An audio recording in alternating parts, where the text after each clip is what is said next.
Oki, Dadanastada, Umbawastich, Tanse, and good morning, everyone. Thank you for joining us again on Treaty 7 territory. Mr. Clerk, could we do a roll call, please? Thank you, Mayor. On the roll, Councillor Sharp. Here. Councillor Wyness. Councillor Meehan. Here. Councillor Chu. Here. Councillor Walcott. Councillor Craw. Councillor Chabot. Present. On the roll, Councillor Craw. Here. Thank you. Councillor Penner. Here. Councillor Spencer. Here. Councillor McLean. Here. Councillor Damon. Present. And Mayor Gondek. I'm here. Thank you. Thank you. All right, everyone, we're resuming with the public hearing, and we are on to panel 33.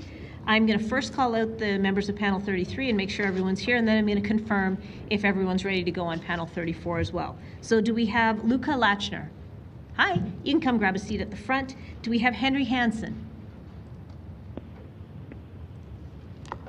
Henry Hansen? How about Molly Bennett?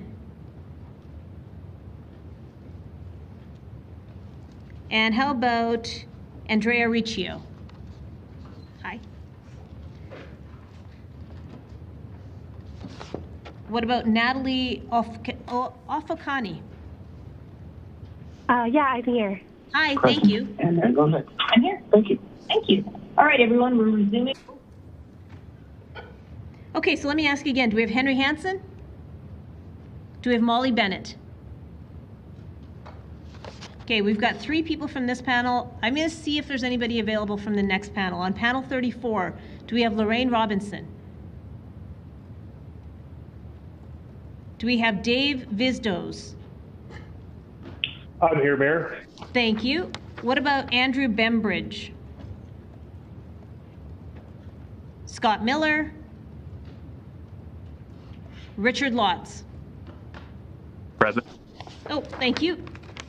All right, we are, sorry, who was that? Richard Lotz. Yep, I've got you, thank you. We're going to go with a combination panel. We're doing panels 33 and 34 combined.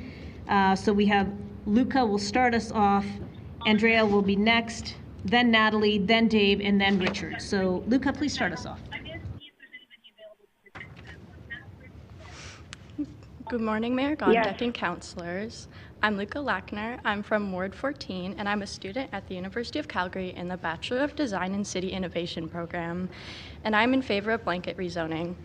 I recently did a research project on the barriers to affordable housing in Inglewood with 2 of my classmates, Gianluca Cross-Busley and Chloe Liao, and we made it into the finals of the Map the System competition with this project. I would like to thank Councillor Carra for allowing us to interview him for this project.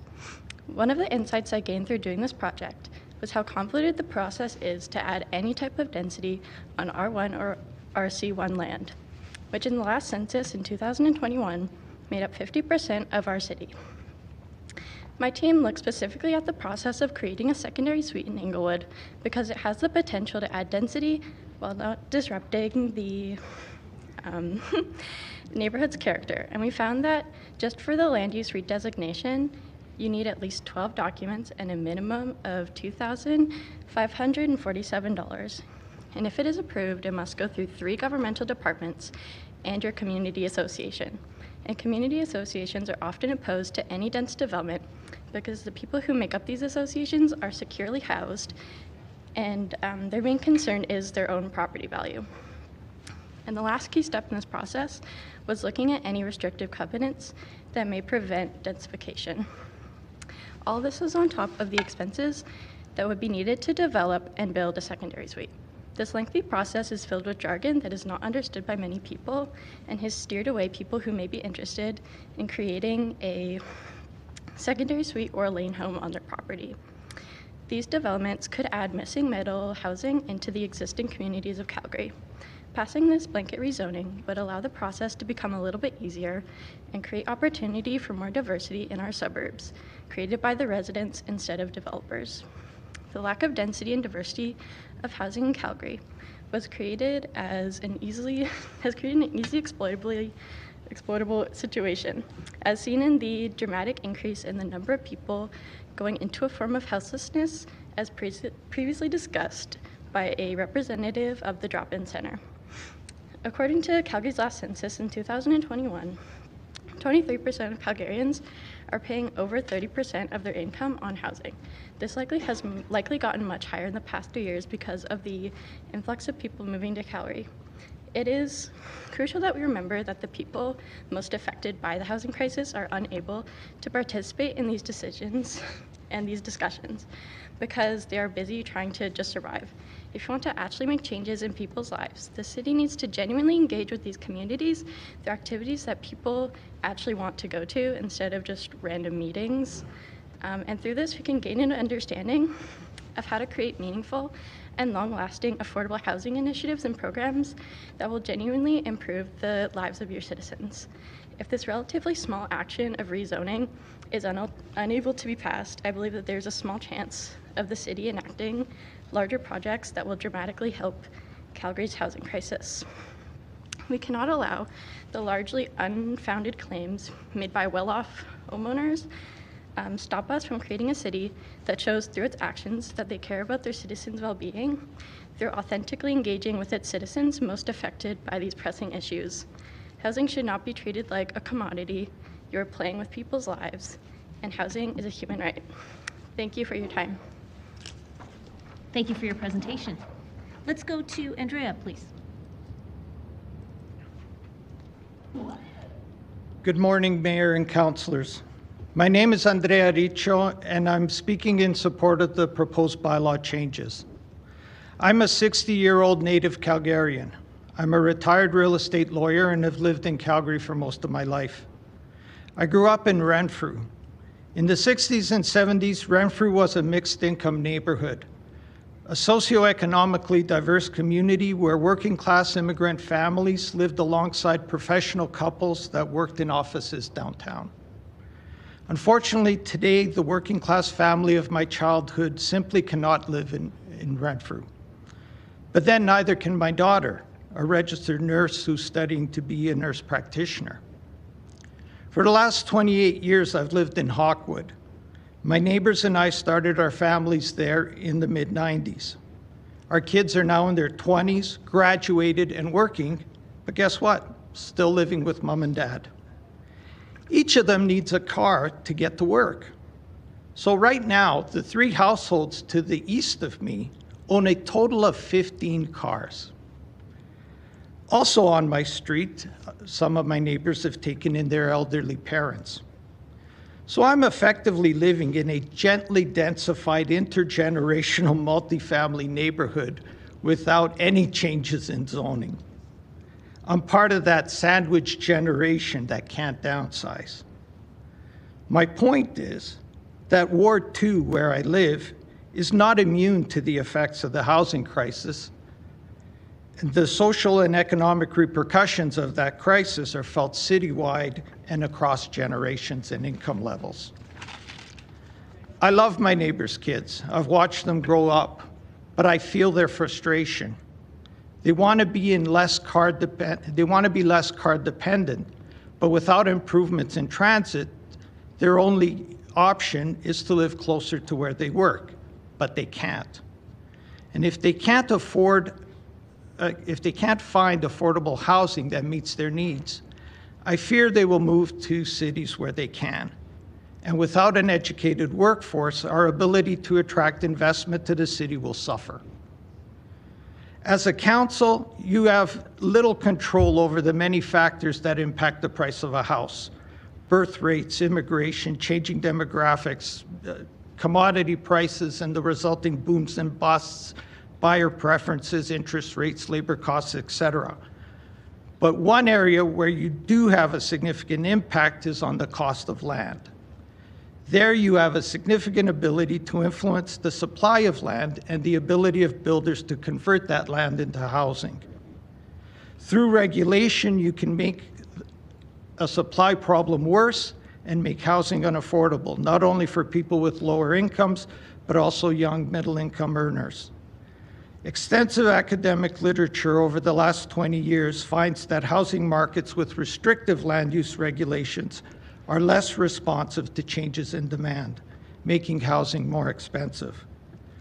The argument that affordable single-family rentals in established areas are being replaced by more expensive multi-unit developments is not an argument to do less, but evidence that we are not doing enough and need to make our land use rules even more flexible.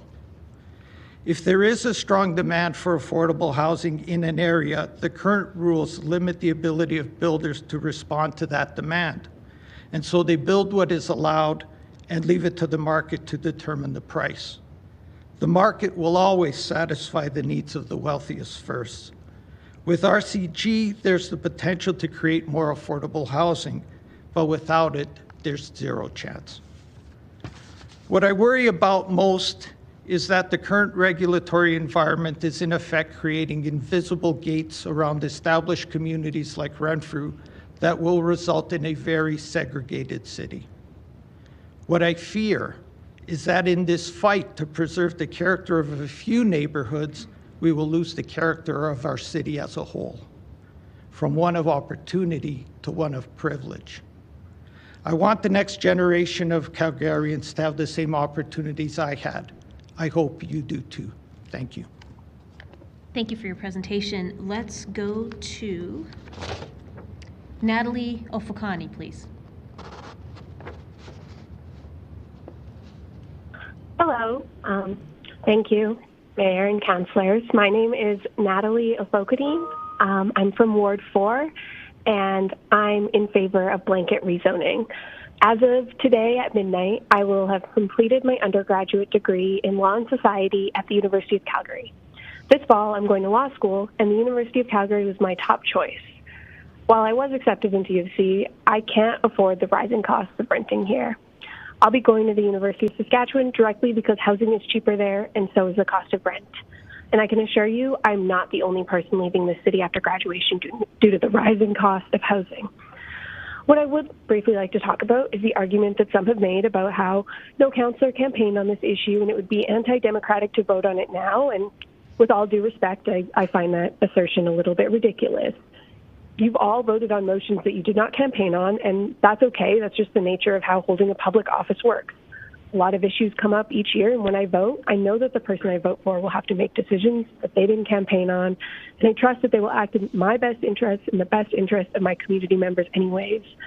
I also think it's worth mentioning the voices that are excluded from the conversation at these public hearings. While I do appreciate the democratic process and the opportunity to speak here, as I'm sure we all do, is it democratic to continue to ask the Calgarians who stand to benefit the most from RCG zoning, the low-income Calgarians, the working-class Calgarians, Calgarian students, to continue having to keep finding time in our schedules to fight for the ability to afford to live in a place we want to call home? Is it democratic to require a public hearing for every zoning change when we know it will be so much harder for the folks who benefit most from this to make their voices heard, and so many people need housing right now? When I needed housing right now and I can't afford it because there aren't enough homes in the city. I implore council and everyone here to consider what matters more to them. Does the potential for some people to maybe cut down some trees on a lot matter more than the students living in cars and sleeping in the campus library? Does the potential for a house be built that is at maximum 1 meter taller than is already allowed under other R1 zoning laws matter more than my friend whose apartment got sold who now doesn't have a place to live because they can't afford what's available? Does the potential for there to be a little less street parking matter more than the young professionals who still live with their parents because they can't afford anywhere else?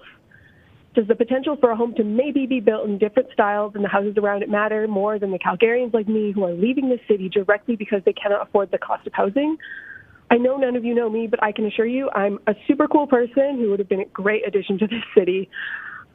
This vote is a vote between the potential for some homes and neighborhoods to undergo aesthetic changes or be inconvenienced in some way, something that is already possible and not necessarily going to happen if this motion is passed, versus cutting red tape so the housing supply can be increased and more Calgarians can have safe, affordable places to call home sooner. Personally, I prefer the second option. This is why I urge you all to vote in favor of blanket rezoning. What makes our communities great is the people, not the parking spaces, not what the homes look like. So please vote yes for the new graduates here and in the future. Vote yes for the Calgarians who are speaking here, and vote yes for the Calgarians who cannot afford to be here. Thank you. Thank you for your presentation. Let's go to Dave Vistos, please. Good morning, Council. Good morning, Mayor. I oppose blanket rezoning with a slight asterisk. Basically, rezoning good, blanket rezoning bad. I don't believe that blanket rezoning the entire city is going to improve affordability. I don't believe that there's sufficient infrastructure for increasing the population that dramatically, that fast. And the ecological designs of the buildings that I've seen so far, I don't believe are ecologically sound.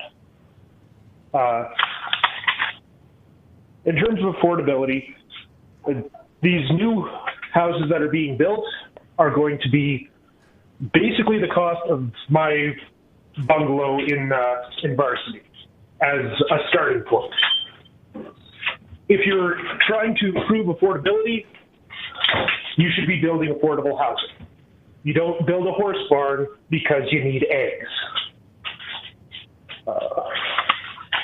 I believe that these new builds are going to help middle and high income Calgarians. Some of those may be turned into rental units, some may not. Either way, they're not going to be going towards the people that need it most, students and the unhoused. In terms of infrastructure, there has not been a significant improvement in a lot of the infrastructure since it was built. The Winston Churchill Pool still looks essentially the same as it did when it was built in the 1980s. In order to supply all these people with the infrastructure that they're going to need, we're going to have to improve these group areas. The population is still less than it was back in the 1960s when these were built, but then you had mom, dad, and half a dozen kids all living in one house. By having up to 8 or 12 separate units on one piece of property, you are octupling the amount of furnaces, ranges, ovens, water heaters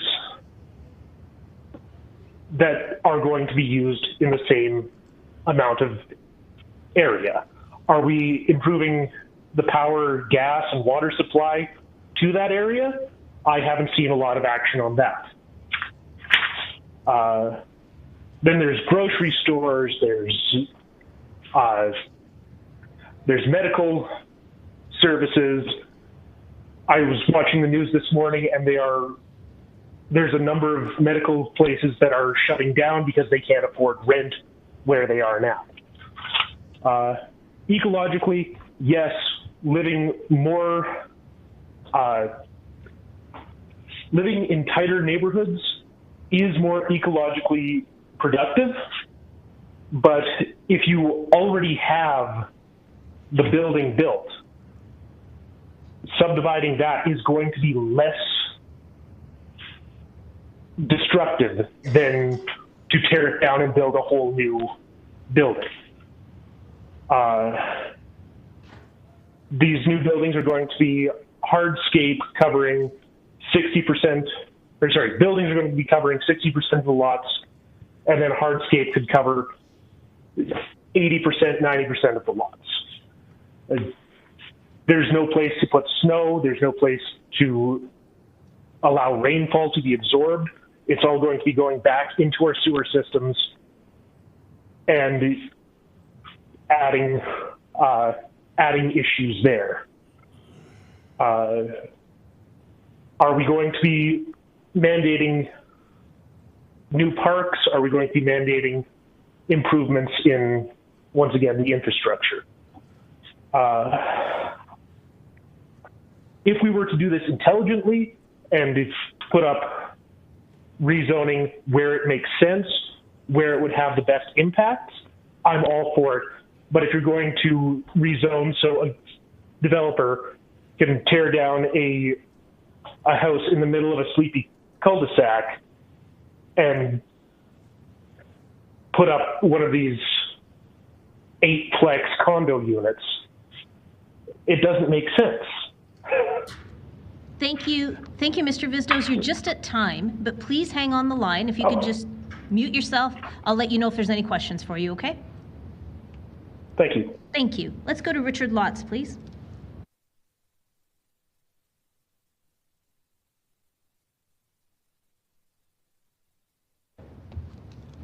Hi, do we have Richard Lotz on the line?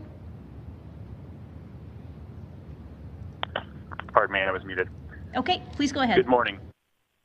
Thank you. Good morning. My name is Richard Lotz, and I'm speaking against the bylaw changes this morning. I have lived in Killarney, Glengarry for 8 years with my wife and 2 small children. We chose Killarney because it's a mature community that's already pretty dense with beautiful trees and parks. I'm here because I support dense communities, but what is being proposed here is going way too far in my opinion. Killarney is ground zero for this. What is being proposed, in my opinion, is going to increase density in a haphazard, chaotic way. We need green space, we need trees, we need livable communities. This proposal is just proposing a developer free-for-all of densification. It's going to make our vibrant, already dense community undesirable to live in. In my opinion, your electorate deserves more thoughtful policy than this. If you want to see what dense, unlivable communities look at our downtown core. Nothing but pavement, concrete, no trees, no green space. No family wants to live there. I live on a 10-meter wide street in Killarney, just like the vast majority of streets in Killarney. Yet somehow, someone with the city has decided it is appropriate for it to be classified as HGO beyond the proposed blanket RCG rezoning. My street has no yellow center line and is already lined with cars most days of the week. Opposing traffic on the street comes almost to a stop. As with the parked cars, it's too narrow for cars to pass safely by. Yet again, someone with the city thinks it's appropriate to build 8+ unit multi-building townhomes mid-block. We already have the 8plexes on the end of the streets. We already have duplexes everywhere. This density is too much. I think most Calgarians would agree with me saying that these 8plex mid-block units are essentially small apartments, whether they have a common lobby or not. Under this proposal, not only will I have conservatively another 4 to 6 cars per lot trying to find a place in the street to park, I will now have a 12-meter tall mid-lot building facing into my backyard. There goes any privacy I had. As a final indication of how little this proposal cares about mitigating negative impacts to existing residents, the 3-meter setback that these apartments only need to respect means that they will project 3 or more meters past all the other duplexes and older fourplexes on my block. In my opinion, the city is giving everything to developers. Why do you not care about the negative impacts to average Calgarians, average middle-class Calgarians? There's no way these impacts can be mitigated. No one on council campaigned on this proposed blanket rezoning, nor the upzoning of specific streets to HGO. We went through the Westbrook LAP, and in my opinion, it was completely imposed upon us. No feedback was considered. I do not see how council has a mandate from your electorate to rule on this decision without a plebiscite. I would like to end with stating how discouraged I feel about this whole process. You're hearing from only about 700 or 800 Calgarians out of whatever our population is, 1.3 or 1.4 million. All my neighbors share my concerns. The opportunity to test this proposal is during the next election. It is not now. Please do not underestimate the hundreds of thousands of Calgarians who are against this proposal that could not attend because they have demanding lives, demanding jobs, and mortgages they have to pay. This is not going to solve the housing crisis. It's going to permanently alter and negatively impact neighborhoods throughout the city. Thank you for your time this morning. Thank you very much for your presentation. I'm going to go to questions of this panel, and we are starting with Councillor Demong. Thank you. Yes, I'd like to speak to Miss Luca Lackner, please. Hi there. Welcome. Thanks for being here so early. Yeah. So, you've done some research on affordable housing. In your research, did you look into the jurisdictional scan and how the province is actually responsible for housing in general and affordable housing in particular? And how does that impact your research? We did look into that. Since we focused on Englewood, it was we tried to look more at what was actually barring affordable housing and not like specifically the building of housing by the government, but of just everything kind of in general. And since that neighborhood is very old, we looked a lot at the historical kind of conservation of things and how the unchanging kind of nature of that neighborhood for a long time was negatively impacting the housing because it is so stagnant. And then the things that were being rebuilt were just very large and modern homes that were very expensive. Okay. Instead of, like, of course, Inglewood does have things like row housing because it is very close to the downtown, but it's... That's okay. You're doing great. No worries. Okay. You're not getting marked on this. I guess what I'm trying to get at, you commented about issues that would bar implementation of these, and I guess that's kind of where I'm going at, is that seeing as the province is specifically responsible for this kind of affordable housing, wouldn't that in itself be a barrier that they're not really coming to the plate? And that's the area that I would really like to see some reports coming out of the universities with regards to who's responsible for what areas and what jurisdictions. And if that's the area, I would really love to start seeing you reading those papers if you have a chance. So thank you for being here. Appreciate that. Yeah. Mayor, I'd love to speak to Mr. Lotz as well. Mr. Lotz, you went through the Westbrook LAP. You were not terribly happy with the reaction and the results. I guess my question would be, considering the option of citywide blanket rezoning, would you be interested in how interested would you be in reanalyzing the Westbrook LAP? Or would you be more interested in being involved in the Westbrook LAP, knowing that a blanket rezoning is an option? Oh, that's a tough question. My apologies. I don't know if I'm going to give you a quality answer, but yeah, I guess, and my apologies, I'm probably not even answering your question, but just my experience with the Westbrook LAP, like I really felt like the process was just to tick a box, right? Like I talked to everyone on my street about this HGO rezoning. No one was in favor of it, and yet we still got it. So it just makes me really pessimistic about the whole public engagement process. Like, why bother if you're not going to listen to the people who actually live on these streets? Okay. So, my apologies, I haven't really answered your question, but no, you gave me enough of a gist. Thank you, appreciate that. Thank you, sir. Have a great day. Thank you. You as well. All right, let's go to Councillor Chabot, please. If I may start with Ms. Lochner.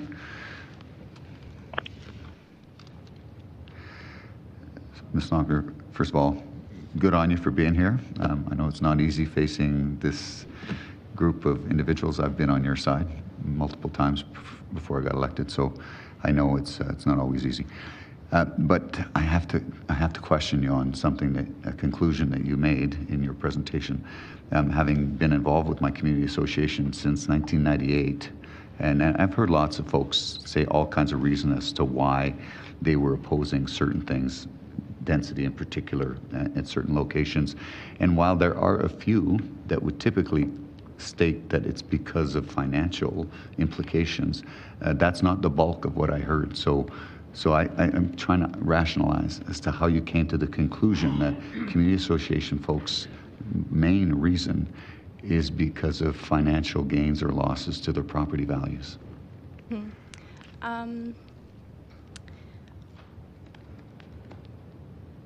A lot of the community associations are just filled with people that are able to attend those sorts of things, right? So the people that are less fortunate in that neighborhood are often underrepresented in the community association. So their kind of beliefs often aren't pushed as much, especially because the community associations do have typically more of a voice in the development process when you're creating denser housing in an area, right? So, and a lot of the times, at least in my opinion, I feel that the people that are securely housed don't have the same concerns as people that are struggling with housing. So, and a lot of the times their opinion does kind of boil down to financial things, but things are very contextual, especially when it comes to things that are denser than, say, like a duplex or something. So it really depends, but things like duplexes and secondary suites, I think, should be more free to be built. But things more like townhouses or fourplexes or more denser things should go through more of a rigorous process, right? Where I feel like the community associations should have the ability to actually oppose them more, but they should maybe loosen it a little bit on the construction of those things. But every case is very contextual on where it's being built and how and why.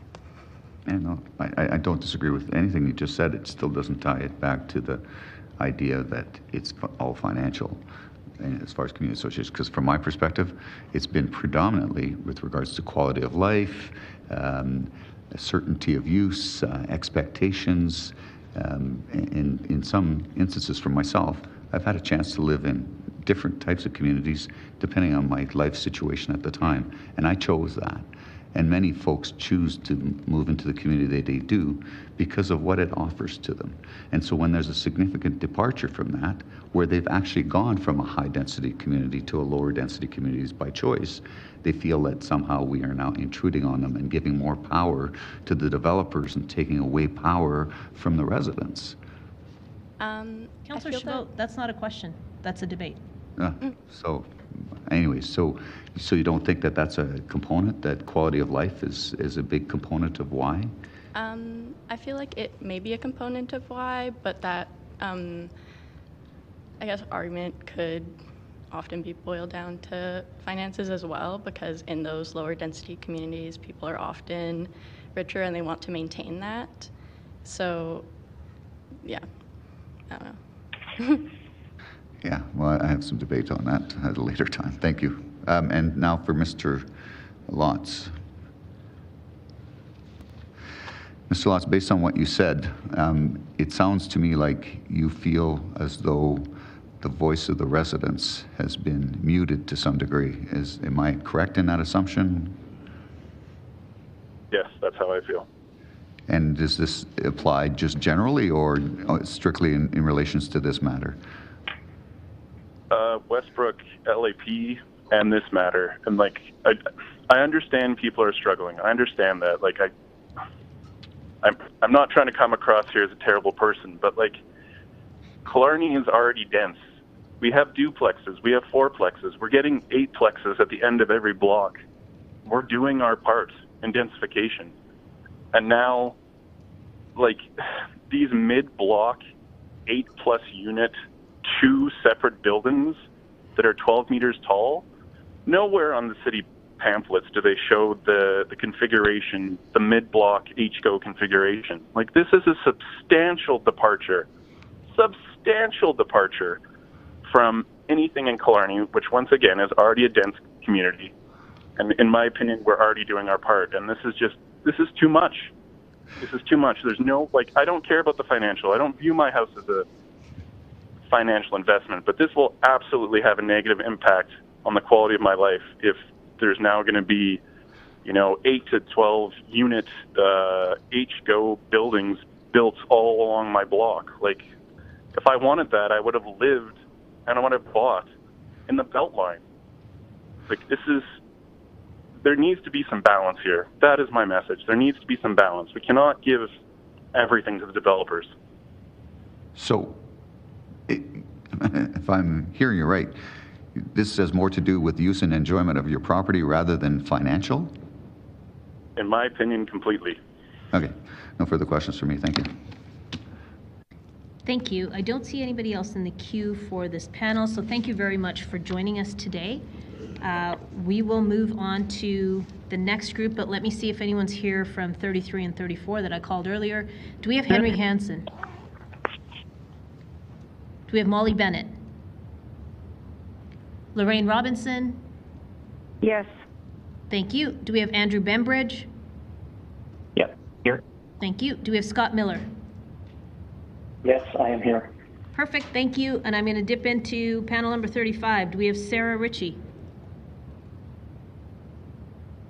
Do we have Catherine Davies? Thanks, you can grab a seat up there. Do we have David Conkin? Andrew Bitts? Amanda Edwards? Thank you, you can come on up. All right, so we are going to go with Lorraine, Andrew, Scott, Catherine, and then Amanda. So, Ms. Robinson, please kick us off.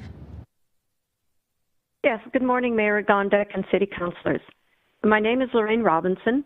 I'm president of MOCA, the Milton Ogden Community Association, Ward 9. I have been living in this community for the past 38 years in a house we built. And for the past 11 years, I've been on the MOCA board. So, as president of MOCA, I will reference the letter submitted to City Council on April 2nd, 2024 as I speak. So the need for more housing in Calgary is apparent. As an established community, Ogden has seen and generally has been supportive of the limited redevelopment that has occurred in our community to date. According to the most recent census data, our population once again dropped since the last time data was available. Ogden needs more people living in the neighborhood to support schools, businesses, and to help our community. However, community engagement and input cannot be overlooked in addressing the Ogden community population density issue. Recognizing the importance of having a local area plan in place to guide redevelopment in one's community, MOCA has been proactive about its desire to participate in the local area planning process, especially in the light that two Green Line stations will be built in our community. So earlier this year, we've expressed our interest in correspondence to the City of Calgary local area planning manager, in which our Ward 9 councillor was copied, and this was followed up with further discussions and meetings with both the local area planning manager and the ward office. However, MOCA is generally supportive of appropriate redevelopment, especially on major corridors, as per the 2021 revisions in the Municipal Development Plan. Main concern right now about the blanket rezoning is the capacity and the age of the existing utility infrastructure in the community. Higher density was not envisioned in the early 1900s when Ogden's servicing infrastructure was installed. The community board wants certainty that any additional density will be supported by required upgrades to infrastructure. This would be an additional cost, and whether it's borne by the developer or the city, it will become an added burden to the affordability of the project. We also feel the need for the city to conduct a closer look at selected areas within a community to ensure the application of blanket zoning does not impair the streetscape and the general ambiance of that area or bring about a decrease in property value. Having a local area plan in place would assist in identifying acceptable areas for redevelopment. And then there's also the concern over parking. We already have some of our Ogden residents having to get parking license to park in front of their own residences, and of course the importance of preserving green spaces. Okay, these spaces should not be rezoned to RCG, but rather remain as designated park space. Prioritizing green space and parks is also part of the present municipal development plan. So thank you for this opportunity to comment on this proposed policy on behalf of the local board. Should blanket rezoning be approved by council, I challenge council to do so only with major modifications as per the valuable input Calgary citizens are sharing throughout this hearing process. In addition, affordable housing needs to be considered as a separate initiative, as blanket rezoning does not lead to affordable housing. In closing, I question the comment made by Mayor Gondek following her meeting with 42 community associations this past Saturday.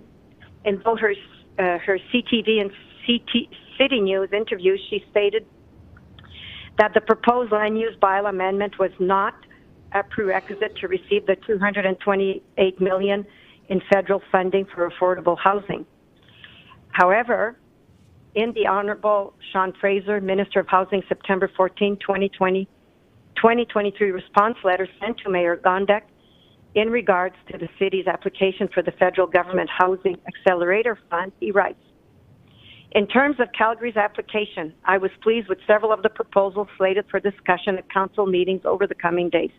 Particularly, I was glad to see Calgary and exclusionary zoning citywide by legalizing much-needed missing middle housing, such as 4-unit multiplexes, through new zoning designations, creating new land use districts.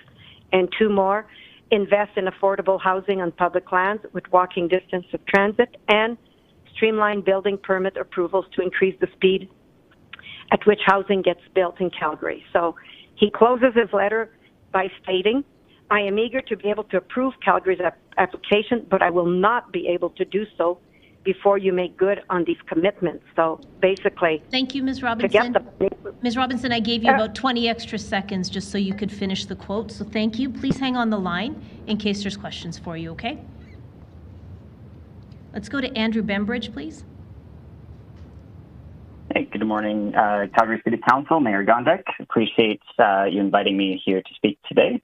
So just right off the bat, just for a little bit of positivity to continue our what's going to be another 12-hour day of hearings, is that I fully support the RCD rezoning as well as the additional actions we need to take as part of the Housing Affordability Task Force. And that's really kind of one of the big themes of what I want to talk about today. So I moved from Southwestern Ontario a few years ago, landed in Calgary, landed a wonderful place downtown, and met now the partner that I have been with for the last few years now. And she was born and raised in Calgary. We just recently actually moved out for some work, but we really hope to come back. And one of the big things is going to be housing affordability. We're very fortunate to be quite decently well off for our generation, relatively. And the affordability issue is not so much out of reach. It's that it's for us a very financially imprudent question for us, where housing prices in Calgary have ballooned along with the rest of the nation, and we hope to take some great actions to bring those down for future generations. Not just for my benefit, but for my peers and the kids that our generation's having. So I wanted to point to the Housing Affordability Task Force and, in general, the city administration. So I wanted to thank the folks that make your job possible, our job possible, and this entire hearing possible. It was overall a contentious plan that came out last year. It's been something that I'm sure has been being worked on in the background for years now. It's also a bold thing. It's a very bold action to take, and we want to make sure we have to put our confidence in our city admin to enable them to exercise their talents, exercise the knowledge and the qualifications we hired them specifically for. And that's kind of the big supporting argument that I want to make today on behalf of folks that I'm sure you've heard from internally a lot. And overall, it's just all part of the general theme of change. The city's changing, the world's changing, and we're keeping up. And as part of some of the examples here that I want to talk about is we have a bit of a fork in the road here. We can choose to refuse to learn from we can choose to learn from our neighbors, collaborate with our other municipalities, our other jurisdictions all over North America, and learn from them and see the lessons and the actions that they're pushing forward with, or we can continue along with the tried and true methods of just spin the wheel and hope it works. We've seen the consequences of that kind of work in places like Toronto and Vancouver. They get cited a lot of areas where people are leaving and have problems with. So we can look towards our neighbors, we can learn from our municipalities, we can learn from our other city admins in different jurisdictions, take their qualifications and learn from them and enact a version of that works best for Calgary. I think that is I have a few more pieces I want to talk about today. Obviously, 5 minutes is not a lot of time to pack stuff into. But overall, really kind of the message I want to put forward really today is lead, don't follow. Listen and learn from our peers. We have lots of talented people in the city, people that we've hired specifically for their qualifications, their knowledge they put forth to the council reporting and every effort in the administration today. They need you to listen to them They have lots of expertise and also look towards other jurisdictions. Even in the city I'm in now, Edmonton, we have up here done a lot of great things. Listen to that, examine it, take the piece that work best, and action on it. Calgary is a wonderful city, and I really hope, my partner really hopes to return to it soon. And we would love to come back to a place that welcomes everyone and is making bold action on housing and climate and everything else that this administration and the council has their priorities on. I appreciate your time. Thank you very much. And I hope the rest of you have a wonderful panel. Thank you very much for your presentation. Let's go to Scott Miller, please. Thank you, and good morning, Your Worship and members of council. Can you hear me all right? Yes, we can. Thank you. All Calgarians, indeed all Canadians, understand that there is a need for more housing. However, curtailing existing rights, imposing a factually unsupported, imprecise, blanket zoning change that directly and adversely impacts individual rights and will diminish the stability of existing neighborhoods using a flawed process is unsupportable and wrong. There are other options to encourage affordable housing, and they should be explored first and vigorously. The proposed bylaw is not a beneficial way to proceed, and it will not lead to an enduring result. Accordingly, I speak in opposition to the proposed bylaw. I urge you not to pass this bylaw for the following reasons. First, the loss of a hearing right. Blanket upzoning will eliminate an existing hearing right. Under existing rules, property undergoing a land use redesignation requires an application to be heard during a provincially required, municipally held public hearing. The existing process allows neighbors a guaranteed opportunity to have their concerns heard in a hearing and provides for the opportunity to address specific concerns that affect their property as a result of the redevelopment. The proposed bylaw will eliminate the public hearing and will only permit a party a limited scope to provide comments during the development review process. Part 17 of the Municipal Government Act states that bylaws may be prepared and adopted to achieve orderly land use, quote, without infringing on the rights of individuals for and public interest, except to the extent necessary for the overall greater public interest. This bylaw infringes on individual rights, and there is no supporting background evidence sufficient to demonstrate that upzoning is necessary for the greater public interest. The city purports to rely on the Housing and Affordability Task Force. This is a group composed mostly of city employees, ex-city employees, and developers. There are good suggestions in the report, but the blanket upzoning is not one of those good ideas, and it is not supported. There's almost no analytical or data to support its use. There is no sufficient discussion of alternatives. There is no material analysis of adverse effects. There is little data or information to support upzoning in general, and certainly insufficient evidence to fulfill the obligation imposed by the Municipal Government Act not to infringe on individual rights. There is a lack of any substantial or real evidence to demonstrate the blanket upzoning bylaw meets the test in Part 17 of the Act. As the Alberta Court of Appeal stated in the case of Love versus Flagstaff County at paragraph 26, quote, these values, orderly and economic development, preservation of quality of life and environment, respect for individual rights, and recognition for the limited extent to which the overall public interest may legitimately override individual rights are critical components in planning, law, and practice in Alberta, and thus highly relevant to the interpretation to the bylaw. Close quote. Stability. The proposed bylaw will undermine the stability in established neighborhoods. People bought homes in established areas due to the security and permanence they understood was afforded by the existing RC1 and RC2 zoning. They relied on that zoning. The unilateral removal of the protected zoning without direct acknowledged consent or support that actually establishes that blanket upzoning is in the public good is wrong, and as mentioned, is contrary to the Municipal Government Act.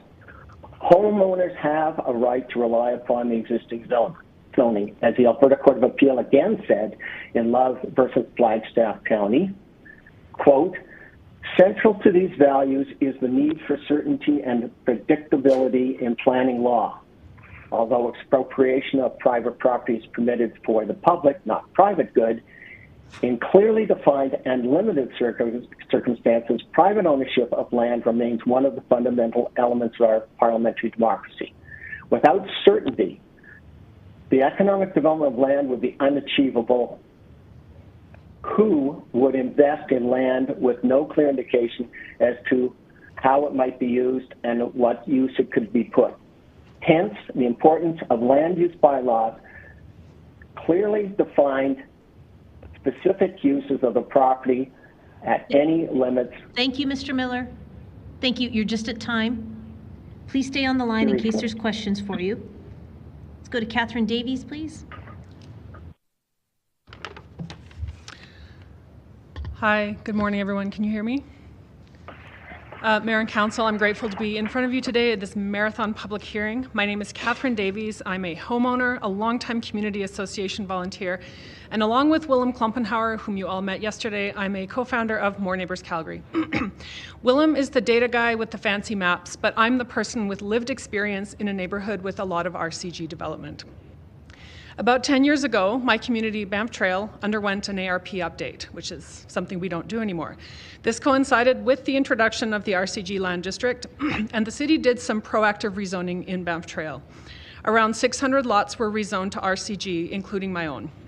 You might call this blanket rezoning, which we are discussing today largely as a theoretical concept, but I'm here as someone who is living it, and I can tell you that it's fine. The sky has not fallen on our neighborhood. Since the rezoning about 7 or 8 years ago, my neighborhood has changed, but it hasn't been dramatic, and at no point have I woken up to find my street unrecognizable. As Willem showed in his maps yesterday, redevelopment doesn't happen all at once. Change is gradual and incremental. As properties come up for sale, some of them are redeveloped into row houses with suites, some without suites, some for sale, some for rent. There are still a lot of semi-detached homes being built in RCG zoning, some singles, and we're seeing laneway suites pop up under this more flexible zoning code. Despite changes in the built form, it's still the same great neighborhood we've lived in for nearly 15 years, and the characteristics that make it a great place to live and raise a family remain intact. I think the benefits of these more diverse types of housing and the people they've brought to our neighborhood far outweigh any inconvenience. As we've seen over the last few months, the specter of change in one's neighborhood evokes strong feelings. I've attended a few of the engagement sessions where the focus has been largely on assuaging people's fears about what will happen to their quality of life, their property value, their quiet enjoyment of their home. We haven't been able to talk enough about what an opportunity this is for the city, a chance to reverse some of the planning mistakes of the 20th century, to build in a way that is fit for the future, a more vibrant, efficient, sustainable, and affordable city with a diversity of housing that reflects the diverse needs of its residents. I hope Council will support this policy change to allow the gentlest incremental increase in density. Let's remember that density is just another word for housing for people, and people are great. I love my neighbors and I want more of them, and I believe in a decade we'll look back at this and wonder what all the fuss was about. Thank you. Thank you for your presentation. Let's go to Amanda Edwards, please. Good day. Thank you, councillors and mayor, for the opportunity to speak. My name is Amanda, and I'm autistic. I have a unique perspective of being a homeowner, a landlord, and unfortunately, I have found myself unhoused, as well as spent time in shelter, as I lost the ability to keep up with my daily life and my construction career. I am what's known as late diagnosed autistic, and therefore slipped through the cracks and ended up disabled physically because of the medical neglect and dismissals. I am here to ask council to vote yes on this rezoning. There has been a lot of talk about affordability. Although many big developers will be building luxury condos, I have a different plan. I am the founder and CEO of RHI. That stands for Adult Autistic Rural Housing Initiative. The reason it is rural housing initiative is the ability to create a community of 5 to 10 units on one property. These are garden lofts the size of small ATCO trailers. This rezoning would give me and my community the ability to live and work within Calgary, keeping us close to support, transit, jobs, and families. What this would look like on a community level is having 4 standalone units on a typical city lot. This will include parking on the property for our tenants. We have heard a lot of residents and the worry about parking. I do believe that this may be an issue with this rezoning plan, and we'll keep the parking on property and off the street for my projects. In addition, the ability to build garden lofts in the backyards for families with autistic individuals and other disabilities would be a great benefit to this community. There is an extreme lack of affordable housing, small independent units available to people with disabilities who depend on AISH, low income to get by. This would be removing one piece of red tape in a sea of red tape that me and my company would face. I am 41 years old and I do not want to live with mommy. Living independently creates dignity, a community pride. As an autistic person, I am not less, I am different, and I have value to this community. I have no intention of bringing down any sort of property value in the community for me or my neighbors. But I think it is important to look at housing demand from a compassionate human perspective and not just a bottom line perspective. I don't think it is any builder or renovator's intention to bring down property values. I see such prejudice in low income housing in the previous days from different presenters. And frankly, it makes me feel unwelcome. I hope my fellow Calgarians understand that you could be right where I am in the blink of an eye. Life can change in a flash. The idea that simply because of an illness I am now undesirable is hurtful, frustrating, and untrue, to say the least. This is just one step towards solving a housing crisis, and it will help more people than it hurts. But let's be real. This is going to create big money condos and high-end units for the most part. It will take innovators, big thinkers to create some difference. It will give people like myself and my partners the ability alongside these big developers.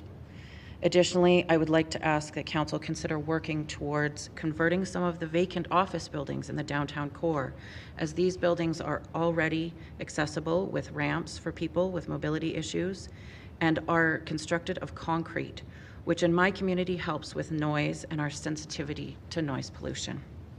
Thank you for the time and consideration and opportunity to share my perspective, and I truly appreciate you pulling these long days for us. Thanks very much for your presentation. Let's go to questions for this panel. We'll start with Councillor Wong, please.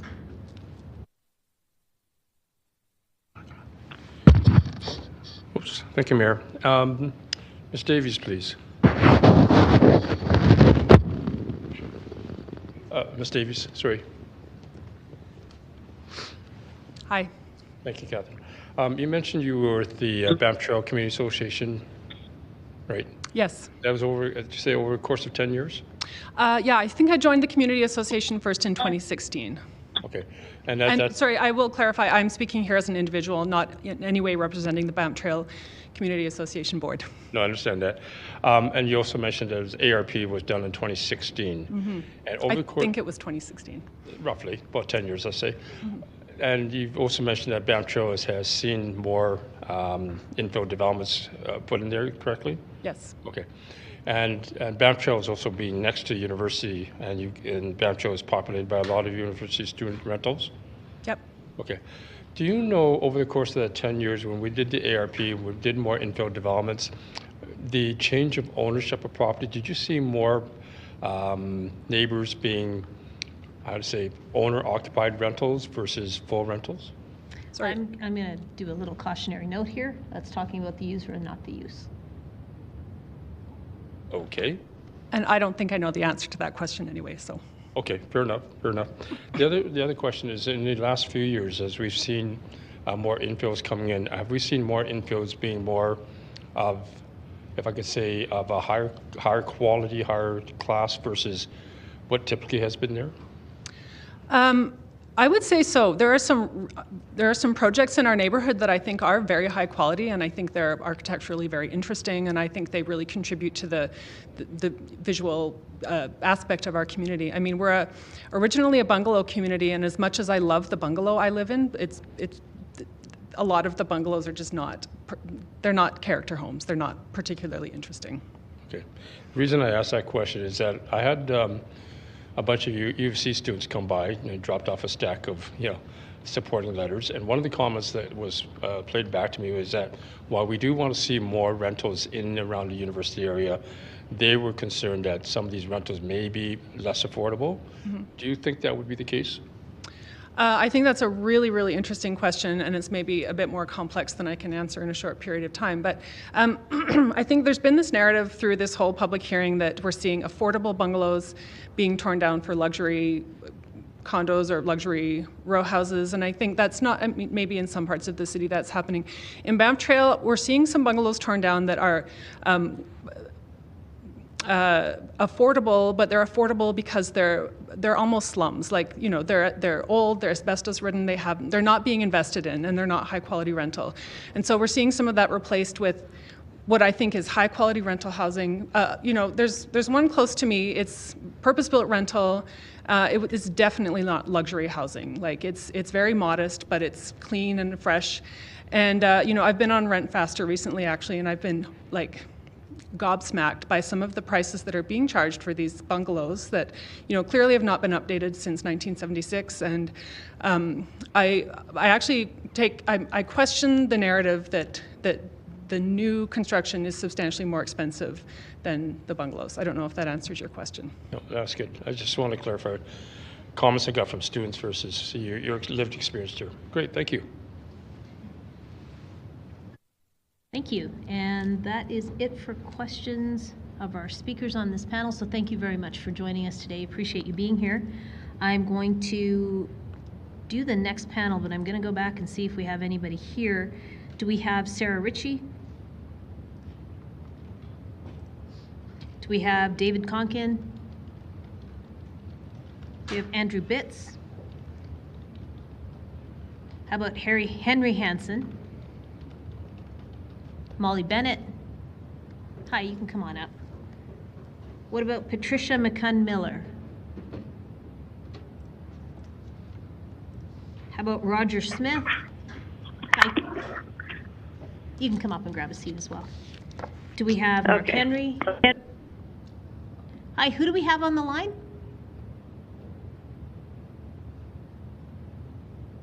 Hi there, someone's on the phone line. Yes. Hi, who is it? You called my name. It's Patricia McCunn-Miller. I'm here. Perfect, thank you. 1, 2, 3. Do we have Michelle Dreffs?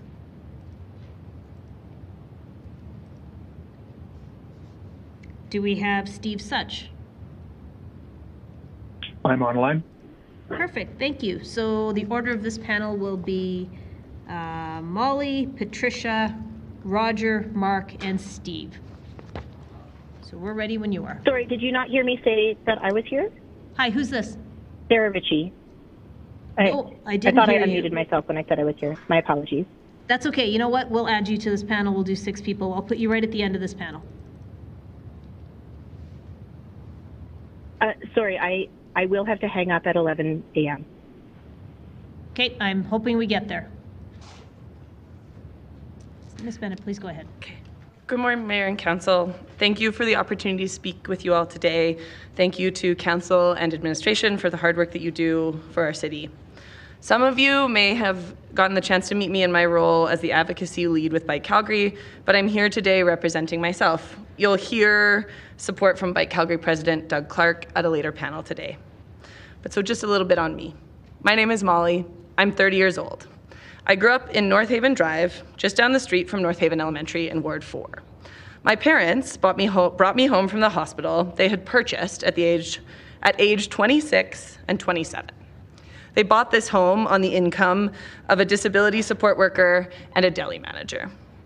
At 3 years old, I became an older sister to twin siblings, a boy and a girl. My sister grew up to work in education. My brother is an electrician. I work in the nonprofit sector. None of us own a home. All three of us would love to have the stability of home ownership, and that would be the dream, that's the ideal. But I'd personally settle for a stable and affordable rental market. As a renter, I'm terrified about the market instability that I face. And I also know more than one person who owns a home. Several of my friends and peers are struggling to keep up with the costs of home ownership and life. Some of those friends have expressed interest in doing things like renovating their garages and adding secondary suites.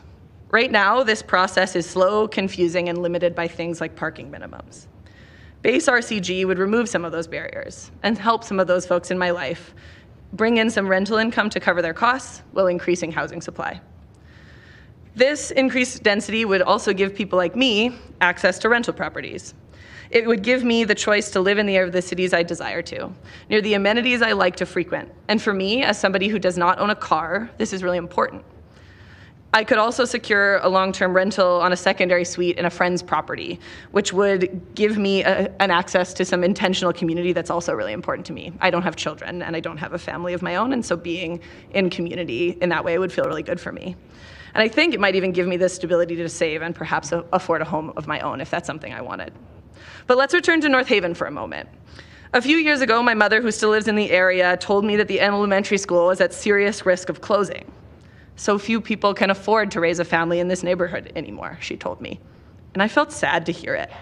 People in their 20s, starting young families, just like my parents did 30 years ago, couldn't afford to buy a home in that area anymore. And so I was curious if allowing for base RCG style development would help people like me and my siblings. Would it bring more families into my parents' neighborhood and keep schools like North Haven Elementary and the inner city neighborhoods open? Would it allow my friends to have some rental income while increasing market supply? I looked into it, and the answer is yes, it would do those things. Allowing for the option of modest, multi-dwelling units across our city would be helpful. The case for voting yes on this is compelling. This land use change and introduction of gentle density would be positive for neighborhoods like North Haven and others all across the city. It's good for communities. And I do not believe that we need to have public hearings and go through this process every single time a single lot wants to change. It feels like a waste of resources to me. Another place I turned in my journey of assessing the value of base RCG was to ask my uncle about it. My uncle is a Ward 1 resident. He's a retired contractor, a landlord, and an experienced home flipper. He and I don't always see eye to eye on politics, and sometimes asking these kinds of questions of your family can be intimidating. But I asked anyway. I wanted to know what he thought. And he very quickly and very casually said, yes, I think it's a great idea. I think it's a great idea for industry, for contractors, for developers, and for homeowners. And so I appreciated learning that from him. So to me, this thing before you is a straightforward land designation change, one that will allow homeowners to make more choice and remove red tape, one that, for me, that's a reason to vote yes enough. But I also believe that a vote yes will increase modest and reasonable density, which is a good thing for vibrancy, for climate action, and in my opinion, for affordability. For those and many, many other reasons, I strongly encourage you to vote yes on what is before you today. Thank you so much for your time. Thank you for your presentation. Let's go to Patricia McCunn-Miller, please. Madam Mayor and City Councilors, the Housing Affordability Task Force report outlined 98 recommended actions to address housing needs. While most of those actions are appropriate, blanket upzoning is not. It will not result in affordable housing supply, and it will destabilize older communities in Calgary. No city councillor campaigned on blanket upzoning. No city councillor campaigned on removing the public hearing process for land use redesignation. Respectfully, this council does not have a mandate to impose blanket upzoning, the greatest land use change in a lifetime. The city says that the loss of the public hearing for land use redesignation is not a problem because a citizen can still comment on the development permit application. The DP process is not a public hearing. Citizens can provide a comment if they are aware of the development. To be clear, the DP is a developer-focused process, not a citizen hearing process. Citizens need to continuously check the city DMAP, looking for applications and decisions. An affected neighbor who has filed a comment does not receive an email notification when the DP decision has been made. This significantly impacts their ability to make a timely appeal to the SDAB. There is a 21-day window to appeal a DP decision, and a failure to meet that timeline cannot be remedied. The SDAB process under the MGA is easily navigated by well-resourced developers and their paid legal and municipal advisors, but it is a daunting and unfamiliar process for a citizen to navigate effectively. Trying to read the land use bylaw is like trying to read the Tax Act. It is filled with technical terms and definitions that can be difficult to understand. You heard the city respond to a question from Councillor Sharp that if a development is a discretionary use, then it is appealable. They also said that the new base RCG district could, at a later date, change from discretionary to permitted. What does this mean? If the proposed development is a discretionary use, then on appeal, the SDAB can take into account the development compatibility and impact of the proposed development on adjacent neighbors and the community. However, if the development is a permitted use, then it is assumed that the development is appropriate on all parcels in the district.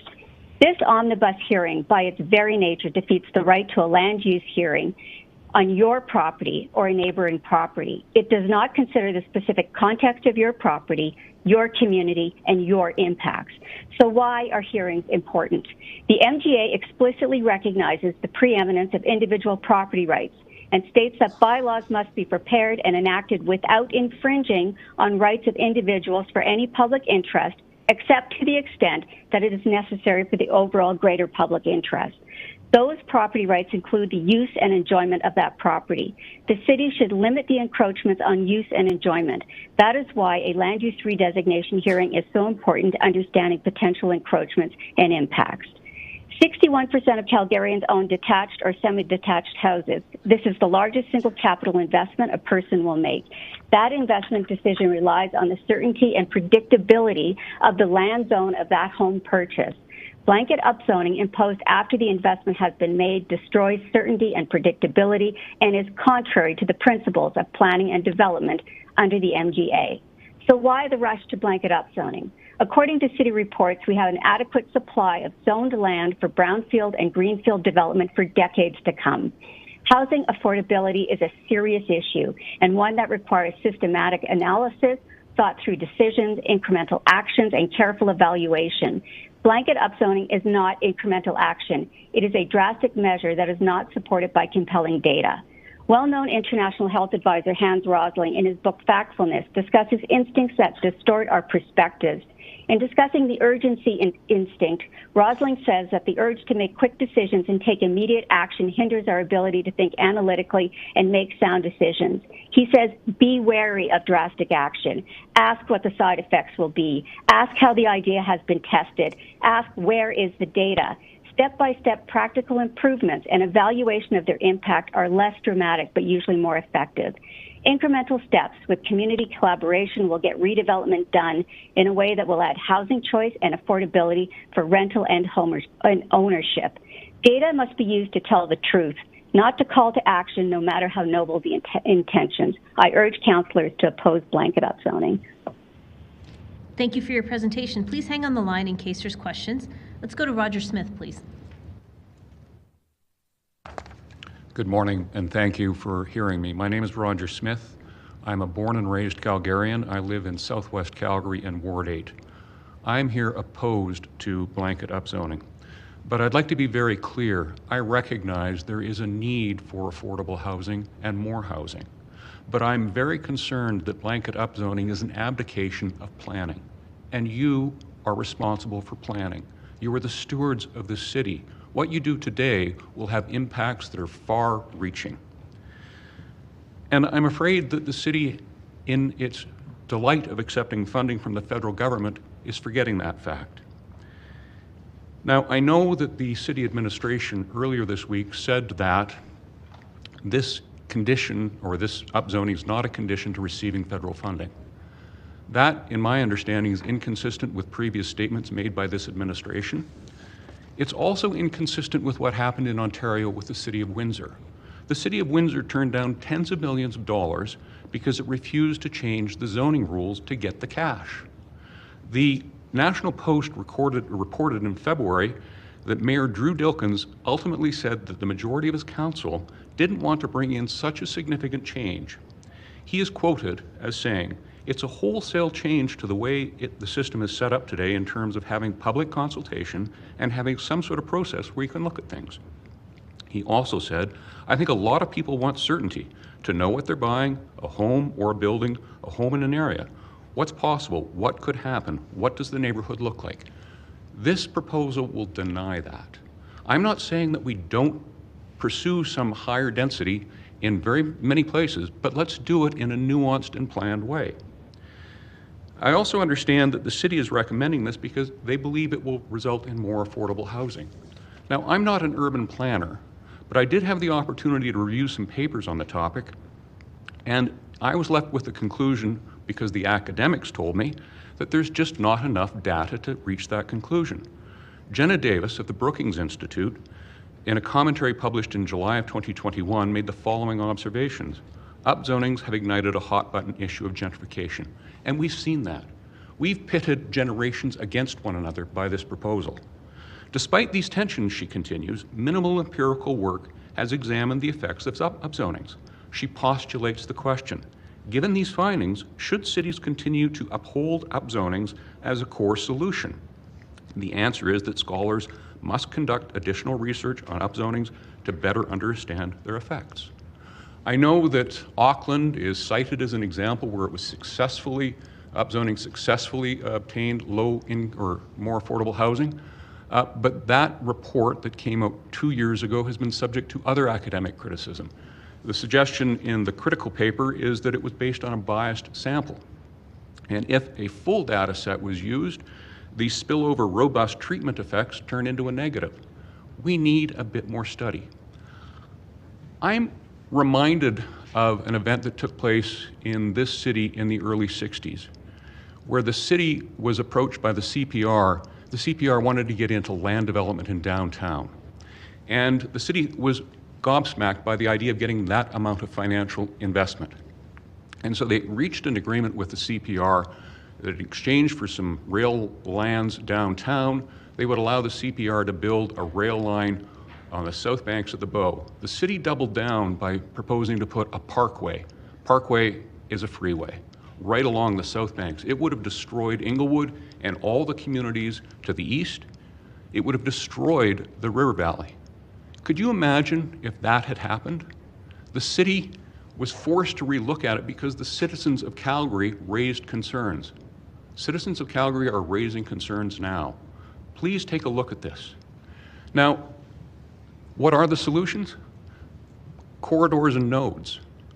Why don't we develop those areas first? Let's work collaboratively with the communities. And I have to say, I was taken by the comments earlier today from the gentleman in Killarney.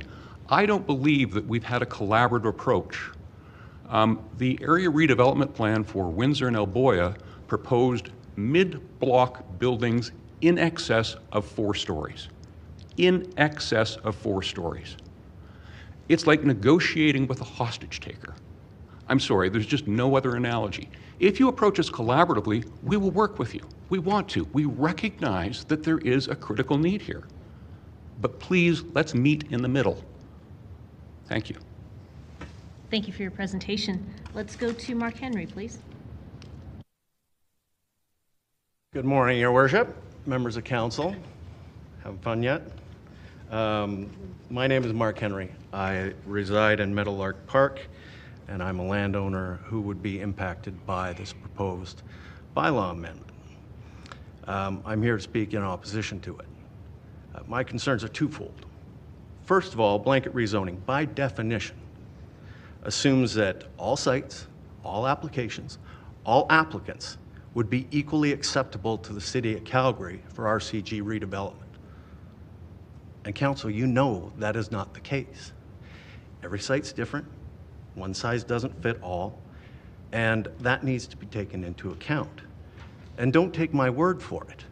Look at your own voting record over the last 3 years on land uses when they've come to you.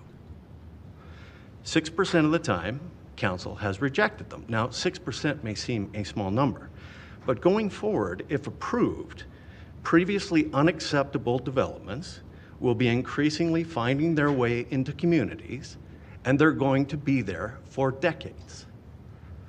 Of greater concern to me, however, is that if this amendment is approved, there will no longer be public hearings for neighbors to voice their concerns to their elected officials about these 6%, these unacceptable developments.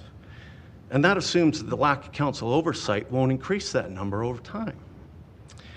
Your administration has told you that what we're doing right here is red tape, which is absolutely Orwellian. Given by all appearances, they have made little or no effort to streamline the bureaucratic processing of RCG approvals. We heard from industry on Monday about the bureaucratic delays that they are experiencing and how they have gotten worse over the past couple of years. I'm happy to talk more about that, but I'm also very mindful of my time. Public participation in decision-making is foundational to local government. The amendment being considered today seriously undermines this.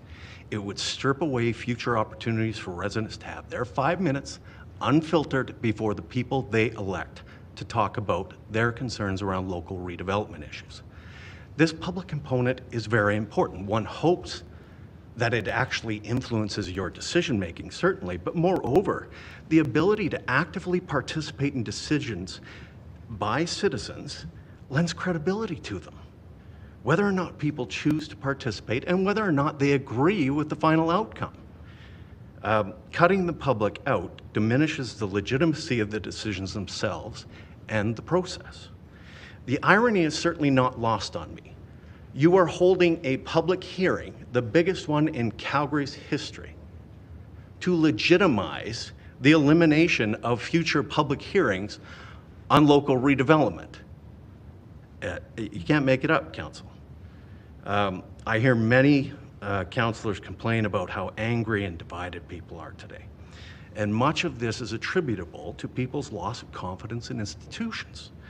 Cutting the public out of future decisions impacting their neighborhoods contributes to that erosion in trust in institutions, specifically this one. You would essentially be contributing to the very thing that you lament. Council, I strongly urge you to reject this amendment to the land use bylaw. There are more effective ways to expedite more housing which do not involve cutting the public out of these decisions. And this decision today, or well, whenever you get around to making it, is going to be one of the most consequential in Council's term. It literally impacts hundreds of thousands of residents. And in a not so distant future, those residents become voters. And before you vote on this matter, I ask you how you want to be perceived by them. Are you a council member / future candidate who values and welcomes hearing from constituents directly on matters of concern to them, or not? As a gentle reminder, that election's 544 days from today. In conclusion, Council, I'd like you to take a look at this room. It is both functional and symbolic. If you go to the legislature, you go to Parliament, the public galleries are separate and up, on purpose. If you're sitting in those galleries, you're there to watch, and watch only. In this room, gallery's right here, connected to this aisle, to this microphone.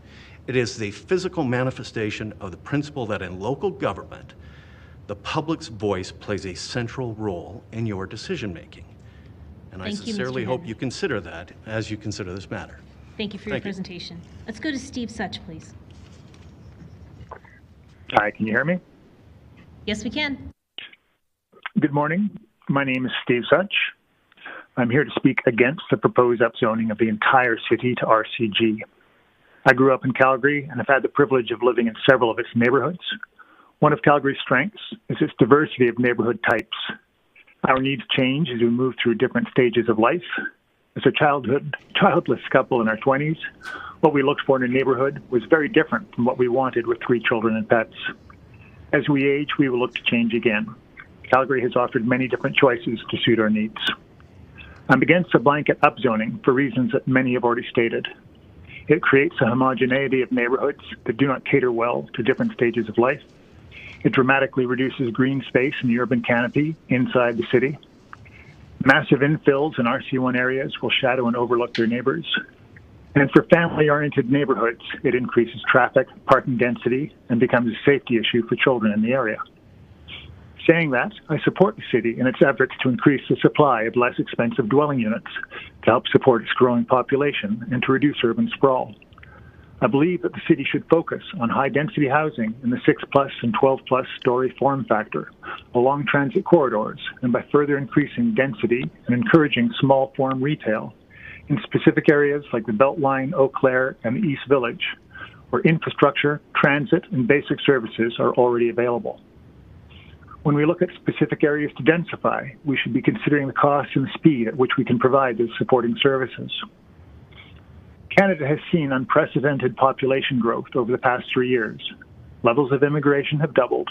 Simultaneously, baby boomer children are now the largest demographic in Canada, and they are looking to buy homes. These facts have led to, at least temporarily, a substantial increase in demand for housing and, of course, increases in cost. However, Canada's ability to build homes, its supply of raw materials, and more importantly, skilled labor, has not increased to match the demand. The bottleneck in creating new housing is not a lack of available space, but a lack of building capacity. In order to increase our housing supply most effectively, we need to make the best use of our limited material, skilled labor, and infrastructure dollars by being smart in what and where we build. By zoning the entire city RCG, the city is offering developers a once-in-a-lifetime opportunity to build multi-million-dollar townhomes in many of the city's oldest and least infrastructure-ready areas. Ironically, as the city is trying to create more low-cost housing, best achieved through apartment-style dwelling units situated near transit lines, the city will be encouraging developers to build fewer, more expensive units, taking critical resources, plumbers, electricians, drywallers, carpenters, away from high-density developments and into areas that will cater to only the wealthiest among us. While the blanket RCG zoning may result in more homes being built, it will be far fewer dwelling units and greater cost than if the city had encouraged high-density housing in specific planned locations. Why specific locations instead of the entire city? Housing more people per hectare across the city without planning will require upgrades to our infrastructure services in many different areas on an unpredictable timeline. Already we are challenged to deliver utilities in some areas. Besides the vast cost of the upgrades, the work will take years, disrupting roads and services throughout the city, and will be a further drain on our supply of materials and skilled trades. In any city planning effort, we need to be thoughtful about what we can achieve. Developers in Calgary are not idle. The building industry has been going flat out for the last few years. They're not hanging around with crews on the bench wishing there was some place they could build. It is already a thriving industry firing on all cylinders. It is not clear how or why the blanket upzoning would allow them to be more productive and create more homes than they would otherwise. But it will certainly allow them to create more expensive homes and cause more disruption than a planned building program. Calgary is not alone in trying to deal with the population explosion. Every other city is facing the same challenges and will be competing for the same limited pool of resources. Do not expect to accelerate building capacity without also increasing the cost of raw materials, the cost of labor, and consequently, the cost of the housing. Let's pursue densification in the city, but let's do it right, do it with forethought, and do it in a way that continues to allow a diversity of neighborhood types that can keep the city attractive to a diverse range of people. Thank you for your time. Thank you for your presentation. Let's see if we still have Sarah Ritchie.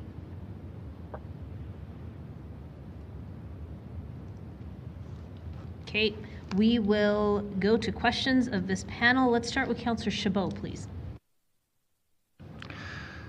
I think my first question will go to Mr. Henry. I have a couple other folks I'd like to ask questions to. Mr. Henry, have you looked at the current approval ratings on RCG as it relates to whether they were aligned with policy, with planning policy, i.e. where they were approved? Was there aligning policy to support those proposed applications versus those ones that weren't approved, and whether or not there was policy to support those applications in those locations? Councillor Chabot, are you asking me to give away private, proprietary information to council? I'm sorry, yes, is we it have looked proprietary? at public attitudes towards RCG and towards this process. Calgarians are not opposed to the notion of RCG in their communities. What makes them uncomfortable is the notion that redevelopment can happen in their communities without them having meaningful input on how and if that happens, i.e. a public hearing. That's the difficult part here. And if you look at what's before council today, I've heard a lot of rhetoric around this room about what this means and human rights and climate change and this. The amendment that's before you is very simple. Its intent is to try and shrink the approval time on RCG in established communities. That's it. The fact of the matter is, council, I'm sure, and your administration can find ways to do that administratively without eliminating public hearings, because what you're doing is you're providing greater certainty and comfort to a handful of inner city developers, and I call them developers loosely because most developers aren't afraid of those kinds of risks, and creating greater uncertainty for hundreds and thousands of homeowners. So there's another process that we've utilized to look at I guess, focused city-initiated redesignations, such as through LAPs. Do you think that would be a preferred method to utilize to look at a more broad-based type of city-initiated redesignation? I think people would be more comfortable with the notion of doing that as long as there's considerable involvement in the LAP process. But again, at the end of the day, ultimately those decisions have to land here, and you have to go through one of these. Right. Yeah, and I think through LAPs we get to go through committee first as well. Yeah, no, thanks. That's all my questions for you. Thank you for being here.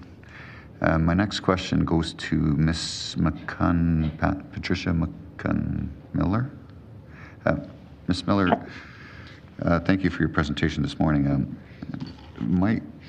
I have a couple questions for you. One is, you made reference a lot to use and enjoyment of your property and in relations to how that's enshrined in the Municipal Government Act.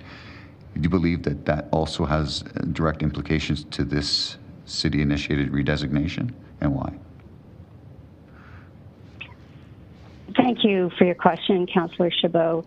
I spoke to the fact that those are the types, use and enjoyment, the impacts to your property can be considered, and a neighboring property can be considered in a land use redesignation application. And that process is a process where the application is made, the city collects input and shares that information with an applicant, and then they can resubmit potentially an amended application with input from communities, and then it makes its way to the Planning Commission and eventually gets to City Council for a public hearing.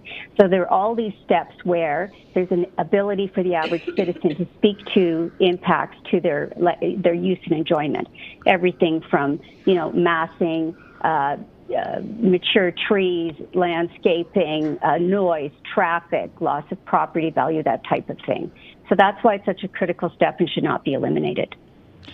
Okay, Ms. Miller, I'm not sure if you're aware, but the Housing Affordability Task Force recommendations, which included this blanket RCG zoning, and the cover page of the report, it indicated that 30 years ago, 18% of Calgarians couldn't afford the housing at the time.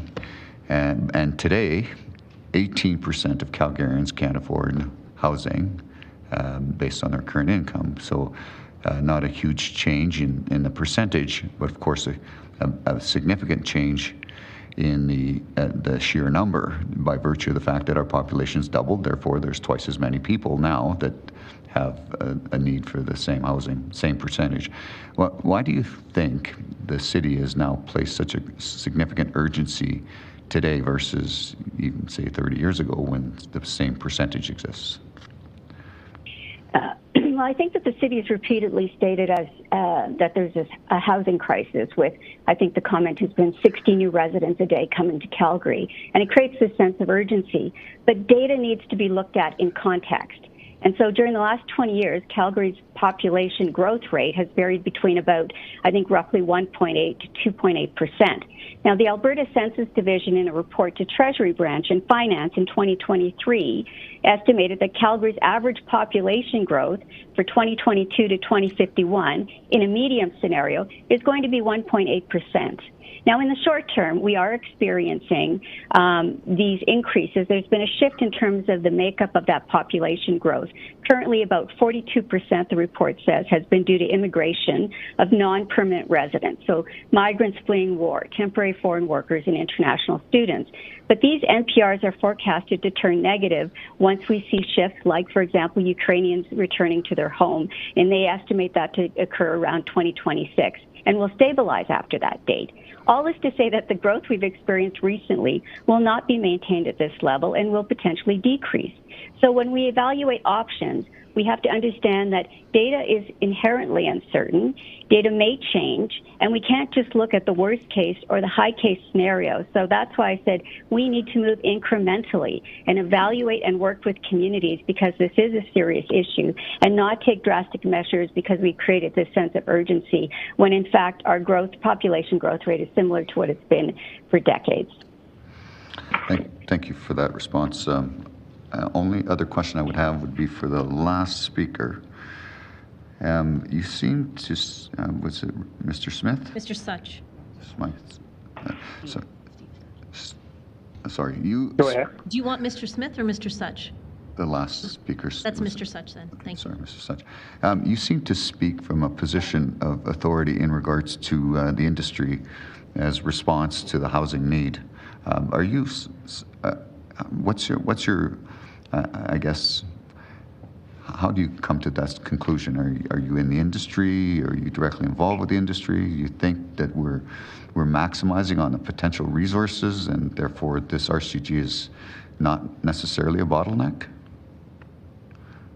Councillor Chabot, I'm actually unemployed, so I'm not in the industry, but I do have a number of friends who are in the industry, and I have been speaking to them about this and asking what was the logic behind a lot of the activity going on and what would change from their perspective. And it seemed to be they do see the gold mine of developing inner city, but they don't have the resources without removing them from other projects. So you think focusing on areas where you can achieve a higher output on a given area would be better utilization of our resources rather than spreading them ad hoc throughout the city? Absolutely. In fact, there's just in Mission, we have a condo property there, and there's a development permit going in for next door that is asking for relaxation to increase the density of units per hectare from, I believe, the normal limit is about 400 units per hectare, and they're asking to get 1,200 units per hectare. And, you know, I have to say, I support that. It's a massive increase in density. It will be smaller units, but they get way more units in a shorter time, and I think that makes a ton of sense. Because they're in Mission, they're about 600 meters from the LRT station at Stampede. So that is a good way to use our resources and not building more townhomes. It will ultimately have a smaller trickle-down effect. All right, thank you. I have no further questions. Thank you. Let's go to Councillor McLean, please. Thank you, Mayor. My questions are for Mr. Henry, please. Hey, for the record, for those listening that might not know, you have some history and experience here in City Hall, correct? I have, sir, yes. Want me to explain what that is for everybody? I was here under Mayor Bronconi as Chief of Staff for 9 years, so I know this room well. Yeah, so that's kind of what my questions were going to go. You have some experience in planning and development and policies coming forward to council. Have you, did you ever see anything similar to this come in your tenure before council? I mean, there was, you know, some tension in and around secondary suites. It's a different example, though, because with secondary suites, much of the concern was around the fact that you really aren't changing the built form much. secondary suites are pretty benign provided parking's looked after.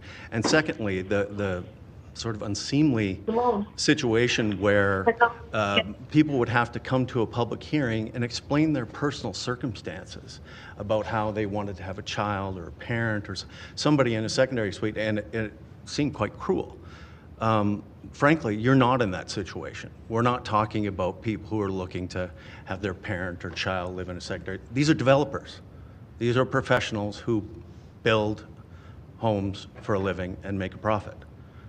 So the notion of coming to a public hearing should not frighten them. There is not a legitimate developer in town who's afraid of a public hearing.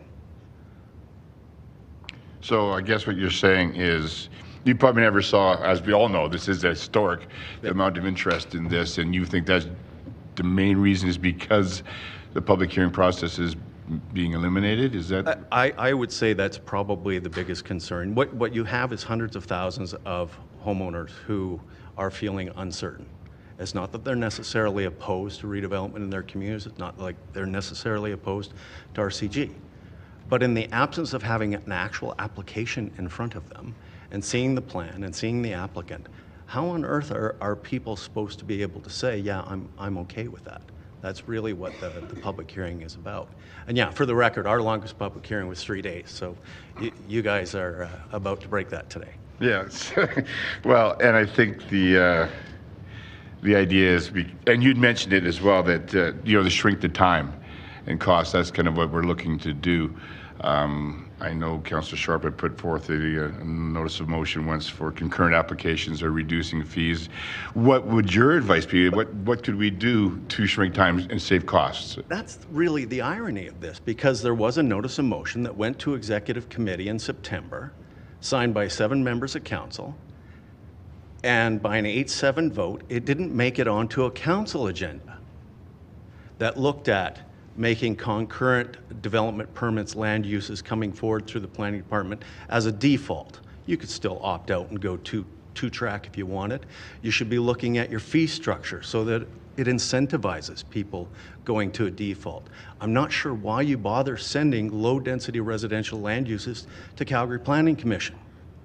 What value do they add there?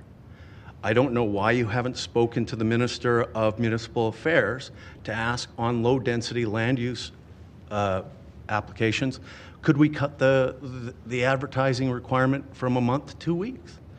There are lots of ways that you could streamline this process easily. Add on to that the concerns that were raised by industry on Monday with the department's software systems and their internal circulation processes. There is red tape that can be cut, Council, but public hearings aren't red tape. Okay, well, I appreciate your input. I agree with you. I think this is important to keep the public hearing aspect. At the same time, we also need to, speed things up and cut red tape to save costs. So thank you very much for coming down today. Thanks, Council. Thanks. Let's go to Councillor Penner, please. Thanks. I have a couple questions for Molly, please. Hey, Molly. One of the things that struck me when you were talking about your future and your options, you really talked about the choice of purchasing or not. And you kind of sort of said, like, you were almost like leaving it up in the air that might not even be a decision that you would make. Can you expand on that as a decision? Yeah, I really appreciate the question. I don't think that single-family home ownership with a husband and a wife and a child is the only path forward in front of young Calgarians. And I am not sure that ownership of a single family home is what I need. And so access to stable, reliable, and affordable rental could meet my needs really well. The reason I don't want to be in a rental now is that it could change at any time. I've helped my little sister, who I mentioned earlier, move twice in the last year because the costs keep going up of her rentals. And so with access to a long-term and stable rental, that could meet a lot of my needs. And I think that the choice to develop those kinds of things are the case. And although I really genuinely appreciate the opportunity for open dialogue, and I hear the comment here about it being inhumane to drag people in front of council to talk to you about needing to move into your friend's or family's basement.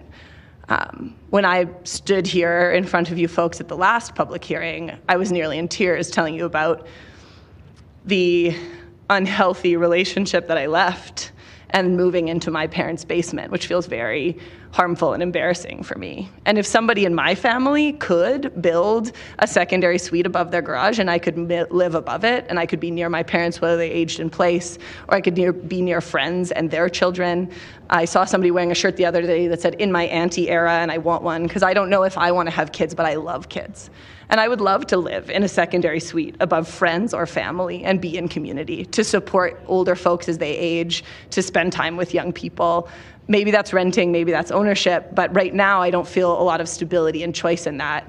And I actually think it's harmful to expect every one of us in that kind of situation to come and fight for that every time, and to drag people into inhumane public hearings every time that we want to build something as minor as a secondary suite above a garage, because it's not accessible. I moved a bunch of things around to be here. So did everybody, and I respect that so much. But I sat through many hours last night and missed my one recreational activity that I do a week of my pottery class last night, and I'm not at my team's meeting right now because I'm here because it's important to me. But that's not accessible. And so to have to do that every time is limiting people's ability to make choice, is limiting people's ability to solve those problems. And though I genuinely appreciate the opportunity for discussion, I think asking people to do that every time is inhumane. And I think there are people who are wanting to modify their properties for a lot more reasons than just to make money. I think there are people who want to modify their properties so their friends and family can live with them, so that generations can age in place. And so we can redefine what a family and a community looks like to not only be a nuclear family. And those options should also exist, but they're not the only ones, and they might not be the option that I would choose. So I appreciate the opportunity to speak to my choice in that. Thanks. And you talked a little bit about your friends and some of the choices they're making. Are they also, I mean, like, I'll speak for myself. Like, I actually have no desire to do yard work. I have no time to do yard work. I mean, I'm here like 12, 14 hours a day. And so through your peers, are those choices about what that housing, even if the choice to purchase, is it the yard work, is it the shoveling, or are those choices, perhaps a trade-off for other lifestyle choices around free time? Totally. I have some friends who are really stoked to be purchasing a house with a big yard so they can have a huge garden, and others who want nothing to do with that. And I think the choice is the piece that you're talking about not having to keep up on those kinds of yard work pieces and those kinds of things. And down the street from a friend of mine that is facing some of those same things are two houses. One is a single family infill, and the other is a single family with a garage suite above it. They take up almost the exact same amount of space on the street, and if you walk down the road, you would almost not even know the difference between these two brand new builds in this neighborhood. But one has a slightly smaller yard, which is a choice that many young people in my life are wanting to make, to not necessarily have to do that level of maintenance, for sure. Yeah, I'm gonna get a tad political and talk about choice. One of the things we've heard is about the certainty, but actually the certainty of, my job or Councillor McLean's job on the outside of this, based on this decision today, and what people are looking for in the future, and almost the veiled threats. And I wonder, what choices do you want to have? And if you're not going to be able to live here because you can't afford to live here, what kind of choices are young people looking for? Yeah. Right? And I don't need you to say, declare what you're doing, but I'm wondering, if we don't provide stability for a plethora of kind of people to live in our city, are we actually providing choice for people in a democratic institution?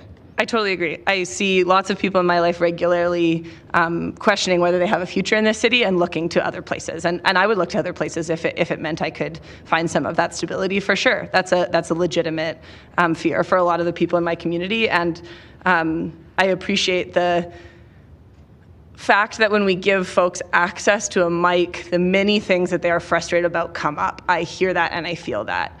I would argue that many of the threats that were laid at your feet in the last couple of days weren't veiled. I think they were really direct. And I understand that that's our democratic right. I think it goes both ways. I think there are just as many people with my perspective that are watching really closely to see how this decision goes and informing not just how we vote, but where we put our time and our dollars. I personally campaigned on more than one campaigns around this circle. I volunteered my time and I donated my money to more than one of these campaigns. And I may not have as much money as some of the other speakers who laid those threats at your feet, but there are a lot of us. And those of us that are young, you know, asking this question about why there's more urgency around this than many years ago when we were under a similar percentage of problem, as Councillor Chabot brought up, is that some of us have more access to information and time to fight those things. I don't have a family at the moment. I'm living that anti-life. I'm going to be here fighting and figuring out what I want this council to look like in any way that I can. And if this city isn't going to be able to be the kind of place that I can see a future, I will have to look other places. And I know there are other people just like me who are considering that with their vote, with their time, with their money, and with their future and the place that they live. Thanks, Molly. I don't have any other questions. Thank you.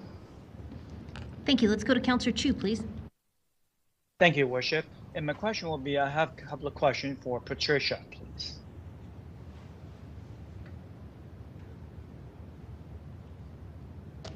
Patricia, are you there? Yes, I'm on the line, Councillor. Okay, thank you. And first of all, thank you for taking part in this. And I got a couple of questions for you, and I'm going to try to be quick, and I hope your answer will be quick too. So first one is that you talk about permitted versus discretionary applications. Do you think that there would be a negative impacts if the city decided to initially make this a discretionary, but then change to permitted use in the future? And what do you suggest should be done? So, well, first of all, you know that my stand is I oppose blanket upzoning. So I would not want to see it to be a permitted or discretionary use. However, if they did proceed, and the city has said that they would proceed by permitted use, discretionary use, they also said that they'd move it eventually to being a permitted use. And once you move from discretionary to permitted, there's really no grounds for appeal for a citizen. Once it's in the land district as a permitted use, it shrinks down any ability to appeal. It's basically a question as does it conform with the land use bylaw? So it's a problem. And the other thing that I've heard from many citizens is that they think that the city has to comply with the land use bylaw. But what we know with SDAB matters is that when you get there, citizens find out that there's a variance power with the planning department, and so they're able to make changes to height and massing and lot coverage and things like that. And there's no ability for the citizen to impact those unless they take it to appeal. Gotcha. Thank you. And my second question is that you talk about data to evaluate how we know where RCG works or some matrix to use. It sounds like you have researched this, and what have you found? Oh, Councillor, that's a big question. Like other if you can make a Reader's Digest version of it. Well, what I was speaking to Councillor Chabot about in response to his question is that, you know, we've created this sense of urgency that we must act now because things have changed dramatically. When they have not changed dramatically. We've always had issues around housing. We've had issues around affordability. We've had issues around population growth. So I'm just saying to City Council, it's a serious issue, but take the time to deal with it appropriately and don't take the drastic decision because you think there's a sense of urgency that requires you to act immediately. And I think it's really important for council to keep in mind that we have processes already in place that can assist. And, you know, the motion that the other speaker spoke about where you could concurrently run a DP application with a land use redesignation, that would save 6 months. That's some of the red tape that city spoke to. And then why not use available land such as for large targeted affordable housing like, you know, the Westgate land or the Midtown LRT development where you can make smart public realm investments at the front end, use innovative design, infrastructure, environmental measures can be incorporated into the planning of thousands of dwellings. So it's like understanding the data. What affordable housing needs do we have? What is the defined target for that affordable housing? Where do we do it in a way that we know that we can then get the results that we're targeting? So just putting blanket upzoning in place isn't going to give you affordable housing. housing, doing smart things like developing, for example, a community land trust. And I know San Ostante and Kirkshaw Cross explained that approach, where the city, leases land or sells land, and then it makes it a in perpetuity, affordable, non-market housing project for ownership and rental. That's the kind of, we need that kind of data and linkage between the recommendations that you're making and the steps the city is going to take on affordable housing. Great. Thank you so much. Thank you. Thank you. Thank you. Let's go to Councillor Wong, please. Thank you, Mayor. I'm going to float this question to Mr. Smith, please. Thank you. Mr. Smith, I understand you're against the blanket zoning. Yes. One of the recommendations in the report is to allow both secondary suites and garage suites on a property at the same time, right? First question, would you support that? Probably, yes. Okay. Second question is on that. Would you support that? Currently, they're in what we call RC1 and then going to an RC2, or sorry, RCS, secondary suite zoning. Would you support that being an automatic zoning, rather so thereby saving the public hearing process? In a vacuum, yes. I mean, there's probably a more nuanced response to that, but conceptually, I get the idea of avoiding the imposition of a public hearing for something that would be very personal, as has been articulated in this panel already this morning. Okay. Mark Henry made references to different process changes, efficiencies, shortening the time frame, but still going through a public hearing process. Would you support those sorts of recommendations? Most definitely. Most definitely. Okay. Thank you. Thank you. Thank you. Let's go to Councillor Putmans, please. Thank you. For Mr. Henry, please. Thank you for your presentation. A lot of the ground I wanted to cover with you was done by my predecessors in the questioning. But the last question I would have for you is that I think you're probably aware that the development permit process is also another opportunity to have input to the project. Would you care to comment on that? Sure. Let me walk through that logic a little bit. So there's been some argument made that the development permit process is sort of a safety net for those let's say that 6% that you have said are unacceptable over the last 3 years. So the development permit process would be the place where they'd catch that 6% and wouldn't let them happen. The problem being is that the same people who wrote the report that came to council recommending approval of that 6% are going to be the ones reviewing the development permits. So it's cold comfort for a lot of residents. Secondly, there's issues of transparency. The communication process on development permits is not particularly good when it comes to communities. A lot of neighbors don't know anything's going on until the backhoe shows up. And then finally, there's accountability. We don't elect bureaucrats. We don't elect planners. We elect you. And you, around this table, are the best arbiters of what is context in a community. That's what people put their trust in you about. And there's accountability there. If they disagree with you, they won't vote for you. Can't do anything about a planner who didn't agree with me. So that would be my view on whether or not the development permit process is an adequate surrogate for a land use change. Although, of course, they're two different beasts. The development permits never do really. We try to avoid actually dealing with development permit issues at public hearing. Mm-hmm. But doing them concurrently allows you to do the process just once. Many of the issues that come up during land use applications, particularly in conversations with the communities, are in fact development permit issues. That's why you get these letters attached from the developer going, you know, I talked to the community and they're worried about where the bins are going to go and this and this and that. And I've written this letter to the planning department saying I'm going to include this as part of my development permit. And that makes the communities happy for when they come to land use and you have smooth land uses. I've watched the RCG land uses that have come to you over the last 3 years. Most of them are literally 10 minutes from introduction to third reading. Nobody speaks at them. It's just a few. But those few are what matter as far as the public's concerned, having the ability to come in and say that. Thank you.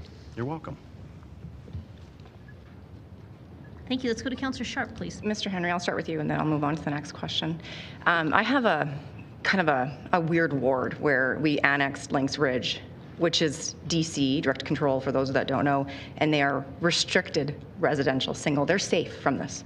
If this gets approved, they can continue building singles in that area. Do you foresee more communities wanting to go the direct control route after, if this does get approved, to save and restrict single-family homes in Calgary? It's an interesting question because Meadowlark Park, little Meadowlark Park, all 250 houses of us, is one of those communities that would be the perfect sort of litmus test for that. Because I saw that you just approved a heritage DC district on 25th. Well, what's to stop getting 250 signatures from landowners saying we're applying for a DC district for Meadowlark Park, and all of the land use specifications are exactly what your RC1 is now. And then coming back through this process. I mean, with this council, it would probably be turned down, but maybe they'll take a shot with the next council. Okay, thanks, because I've had some questions in Ward 1 about folks that living in Links Ridge, so thank you for explaining that. I have a question for Ms. Bennett. So Molly, you got me thinking about secondary suites and your questions and some of the answers you gave. Would you support an option to allow backyard suites in addition to basement suites in RC1 and RC2 rather than blanket RCG? I think if it's the only option that people can get to, it's better than nothing, but it's not, I don't think it gets at the heart of the problem. I don't have a long enough time to speak, so I tried to focus on one particular story because my belief is that story and values and connection are really valuable instead of just like lots and lots of charts and data. But I think the other example I would give is that my brother that I mentioned is an electrician, and he is getting married this summer. He asked me to officiate his wedding, and I'm really excited to attend. If he wanted to raise a family in the neighborhood that my parents raised a family in, he can't afford a home in that neighborhood. And I would like to see there be young people in my parents' neighborhood as they age. So I grew up next to an older couple and we shoveled their walks and they let me in when I forgot my keys and all those kinds of things. I think the existence of young families made North Haven vibrant. I don't know for sure, he's not here in front of you, that he would buy in that exact neighborhood, but I can see a world where allowing for more gentle density of duplexes and row houses and things like that would give somebody like my brother an opportunity to buy in the family neighborhood that we grew up in. I ride my bike to work. It's still too far away for me, so I would love to live in a upstairs of somebody's garage or in a more stable renting community in the center core, because that's my choice. His choice would be to have a little more space than that, and I think somewhere in the middle is being able to have those kinds of zonings. And when I look at the footprint of those kinds of houses, I don't think that they're that different than the footprints of the big infills that are coming in the place of older single-family homes as well. So certainly, if the first barrier that we can overcome together is to allow for secondary suites above garages to be an easy thing with no parking minimums and no public hearing required, of course I think that's a good thing. But I think that base RCG has value beyond that. And for me, my sincere hope is that all of that will go through. But I certainly do understand what you're getting at. Yeah, just to clarify, it wasn't just to have just a secondary suite and then like on one home. I'm talking about a secondary suite. So yeah, sorry, the garage. Yes, that's what I meant too. Yeah, the garage suite. The secondary suite is in the basement and the garage suite is above the, yeah, I was using the terms interchangeably. So you'd say that would be better than nothing? Better than nothing. Yeah. Cool. Thanks for being here. Yeah. Thank you very much. I don't see any other questions for this panel, so thank you all for joining us today. We appreciate your time. Let's try to assemble the next panel. Let me see if we have any holdovers. Do we have Henry Hansen? Sarah Ritchie? David Conkin? Andrew Bitts, Michelle Dreffs. Okay, I'm going to go to panel 37. Hi, I hear somebody on the line. Who's that?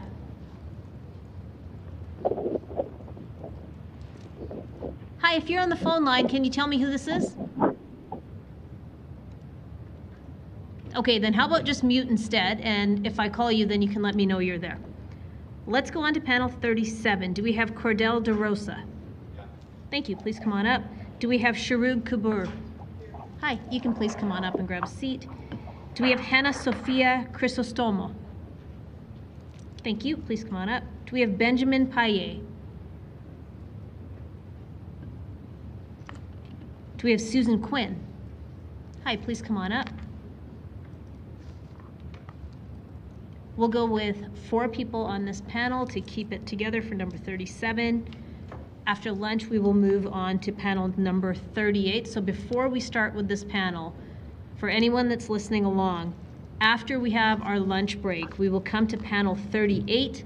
That will be Mark Huddle, Justin Similuk, Adele Sonoy, Jeff Marsh, and Robert Weaver. All right, so let's get started with panel 37. Let's start with Cordell, please. Good day, councillors and Madame Mayor. My name is Cordell, and I'm speaking as a resident of Calgary. Today, I'm here pleading that you accept the blanket rezoning and grow our city's future. I've worked as a paramedic here in Calgary for 1.5 years now. During that time, I've treated many homeless people. Too many of them have been pushed to the side and ignored. We need to plant the seed of change today. One incident that screams to memory is when I was called for a patient who was suffering from frostbite. Prior to this call, they had spent weeks in the hospital due to frostbite.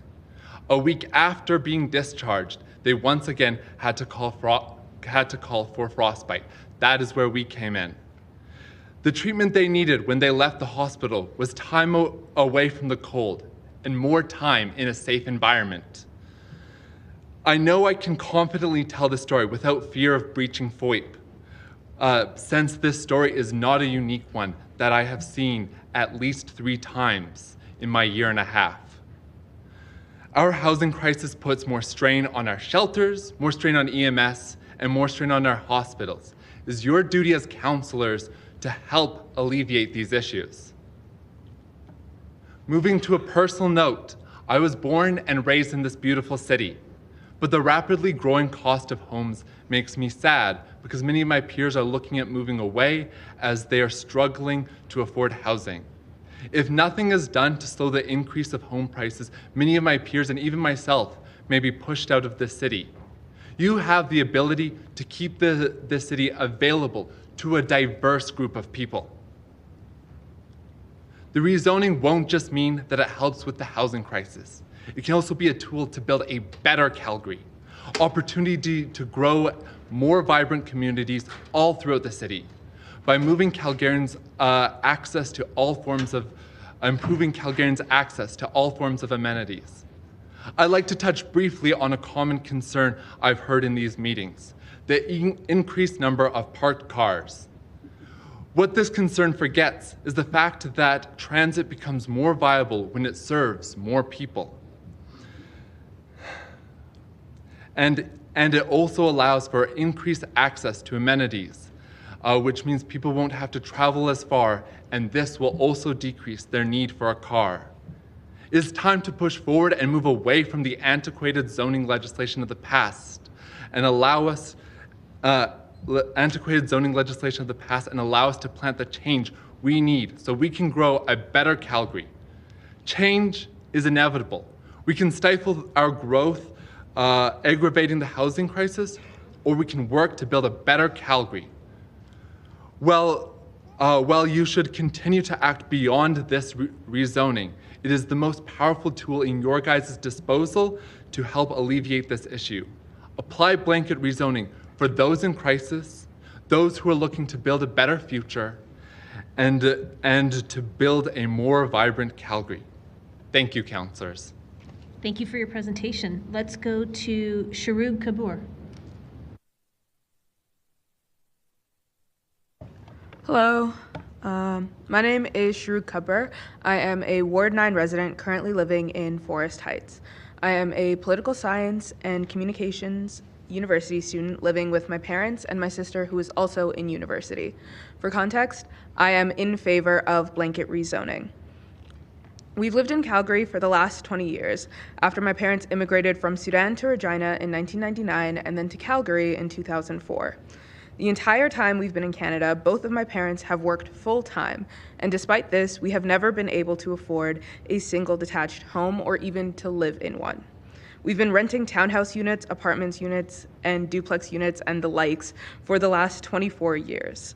And yesterday, I heard a counselor ask a question about maybe if we grow up, maybe we'll change our perspective on this issue, and I'm here to offer some perspective on the issue. I come to you today on behalf of my family who cannot be here because they are still working full-time, and on behalf of other families just like mine, to say that we would not be able to stay in Canada without these kinds of units. On behalf of my aunts and uncles in similar scenarios who know that single detached homes are not an option for us, I'm going to emphasize that none of this is in past tense. I currently live in an affordable townhouse unit. This isn't a memory of a different time. This is a reality that my family and others like us currently live in. RCG zoned homes are not layover houses for until we can buy single detached units. For some of us, they are our homes. We, and when I say we, I mean everybody in every type of unit living in my community, whether it be a townhouse or a single detached unit, we have gardens that receive more than enough sunlight, parking spaces to accommodate every single family car, kids eagerly waiting for ice cream trucks each summer, and more than enough trees to lay under when we need the shade, and every other part of a real neighborhood. As Calgary continues to grow and more families like my own move here, because it is simply a fact that Calgary will continue to grow, they deserve to know that they'll be able to live in a safe and comfortable home, regardless of what kind of home it is. I won't use words like affordability because to me, it's not about that, and it's more about realizing that we have the option to live comfortably than it is about the details of what sort of house it is. I urge Council to consider families like my own when voting on this issue, families who rent these units, not just the homeowners or those who will rent out their additional units. That being said, I want to emphasize that these units need to be safe and long-lasting homes. No cheap materials and no short-term solutions. I want a safe and sturdy home that will outlast whatever family lives in them, because again, they are homes for most of us. Again, I am in favor of the blanket rezoning. Thank you for your presentation. Let's go to Hannah Sophia Chrysostomo. Hi. I also have a presentation. I think I'll just use this one because I noticed that it wasn't working when I put it up there. Oh. You put it on there. Okay.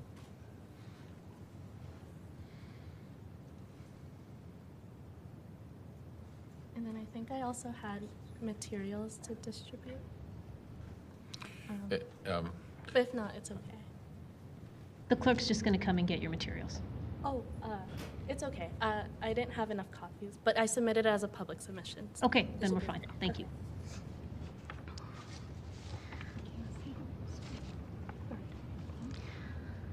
Hello, my name is Hannah Chrysostomo. I live in Ward 7, and I'm a political science and urban studies student at the University of Calgary and a member of Urban Calgary Students Association, or Urban CSA. I'm here today to present Urban CSA's letter that captures nearly 150 students from every ward across the city who fully support the proposed residential rezoning. Each of their names and their wards can be seen on the screen above. This is a voice that has been historically and woefully underrepresented in the process of engagement in our city. Although after tuning in over the past 2 days, I think that is changing, so shout out to all of you. Although many of us may not be homeowners, we are still Calgarians. Property ownership is not a requirement to participate in democracy. Many of these students cannot be here today due to exams, work, or any of life's challenges that don't grant them the luxury of time. However, if every student represented in this letter were here today, it would almost be the equivalent of every person who has spoke at this hearing since it began on Monday. A lesson from an urban planning class that has always stuck with me is that for engagement to truly be equitable, you have to go where people are and not ask them to come to you. So that's exactly what Urban CSA did. We did this by hosting a series of workshops on campus where students engage in discussions with industry professionals about the complex challenges of the current housing crisis as well as the impact of this proposed rezoning. We also collaboratively brainstormed exactly what we wanted this letter to say. Lastly, we volunteered with our student union, talking to hundreds of students in the busiest parts of campus about their housing situations. What we heard is that students and young people across the city have been thrust into an untenable situation. I, like many, cannot fathom ever owning a house, let alone moving out of my parents' home. For those that have moved here for new opportunities, they are weighing the decision of whether or not to stay. And every day, Calgary loses the young talent that is vital to its future. Young people are denied agency over our housing choices and subsequently the direction of our lives. In the interest of time, I won't rehash all the details of our letter, but young people's voices must be taken into account in this decision. And I hope Council takes the challenges our generation will be forced to navigate into consideration. The decision to embrace change will mean the difference between building a resilient city for the future or continuing down the path where 1 in 5 Calgarians cannot afford their housing and where our growth patterns are characterized by rampant, unsustainable, and expensive sprawl. On a more personal matter, I was born and raised in Calgary, but like many, my parents were not. They moved here in the 90s and lived in a home in Marlborough with my aunts, uncles, grandparents, and cousins. It wasn't easy, but they worked hard and saved to purchase a home of their own. They didn't have much, but never once did I hear them complain. 30 years later, all my older siblings moved out, their mortgage was paid off, so they decided to do what most of those in their 60s do. They wanted to downsize and sold their house in search of a modest home closer to their grandchildren. We were confronted with the lack of housing in the city when we tried to get a rental during their search for their next purchase. This was in 2022, when the vacancy rate was not even as low as the 1.4% we see today. Yet with dozens of viewers at every rental and no rental history from neither my parents or I ended up moving in with my sister while my parents lived with my aunt. Thankfully, we had this safety net. For many in our city, this would have meant sleeping rough. We were lucky to find a place to rent, and my parents started putting offers on houses. They thought at most we would rent for 6 months. 2 years have gone by, and every single offer they have put on a home, they have been substantially outbid on. And every year, our rent has increased. Yet still, I have never heard them complain. But what I have heard is them cry. Cry over the fact that their retirement plans are slipping further out of their reach, and cry over the fact that in their senior age, yet again, they are unsure of their housing futures. If we aren't building a city for the young, and if we aren't building a city for the old, then who are we really building this city for? While these proposed rezoning reforms are not the silver bullet which will solve the housing crisis, what rezoning does offer is increased housing choice and supply that Calgary so desperately needs. It puts agency back into the hands of young people by decreasing competition in the rental market. It offers duplexes and townhomes for seniors who are looking to downsize or young adults looking to own their first home. And in tandem with the 98 other action items in the housing strategy and the prioritization of non-market housing, it uplifts our city's most vulnerable by increasing the supply of housing across the entire continuum. Let's use our time and land efficiently by streamlining the process and get more housing built. I, alongside the 146 students listed in this letter, are in support of City Council making smart decisions today in defense of Calgary's future by voting yes to the zoning reforms. Thank you so much for your time. Thank you for your presentation. Let's go to Susan Quinn, please.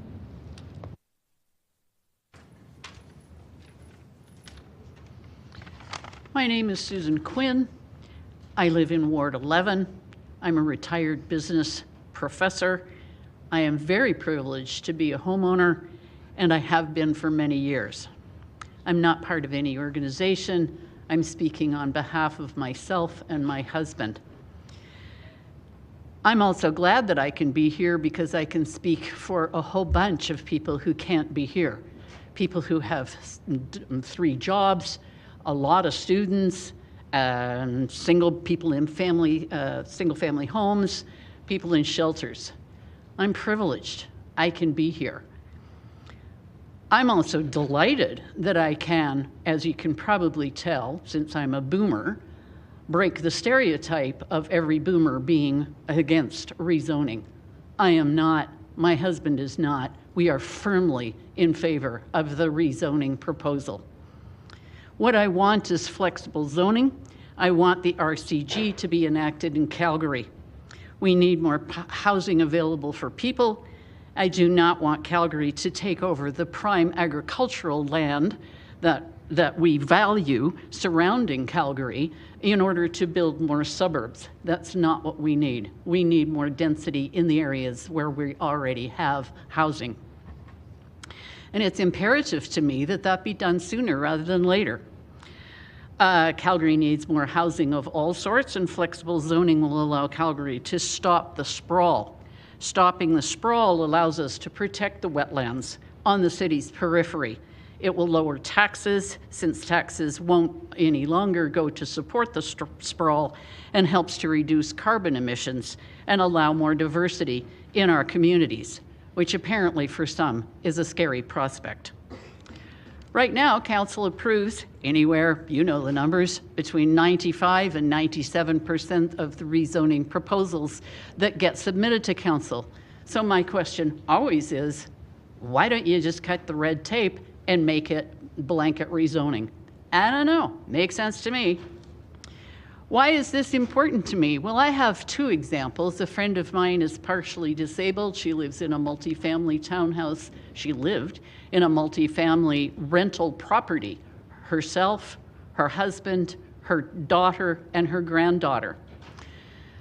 When her landlord decided to increase their rent 35%, they couldn't afford it any longer. They couldn't find another place to rent in Calgary, so they've had to move, not knocking Okotoks, they had to move to Okotoks in order to buy a place that they finally got after 6 months of looking. You go, well, that's a good luck story. Good for them. They found a place. They become homeowners, which they didn't want to do. They also moved to Okotoks. Good for them. Not really. No, they're partially disabled. They have lots of trouble getting around, and they now have to travel to Calgary for all of their myriad healthcare needs. They're away from their friends. Her husband used to go for coffee at McDonald's every morning with his friends. He won't be able to do that anymore.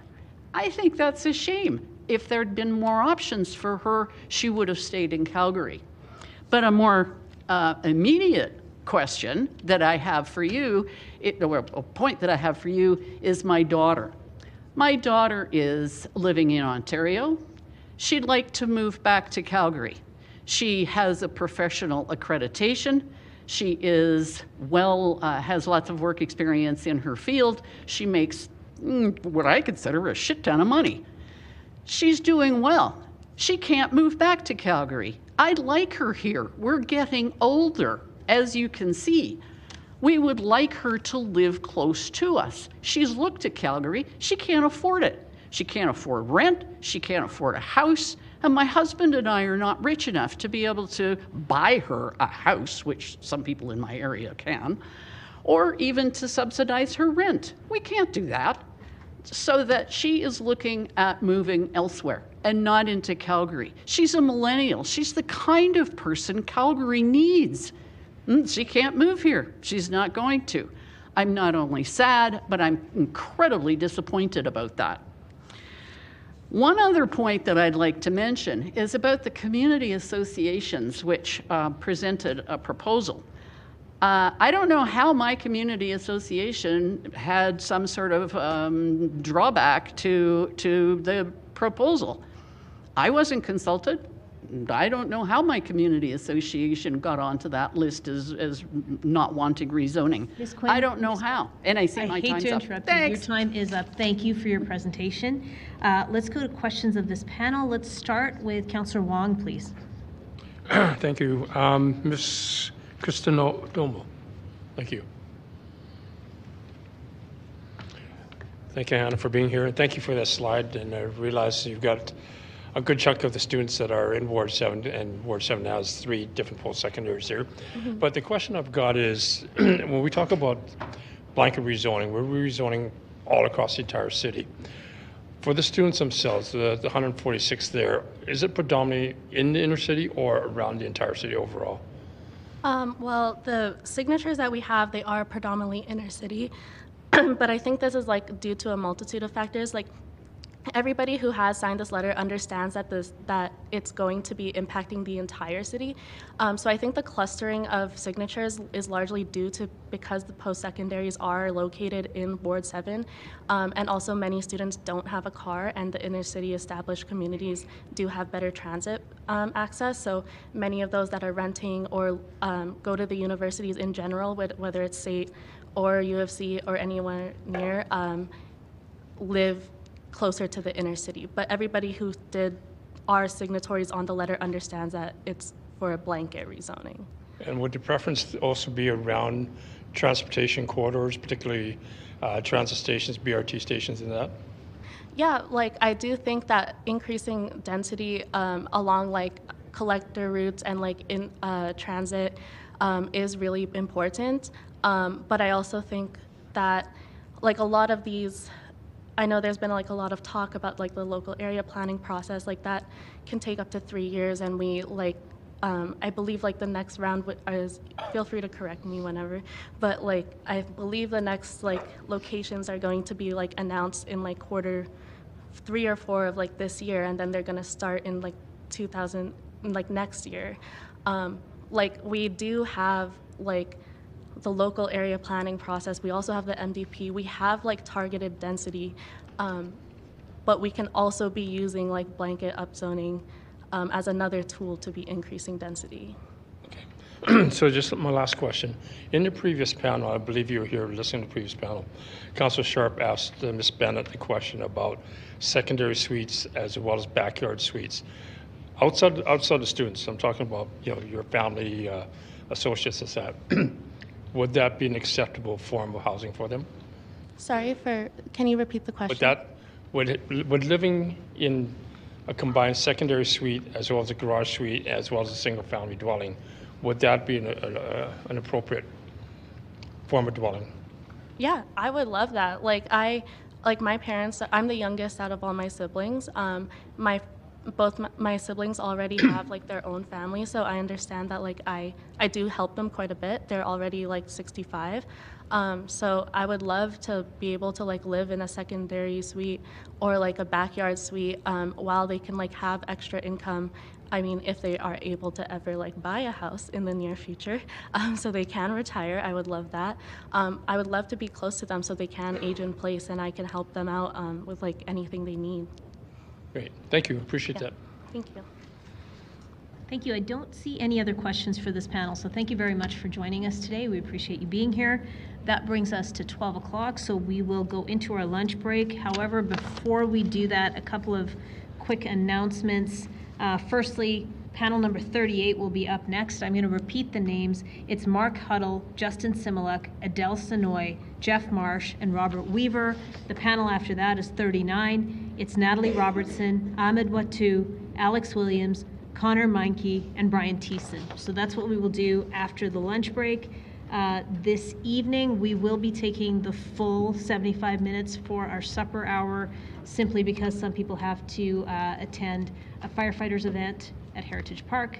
So we won't be truncating the supper break because of a request from members of council. So that's just the standard break that we will take. It doesn't have to start at 6, but it will be the full 75 minutes for supper. So with that, we will be back here at 1:15.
Welcome back to public hearing, everyone. Madam Clerk, could we try for a roll call?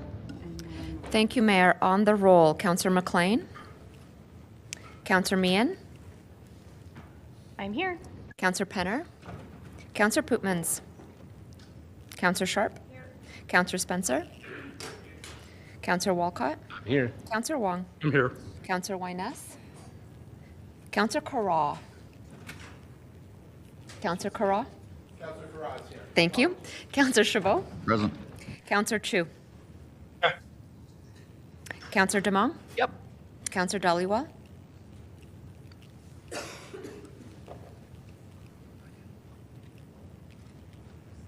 Councillor Penner.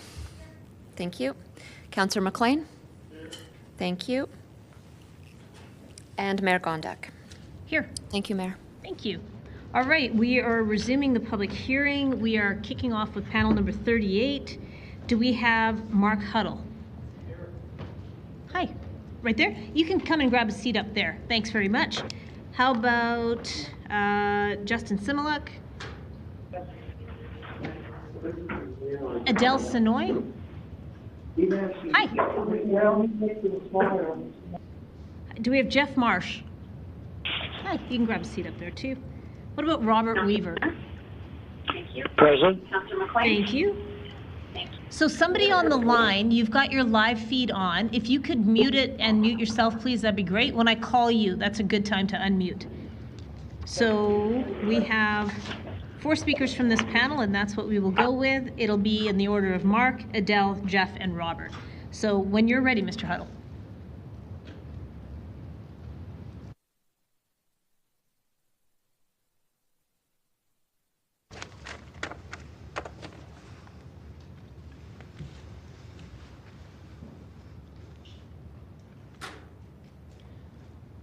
Hello, my name is Mark Huddle. Peter Demong is my counselor, and I live in Sundance. My vote on the blanket rezoning is no, and here's why. The Liberal decision to allow mass immigration not only is unfair to people moving to our country for a better quality of life, but also to all the cities, towns, villages they are moving to that are not prepared to accept this mass influx of people. Today, many fellow Canadians and immigrants still want to move to Alberta for our special advantages, including affordability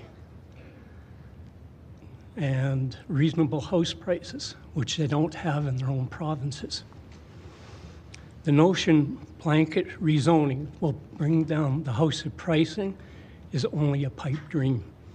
This will only destroy the character of each subdivision and eventually the beauty of our city that was built by our predecessors. There's absolutely no way any city in the free world can control the cost of housing by using this rezoning method. Plain and simple, blanket rezoning does not work. Calgary is and always will be a boom and bust city. I have listened to many people who want you to vote yes on the blanket rezoning with the argument they cannot afford to buy a house or to afford to pay rent. This is an affordability issue. I truly believe a better objective for this city is to scrap the blanket rezoning idea and deal with the real issue.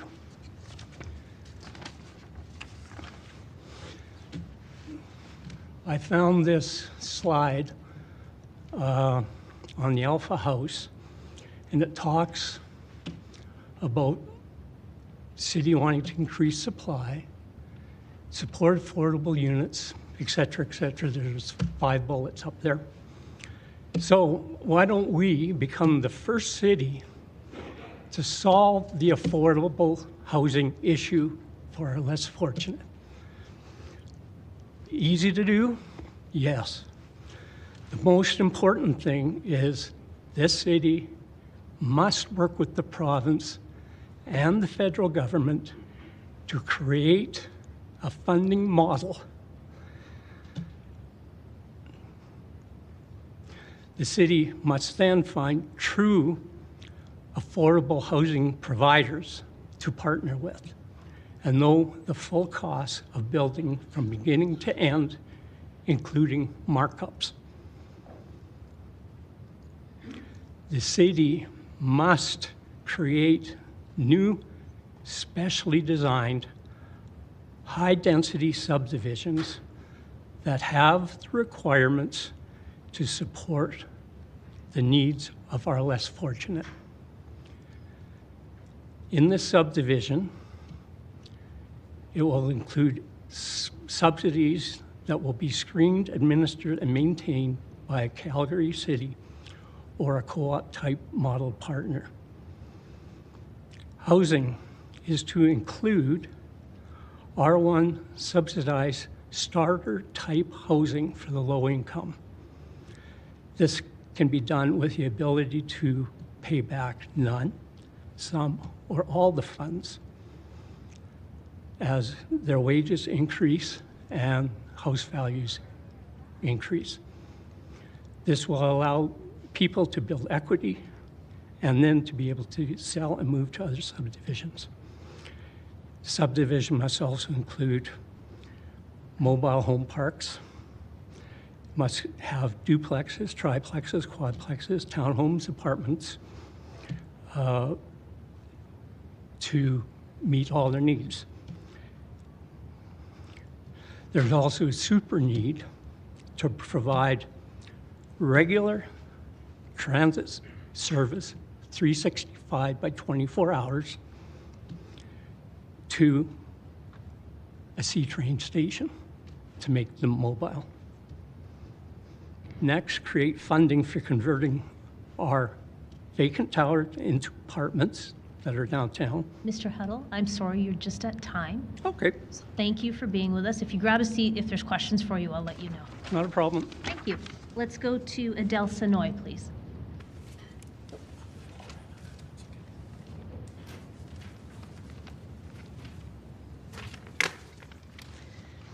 Good afternoon.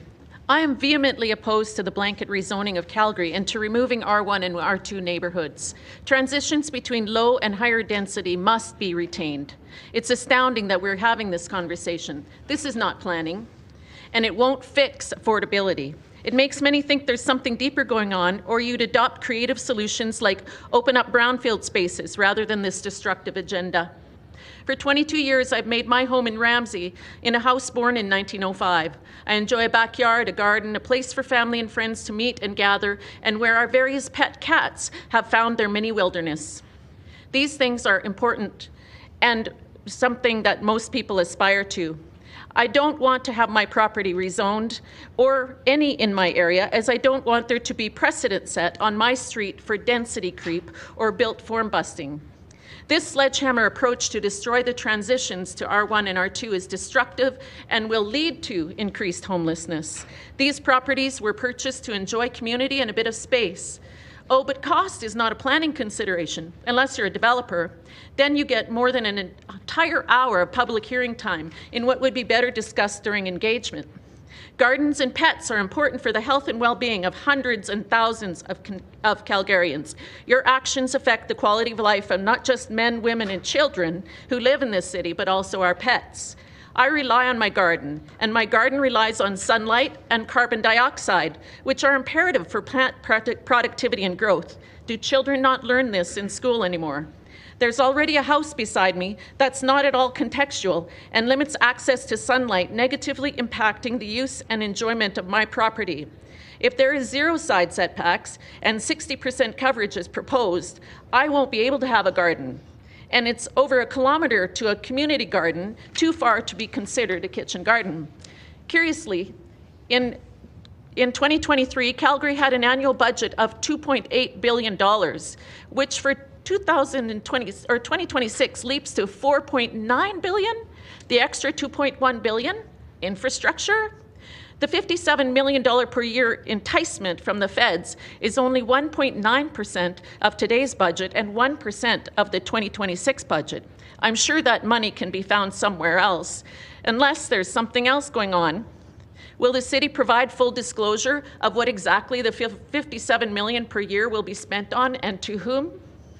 I don't know why we're taking any handouts with conditions from the most hated, least trusted federal government in our history.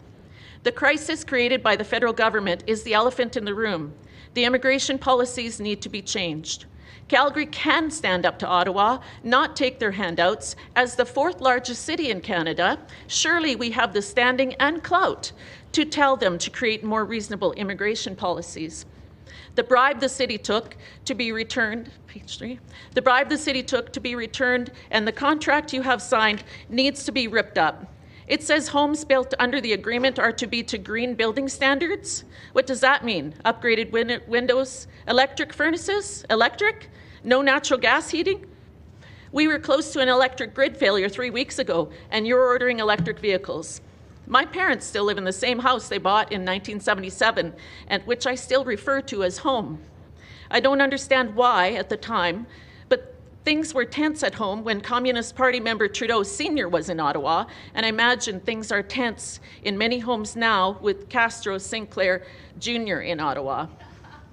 Home is a place where we have all of our needs met and carries with it the implications of safety needs, the need for belonging, of community, of love, of security, and the provisions we all deserve. Calgary Council, don't be homewreckers. Also, a point of order, if I may, non-residents is influencing Calgary's municipal hearings. What's the precedent for that? Most people, even students speaking in favor, need non-market housing, and they aren't taxpayers. Thank you for your presentation. Let's go to Jeff Marsh, please.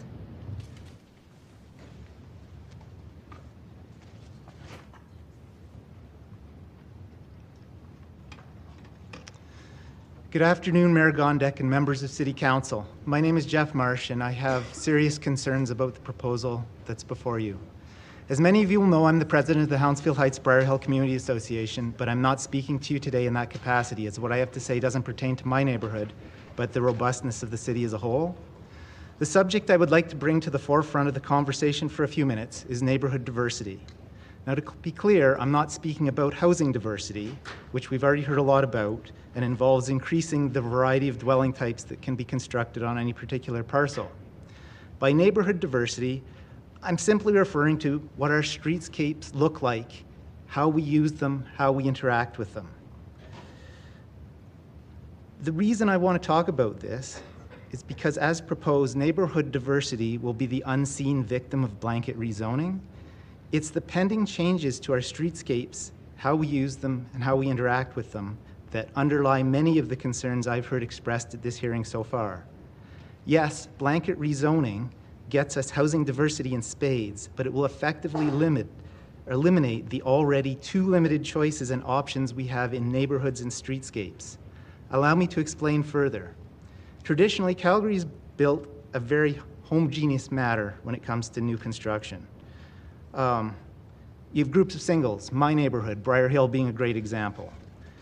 You have groups of semis, let's say along Canmore Road on the south side of Confederation Park. Groups of townhomes, Regal Park provides a great example. Those are all single uses. Historically, there have been some sort of limited mixed use, like Banff Trail back in the day was a pretty robust mix of singles and semis. However, singles have historically been by far the biggest group, to the extent that in many cases the expanses are almost or in fact entire neighborhoods. It's still true with greenfield development largely in that significant areas of the greenfield developments are devoted to singles. I don't believe this has been done to exclude anyone. It's just been market forces. It's been simply what previous Calgarians most wanted and, well, honestly, in past times, we're still able to afford. So as far as neighborhood diversity goes, Calgary's have had some choice, but not a lot. Definitely not enough for the Calgary of today. In recent years, as older communities have organically redeveloped, more permutations and combinations have emerged. My favorite example is 16th Street in Hillhurst, which has changed from being what I believe was entirely singles on 50-foot lots to now being almost entirely new 25-foot infills, almost, I think, without exception, and that's a combination of singles and semis. This organic metamorphosis hasn't happened as quickly as it needed to, however. Hence, the advent of the new fully mixed low-density residential district known as neighborhood local in the local area plans is awesome. It provides more choice and more diversity in housing, and it also represents a new type of streetscape or a new genre of neighborhood that Calgary hasn't traditionally had. The thing is, though, blanket rezoning will effectively see every low-density residential district across the city converted to neighborhood local, just as the huge expanses of singles that cropped up historically don't work for us today. Making everything fully mixed use is going to lead to problems in the future. Now, to be clear, I'm not proposing entire neighborhoods of single use or limited mixed use or even fully mixed use, but enabling there to be some streets or copses or small areas where each of these distinct uses can continue to flourish or be created as, if they're new. Because this is going to provide the most possible choice and diversity for all Calgarians in terms of both the neighborhood they want to live in and the type of house they want. As a city, we're getting desperate for housing and housing that we can afford. Blanket rezoning gives hope. I get it. It seems like a relatively straightforward and easy to implement approach. In other words, it's a quick fix. But come on, we all know there's no such thing. Quick fixes rarely produce the results desired and often cause more problems they solve. Calgary needs better. So sure, more robust solutions are harder and require more work, but we already have exactly the right tool in the toolbox. What is it? It's local area plans. If easily tweaked in two key ways, they can provide a comprehensive roadmap that I believe most Calgarians can get behind that will bring us housing and neighborhood diversity, more than we've ever seen. The two tweaks are provide more granular urban form categories than just neighborhood local, and to enable a more genuine consultation with plan area residents with what's proposed for their home, on their street, and in their neighborhood. So thank you very much. Thanks, Mr. Marsh. Let's go to Robert Weaver, please. Good afternoon, Mayor and Council.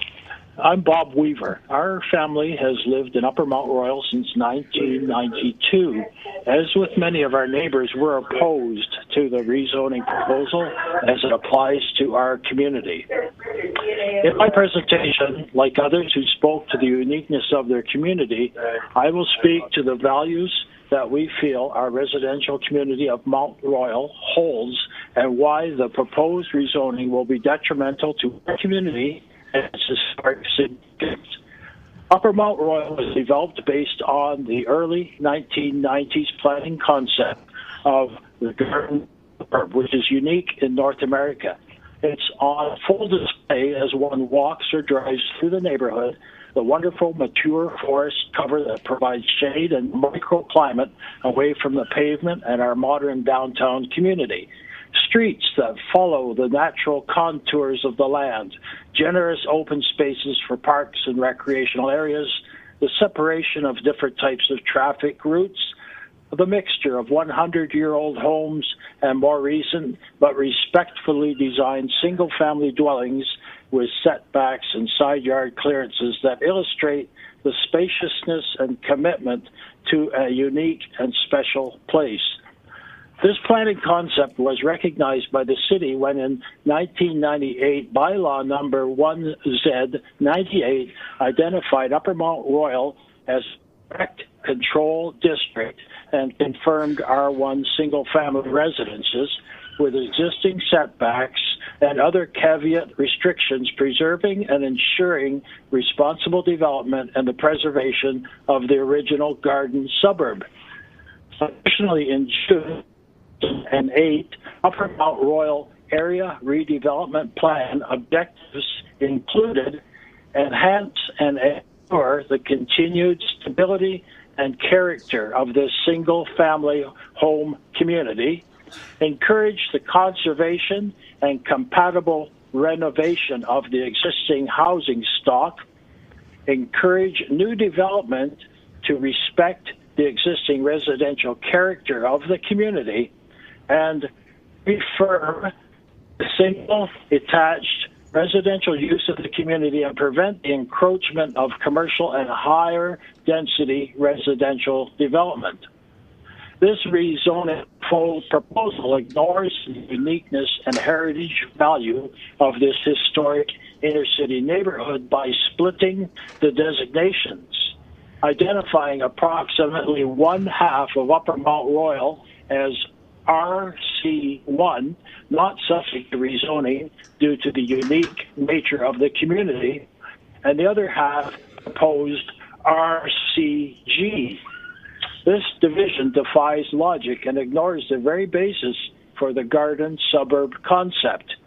I see a real threat to our community of Upper Mount Royal, a move away from a community steeped in history to a community where a family home could be replaced with a fourplex with 4 suites, add 4 or more cars to the street, remove the tree cover to accommodate a boxy multi-family dwelling, eliminating the setback and changing the streetscape, resulting in a hodgepodge of development, the loss of a unique place to demonstrate to potential businesses, investors, or families a community that is similar to Vancouver, Shaughnessy, Ottawa, Rockcliffe Park, Toronto, Rosedale, as these neighborhoods hold a special place in the identity of these cities, providing living examples of how focused and restricted planning and a development model can preserve and protect the unique heritage character of a place. Calgary will benefit by maintaining the historic character for the entire community of Upper Mount Royal. We ask that the objectives and nature of this original garden suburb be preserved and protected now and for the future, and identify Upper Mount Royal in its entirety exempt from this blanket rezoning proposal. Civic leaders need to recognize these special places and show pride for these unique and historic examples of Western residential development. We need to reflect on the attributes that communities such as Upper Mount Royal hold for current and new Calgarians who wish to live in a place founded on this unique garden suburb planning concept, an urban model Thank you, Mr. worth Weaver. protecting. Okay, thank you. I'm finished. Thank you. Please hang on the line in case there's any questions for you. I will go to the first person in the queue for questions, and that's Councillor Walcott. I just had a question for Mr. Marsh, please. It's just one. Many of my colleagues have identified in a lot of their questions that they're, opposed or not really interested in the blanket approach, and they talk about targeting approaches around transit, around amenities, grocery stores, schools, and not just like mixed use, but going high density in those areas. Would you support that in your community, since you have a university, a train station, and a grocery store right across the street?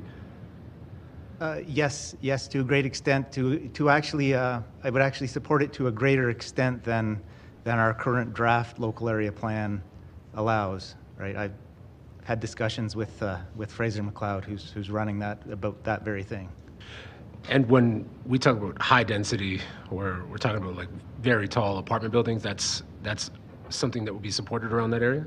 Well, I said it is site dependent, right? Like we would like to see a lot of density put on the old Sears site, for instance, in our community. Like we think, that site could easily, understand it's, the private owner has to decide what they want to do with it, but it could accommodate probably multiple very tall towers, like 30 stories. And then, when you're close to the park over by behind Lions Park, we can accommodate,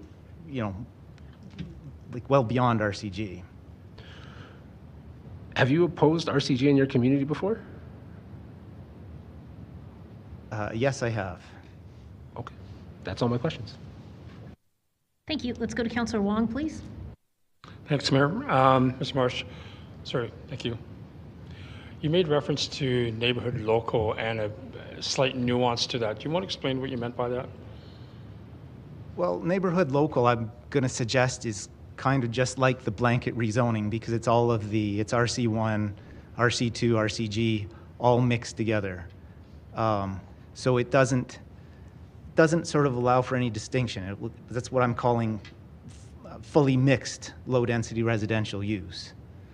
So I just, again, in terms of maintaining choice in neighborhood and what your streetscape looks like, I'm proposing that, you're not going to have massive expanses of the same zoning, but if there could be more granular zonings, say still mirrored along what we have, RC1, RC2, RCG, other combinations like the fully mixed, or maybe a combination of R1 and R2, maybe even a combination of R1 and RCG. Okay, that was the word you just used, granular. Yes. Because neighborhood local right now allows RC1s, RC2s, RCGs in that zone. Yes. What did you mean by granular? To allow for basically to still have, so I guess to me more granular, the example in the context of the local area planning would be the fact that there are the limited scale provisions, for instance. That makes it a bit more granular in one way. But said, rather than just relying on that, to actually have urban form categories that are more reflective of our current zoning types, as well as new combinations of them. Okay. I asked a question earlier, and that's with regards to secondary suites, and along both secondary suites and a garage suite on a property. Do you think, again, whether it be Rosedale or Hounslow Heights, Briar Hill, which is predominantly RC1s, do you think that would be permissible or acceptable, sorry? Having both the row house, having both a secondary suite and a garage suite on the same property. So I understand your question. I think the answer, again, it comes down to the context and the context of the neighborhood. So I would have, if you took basically, if you look at our neighborhood, distilling what's important to our residents, it doesn't really matter how many neighbors they have or what the form of the dwelling is.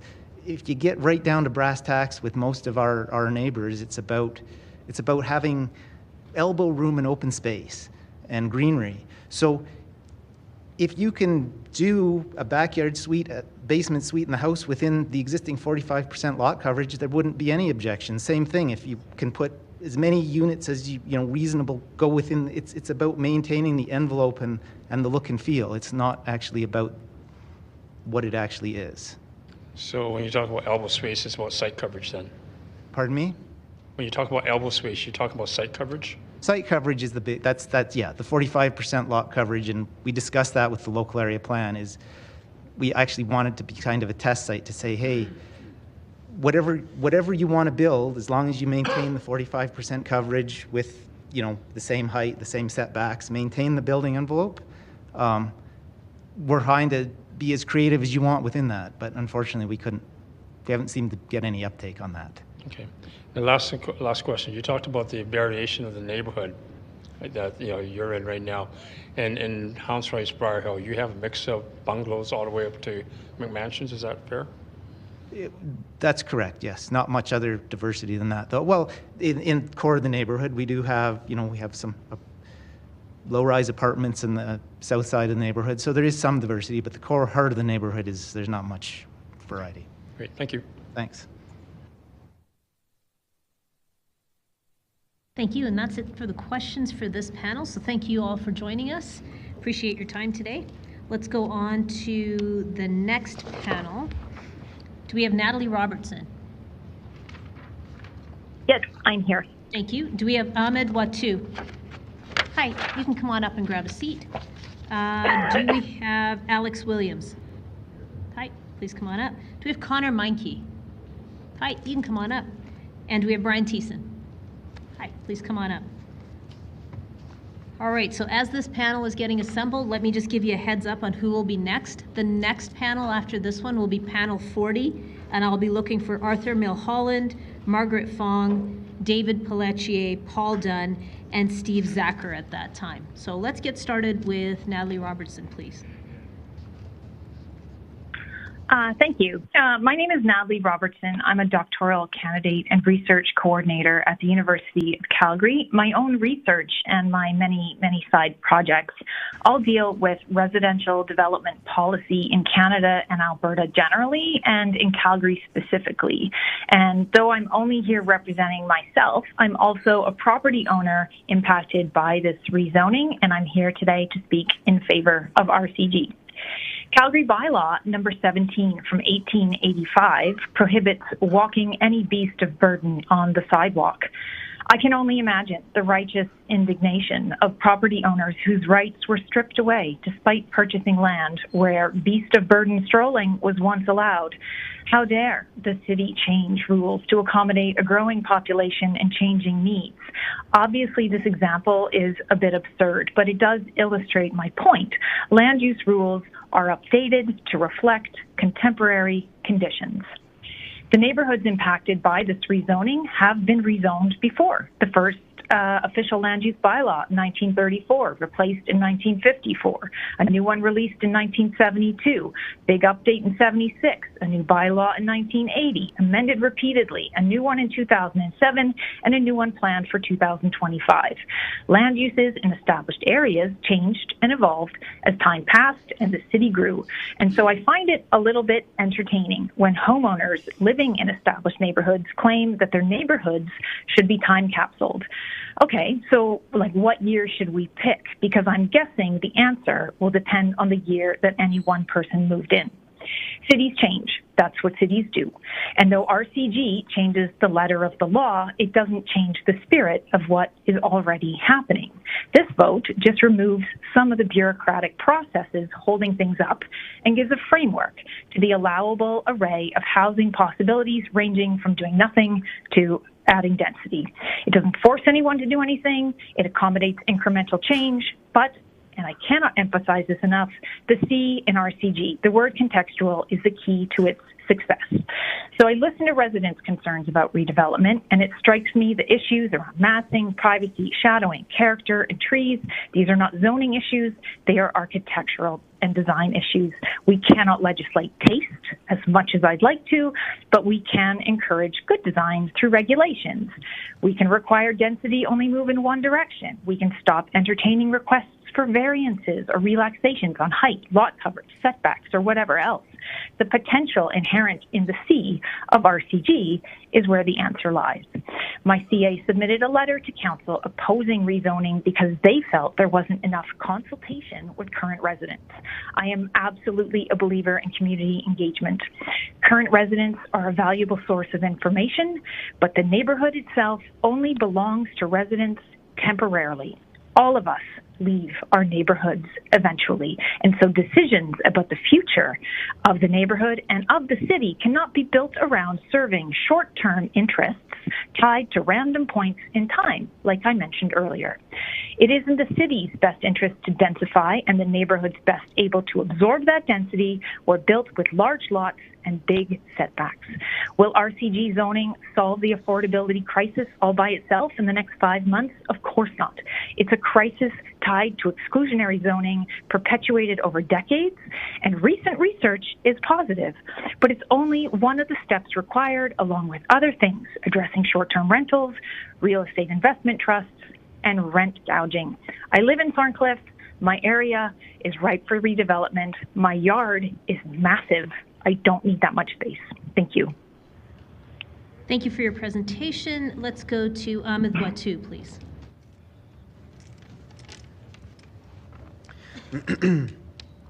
Hello, everyone. My name is Ahmed Watu, and I reside in Ward 7.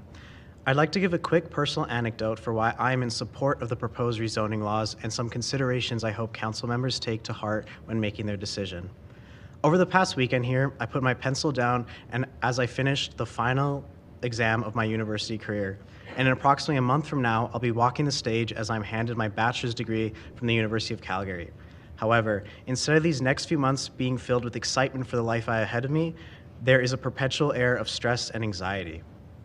I moved from outside of Calgary to attend school here, away from my parents. And no, I'm not from Eastern Canada, here to ruin Alberta, or God forbid an international student. And while I believe there's nothing wrong if I was either of these things, for some it does seem relevant for whatever reason that I've in fact called Alberta my home for going on 20 years. I moved to Calgary because I was looking for opportunity, because my entire life the city I lived 2 hours away from was touted as a beacon of growth, development, and above all, free from the astronomical pricing issues plaguing other major Canadian cities. I moved to Calgary excited to hopefully build my life here and call the city my home. But over the course of my degree, the reality of Calgary's dire situation has become painfully apparent to me and thousands of others in my shoes. The number one source of my anxieties right now is my housing situation. To afford to live in Calgary, I had to max out my student loans. But with school now behind me, I no longer have that fiscal support. With the rising costs in every sector of my life, and of course the loans I'm going to have to start paying back soon, continuing to live in Calgary is becoming less feasible every day. This is a situation that many new graduates are facing, from those like me who moved here from out of town, as well as those who have spent their entire lives in the city. Calgary is losing its workforce of tomorrow. After my conversations with those against these rezoning policies, as well as tuning into the panels in the last couple of days, it's clear, for the most part, everyone agrees that there is a problem with housing in Calgary, and the data and studies prove this to be the case. So I pose a question to those that are against these rezoning policies. What do you propose be done to fix the current housing crisis? And no, it's not a carbon tax or immigration or federal mismanagement that's causing these issues. There are countless case studies from around the globe where cities have all these things to far greater extents, and their housing market is nowhere near in the state that Calgary's is in. These rezoning policies are based on precedent. They've been intensely researched, and while it's being repeated ad nauseum that they are not the silver bullet in fixing the housing crisis, they're an integral step. We cannot afford to idly wait by as Calgary is bled dry, and we need to start taking steps now to ensure that we build a city where our children and our grandchildren can thrive in. And ultimately, if making Calgary a more livable and affordable city means more crowded street parking and the occasional shadow over a garden, then that's a trade we should be willing to make. Thank you. Thank you for your presentation. Let's go to Alex Williams, please. Hi, everybody. I'm super excited to be here, and I want to thank Council, Mayor, and administration for doing this public hearing. It's long, and I realized when I signed up, I thought I'd be about halfway. I think I'm very deep in the first quarter. So if you need to take a nap or zone out while I'm talking, I give you full permission to do that. You guys are going through a lot. My name is Alex Williams, and I'm in favor of RCG rezoning. Please vote yes on the matter before you. Thank you for having this public hearing. I know everyone who speaks here, for or against, is here because we love this city and we love our communities. I even made friends with a few of those speaking against throughout the engagement process. I'm a born and raised Calgarian, which I share not because I think it gives me some special magic powers or privilege or that my opinion matters more, but because it's given me some experience already with the changes in the city. I remember climbing the steps of the old wooden entrance to Heritage Park, rather than the gates we pass through today. I remember entering the zoo by the tiger enclosure, rather than by the penguins. I remember when the Science Center was by the Armory, and not along Deerfoot. I remember living on Millrise Boulevard when the Fish Creek Lacombe station was built. I was frustrated because the trees were torn up, and the roots of those trees had made the pathway along there bumpy, which as a little kid I loved because it made me feel like I was off-roading. My sister was similarly frustrated because at the same time, the city built a bridge over McLeod Trail. In doing so, our favorite mini golf course behind that superstore there was torn up. My sister exclaimed, and this is among my earliest memories, "The mayor is ruining the city." Later, I appreciated the train being there because now I could go on a trip downtown with my grandmother, who lived in the apartments on Millrise Boulevard, just a block away from our single-family home. And now that I live car-free, I love our transit system even more. And once I started driving, I found the flowing traffic on McLeod Trail, thanks to that bridge, way more convenient than I'm sure I would have found those lights. And even though I don't drive anymore, at least not regularly, I know many people in the city benefit from those bridges as they do from other road projects that I might not use. Change can be scary, but you never know, you just might love it. And of course, I continue to struggle with change.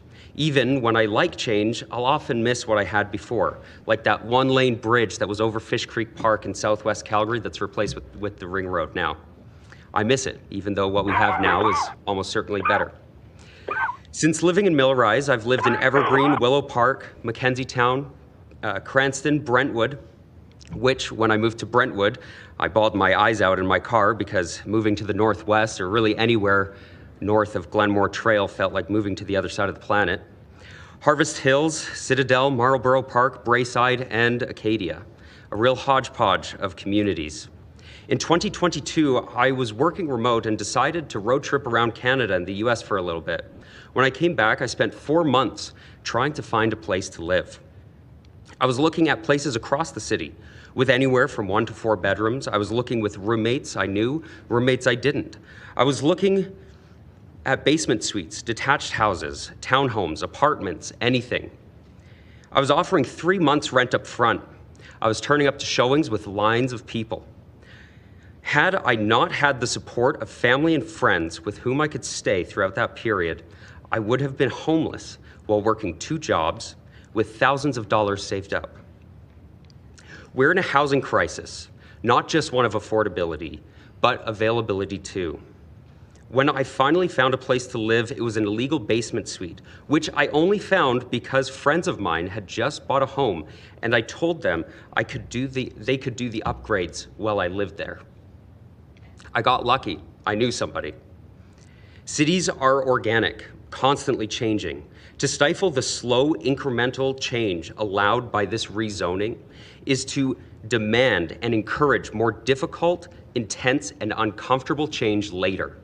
Cities will change. We will all change, and we need to change with them. Please draw on every tool we have, including the RCG rezoning, to increase housing affordability and availability. Thank you. Thank you for your presentation. Let's go to Connor Meinke. I have a PowerPoint presentation. Perfect. Okay.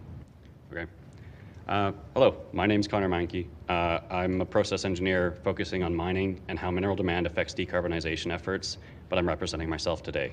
The goal of my research is to find ways to minimize the number of mines being built to supply adequate mineral resources for decarbonization.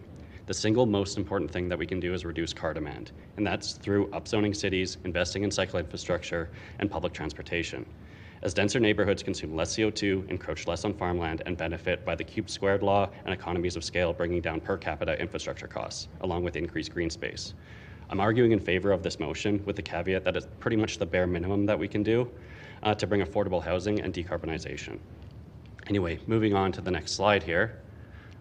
More housing is always the key. I think this is the PDF version, but anyway, next slide, please. I think it's important to understand that the housing crisis started in 2000 when we started to diverge in housing prices versus disposable income. So what does upzoning mean for the city? Moving on to the next slide. I want to focus in on a case study with Minneapolis, where rents only increased over about a 5-year period of 1%, but housing stock increased by 12%. They reduced homelessness. They eliminated all parking minimums from the city. They required minimum building heights for new developments, and they densified areas with proximity to transit. Other studies in Australia have shown that inefficient land use and exclusionary zoning can increase housing prices upwards of 42%. Next slide, please. In the case of Minneapolis, you can see how it compares to other Midwest cities, basically having stagnant rent ever since they implemented these zoning policies. And then in the case of, again, they implemented this in 2017, 2018, they increased their number of multi-unit housing. Next slide, please. When we look to Australia, they have what's called a land value tax, so it's much easier to define what the land value is versus the effect of zoning, and in their cases, they found between 29 and 42% of the cost of housing was just because of exclusionary zoning. Next slide, please. I am quite pessimistic after hearing a lot over the last couple of days of upzoning all of Calgary, but at least I hope that we can find a middle ground where we follow places like Minneapolis and zone based on proximity to transit. Next slide, please.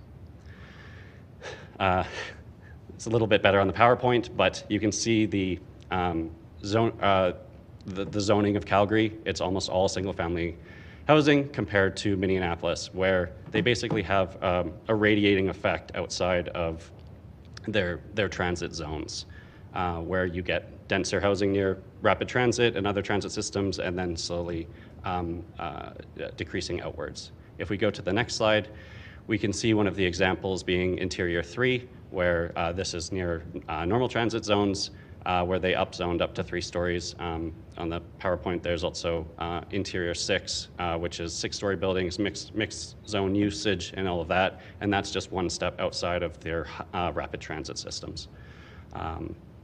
Next slide, please. Overall, I don't think Calgary's plan goes nearly far enough. I'd like councillors to investigate other systems like the implementation of a land value tax as it readjusts incentives and ensures the most efficient use of land, eliminating parking minimums, increasing the amount of mixed use and transportation, and then removing red tape like this policy is doing. Overall, some of the councillors have asked how effective these policies will be. Well, I would ask them to look at cities where more housing in the starts are in the US. You'll see that states like Texas with less regulations are leading that charge. This policy provides Calgarians with more freedom to choose where they want to live rather than being told that single-family homes are the only thing they may live in. This starts with deregulation of burdensome rules like the ones that we're debating. Land is inelastic and housing is a non-productive asset. Our archaic zoning policy creates a de facto monopoly on the housing market, causing the housing crisis. So I ask you, is the character of your home worth increasing the cost of housing upward of 42%? Thank you. Thank you for your presentation. Let's go to Brian Thiessen, please.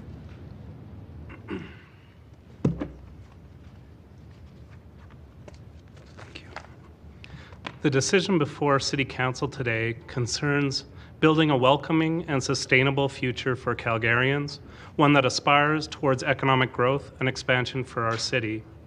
Last week, the City of Calgary released its new brand, Blue Sky City, a brand that inspires Calgarians and invites them to be part of our city's great story and take ownership of all the opportunity that being a Calgarian provides.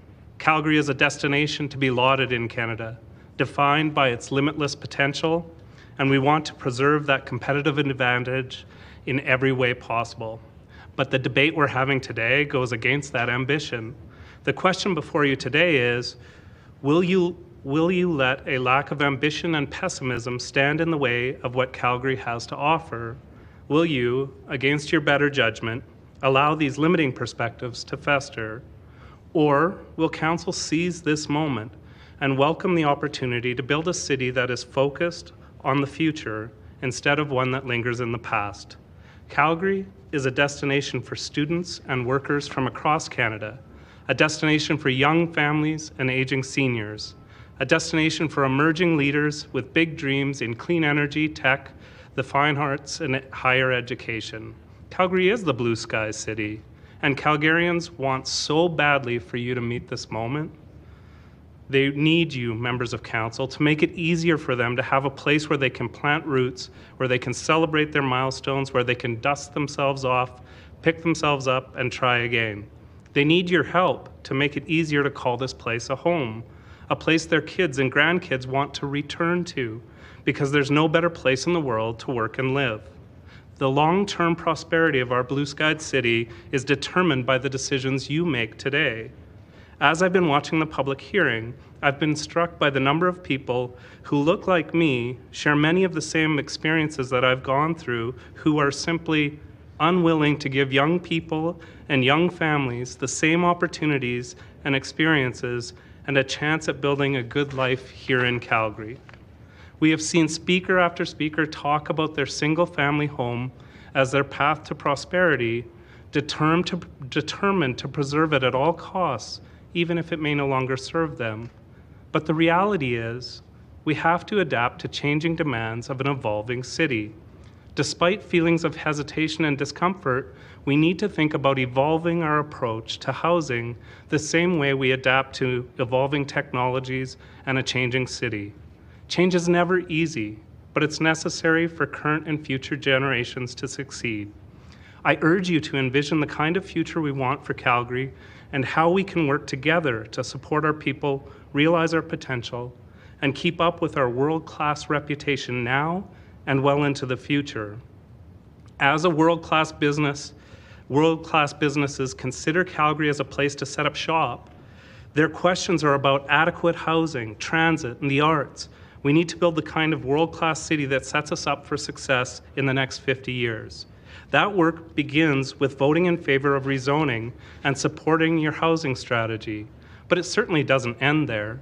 It means continuing to work with Calgarians to address their concerns and help them understand the facts.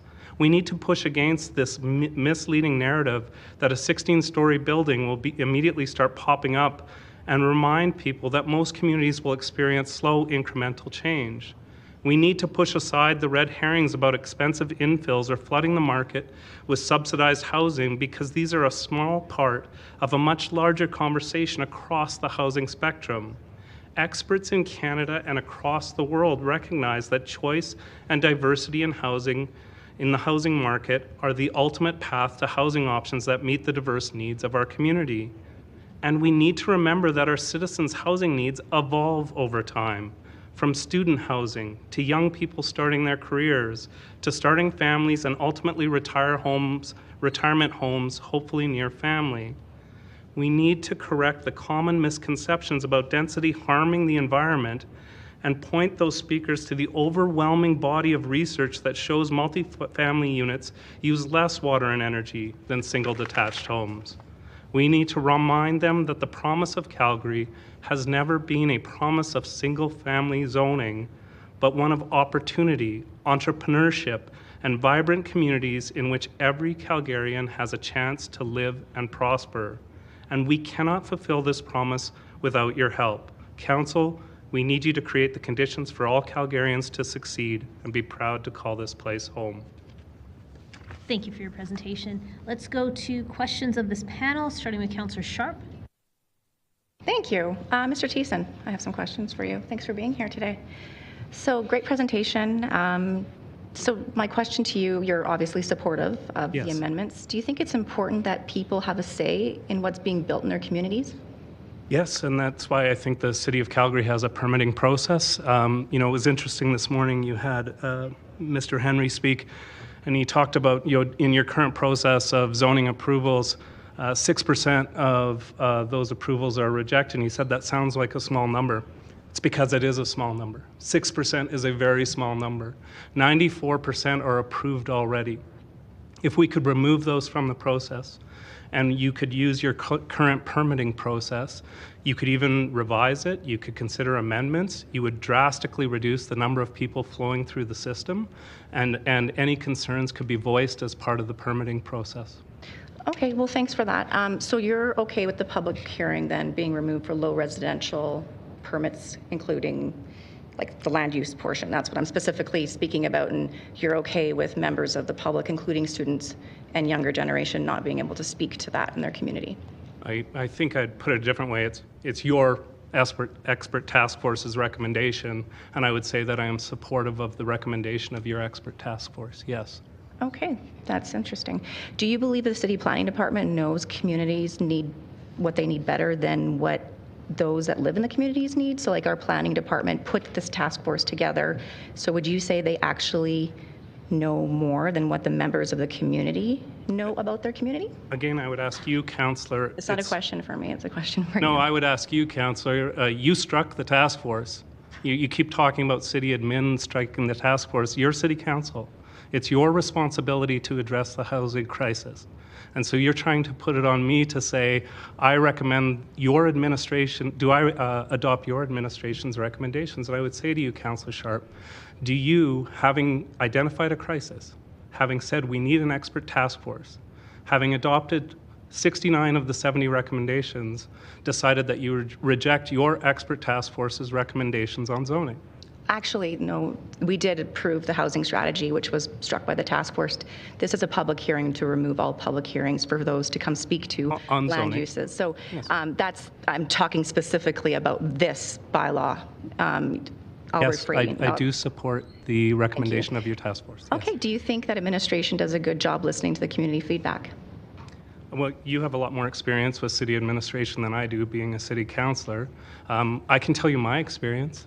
In my neighborhood, Councillor Putmans is my Ward 6 councillor. There was a development proposed right beside my house.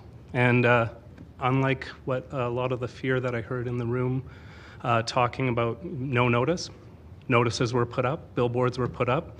Everyone in the neighborhood contacted city admin. I was put on the line with a gentleman from city administration who explained the process to me for expressing concerns. In our case, it was about traffic on our street. Gave us tips on how to make submissions to council, how to write letters, the form of letter that would be useful, and pass that information to all my neighbors. We all made submissions and it was adopted. So I guess my experience with city administration on a development right beside my house in the last several months in what is, by the way, RG zoning, right? So our neighborhood, as with most neighborhoods in the new neighborhoods around the city, are already doing our part. We're already zoned for high density. So all we're asking is our neighbors in other neighborhoods in the city to adopt RCG zoning and have the kind of highly desirable RCG neighborhoods that our RG neighborhoods are. Okay. No, I agree that we're all adopting RG or RCG. It's happening all the time. Specifically, this is about removing the voice of community members speaking to items. Development permits, feedback is taken in or not. Council members get it across their desk. But thank you for answering those questions. I really appreciate it. I appreciate you taking the time. Thank you. Let's go to Councillor Wong, please. Thank you, Mayor. Mr. Thiessen, thank you for being here. I just want to clarify what you just said. Adopting these sets of recommendations will put us on a path of being a better city than we've ever been, correct? Adopting the recommendations on open zoning? Yes, I do believe it opens us up to be a better city on a better path. Okay, and recognizing that, you know, we talk about we've got a housing crisis right now. We've got supply, choice, affordability. That's the reason we're here, right? Yes. Okay.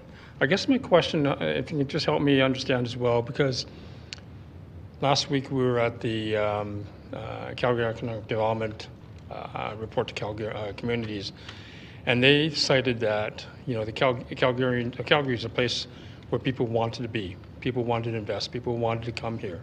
Is there anything else that we're not doing because of that? Anything else that City Council isn't doing to attract world-class investment? Because we're attracting people, we're attracting investments, and you say doing this will start us on the path, but yet last week we heard we are on the path. Yeah, we're doing good work with climate, we're doing work with housing, we're doing work with mental health and this and that. I'm not sure what else. Why you're saying this would just be the start of it? I don't think I'm saying it would just be the start of developing a world-class city. Maybe I can speak to my experience. So I work as an employment lawyer at a large national firm. I work with Fortune 500 companies, startup tech companies, attracting talent to the city all the time. So we're doing a great job. Clearly, that's why we have a housing crisis. We're attracting all kinds of talent from around the world. That talent, as you attract young professionals, tech startups that want to find a place to live, I can tell you that it's across the spectrum, right? From being students and needing student housing to starting out as young professionals, finding a place that they can walk to downtown to work if they work in downtown, to expanding. They start a young family and they want a single family home, to retiring and hoping that you retire near your family. So I guess it's all co-linked, and it's not a criticism to say the city isn't doing one thing. It's saying you have to walk and chew gum. You have to attract that talent. You have to get this diverse community from around the world and across the country to come to Canada, and guess what? You have to have a place for them to live at all stages of their life. Thank you for using that chewing gum analogy, because what I thought I heard you say was that your challenge that we should make the right decision to move forward. We are making the right decision to move forward. And that chewing gum is what we're doing right now. Thank you. Thank you. Let's go to Councillor Craw, please. First off, I just wanted to say that this was a very compelling panel, and thank you to all the presenters. Mr. Thiessen, since you're there, I was going to ask you, because I know you are a managing partner in a major law firm, and I wanted to ask you about your personal experiences recruiting talent and whether you had any anecdotes in that regard. But I think you cracked that open in your response to Councillor Wong, so I don't know if there's anything else you'd want to add or whether you've said your piece. The only thing I would say to add to that is that we attract talent from the top universities all across the country that want to come to Calgary. And they really are attracted to our world-class arts, our transit, and they have their choices, and they will make other choices. And so, for me, that's in law firm recruiting, but also our clients who are hiring from around the world. There are other options, and I'm really glad, to hear Councillor Wong say, we can do it all at once, because I think you're going to have to, unfortunately, with the type of talent that we're competing for. As we try to grow and diversify our economy, I think we're going to have to build the housing and build the economy at the same time and diversify it.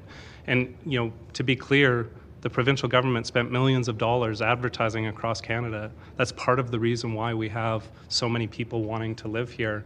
Now we have to solve the problem. Ideally, we would have been working on the housing, which I'm sure you would say you were, but you want to have that housing in place before you do a major ad campaign across the country to attract talent here. But it's coming, and you're going to have to build all across the spectrum. Thank you, sir. Go to Councillor Demong, please. Sure, I'll ask you a question too. So, if you want someone else, I will as well. But you're there as well. Can I ask a similar question? So, when we talk about when we talk about affordable housing, you've mentioned several times that because the people are coming, we have to build it. Now, affordable housing is typically considered to be a provincial, if not somewhat a federal situation. So do you have any ideas as to how do we attract that animal? Yeah, so I'm glad you asked the question, because there seems to have been a lot of discussion over the last couple of days that conflate affordable housing with a full housing strategy. And what we've been talking about so far is across the socioeconomic spectrum. But we also, as you will note from also City Council's panel on downtown safety, we have a deep need for affordable housing. And you should definitely speak to agencies like Alpha House and others that are working with the unhoused with issues in mental health and addiction. But I note that your downtown safety panel has said to you one of the key elements of the three elements. One is, wraparound services with mental health and addiction experts working with police services, and one of them is affordable housing, right? So, and when I used to appear here as chair of the police commission, I can tell you the police service wants nothing better than more supports and more housing, affordable housing, so they have a place for people to go. And you need look no further than what happened in Edmonton in the last year, with people being displaced, the homeless being displaced from tents in minus 30-degree weather, to realize that affordable housing is linked with downtown safety, which is linked with our economic progress that we want to make in building our downtown economy. And I am amongst the various people who would tell you I'd like to see more resources. I wrote an op-ed on it. You're welcome to look at it, but I recommended working with the province and the federal government.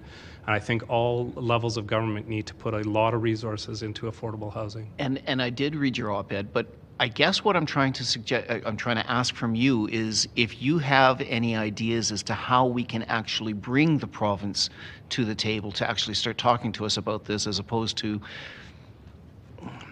fighting with us on other issues. I mean, I don't want to go into those details at all, but I know I'm putting you on the spot, but you're here. I may as well ask you, do you have any suggestions as to how we can take and get the province to come talk to us about actually building some purpose-built low-cost housing?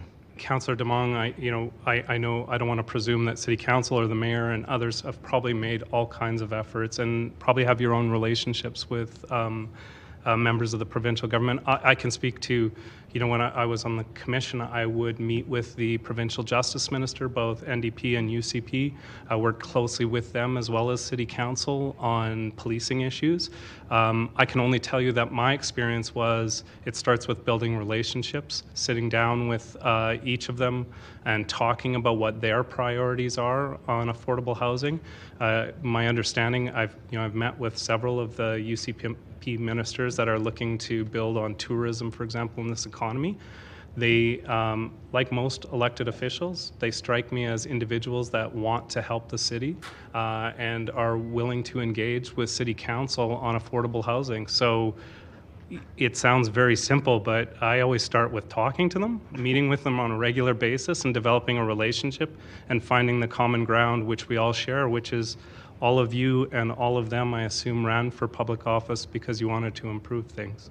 Okay. Well, thank you very much, Mr. Thiessen. Appreciate you being here. Miss Natalie Robertson, please. I think she's up. Oh, right. You still there, Natalie? Yes, yes, I am. Similar question. You talked an awful lot about the low-income housing. Are you aware that this is a jurisdictional issue with regards to the province and federal government, not necessarily leaning strictly on City of Calgary? Sorry, I actually didn't really mention anything about low-income housing. I got the wrong person. Are you sure you're talking to me? I'm sorry. You know what? I got confused. I'm going to step back. Thank you very much, Natalie. My apologies. Okay, thanks. Thank you. Let's go to Councillor Chabot, please. Thank you. My question is for Mr. Thiessen. Great. Thought it was done. Mr. Thiessen, you mentioned in the community that you're in that you're already zoned RG, so that you're doing your share. And as you may or may not be aware, there's targets in the MDP that looks at 8 to 10 units per acre as a target, and those master plan communities that you're referring to had cumulative totals associated with them. There was portions of what's zoned as RG that were built as R1. There's portions of it that were built as semi-detached or R2, and other components of it that are multifamily. The cumulative total resulted in 8 to 10 units per acre. Now, there's some communities that have seen a lot of redevelopment of late, and some of them are actually exceeding this 8 to 10 units per acre. And if we blanket zone those communities now with RCG, who's going to regulate, the overburdened the residential component in those communities that may not have the services to actually meet the needs of the citizens? How do we propose we regulate that if we go with a blanket type approach? Well, I assume that you would regulate that through your permit and your local area plan process. So you can amend RCG would blanket zone it. The LEP would have no impact. And then I assume you would amend your permitting process or set up a process in place to evaluate new dense development within RG neighborhoods. So things other than RCG? Yes. Okay, because that RCG, once it's blanket zoned, it's pretty much... You still have a permit permit process. The development permit has no bearing on permitted use. Right. But you still have the ability to, you could direct city administration to adopt process to regulate density if you wanted to.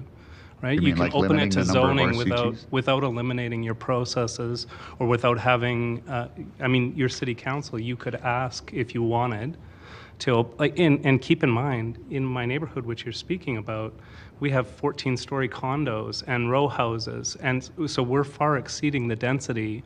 It is not end of days, right?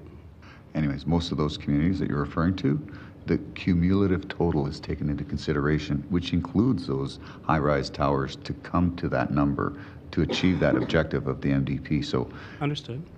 So now we're talking about an unregulated, sort of position to make it impossible for us to regulate what the density is going to be for those individual communities. So you're talking about the 6% that are not No, approved this has right nothing now. to do with this. So 94% Nothing to do right with now. that. Nothing to do with that. Sorry, you're answering a question I'm not asking. Anyways, that's okay. Forget it. I'm done. Okay, Councillor McLean, please. Thanks, Mayor. My question is for you as well, Mr. Thiessen, while you're there.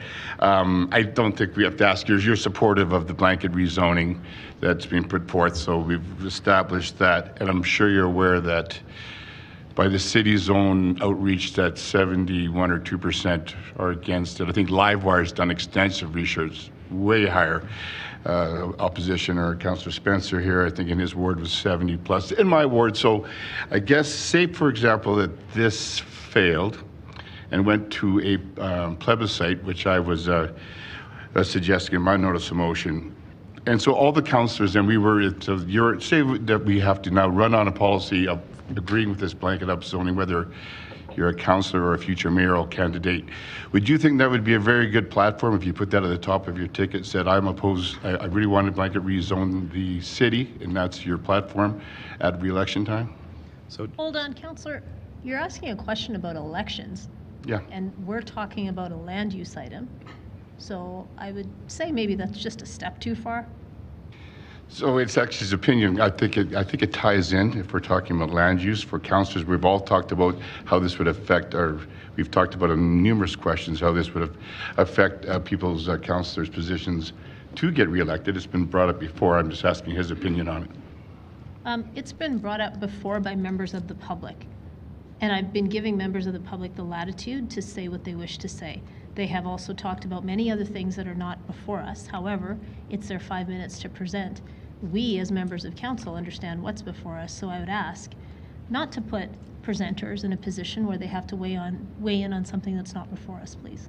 Okay, we just had a previous presenter, Mark Henry. He had brought it up, and we had this discussion with Yes, that he councillor. brought If you it don't up. want to answer it, that's fine, and then I'll Not withdraw that the he question. doesn't want to answer it. I'm just telling you it's not an appropriate Do you want to question. answer it? I think the mayor's just ruled it was an inappropriate question. Okay, if that's the way you feel. I will withdraw. Thank It's you. actually not how he feels, it's what I just said as Okay, the I give him the chair. opportunity to answer. He's agreeing with you. Fine. He's not going with me, he's simply stating that I ruled it. Yeah, we all Maybe get she it. We get it. I get it. Sorry, my side job is also governance advice for clients. I would say your chair has ruled your question out of line, Mr. Yeah, Council. I've withdrawn. Thank you. Got it. All right, I don't see anyone else in the queue for this panel, so thank you very much for joining us today, everyone. As I announce the next panel, I'm then going to talk about who will be after that. So do we have Arthur Milholland?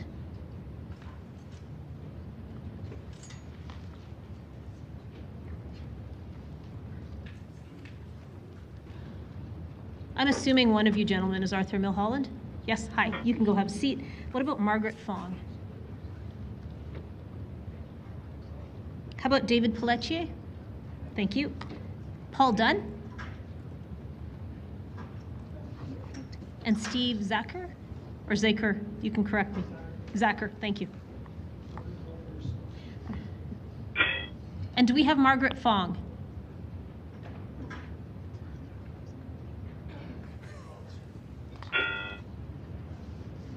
Okay, perfect. So as this panel is getting ready, the next panel will be number 41. So I will be calling Mansour Ali, Patrick Ryan, David Barrett, Katie Roth, and Christopher Axford.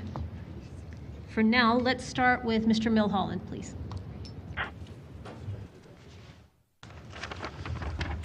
Good afternoon, Madam Mayor, Council. My name is Arthur Milholland. I live in Ward 11 in Pump Hill. I'll give you a bit of my history.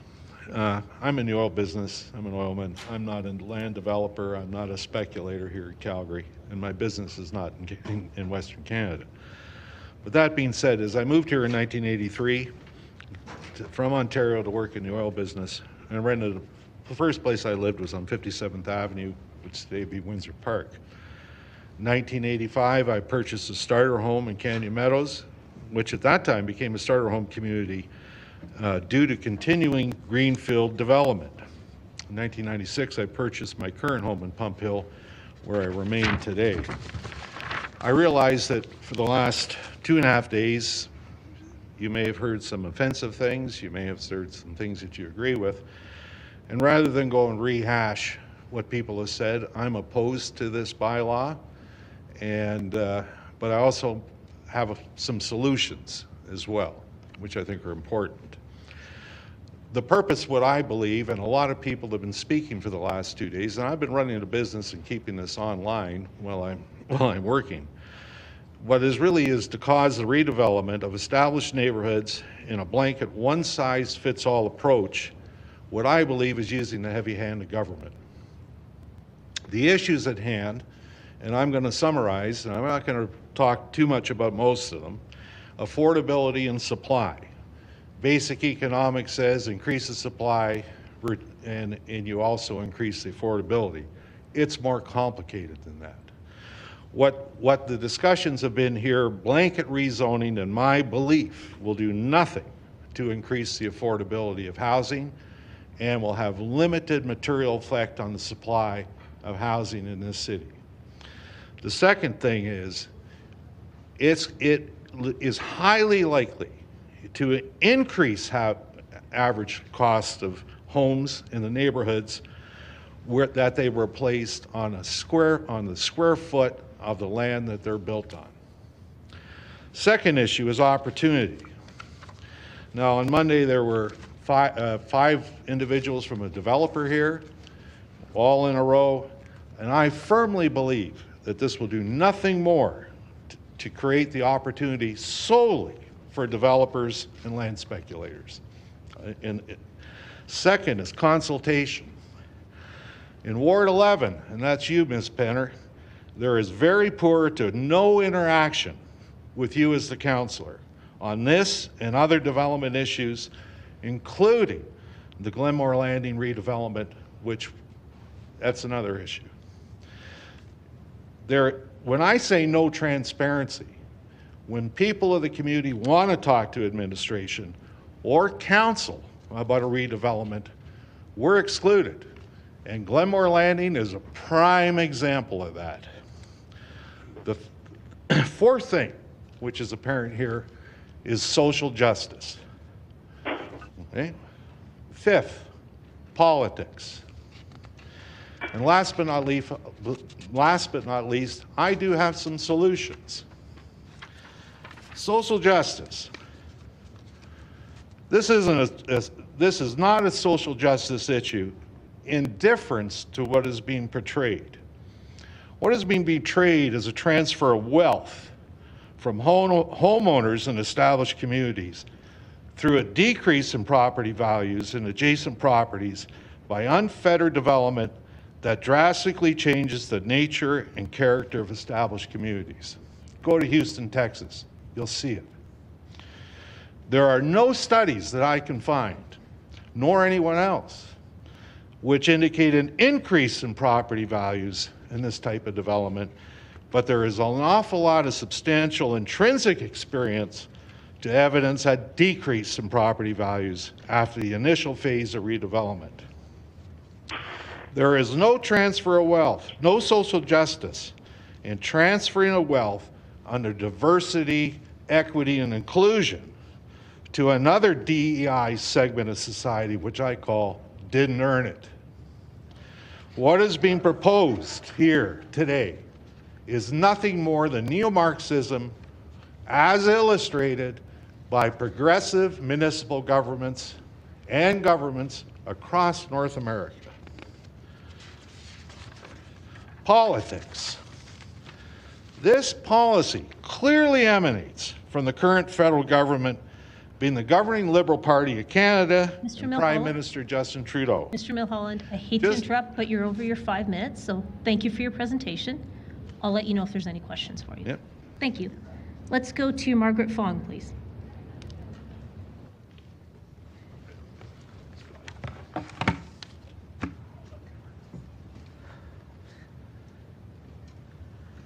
I am a senior that has lived in the same home close to 40 years since I purchased that home in West Hillhurst, Ward 7. It is my desire to live in my home until my death. I am in opposition to the blanket up zoning proposal. Every affordable bungalow in the area, some with basement suites, has been bought for its land value, torn down, and redeveloped for significant exponential higher values above the original selling price. Multi-unit building has only benefited developers' ability and operations to generate profits. Much as I am not of the illusion that blanket up zoning will increase affordable housing in Ward 7, as evidenced by the only example that City Council can bring up, saying that yes, it will, from New Zealand, which the data counters, I'm also not of the illusion that any comments that I make to the councillors and the mayor will make them change their decision regarding their preconceived stand on this situation. What I would like, if you're willing to answer, is what is the source of your beliefs and information that puts you in a position that you can power this decision through the city of Calgary? And I'd like to know, am I totally off course? But some of the things I see in the social culture of the politics overcoming North America and cities within Canada, is this the source of that information? One of the points I'd like to bring up, and I know the council is aware of this, but perhaps people in the audience are not aware, is Calgary's Future spent $1.7 million to appoint, select the mayor and 8 of the elected councillors. I'm also concerned of the United Nations and World Economic Forum influence on the political training of our future politicians. I'm talking about the Calgarian chapter of Global Shakers, also initiative of the World Economic Forum. I'm sure it's a logical jump to think that Justin Trudeau, who joined a member of the Young Global Leaders, was also a member of the Global Shapers, since it was one of the first chapters in Canada.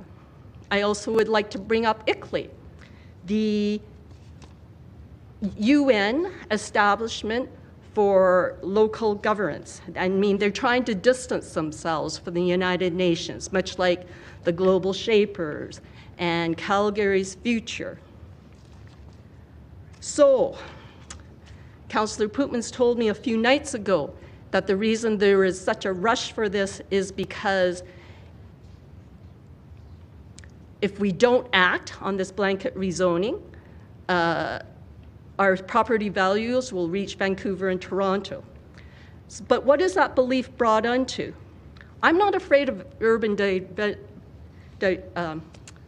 densification, but what I am concerned about is the source of the money from Trudeau, because, as Rick Bell stated, a respected journalist in Calgary, he has told us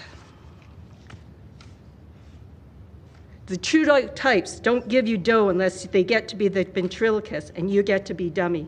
There is no free lunch. So please, if you're willing, is this all orchestrated to push through blanket rezoning because you need it for 15-minute cities? Thank you. Thank you. Let's go to David Pelletier, please. If I could please ask for my PowerPoint piece to be displayed. Thank you. I am here to speak about the affordability of housing in Calgary and the impact that this amendment will have on affordability in Calgary. I have 2 young daughters, 19 and 20 years of old, 19 and 20 years of age. It is a common conversation in our family about their aspirations to own a home one day. So I'm very cognizant and very sensitive to the idea of homes being affordable for my kids as they become young adults. It is my opinion, though, I should offer context as well. I am a licensed realtor. I work professionally as a realtor, and you'll see the information in my presentation that reflects that. I am opposed to blanket rezoning because I do not believe, next page please, I do not believe it will address affordability. This chart here shows the volume of sales by property type over the last 10 years in Calgary. And you can see the blue line at the bottom reflects detached homes. In the last 10 years, better than 50% of homes purchased and sold in Calgary are detached homes. There is a very, very strong preference among the public for a detached home. The next chart shows an inflection point. In 2020, coming out of COVID, we saw a very marked change in the market, which we are continuing to experience. A very significant volume increase in the number of homes sold. And you can see in this time, we've started to see more volume in the condo market because of affordability, but also because of inventory. The next chart, two charts here. On the left, detached homes across the city of Calgary, inventory levels over the last 5 years. And if you look closely, you will see 5 years of continuing decline in inventory for detached homes in the city of Calgary, with a subsequent increase in the average price of a home on the right-hand side, where we have seen year-on-year average price increases of +9, +12, +10, and this year, +13. Very clearly driven by a lack of inventory in the detached market. Inventory must be in balance to protect against further appreciation. It must be in balance against demand, and it must be in balance against property types. The next chart shows from 14 to 20, we saw a price decline of 3% in detached homes, and we saw a price decline of 18% in apartments. But in the last 3 years, with a very robust market, the average price of a detached home has risen by 34%, and the average price of an apartment risen by 21%. So what I'm trying to reflect here is there is a impact, a ripple effect across property types, as one property type, detached homes, are grossly under-inventoried, driving significant price appreciation. It draws the apartment condo market into that mix as well. So inventory pressure on detached homes is driving significantly stronger price appreciation in this property type, with a ripple effect across all property types.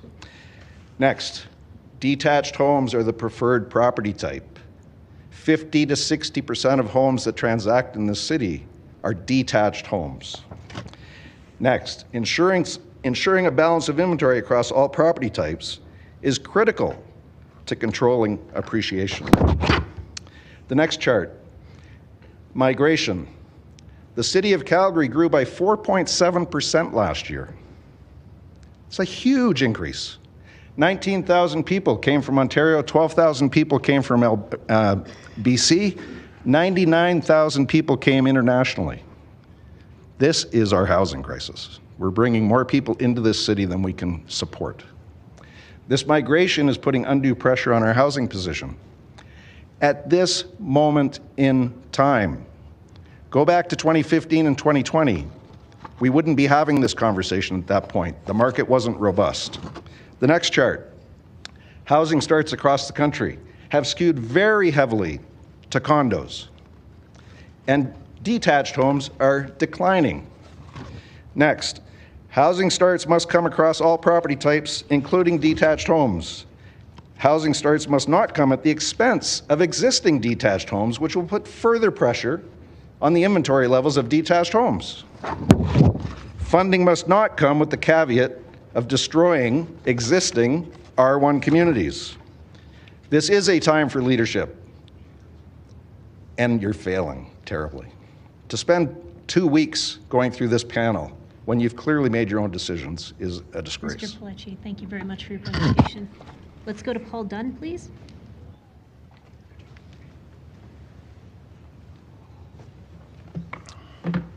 Good afternoon. My name is Paul Dunn. I'm an impacted landowner in Elbow Park. I grew up in Calgary.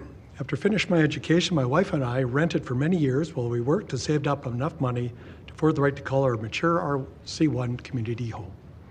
It's no doubt our city is facing a housing shortage, particularly an affordable housing shortage. In response to this, I feel the city has been making positive strides in dealing with the issue to date. Strategic development is already taking place in the city, and the results are very apparent. Currently, this development is taking place thoughtfully, involving the direct input from community members on specific development proposals. Hard work put into the local area plans from all stakeholders has been a positive approach to finding the right solution for the neighborhoods in question. I believe this ongoing approach should include using existing vacant land, rezoning light industrial areas, using city-owned land, continuing to focus development around transit hubs and corridors, not rezoning city parks and playgrounds, and rezoning only in areas where affordability objectives can be met. With blanket rezoning, developers are going to choose to deploy their capital only in those areas where they can maximize their profit margins. Targeted, data-driven, collaborative planning is the status quo and is the correct approach. Throwing a blanket over the problem is not. Single-family neighborhoods provide important benefits that should be considered in the debate around blanket rezoning. These communities offer a sense of stability, community identity, and connection to place that can be lost in a higher density in development. One of Calgary's biggest advantages in attracting professionals and business people to our city is the abundance of relatively low-cost, large single-family homes in RC1 neighborhoods. Homeowners in these areas have made significant investments, both financial and emotional, in their properties and neighborhoods. Preserving the character of these communities, with their mature trees and open green spaces, is important to the residents that choose to live there. While there's a need for more housing options, including affordable units, blanket rezoning is not the best solution, as it would disrupt the delicate balance of these established neighborhoods.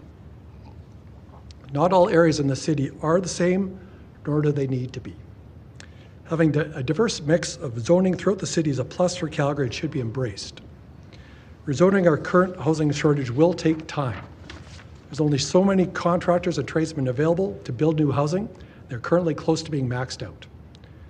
There are many issues with blanket rezoning, which have been discussed already so far, I'm sure, but they include it will silence public input on rezoning properties in our city forevermore. It takes away the checks, balances, and restrictions citizens of Calgary expect and deserve. It will cause an irreversible impact on individual neighborhoods and streets, including loss of smaller, older homes in established areas, removal of low-cost housing as a replacement with more expensive, upscale housing, leading to gentrification of neighborhoods. Parking, parking, parking. Reduction of urban canopy and loss of green space, increased traffic congestion, infrastructure challenges in neighborhoods not designed for higher density development, imposing costs on all taxpayers. Blanket rezoning is far from a proven remedy to this problem. There's a widely referenced study out of New Zealand touting blanket rezoning in Auckland as a solution to the affordable housing crisis. This study has been strongly criticized by other academics, including Australian economists Cameron Murray and Tim Helm, who refer to this study as the Auckland myth. According to Murray and Helm, blanket rezoning has not been proven to increase housing supply and is certainly not proven to increase affordable housing supply. Housing supply is the result of market forces. Developers build only when and where they can make a profit. New Zealand did not experience significant new housing units in response to blanket upzoning, as the Auckland study suggested. In fact, the New Zealand government has recently given up on its densification program in favor of a program designed to free up more land for growth. In conclusion, I ask you to embrace the existing neighborhood diversity and continue the targeted rezoning that is currently in place and is in the process of positively addressing the housing shortage that we are facing. I urge you to ignore the pressure being put upon you by outside sources and trust the process already in place. Thank you for your time. Note that those of you who are truly amenable to persuasion consider my submissions. Thank you very much for your presentation. Let's go to Steve Zacher, please.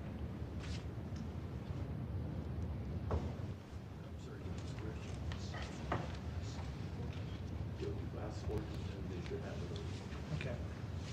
Do you have photos for me? We're just going to look. Thanks. Are these the right ones? That's them. Okay. Okay, we'll just leave that one there for now. My name's Steve Zacher, and I'm here to represent myself and my wife. We live in Mount Pleasant, Councillor Wong's district. We've built a house there 24 years ago. Full disclosure, I am a licensed realtor as well. I do happen to know this gentleman, but we don't work together. I got him up there, Dave. Yeah. It's been stated that properties won't be targeted. It'll be gentle. It'll be down the road. As of yesterday, there's 16 properties in Mount Pleasant that have either been rezoned RCG, including 3-story row-style townhouses that are currently under construction, vacant lots, or fenced-off vacant houses waiting to be demolished that are awaiting rezoning decisions to RCG or the outcome of this hearing. It will be a free-for-all. The zoning has done nothing to create affordability. 2 recent sales of 3-story townhomes in Mount Pleasant were $716,000 and $633,000 respectively. I've sold very recently in Silverado, similar product, 485 to 525. Mount Pleasant was developed under specific zoning rules, building setbacks, building heights, including window matching checks, overlooking issues and restrictions on alignment to neighboring properties. Any new development was also required to do shading study. Trees were required, with 2 on 25-foot lots and 4 on 50-foot lot developments. These development requirements were put in place to ensure any new development did not negatively impact neighboring properties and help to provide some consistency in community redevelopment. This is all going to get thrown in the garbage with RCG. Parking will be a huge issue as well. There's been no to little consideration for adequate parking. For the number of units being built, the requirement is half a parking stall unit. I'm not exactly sure where you go buy half a car. There's no requirement for any provision for suite parking. In short, it's a recipe for disaster. There's 20 units going in a block in Mount Pleasant, and there is no parking in that block now. Once they move in, it's going to be a nightmare. Can I get that photo keep going? Keep going. That photo, unfortunately, it's not showing well, but that's what that fellow sees to the west. This fellow bought his house in May of 2023. He's adjoining the new RCG development. That was his view to both sides. Can you back that up? One more. That is what his backyard looks like now. He pays $765,000 for that house. I would be lucky to get $600 for it today, and likely not that much. And I'm speaking as a realtor. Next photo.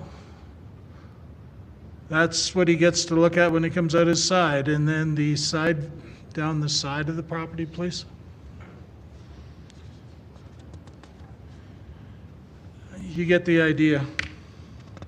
In a letter addressed to our mayor on September 14th, the Federal Minister of Finance was extremely clear, and I quote, "I wish to inform you that Calgary's Housing Accelerator Fund application will not be approved unless you follow through to create the new missing middle zone designations of HGO and RCG.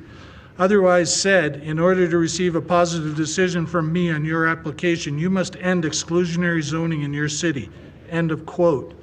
Further, an X-Site post, which used to be Twitter, from the mayor's office on September 14th at 9:50 a.m. States, Calgary's housing crisis. YYC has just received this letter of support from the Federal Minister of Housing. We will jeopardize or lose federal funding if we do not approve the full strategy. We must act now. End of quote. I thought we were here to discuss it, but it sounds like a decision was already made. Thank you. Thank you for your presentation. We will go to questions for this panel. Let's start with Councillor Penner. Thanks. Thanks. Mr. Pelletier first, please. Thanks, Mr. Pelletier. You presented some information today that I may be just hoping for some clarification because I found it a bit contradictory. And so perhaps I just missed, so maybe some clarification. You talked about how housing starts in the market are moving towards sort of a condominiumized or condominium type product, right, compared to single detached. Yes. And so the market, therefore, would indicate that a condominium type style, right, or attached living would sort of be the preference of where the market is leading. But then you presented a piece of information that said that single detached is the preferred housing type. So can you just square that for me? Yeah, what I showed you, this chart here that we're looking at are housing starts. So this is what the developers have chosen to build, and this is a national chart. So it would be reflective of cities like Vancouver and Toronto, which are higher density as we speak. The other chart I spoke to, was the demand chart for Calgary. And the demand chart is, I think, what you need to safely or carefully consider. 50% of the homes that sell in Calgary in the last 3 years have been detached homes. Historically, it's 60%. And I suggest to you that the decline to 50% is a reflection of price appreciation driven by a lack of inventory in the detached market that is forcing people who would prefer a detached home into the condo market.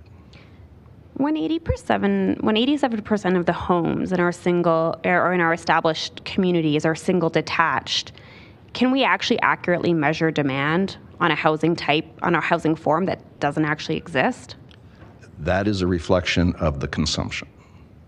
So you might suggest, based in following your point, that that number is understated because inventory is so low. Today we have fewer than 1,000 detached homes available across the city. It's a ridiculously low inventory point, which is suppressing the volume of homes that we're selling. So the fact that detached have gone from 60% to 50% in the last 3 years is a reflection of the lack of inventory.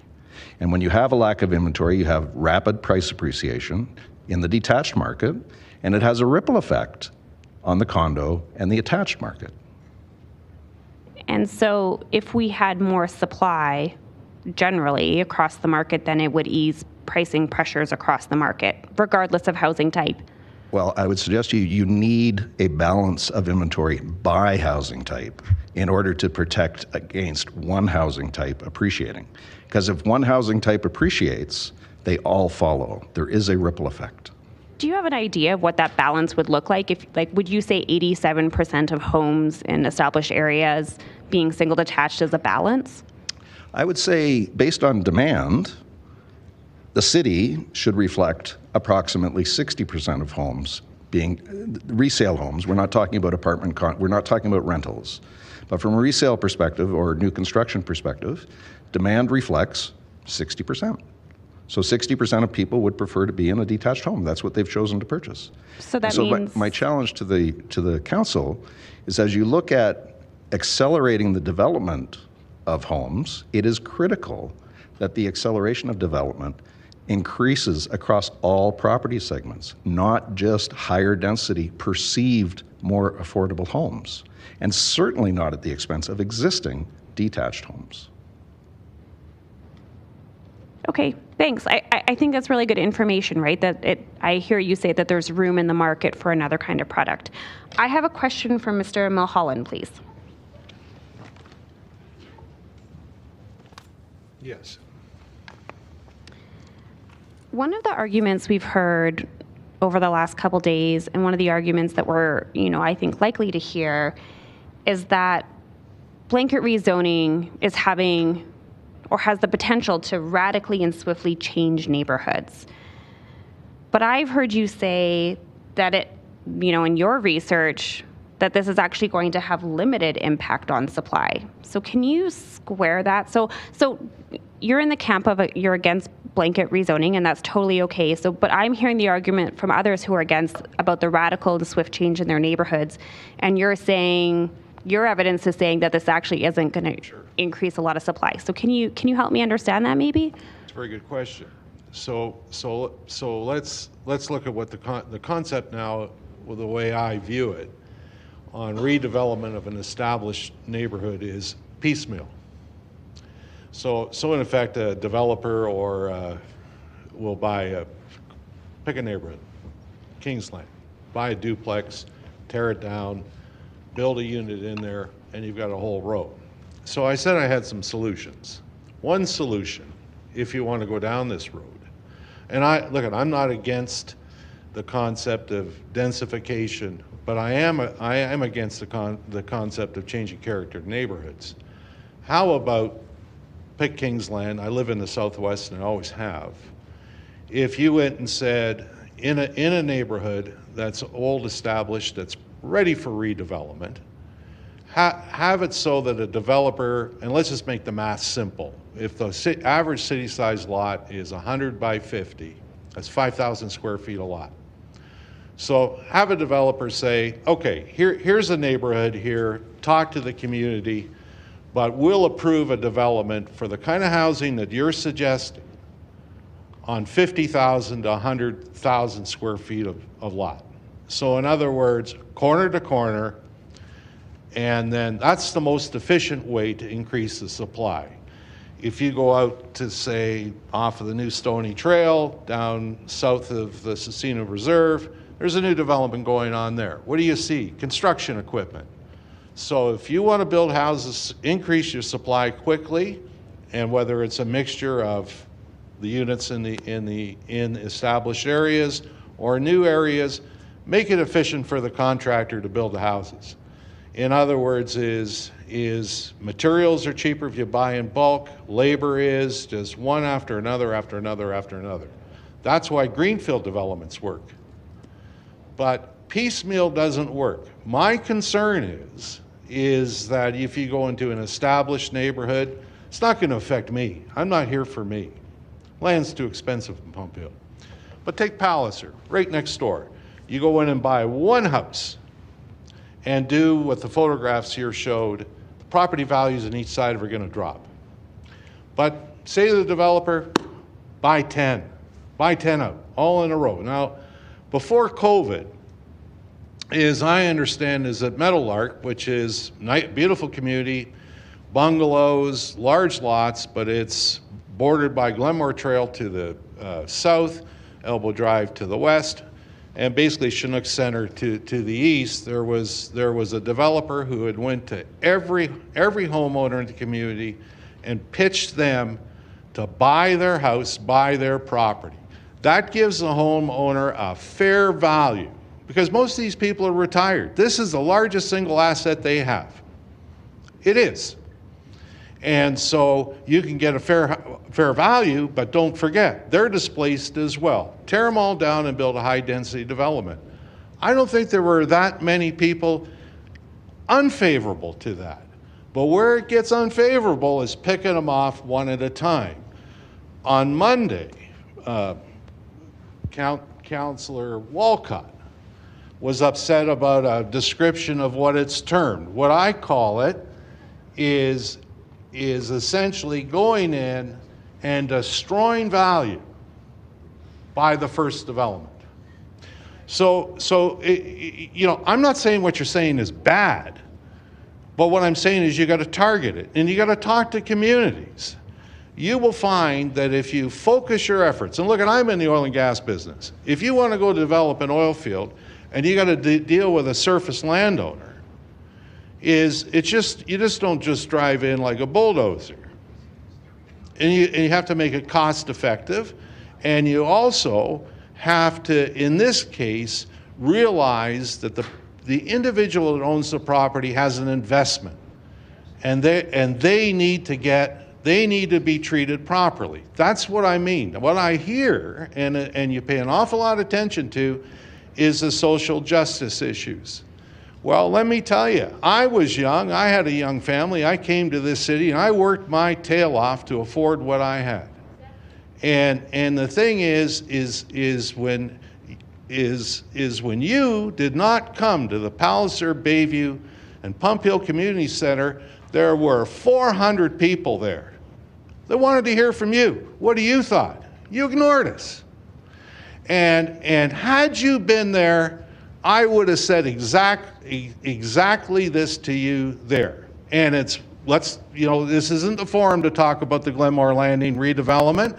It's exactly the same. People want to be heard, and there is a solution. If I said earlier, I started off in a starter home. The realtor said that's what people want that got a young family. Encourage that. Thanks, Mr. Mulholland. Mr. Mulholland, I got the answer to the question and a whole bunch more. And why I can't sometimes make community events isn't, what's up for debate. But I will say thank you for your answer. Thank you. Let's go to Councillor Chabot, please. Me? Mr. Pelche. And I'm sorry if I missed this in your presentation. Did you say you're a realtor? I am a realtor, yes, and it's David Pelletier. I don't take fuss over it, no worries. All right. I'm not going to try and put my spin on your team. Whatever you choose. So, Mr. Pelletier, in your experience as a realtor, what do you see as the most affordable product right now on the market?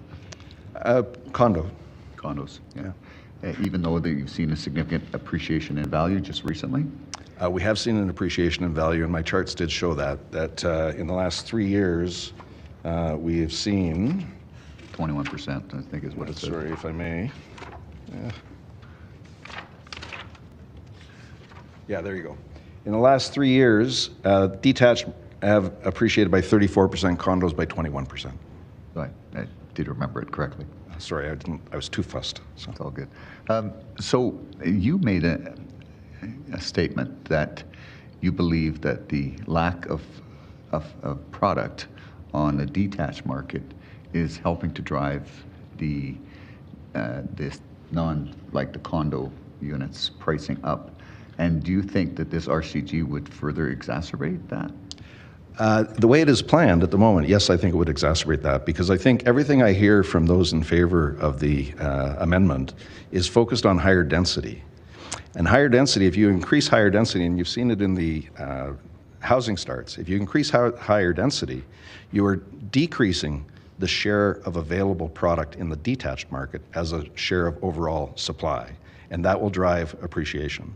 So my suggestion in terms of a solution is you have a ring road. And I've heard a lot of talk about taking advantage of the infrastructure we have. Well, the provincial government spent millions of dollars on a ring road that circumnavigates the city to the tune of 110 kilometers, and we have greenfield opportunities all around. We have 4 points of contact for the LRT today from the ring road. So we have routes to downtown that are existing today with the infrastructure we have with the LRT program. So there's one from the northeast, there's one from the northwest, there's one from the due south, and there's one that's 2 kilometers short of the ring road on the west side. So if you can develop outside the greenfield, you can develop detached, condos, townhouses, and develop communities that people are going to be excited and happy to be part of.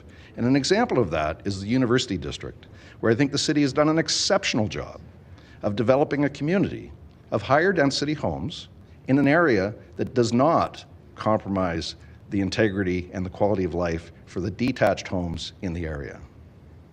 Interesting. Yeah, there's something that's going to be coming before us, which includes the building of a new LRT station. I think it's called Midtown or something, that's proposing quite a few residents within a very defined, confined area. But today, you have a ring road, an LRT that goes to the northeast, an LRT that goes to the northwest, and an LRT that goes to McLeod Trail at the very south. And all 3 of those are within distance, if not crossing, Stony Trail. So those are hubs that could be transportation hubs for greenfield development around the city to access downtown.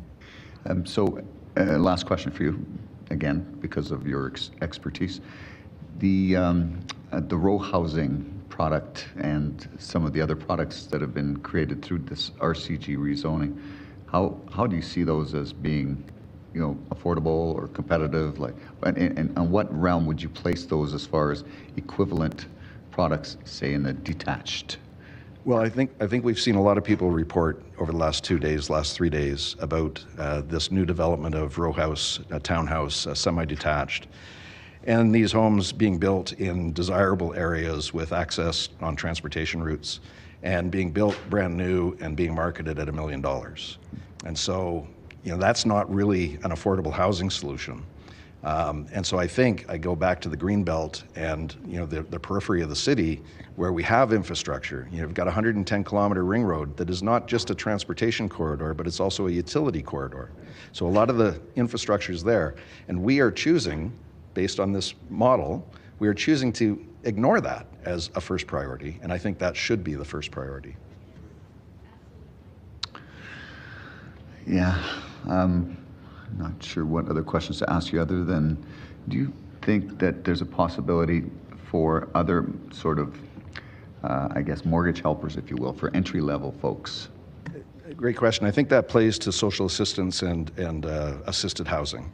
And so we've heard a lot about the need for the people suffering from mental health, people living on the periphery, being able to barely afford to live in the city, and having subsidized housing of some sort to support those particular needs, I think is really important. Are there other things? Well, we have a first-time home buyers program for our kids. So as adults, we're able to put $8,000 a year into my kids' first-time homebuyers. So that's a valuable asset. And we're encouraging our kids to use what's left of their RESP monies, along with us contributing $8,000 a year to their first-time homebuyers, and encouraging them that they will succeed in owning a home and continue to aspire to that.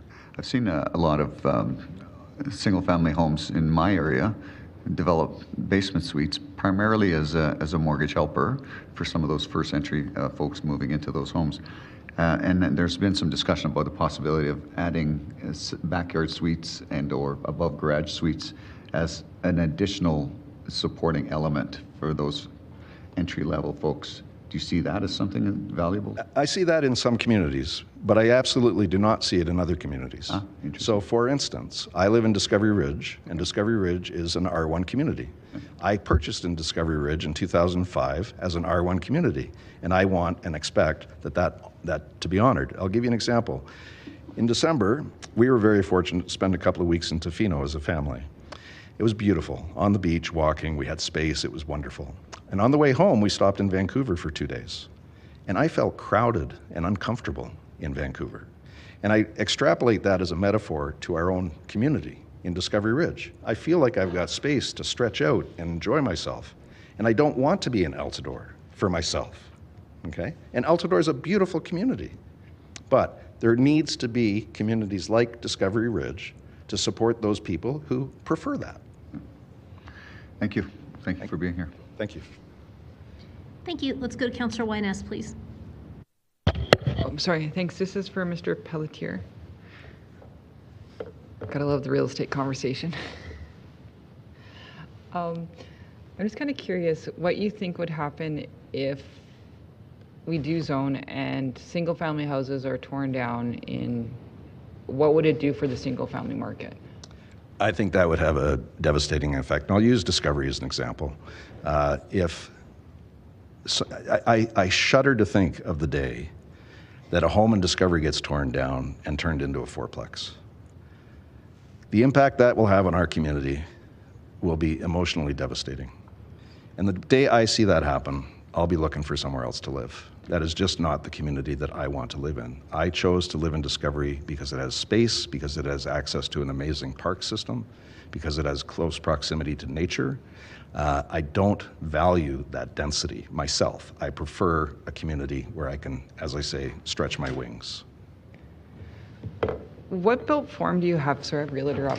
So I noticed that there is apartments already built into your neighborhood. Yes. So is it already planned? I'm Ward 2, so I have greenfield development and more established. What does your built form look like currently in your community? So Discovery Ridge is fully developed. There isn't any more land to be developed in Discovery Ridge unless the city designated a park at the center of the community, which is designated for CBE at this point, I believe. So if they chose to turn that over to development, then I guess you could turn that into future development. Discovery Ridge does have a mix of housing. There's about 500 condo units in those apartments that you're referring to. So those are condo apartments. There are at least 3 townhouse developments, 4 townhouse developments in the community. And so Discovery Ridge is a good example where it has been integrated in, but it doesn't overwhelm. And when you work with clients that are looking, I'm assuming you do, tell me if you don't, that would be looking to find a single-family teardown. Do they have a price point that they work in when they're trying to find this? Yeah, I don't do much in that area, to be honest with you, but I'll use Altadore as an example. And my understanding of Altadore is a teardown bungalow is valued at about $800,000 to $900,000. And then what would the resale be on that one? They would turn that into a semi-detached home, and they would be selling for north of $1.2 million. Okay, so we're looking more at duplex. Okay, thank you very much. Thank you. Thank you very much. I don't see any other questions in the queue for this panel, so thank you very much for joining us today. Appreciate it. We are at our break time, so before we break, I'm just going to remind everybody that when we come back, it's panel 41. That is Mansour Ali, Patrick Ryan, David Barrett, Katie Roth, Christopher Axford, and following that will be panel 42. Cece Yang, Glenys Godlovich, Adam Hedayat, Jean Weller, Barbara Hogan, and Cheryl Glebe. So we will see you all back here at 3:45.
Good afternoon, everybody. Welcome back. Madam Clerk, roll call, please.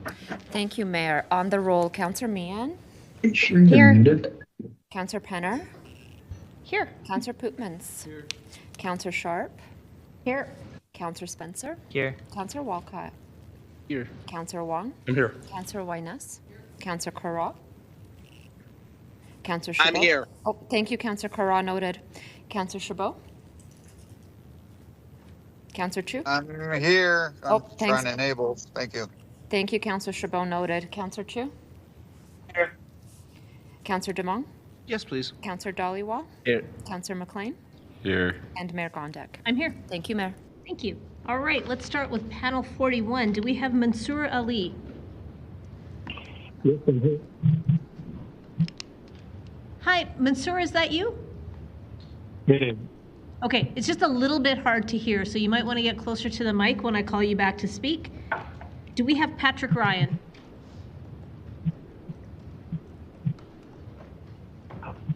Patrick Hi, Ryan? I'm on the line. Hold on. I'm on the line. Hi there. Hi, sorry, who's this? Hi there. It's Patrick Ryan on the line. Okay, thank you. Do we have David Barrett? How about Katie Roth? Yep, I'm here. Thank you. How about Christopher Axford? Hi. Okay, we're going to go ahead with these four. Let's start with Mansour Ali, please. Good afternoon, everyone. My name is Mansour Ali, and I am the Vice President of the State Students Association. We represent approximately 14,500 students at State, and we have been following this file closely on behalf of our students. I'm here to voice strong support for amending the land use bylaw that is before you today. While rezoning is not a panacea, approving these amendments will begin to offer benefits to future generations of Calgarians, especially students like me. Ultimately, rezoning will increase supply and density within the city limits and contribute to improved affordability and intergenerational equity over the medium term. First, rezoning will increase the supply of housing in Calgary. As a student, I know how hard it is to find a place to live in the city. Calgary's vacancy rate is currently near 1%, and many students must commute long distances, share cramped spaces, or pay rents that have grown by as much as 30% in the last 2 years, which I can personally attest to. The current process for expanding supply on a lot in an established neighborhood requires a land use change. This process, with which you are all intimately familiar, can take up to 6 months. Removing this barrier across the city will make it easier to build, and over the medium term will increase the housing choices that students have to make. Second, rezoning will enhance the diversity and density of neighborhoods in Calgary. As a student, I value living in a community that is inclusive and welcoming. I want to interact with people from different backgrounds, cultures, and perspectives and learn from their experiences. Presently, 67% of all residential parcels in Calgary allow only one dwelling unit. Additionally, 9 out of every 10 units in established areas are single-family homes. This is not sustainable from a planning, environmental, or generational perspective.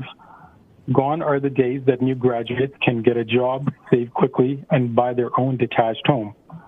In essence, what I'm saying is that Calgary is currently zoned for an era that no longer exists.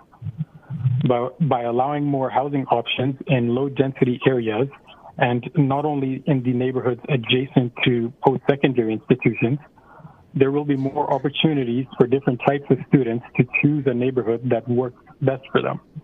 This will save time, money, and stress, and improve their quality of life. Third, this proposal will help move the needle, albeit slowly, on allowing students and younger generations to have access to housing in their own city. A greater diversity of supply in all neighborhoods of the city will put downward pressure on prices and will allow those that are currently locked out of the housing market to have a chance to rent more affordably or own a place of their own. While I understand the opposition from those citizens that have written into your offices, I would suggest that your responsibility is to ensure the livability and affordability for those both presently and in the future, that are trying to make a life here rather than preserving the ill-defined character and the housing wealth for a select few. In conclusion, I urge you to support the amendment to the land use bylaw. It will help supply, improve housing density and diversity, and allow more affordability and fairness for future generations. Thank you for your attention and your support. Thank you for your presentation. Let's go to Patrick Ryan, please. Hi, can you hear me? Yes, we can. Thank you. Hello, Mayor, councillors, and shout out to all the staffers on the line too. So excited to be speaking with you today. My name is Patrick. I'm a citizen of Ward 6. I own a single-family home in Glenbrook, and I've been living in Calgary all my life. I'm calling to ask you to vote in favor of RCT as the new base for zoning here in Calgary. I read a quote recently by Angela Davis that really stuck with me, and in that he said, quote, "It's important for us to think forward and imagine a future history in a way that is not restrained by our own lifetimes," end quote. I was really moved when I read this, and it helped me recognize that we often fall victim to thinking. I believe that the proposed rezoning changes are one important part of a long-term view that's in the service of creating a better, more equal, more prosperous future here in Calgary. I'll offer an example of short-term thinking here. I've heard some folks talk about how row houses or townhouses or duplexes are ugly or change the character of a neighborhood ostensibly in a bad way. And I think that's a valid aesthetic opinion to hold, and I appreciate that perspective. I do wonder, though, to what extent personal aesthetic preference is reason enough to withhold the opportunity for 2 or maybe 4 families to join a community where just one once was. Is this prospect of change to the visual landscape really so dire in the grand scheme of things? In listening to the stories here and at town halls I've attended, I've noticed that at the heart of the opposition to this discussion is often a desire to keep things just as they are, and the prospect of change being too uncomfortable there. I get it. And I believe we have an obligation to sometimes make uncomfortable decisions that are in service of those beyond ourselves.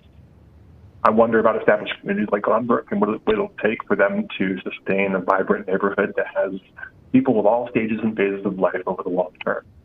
I speak with my peers, and some tell me that they want to live in established neighborhoods for the same reason I do, to make use of existing infrastructure and amenities. After all, I hope we can all agree that a more sustainable choice is to do more with what we already have in the built environment. With little housing diversity where I live, many are simply priced out, unable to contribute their own family to this family-oriented neighborhood. Even with extremely well-paying jobs by any metric, they are unable to make the same choices that their parents did. What would it take for communities like mine to continue to thrive, not just today, but 10 or 20 or 50 years from now? The answer surely cannot be keep things as they are and hope for the best, or just continue to build ever outward, or indeed enter into endless debate on the merits of land use parcel by parcel. The pace of change as it stands today is simply not fast enough to create the future that we need. I'll close by restating that I'm asking Council to fully approve RCG as the new base zoning in Calgary. We need lots of forward-thinking strategies like this one, plus decisive action to create the conditions for a future where families of all types can thrive and build a meaningful life in communities that we already love. Thank you so much for this opportunity to offer my thoughts on this issue. Thank you for your presentation. Let's go to Katie Roth, please. Hi there, can you hear me? Yes, we can. Perfect. My name is Katie, and I'm a resident of Ward 8. First off, I would like to thank Council for taking the time to listen to your constituents. I know this is often a very thankless job, so I appreciate the work you are doing. I've spent most of my adult life in mixed density neighborhoods, and I personally love it. Besides the diversity of housing, I also have easy access to a variety of services, usually within walking distance.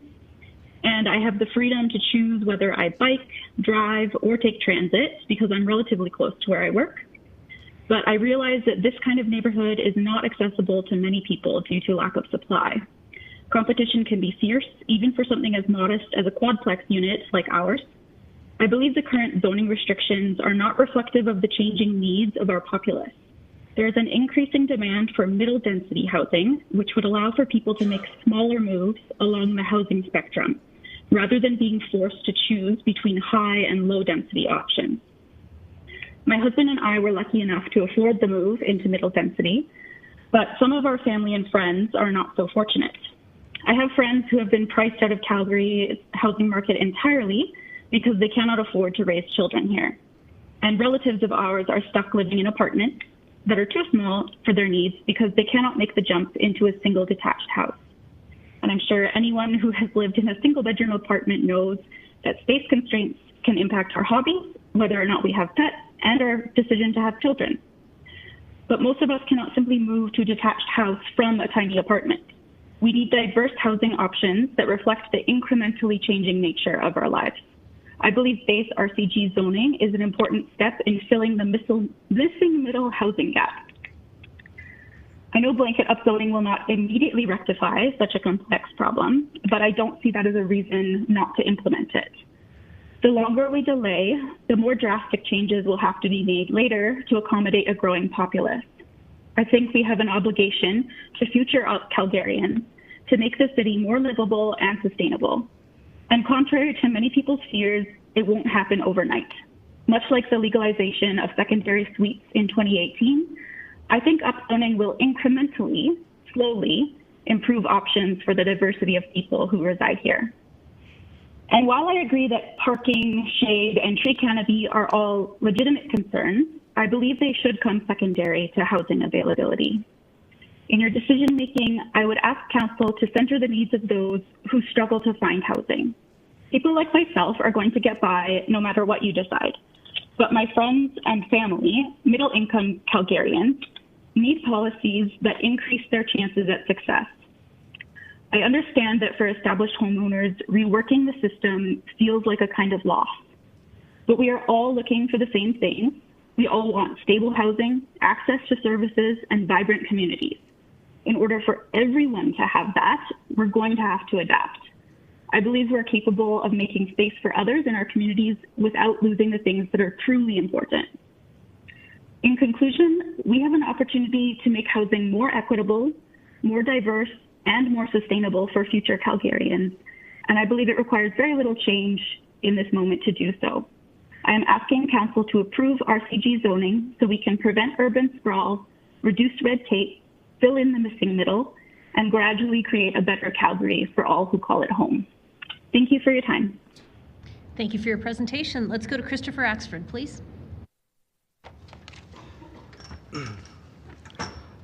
Good afternoon, Council, and thank you for letting me speak today. I'll try to be brief, and I'll try to be coherent because it's my first time speaking at Council, and I'm incredibly nervous right now. I'll simply say that I am in favor of the rezoning efforts. I believe that this is one part of a larger strategy to address housing affordability, sprawl, climate, and city building. And frankly, it's not that big of a deal that some neighborhoods might start seeing townhomes built, in my opinion. There are a lot of arguments against blanket rezoning, some more reasonable and more valid than others. One that has stuck with me a lot through this, though, is that blanket rezoning won't do much to address housing affordability. On the surface, this is pretty true, I must admit. From browsing realtor websites, a lot of multi-residential infills that would be permitted by right with this rezoning are very much not affordable, at least for myself and others in similar circumstances. But that unaffordability kind of actually makes perfect sense when you're looking at it holistically. I can't imagine that buying the home that used to be on the lot of an inner city infill was very cheap to begin with. I was browsing real estate listings last week, and I found a strawberry box home built in 1947 in West Hillhurst with 1 bedroom, 1 bathroom, and little more than 1,000 square feet. That's tiny, but its asking price, $725,000. So just to say, if that home gets redeveloped, off the bat, that's $725,000 plus an additional $20,000 to demolish the home.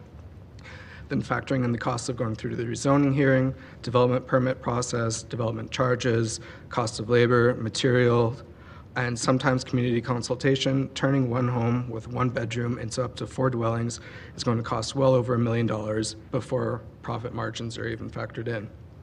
Right now, inner city infills are not very affordable, but that is more a testament to the value of the land they sit on, how expensive building them is, and how in demand they are. The easier it becomes to build these types of homes by right means more get built. The more that are built, the greater supply. The greater the supply, the lower the market price. Will they ever become truly affordable? Who's to say? Though affordability is often a vague concept, because what might be affordable to a member of council is not affordable to myself. I've also noticed a lot of people online catastrophizing over being forced to live like sardines. I don't really get this complaint. Nobody's forcing anyone to live like sardines. My fiance and I live in a condo in Lower Mount Royal, and between the two of us and our cat, we have plenty of room in a place that's roughly 900 square feet. However, someone very close to me is in a situation where he could really use more space. My brother currently lives with his common-law wife and their newborn daughter, who is only 6 weeks old right now. He's been wanting to get a home better suited to raising a daughter, and he certainly has the money to afford something more reasonable for that. There have been homes on the market that are exactly what he's looking for and within his price range. The only problem is they're in such high demand that they sell within days, sometimes even hours. And he has never had the chance to book a viewing, let alone to put an offer in. Changing the base residential zoning to allow up to 4 units by right would improve the market for people like my brother, who currently lives in a 1-bed plus den condo with no more than 750 square feet. The only people who are living like sardines are him, who are blocked from buying anything more than what they have right now. As an aside, I mentioned I lived in Lower Mount Royal, which is zoned almost entirely MC2 or medium density residential. One would expect a lot of concerns brought up during this hearing, like parking, traffic, noise, to impact my community. In reality, there are seldom any issues with parking. Traffic problems occur from people passing through my community as they're on their way to or from work during rush hours, and it's not caused by people living in my neighborhood. I live a few blocks away from the busiest part of 17th Avenue, and noise is rarely an issue, no more than any R1 community I've ever lived in. So in closing, I don't really get what the big deal is, and I think it would be wise for council to move forward with rezoning. Thank you.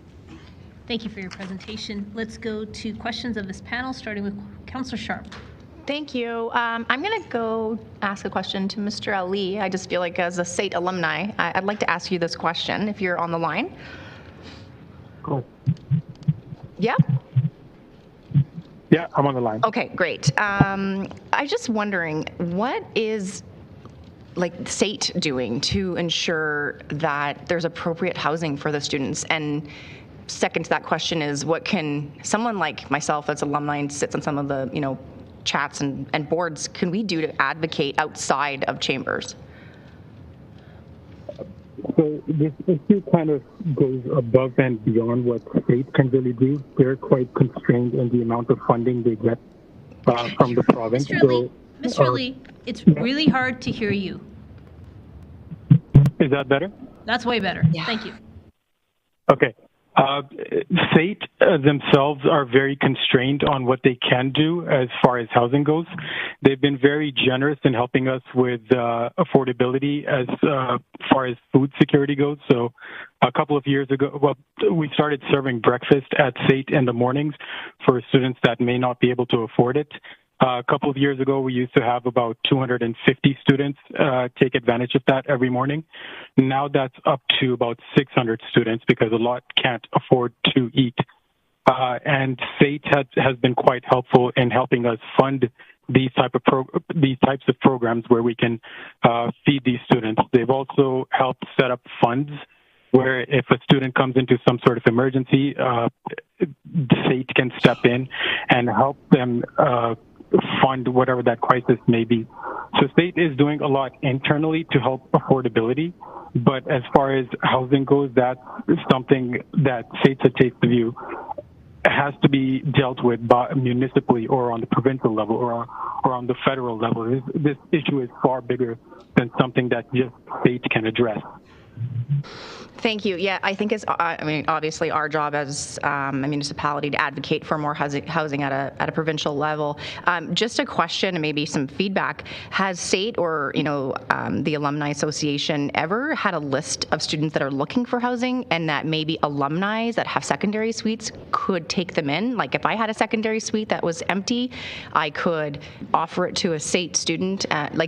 Do they have a program like that? I just would like to know because that's something that I think it's kind of helping out the students in Calgary, but giving an opportunity to those that are also have gone to state as alumni to house new students. Do you have a program like that?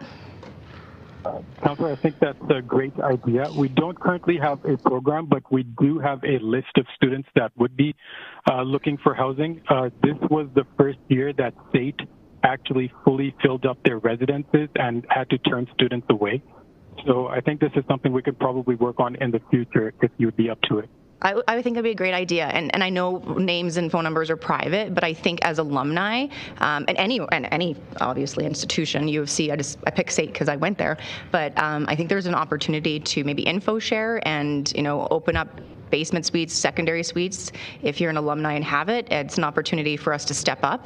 As a council, we can do our best job to advocate for more affordable housing for students. But I do appreciate what you had to say regarding the RCG upzoning, and thank you for being here and as well as all the other speakers on this panel. Thank you. Thank you. I don't see any other questions for this panel, so thanks everyone for joining us today. Appreciate you being with us. Let's go to the next panel, which is 42. Do we have CC Yang?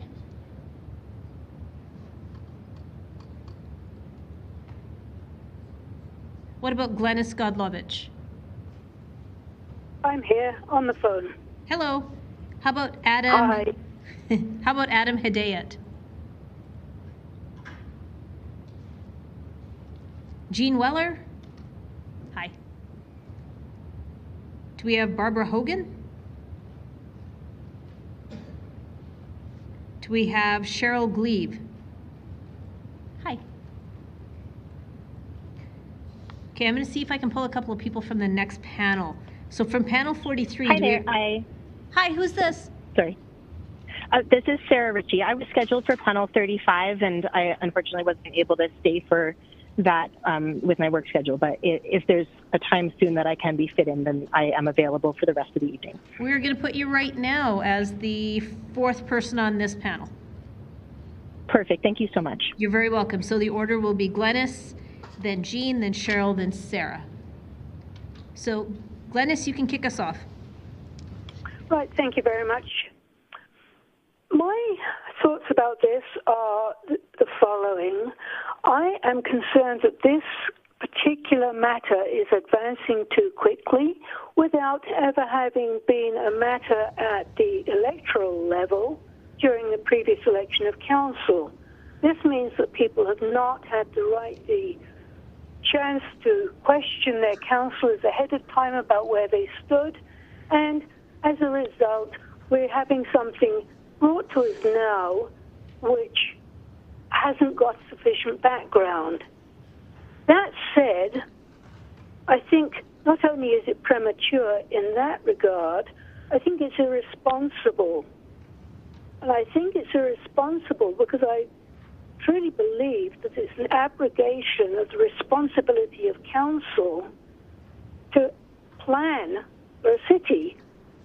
What you're primarily doing with this change, proposed change, is allowing almost, and I qualify this, almost an anything goes approach, where the decisions are no longer being made on the basis of representations from local residents or comments on specific design plans. So I'm concerned that you're losing all the advantages of the local area planning schemes, gaining nothing, but at the same time passing stuff over for decision to unelected administrators. So that, for me, is my starting place of concern. I can understand the rationale for saying there are a lot of people in Calgary who'd like to have houses and can't get into them. I really understand that. But at the same time, too, the effect that those people, that acting for the benefit solely of those people would have is you're derogating from the rights of existing homeowners. You're derogating from the rights of citizens of Calgary to make submissions on planning. And this is, I think, absolutely shocking. The council elected representatives should be contemplating at this time. So let me speak a little bit now about another reason why I think it's premature. One of the big aspects on the change to upzoning is we would potentially have more households living in an area previously occupied by one household. I was looking up and recalling the debate about how many pets is it reasonable to own in a home. City, after a fraught discussion on it and lots of submissions, said, yep, you can have 6 dogs and 6 cats. Now, if we're going to be subdividing what is current, or redesigning what is currently a single detached home so that it can accommodate potentially up to 8 households, is that going to give us 48 dogs and 48 cats as upper limits? Oh, but it's not an upper limit, is it? There is another provision that says under exceptional circumstances the number may be increased. Now, I know the likelihood is very low of anything like this happening, but I've not seen anything that suggests council has looked at the impact of other bylaws. Again, too, what about fire pits in backyards? There is significantly greater risk if you're going to have more fire pits going in a backyard than if you have just one going. Where's the input from the fire department on the additional risks? Where's the input from fire department on reducing the risk of exposure to fire when you're actually sharing more walls, introducing more appliances, having more fires going in the home of all kinds, and essentially putting people at greater risk?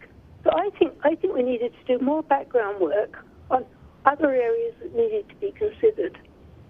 And from my own perspective, I live in Ward 14. Our street has problems on and off. It's a neighborhood that was built in 1979. Ms. Has Godlovich? problems on and off. Ms. Godlovich, I'm sorry, you're at time, but if you wouldn't mind staying on the line, just mute yourself. If there's questions for you, I will let you know. Thank you very much. Thank you. Let's go to Jean Weller, please. Sorry, I have a PowerPoint presentation. Thanks. You can actually go to the next slide. Sorry, I have a bit of laryngitis. So, my name's Jean Weller. I'm a concerned Calgary homeowner, resident of Bowness, and community association volunteer on our Planning and Development Committee. I'm in support of densification where it makes sense and if it occurs with consideration to nearby residents. However, I'm strongly opposed to blanket rezoning, as it's a blunt instrument that eliminates public involvement in the redevelopment process.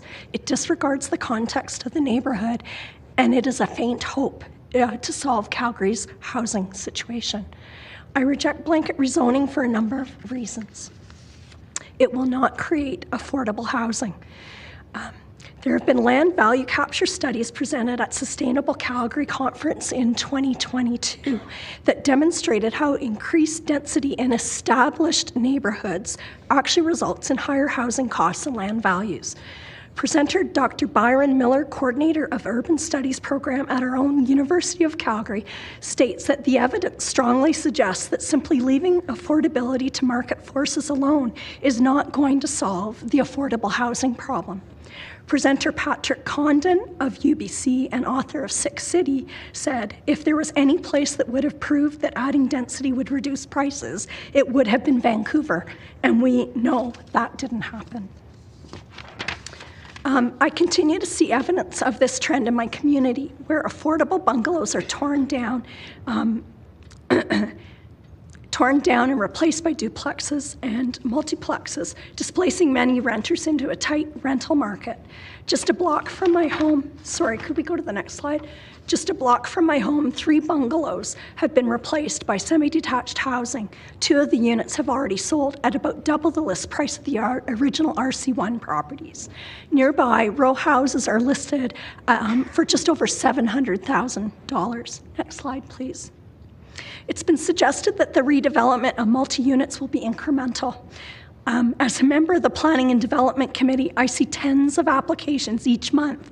Many of these land use change applications are for RCG and lately HGO, then followed by development permit applications. Bowness is a prime target for developers because our housing stock is old and it's ready for renewal, so it's not a transition at all. In places like Bowness, redevelopment is happening rapidly, not incrementally. Next slide, please. Neighbors report the developers are aggressively looking to buy properties, and there are signs in our community posted by developers seeking to buy your house. The current bylaws for RCG are not sensitive to the adjacent and established building form. These new building forms tower over private backyards and create shadow where sunlight was once enjoyed, negatively impacting one's privacy and enjoyment. It's creating winners, the developers, and losers, existing property owners, and it's forcing families looking for amenity space and affordability to move to the suburbs. Next slide, please. The densification is creating a hot city because the tree canopy that provides shade and heat protection is being removed. The city's own urban heat map demonstrates how Wildwood in the lower right-hand corner on the left-hand side has a lush landscape, and yet it's 10 degrees Celsius cooler than Bowness, so the heat map's on the left. Next slide, please. RCGs can cover 60% of a property compared to 45% of our RC1. And in most cases, mature trees are ripped out and there's little room to grow new trees. Next slide, please. Increased density doesn't make sense everywhere. Take Bowness with hundreds of properties in the flood fringe. If we increase density in flood fringe communities, we make it more difficult for communities to safely evacuate during a flood emergency. Bowness has only one egress in the case of a flood, one egress out of the community. Next slide, please. In conclusion, I recognize the need for densification. Given Calgary's projected population growth, there are alternatives to blanket rezoning. There are others who appeared before you and more qualified than I who presented some options, but I offer up a few. Consider their city sites for building density. One submission by a retired planner suggested that there's sites in Calgary that could be redeveloped for 410,000 units. Consider land trusts as a more affordable way for housing units. And don't use a scalpel instead of a hammer in your planning by considering phasing in rezoning of RCG where it makes most sense. And don't allow multi-unit dwellings and secondary suites below grade in flood fringe zones. Stop now before the province's draft flood maps are finalized next year.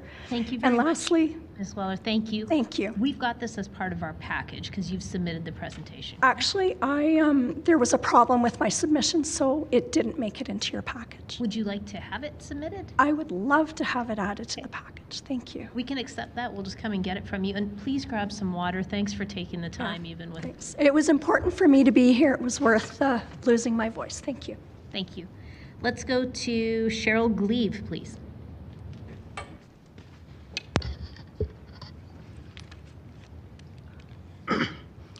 Thank you for the opportunity to share my thoughts with you today. I'm speaking to you as a 49-year resident of Calgary who lives in a single-family community and would like to advise Council that I adamantly object to blanket rezoning. A house purchase is our largest long-term asset investment.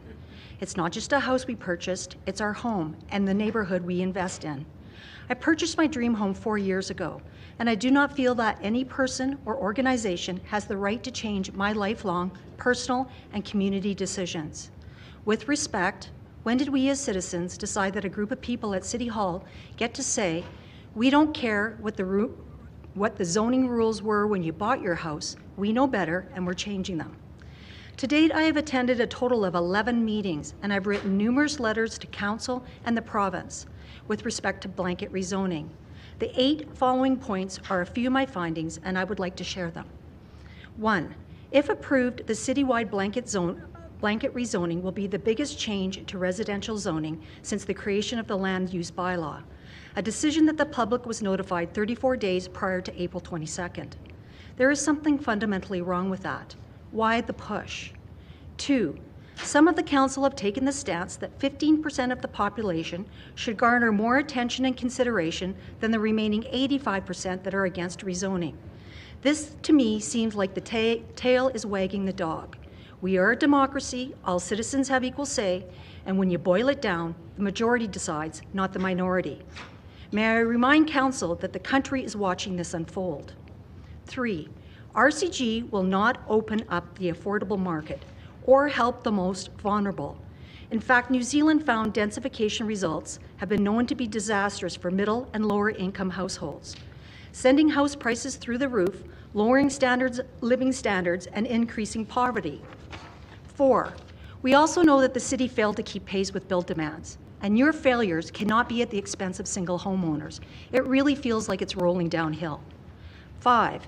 You are affecting the health and well-being of most single-family homeowners, and especially mine.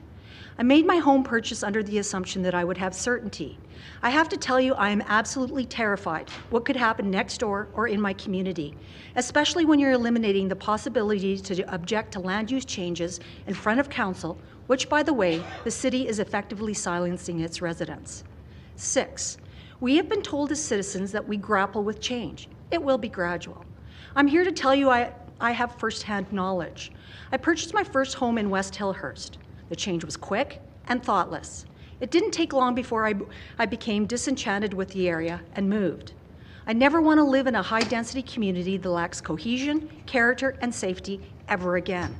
In my opinion, all inner-city communities are a hot mess. But the bottom line is, live where you want, but you can't take away my freedom of choice. I want to live in a single-family community. It's my happy place. 7, the only two stakeholders that will benefit from this change are the builders with 25% profits and the city with 4, 6, 8, 12 revenue streams per lot, along with our disproportionate taxes. 8, the 5 community open houses I attended, 99% of the people were against blanket rezoning. It was apparent council underestimated the anger, intelligence, compassion, and determination of single-family homeowners. In closing, can you please listen to the experts? New Zealand is freeing up more land for growth. It's time to abandon the densification strategy. Doug Ford, Premier of Ontario, rules out fourplexes, calling it a massive mistake. Windsor refuses to change its zoning bylaws because it wants sensible densification. Premier Smith says you're taking away our freedom of choice. The Calgary Real Estate Board says this is not the right solution to address Calgary housing challenges. More than 52 communities have written and met with the mayor, methodically explaining why blanket upzoning is not the solution. Lastly, I'd like to say this. If this is the most consequential and far-reaching, undemocratic, never campaigned on decision ever undertaken by a mayor and council with the lowest approval rating in history. There are better ways to solve housing issues besides wrecking what greatness Calgary already has in place. Single-family communities are against blanket rezoning to its core. We do not want amendments. We want to stay RC1. I want you to stop this poorly thought-out approach and go back and find another way to solve the missing affordable market and non-market housing options. Greenfield development is my solution. Thank you. Thank you for your presentation. Let's go to Sarah Ritchie, please.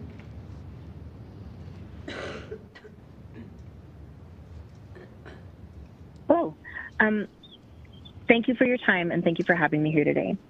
I'm wholly in favor of not only the proposed change to RCG as the base residential zone, but also all other recommendations made by the Housing and Affordability Task Force.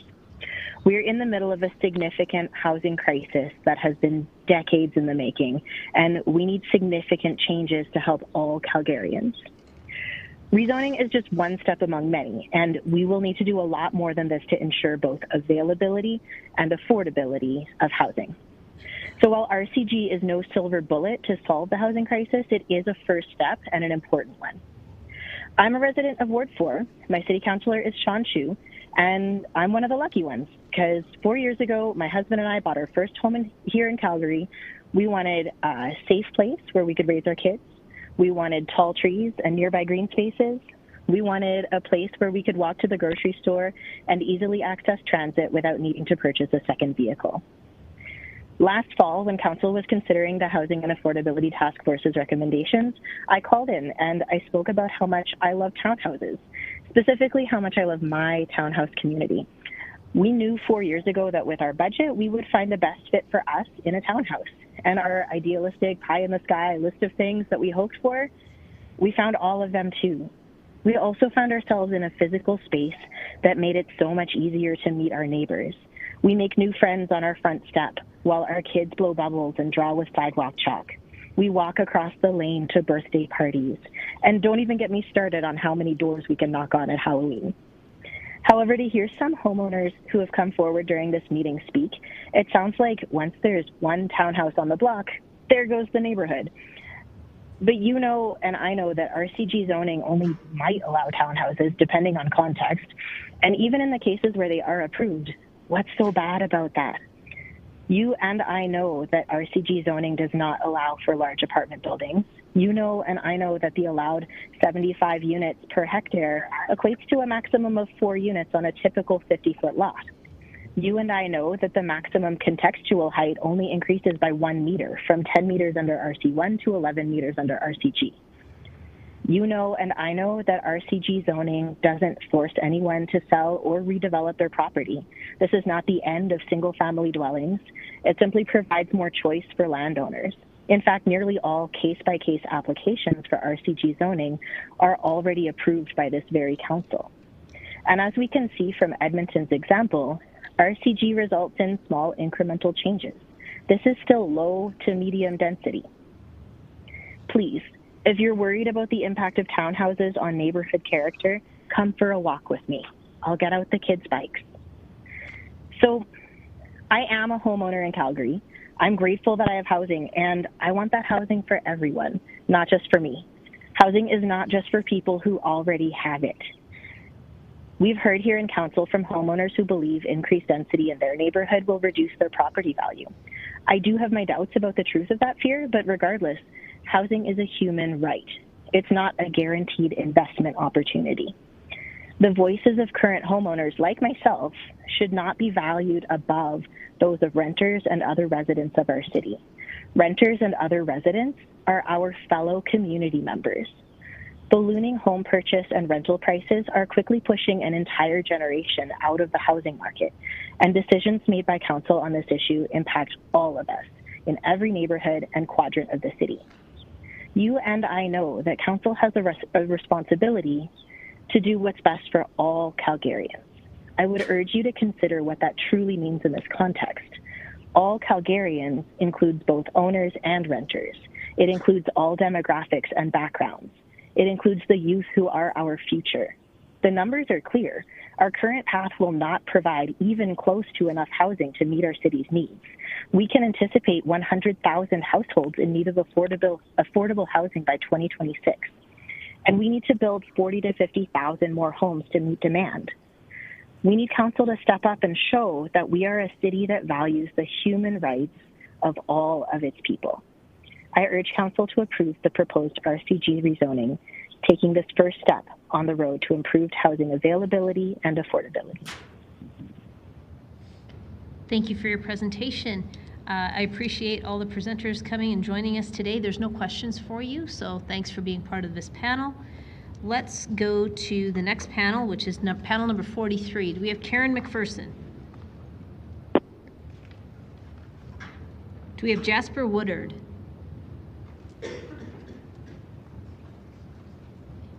Okay, do we have Jenny Peepgrass, sorry. Hello, yes. Perfect. Do we have Gary Thompson? Here. Great. Do we have Kevin Brook? Great. So I didn't hear anything from Karen McPherson, and I don't think I heard from Jasper Woodard. Right, let me see if we've got anybody from the last panel. Do we have CC Yang?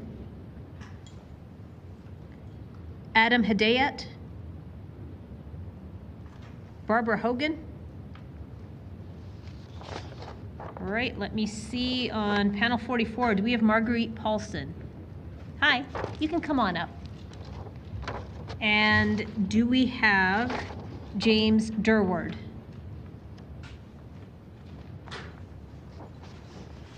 How about Mark Sainer? Robert Howland? Hi, come on up, sir. Okay, so we are going to go in this order. It'll be Jenny, then Gary, then Kevin, then we'll go to Marguerite and Robert. So let's start with Jenny Peepgrass, please. Thank you, Your Worship, and honorable members of Calgary City Council. My name is Jenny Peepgrass, and I'm a homeowner in the Highwood community in Ward 4. And I'm pleased to be here today to voice my strong support for the implementation of blanket RCG zoning across our city. This zoning regulation represents a significant opportunity for us to foster vibrant, inclusive communities while addressing pressing challenges such as housing affordability and sustainability. Moreover, the implementation of RCG zoning aligns with our city's commitment to environmental sustainability. By encouraging densification and reducing urban sprawl, we can mitigate the environmental impact of development, preserve green spaces, and promote more efficient land use patterns.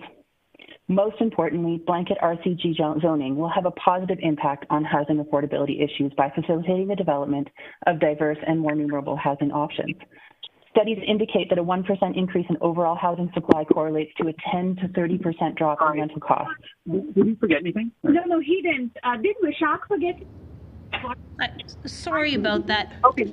Hi, if you're on the line and your name is not Jenny Peepgrass, could you please mute? Thank you.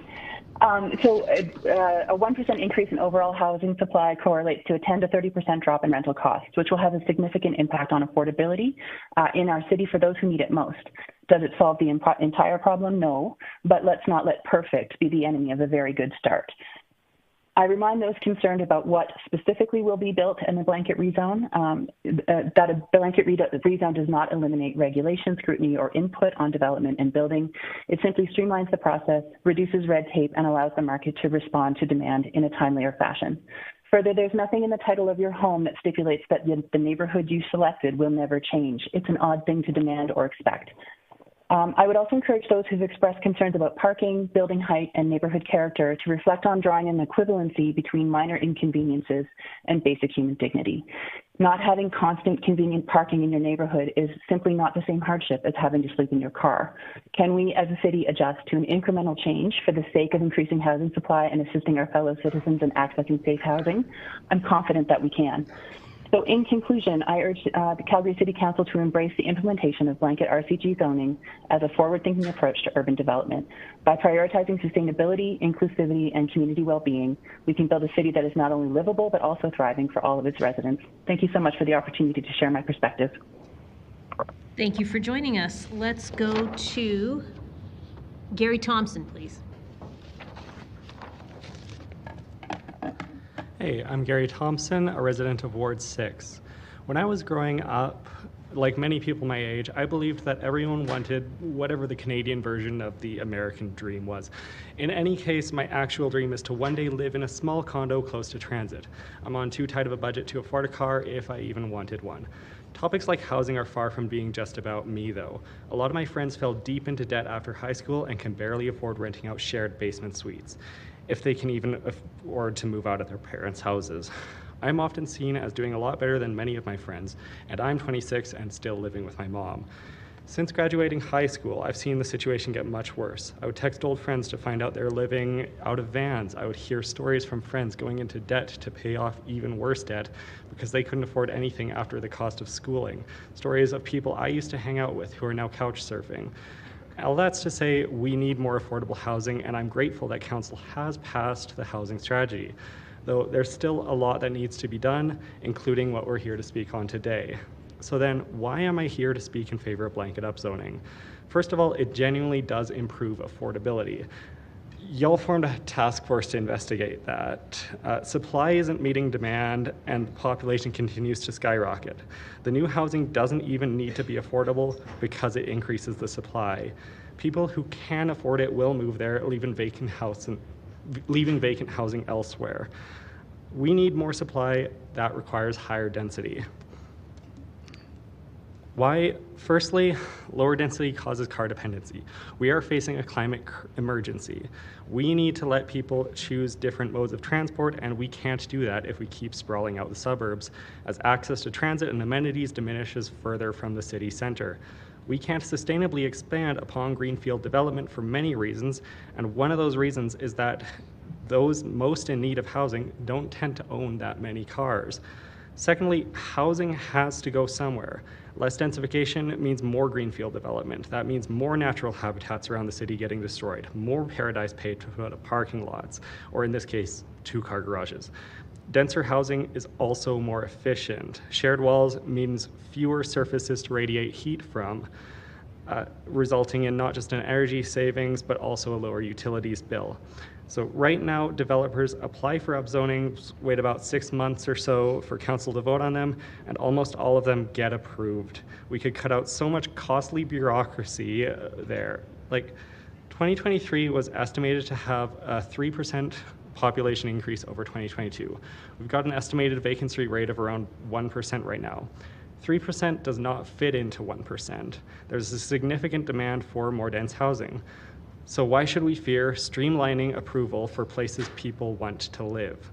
When people say that upzoning their neighborhood means they don't get to have a say in the matter, yes, they do. They get to have a say on when they'll choose to sell their property. What they don't get a say on is the choices other people make.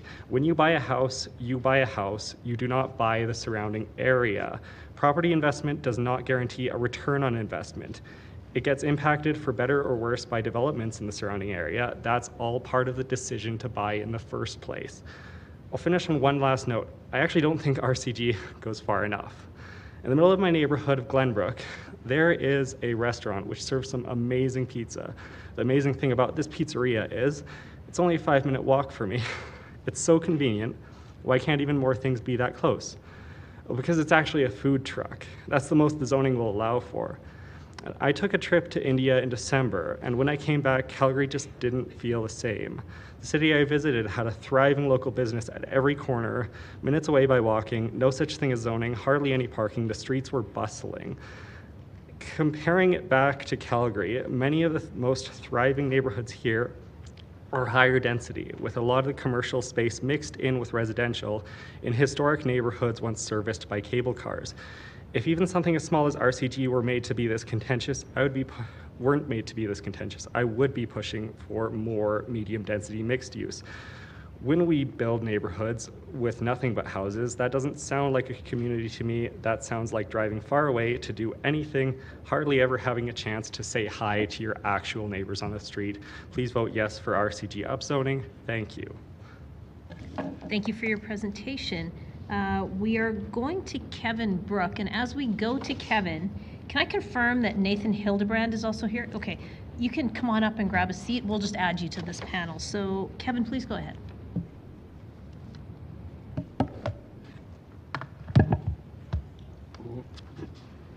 It's not going to work the way I thought. Good afternoon. Thanks to council and city staff for your time and hearing me speak. I appreciate the effort it takes to listen to so many submissions and the time you're taking to engage directly with us as citizens. Quickly about me, I was born and raised in Calgary. I grew up in a neighborhood of mostly single-family homes, zoned RC1. I'm fortunate now to be a homeowner in Ramsey, but for most of my adult life, I've rented in various forms. The perspective I'd like to bring is informed by this, but in a bigger way by my work. I'm a social worker. My experience is in addictions, mental health, and outreach, mostly with people living in shelters or sleeping outside. I support this measure and the entire housing strategy, both because I think it will be good for my family and for the people I serve at work. I could probably speak forever about the issues facing our most vulnerable in Calgary, but I had a conversation last fall with one fellow in particular that brought home in really brutal terms just how much housing affects other social issues. This client had lived with addiction for a long time, and he bravely decided he was ready to make a change. I should also mention he was only alive to make that change because of harm reduction. He lived mainly outside, sometimes in shelters, and had serious health issues as a result. And over a period of weeks, we worked on housing options, applications for residential addictions treatment, and applying for ID and income support. He did extremely well. He was accepted for treatment in the program of his choice, and we made little progress in finding housing. One day I went to see him, and he quietly told me he had decided to leave. This man had done everything the system had asked, but he had lost hope. He knew that if he attended the treatment program, there was nowhere for him to go at the end.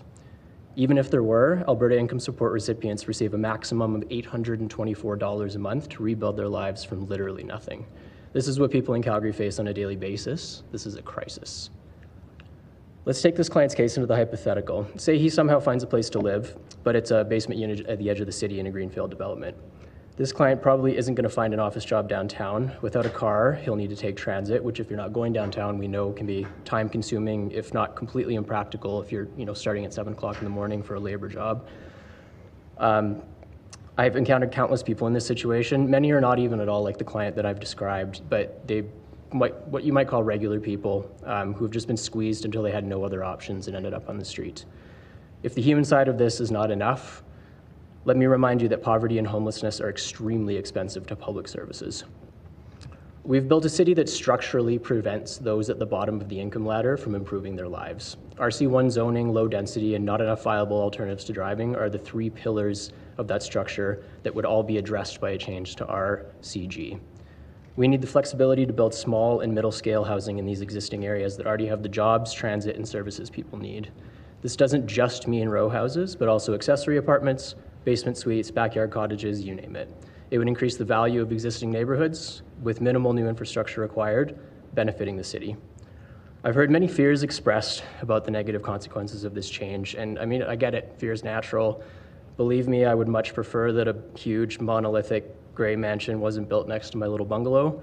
I'd have the same concerns about light and privacy and loss of trees mentioned by so many, but I don't get a veto over that, and I don't get to dictate how that property looks. To me, there's little difference between these huge modern detached homes built routinely throughout our neighborhoods and row houses, except row houses give more people a place to live. The data is convincing to me. Upzoning increases housing supply and indirectly affordability. I'm convinced that it's a necessary positive change for Calgary, but I know it's also not a silver bullet. The change will be incremental, the pace is slow, as we've seen in comparable jurisdictions like Edmonton and Montana. Housing is a spectrum, and upzoning will address one portion, but it's a start. Now, I know you as councillors may not have run explicitly on this change, but the issue is before you anyway. Making tough decisions in the best interest of all Calgarians, especially the most vulnerable, is precisely what you were elected to do as representatives. The people who stand to benefit the most from this change are also the ones who have no voice in this chamber. Please remember them when you cast your vote. Thanks. Thank you for your presentation. Let's go to Marguerite Paulson, please.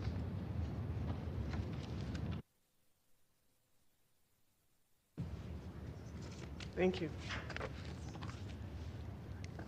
Your Worship, Mayor Gondek, and members of City Council, good afternoon. My name is Marguerite Paulson. I have been a resident of Ward 8 for the past 56 years. I am opposed to this motion. In 1968, my husband and I purchased our house in a neighborhood that was affordable at that time and not the most prosperous. Since that time, there's been much renovating, much upgrading that has been done to these properties on this street. We have a comfortable, cohesive neighborhood with wonderful neighbors. Now, I don't think we're the only street in Calgary where this has occurred. And there are many comfortable neighborhoods which will be severely affected by this upzoning plan. And I have a question. What kind of due diligence was actually done before this idea was brought forward? I know there's been a discussion about, and several people have mentioned the New Zealand experience, but more than that, I haven't heard a lot. And I certainly would like to know how much have been really investigated. And I also would like to know what is the goal of this project. Originally, I thought it was to increase the supply of affordable housing. Now I'm hearing that it's not really going to do that. And perhaps I was naive. I've recently become aware that the federal government is holding the carrot of cash, but with strings attached. The City of Calgary will not receive the cash without passing this bylaw. Is the federal government now telling us how to run the city? And observing the results of some of their programs, for example, the daycare and the dental care, I become very suspicious of this idea. If we proceed with this upzoning, my understanding is that on a 50 by 120 foot lot, it will be possible to erect 4 main units, 4 secondary suites, and 4 backyard suites, 12 residences in all. If these types of residents will be shoehorned into a single family community, there will be problems with the sewer, with the electricity supply, with the water supply. There will be a lot of problems. Who is going to pay for the upgrading? Parking will be a nightmare. There's no space for garages. This will lower the property values of the neighbors, which will ultimately lower the City of Calgary's taxes. And what will happen to the trees? They will be destroyed on the construction site for sure. But what about the neighbors' trees? Roots and trees don't stop at city boundaries. The neighbors' trees are going to be affected as well. Now, there was an article in the Calgary Herald on March 21st where Councillor Wong spoke about the municipal development plan, which was concerned with the tree canopy. And our tree canopy is approximately 8%, which is lower than comparable Canadian cities. What happened to that plan? The statement by a council member that council should make decisions is true, and I absolutely agree. However, we, the voters of Calgary, have a right to be advised of the candidate's intentions before we vote. I do not recall any Ward 8 candidate or any mayoral candidate saying anything about blanket upzoning in their platforms. I respectfully offer the following suggestions. Defeat the motion. Spend time and effort and money investigating the options to build affordable housing on city property. There have been many knowledgeable ideas presented, which you have all received. And if council feels a year from now that the upzoning is still an idea with merit, by all means bring it to us in a plebiscite. Thank you for your time. Thank you, Ms. Paulson. You can have a seat and we'll have any questions in a bit. Next up is Mr. Howland. You have 5 minutes as soon as you're ready, sir.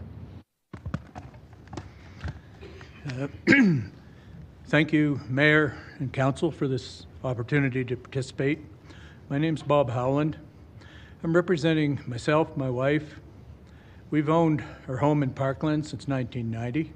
My sons own single-family homes in Calgary as well, and they're there with their wives, and we are all opposed. Why am I here? Well, certainly not because I'm a polished speaker, and I am a bit nervous. I felt that I had to speak at this hearing. I just could not accept the proponents' claims that this was to provide more affordable housing, change the homeless situation. So why am I opposed? Rezoning is a complex issue with multiple variables impacting outcomes. It's like baking a cake. Changing one ingredient of several can have a big effect in the outcome. I'm very concerned using the same ingredient in every community across our city will leave a very, very bad taste in many. Let's look at some of the other ingredients creating affordability problems. Before COVID-19, our national debt was $685 billion, ballooned to $1.05 trillion in 2021. It's continued rising to $1.17 trillion in 2023. Between 2015 and 2022, the Bank of Canada interest rates were varying between 0.25% and 1.75%. In March 2022, they began increasing, and they're now at 5%. That's a 2.5 times increase. Costs of mortgages to buy a home have followed this trend. Federal government spending and debt servicing costs remain out of control. Inflation affects housing like most other commodities. Carbon tax increases the cost of all building materials produced and transported to construction site. That may be a factor contributing to increased housing, many other commodity costs in the Canadian economy. Blanket rezoning will not help change interest rates, inflation, and out-of-control government spending, and increased taxation at all levels of government. What are the intended outcomes?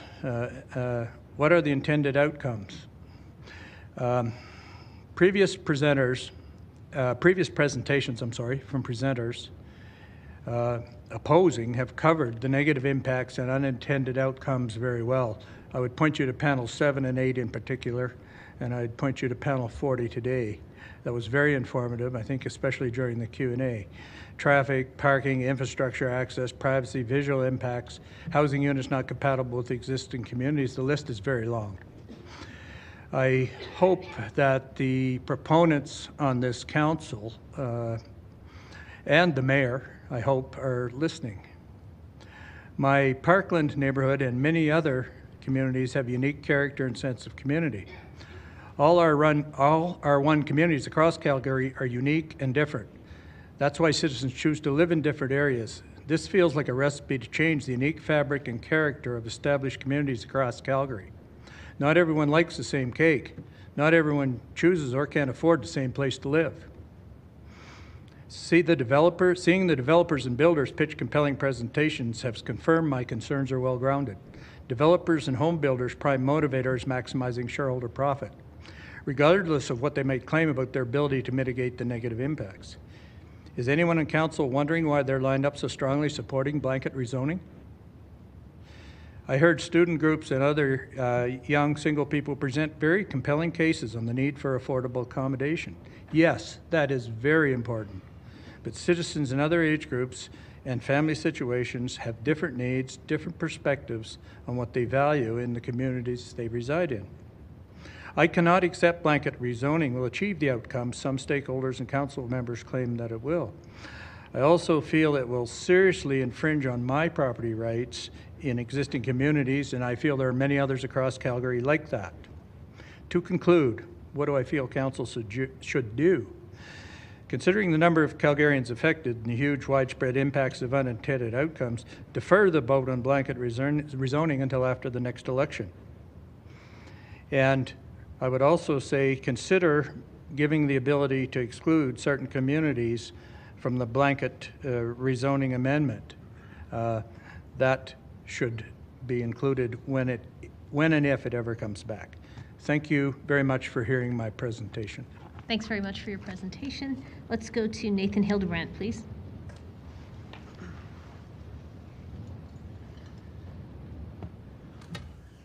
Thank you, Mayor Gondek, members of council. Thank you for the opportunity to come before you and present and share my thoughts, but also the thoughts of those you've heard already. I know it's been a long week. My name is Nathan Hildebrandt. I speak as a lifelong resident of the city. I love Calgary dearly.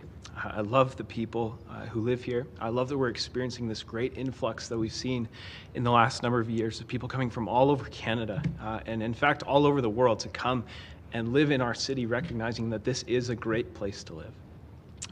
I live in an established community, Northwest Calgary. It's experiencing densification in various ways, and I truly get excited at the prospect of that this generally means we'll be able to provide more housing for more people in this city that I love. However, the more that I've learned about the affordability crisis that we face, the proposed blanket rezoning that's supposed to work to combat it, the more I've become convinced that actually blanket rezoning, as it's currently being proposed, is not going to work to produce more adequate and affordable housing. So for this reason, I speak in opposition of blanket rezoning. I believe that citywide RCG rezoning should be rejected on the grounds, primarily that it will not succeed in fighting competitive demand and lowering housing prices for those in our city who need it the most. Supposedly, the primary intended outcome of this proposed change is to increase the supply of affordable housing in established communities by bringing down the administrative barriers, eliminating the red tape, and speed up the rate at which construction can occur on these lots so that medium density housing can be added to a market that desperately needs it. I just want to say, if I believed that blanket rezoning would accomplish that goal, I would not be standing here today, or perhaps I'd be standing with a different message. Instead, I believe that this is a careless approach that won't only fail to increase affordability, but fail to do much, if anything, to serve the most vulnerable people within our city. Within our population, the more than 84,000 households that by the city's own definition require such affordable housing. So if affordability truly is the issue, the proposed land use redesignation is not the way to address it.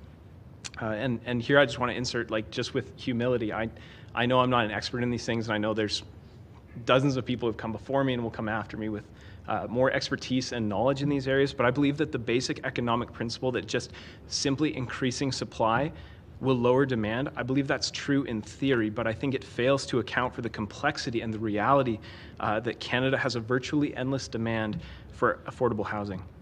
The Canadian Mortgage and Housing Corporation estimates that Canada will need an additional 3.5 million homes by the end of this decade, in addition to the more than 2 million that are already being planned to be built in that time. So if you look at what's happening in our city and in our province, you begin to see that merely increasing the supply will not address the growing demand. Between the summer of 2022 and summer of 2023, Alberta saw a net interprovincial growth of 56,000 people. In the past, this would have been tied to a booming economy, perhaps the oil and gas sector, the strength of industries in our province, but now it's due to our relatively affordable housing situation. Because while we do have an affordability issue, we are still more affordable than places like Vancouver and Toronto, and citizens of those places are beginning to take notice. So we have literally thousands of families each and every year coming to our city from other parts of Canada, causing the market to become increasingly competitive. And beside interprovincial growth, you also need to account for the rapid international immigration growth. And again, I love this. This is exciting. It's a city that I love to call home, and I'm excited to see more people want to call it home as well. But I think what this tells me is that this rezoning proposal is perhaps too passive of an approach in increasing our supply without any system of checks and balances that will not ensure that there are adequate and affordable housing options for those who wish to move here, let alone the 84,000 households who already live here and require those options. Blanket rezoning doesn't feel so much like a plan to me as it does wishful thinking. I think it's removing any and every form of feedback process, crossing our fingers and hoping that things will work out for the best. But what I believe is that developers and land speculators will see this change for what it is, a city-wide opportunity to build lucrative medium-density housing without any regard for what will work or what may make sense in an area, and we won't have the ability to speak into the process anymore. So changing the land use designation of established communities is essentially to put the keys to the car in the hands of developers and hope that they're going to take us where we need to go, and I just believe that that won't work the way that we wish it would. Yes, we desperately need to increase housing supply in Calgary, but without an intentional and strategic plan as to how we can best do that, we can build all the duplexes, fourplexes, backyard suites, secondary suites that we want, but I don't believe that we'll solve the issue that matters most, ensuring that new housing is actually more affordable. I believe there's other actions that we can take, many of which have been suggested by the task force, but I don't believe that this is the one to pursue first. Thank you. Thank you for your presentation. There are no questions for this panel, so thank you all for joining us today. Let's go on to the next panel. This is panel number 45. Do we have Bryce Williams? Great. Do we have Ariana Gaidar? Yes, you do. Perfect. Do we have Max Gruer? Hi. Do we have Nicole Zhang? How about Hazen Elwood? Perfect. All right, and let me just see if we have anyone from the previous panels. Do we have Karen McPherson? Jasper Woodard? James Durward?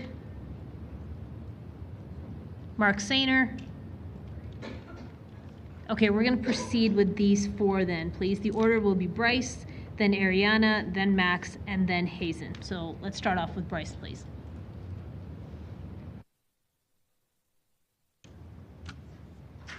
Thank you, Madam Mayor and City Council, for having us today and the past 2 days and the who knows how many days to follow. I really appreciate all the time that you've spent listening to all of us. Whether you strongly support or strongly are against, I'm grateful for your time. I am the type of person that really wants the white picket fence dream. My brother wants to live in an apartment. My sister, who has a husband and 2 kids, wants to live in a townhome. And we all want to be together, or as close as possible. growing up, my family lived in Millrise and Evergreen and a few other communities that I'll mention later. Both of those homes had suites where my grandfather lived. This not only helped my parents afford the mortgages on those homes, but also gave my family 10 years of living with my grandfather. It was really nice to live there with him, and it gave us affordable housing to live and friends to be around.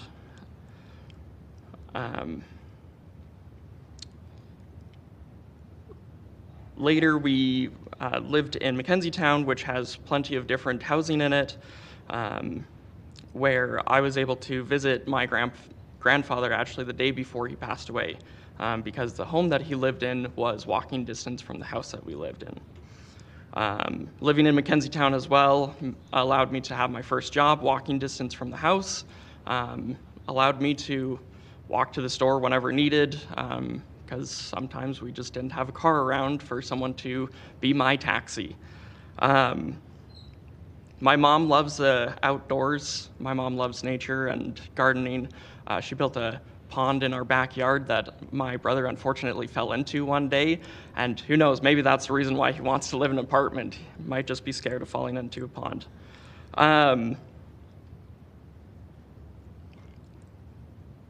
I have had countless friends who have had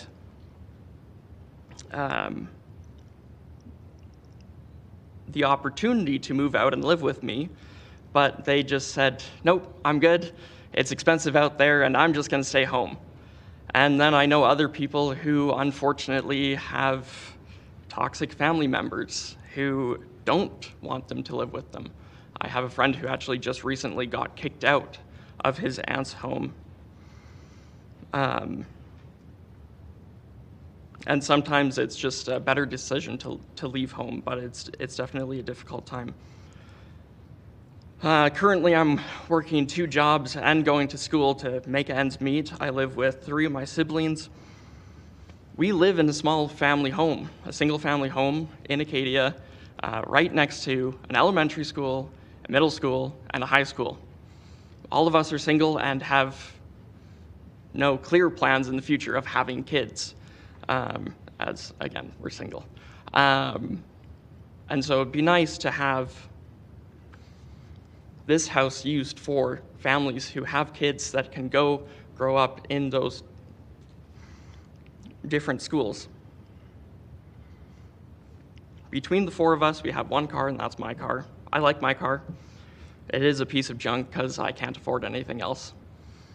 But we make it work. I walk 25 minutes to the train station every day, hop on the train, go to work, then come home. Usually I'll pick up my car from the mall where my sister works,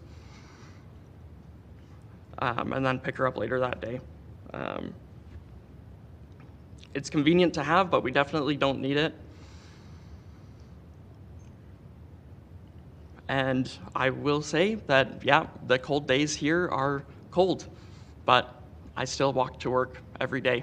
Frankly, that was probably more reliable than my car starting. One note that I want to make is that everyone's been talking about it's how this is a one-size-fits-all thing. It's just a shoe company that makes shoes up to the size 14. They still make kids' shoes. They make every other size of shoes.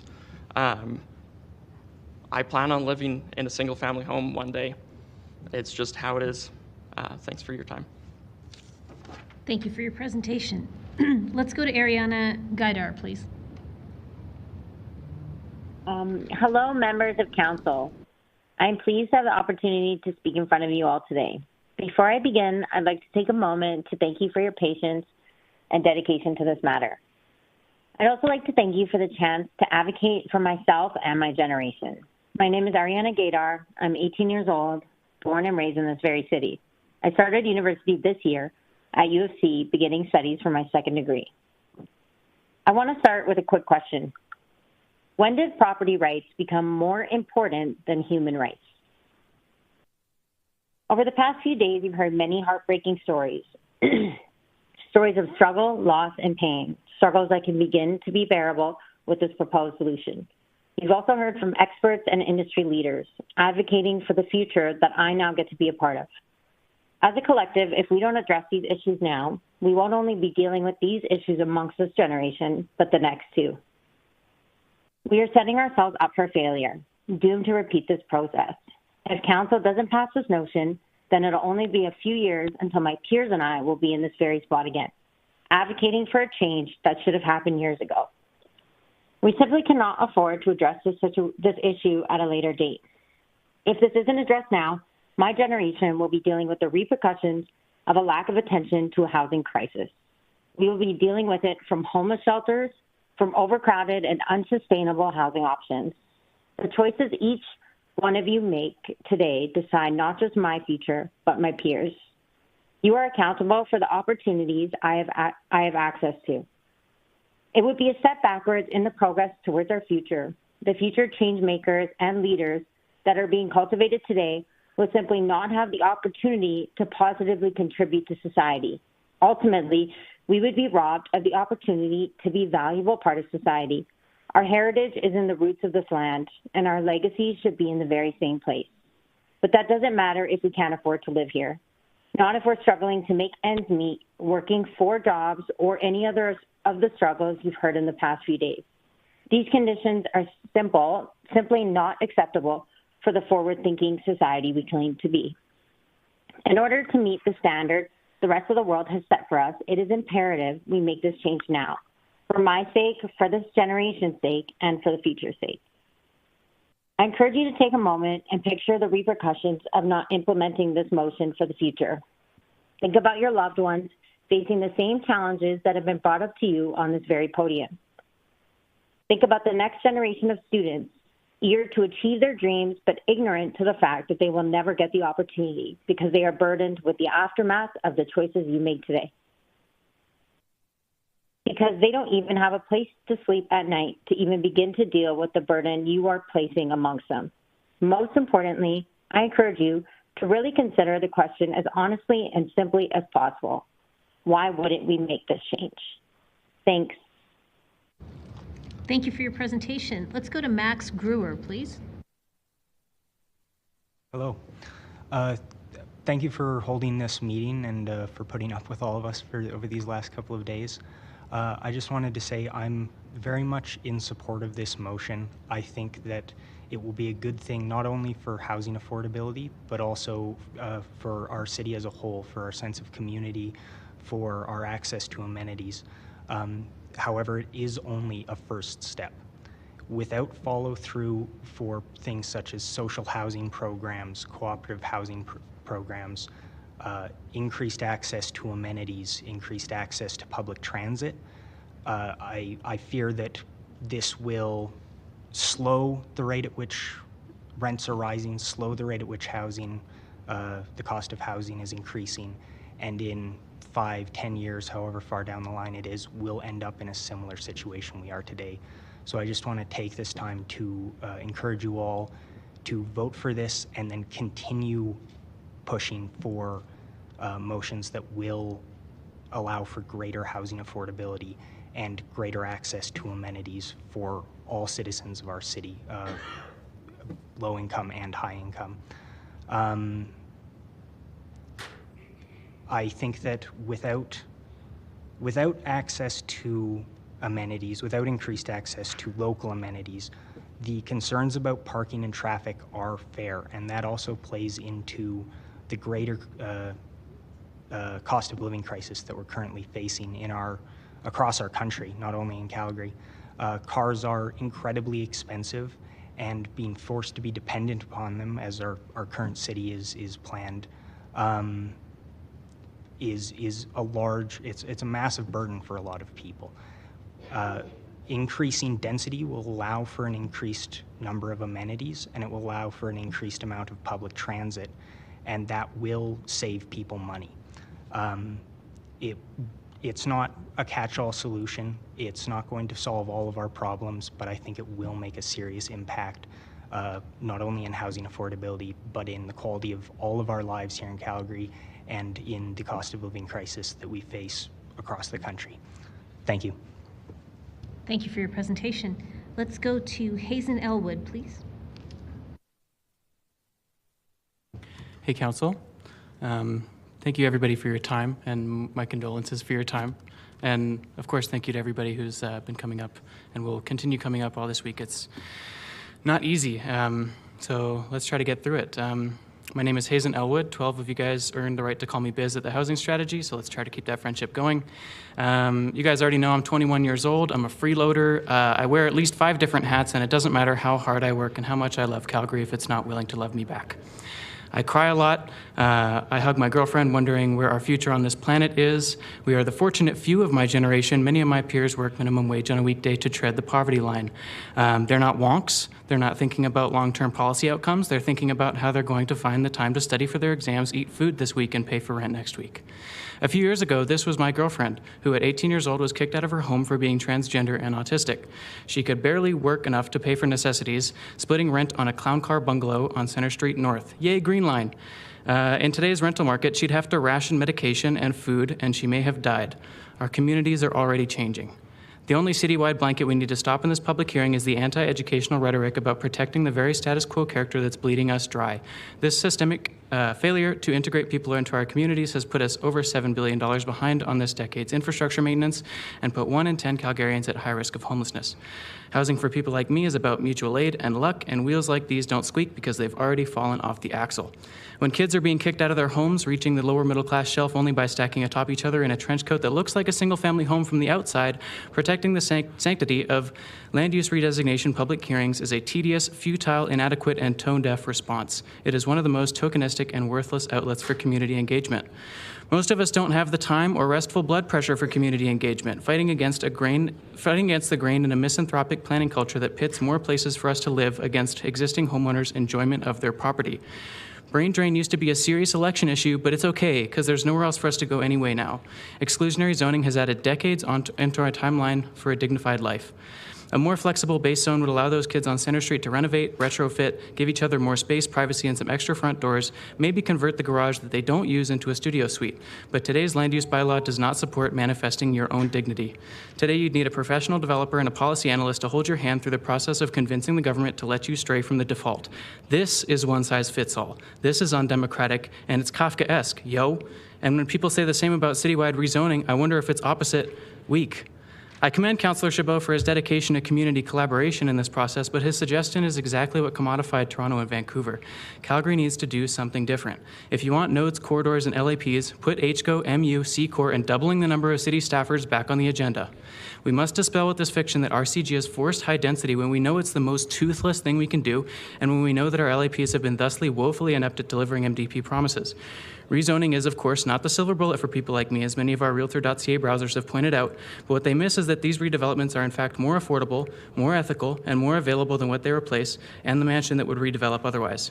We'd be in less of a crisis if we did this 20 years ago, so we need to do a lot more today. Delaying, concentrating, and over-engineering this pent-up demand into a more competitive footprint would be catastrophic 20 years from now. We simply do not have the administrative capacity or moral license to hem and haw about mitigating temporary subjective inconveniences for those with entrenched power at the permanent objective peril for those without.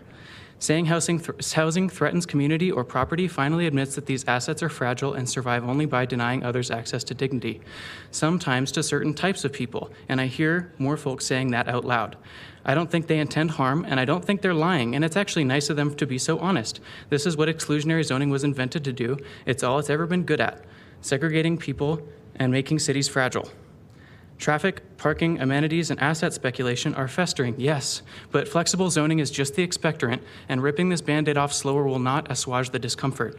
We know we're experiencing record population growth, so let's start spending our highly paid public servants' billable hours on more meaningful stuff than reactive lot-by-lot low-density redesignations. If the appearance of organic or dynamic growth will allegedly tear our city apart, we don't have one. If folks want the power to guide community growth, they need to start taking responsibility. If we want feedback-seeking planning, we must liberate ourselves from this and start inviting Calgarians into City Hall and town halls to do more than just complain. It will be challenging. The housing crisis is challenging. So let's take those challenges collaboratively instead of downloading them onto the more vulnerable. Let's make our cities richer with diversity, interaction, and opportunity, because without that, all we have is a Calgary cardboard cutout, and it will burn fast. Thank you for your time. Thank you, Hazen. I am looking to see if there's any questions of this panel, and I don't see any, so thank you all for being with us today. We appreciate your presentations. Going to assemble the next panel. We have James Durward is here now. Please come on up. Do we have Brad Stevens? Hi, please come on up. Do we have Larry Heather? Come on up. And do we have Bill Woodward?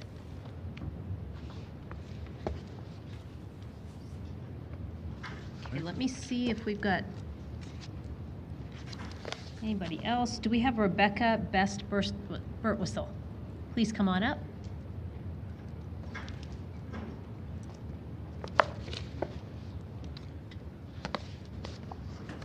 And do we have Avril Payne?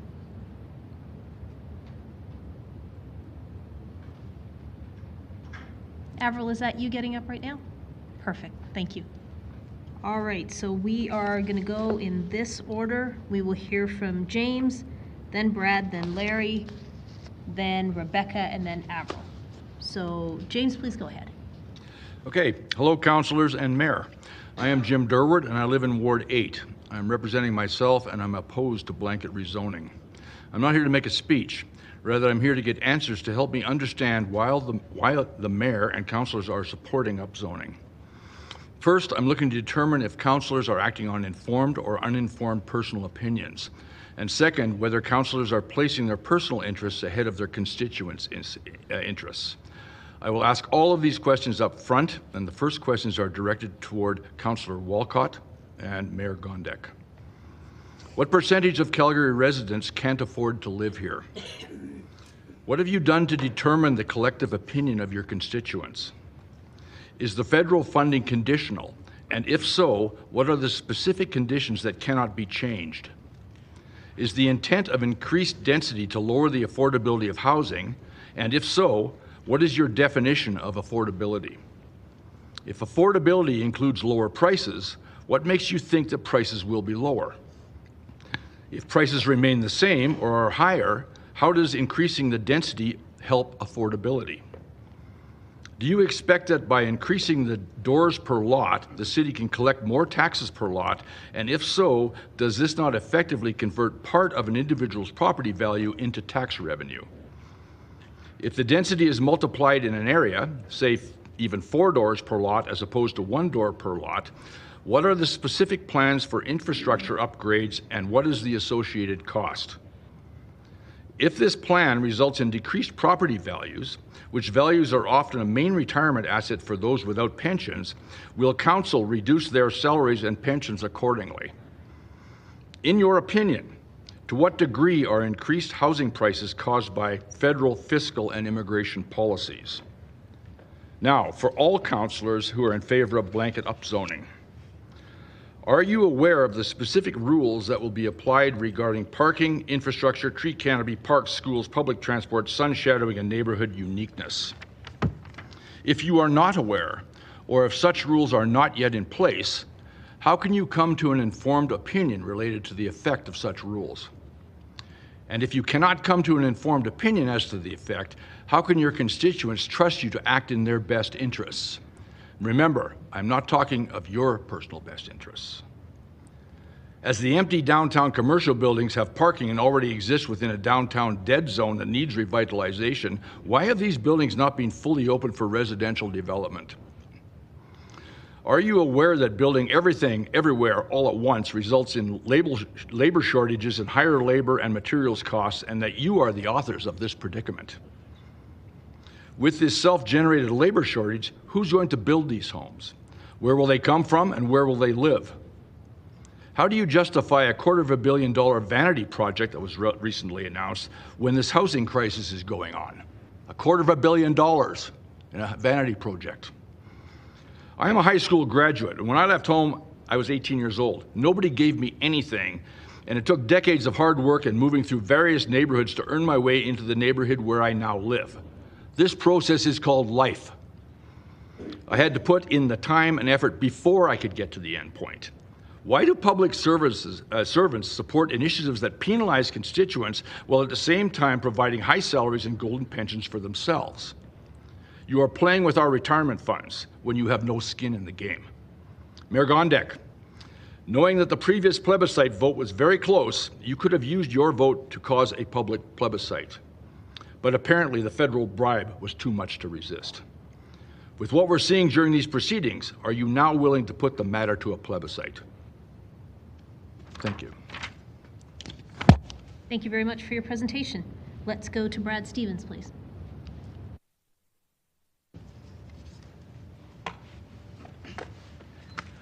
Mayor and Council, first let me say that I admire your ability to sit through this marathon and stay somewhat engaged with the hundreds of presenters you have and will see before the end of this hearing. You've already heard most everything I'd planned to say, so I won't make you sit through it one more time. I will only present a few summary remarks.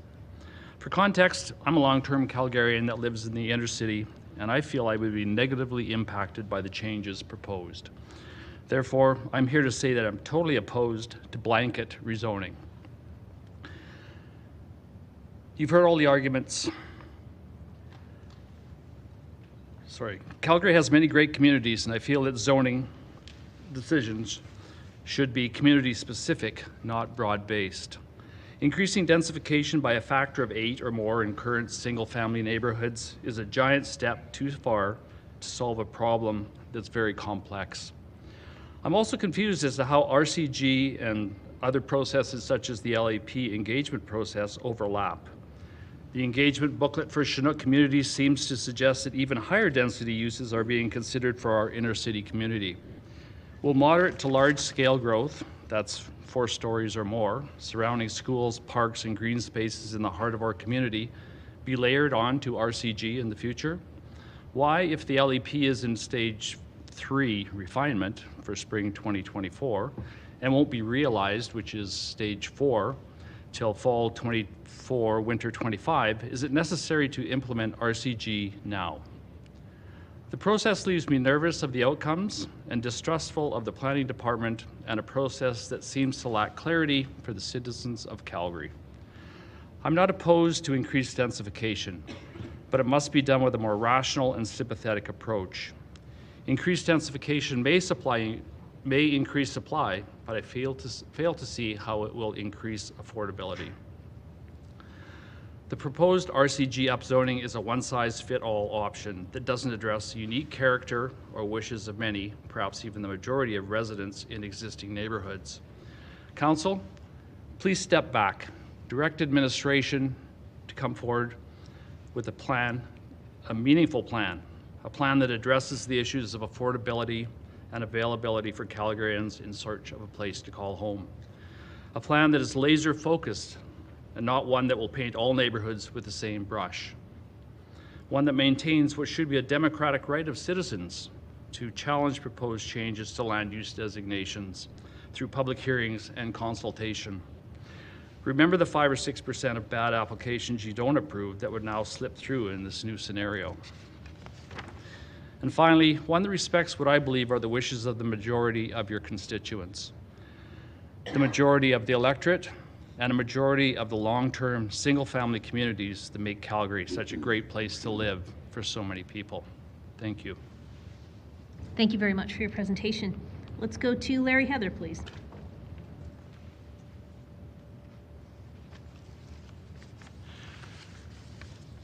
There was a slide that I submitted. Is it there? There we are. Okay, beware, I'm a resident, homeowner in Ward 11, Courtney Brannigan's ward. Beware of him who creates a crisis and then proffers a ready-made solution. I begin by offering a key insight from the time of Solomonic wisdom. During Solomon's lifetime, Judah and Israel, from Dan to Beersheba, lived in safety, everyone under their own vine and under their own fig tree. That's land planning, and if you want to know where a residential one came from, it came from the Bible. Here we see King Solomon's optimal land zoning strategy that was applicable for his whole kingdom. Every family with its own land, a sphere of sovereignty over which they had control.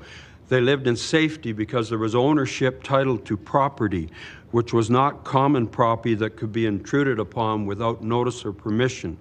Therein lies the basis for community stability, which provides a refuge from public disorder and chaos, such as nighttime LRT stations.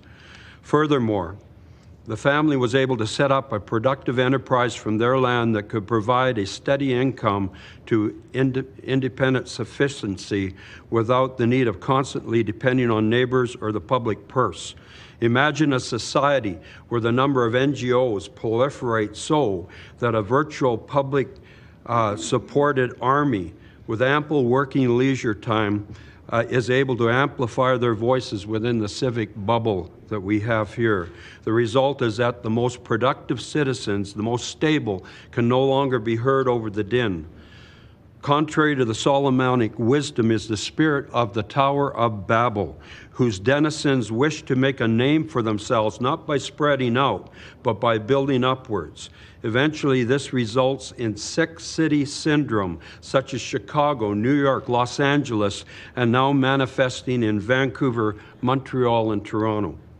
The planning class of Calgary includes the universities that must be called out for their malinfluence and studied detachment from the very heartbeat of Calgary's most solid citizens. If a person has done anything worthy of fame, they are said to have made a name for themselves. Their name is now treated with respect and handed down to subsequent generations. One such name in Calgary, that of the renowned horticulturist William Rowland Reeder, who transformed a bare cemetery hillside into an internationally acclaimed garden. R1 residential reserve communities are just such a legacy of the heart and soul of Calgary. There exist names of honor and also names of infamy. If one lives a life of ill repute, he may earnestly desire that his name be forgotten. But alas, the stigma of disgrace is indelibly stamped on his or her name. What kind of legacy are you going to inherit in the history books? Do not be surprised you're going to cause irreparable damage to the fabric of this city and make it a place not worth living in. This is a direct attack on the most stable and productive sector of the citizens of Calgary, and we will not forget what you are attempting to do.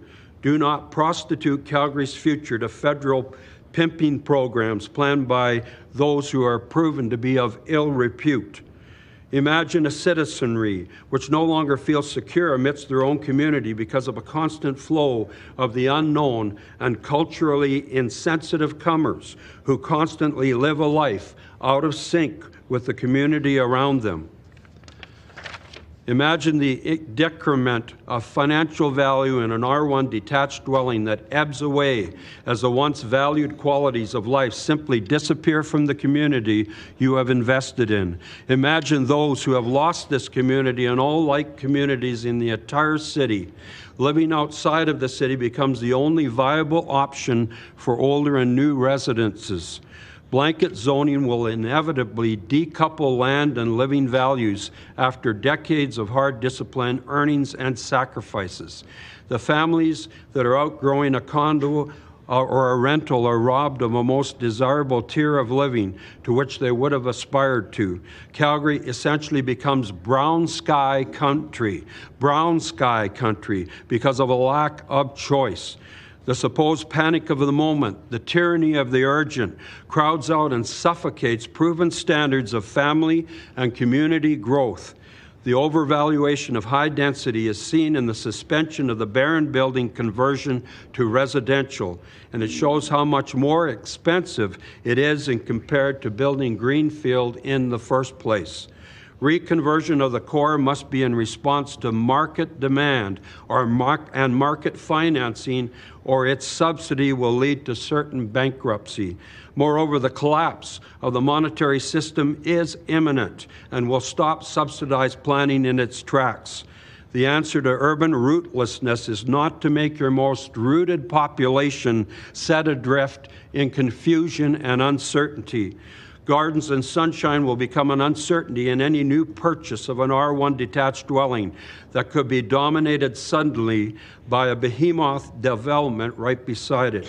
The loss of Mr. Heather. safety for children in Thank their you own very much, play Mr. spaces. Heather. Your time is up. Thank you very much for your presentation. It's a pleasure to present. Let's go to Rebecca Best-Burtwhistle, please. Hello. Thank you, Mayor Gondek and Council. Thank you for taking this process so seriously. I probably couldn't do it if I were you. I really appreciate how thoughtful you've been in the engagement. Also, big thanks to administration for facilitating this process. This is the first time I've spoken at a public hearing, but it seems to be going quite smoothly from what I know. My name's Becky Best-Burtwhistle. I'm a renter and a resident of Ward 9, here on my own personal behalf, and I'm here to speak to you in favor of changing the base district to RCG. If you would have told me a year ago that I would be speaking at a public hearing about zoning, I definitely wouldn't have believed you. I've always been, tangentially aware of issues of urban planning and have understood that increased density and walkability, mixed use makes for better, more livable cities. But I knew there was a contingent of self-described urban policy nerds out there and who are surely tuned in right now, who are far better informed than me about issues of zoning. They had it in hand, no need to weigh in.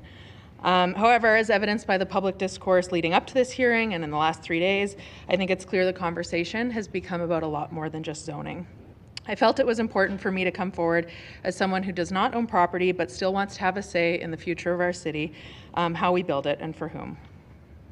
I was born and raised in rural Alberta, sometimes in places so far flung that it was a 40-minute drive to our closest neighbor.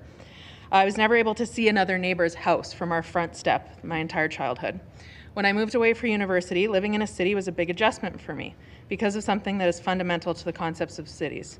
I was now living closer to my neighbors, and there were more of them. I currently rent with my partner a 110-year-old single-family home in an inner-city neighborhood. Across the back alley, a large RCG purpose-built rental was constructed last year, replacing a derelict bungalow.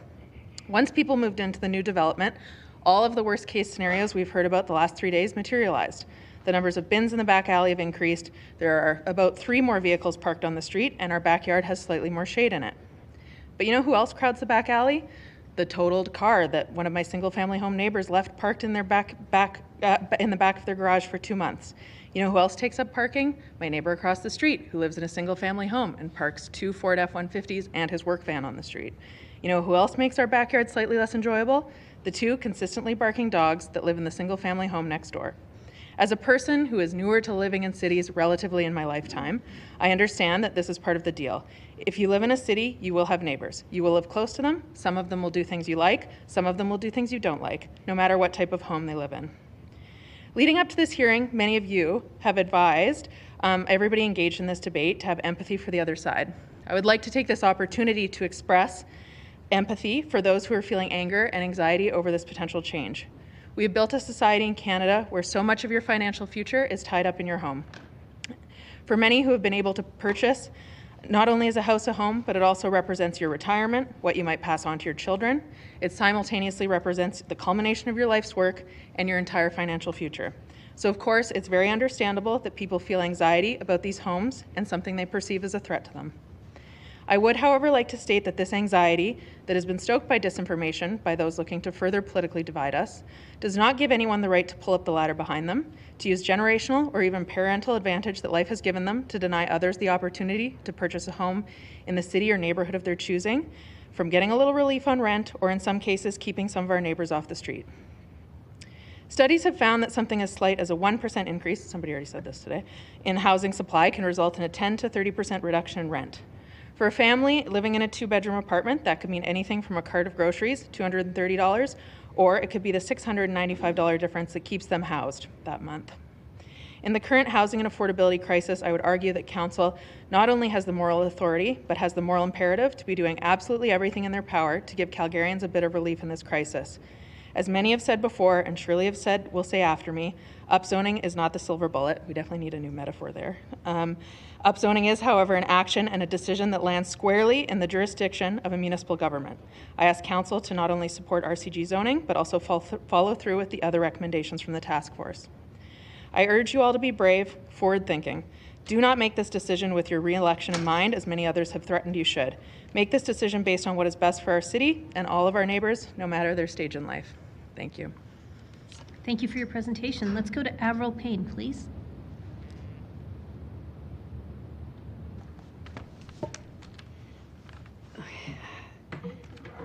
Pardon me. My name is Avril Payne, and I live in Acadia right now. I am a veteran of the Canadian Armed Forces,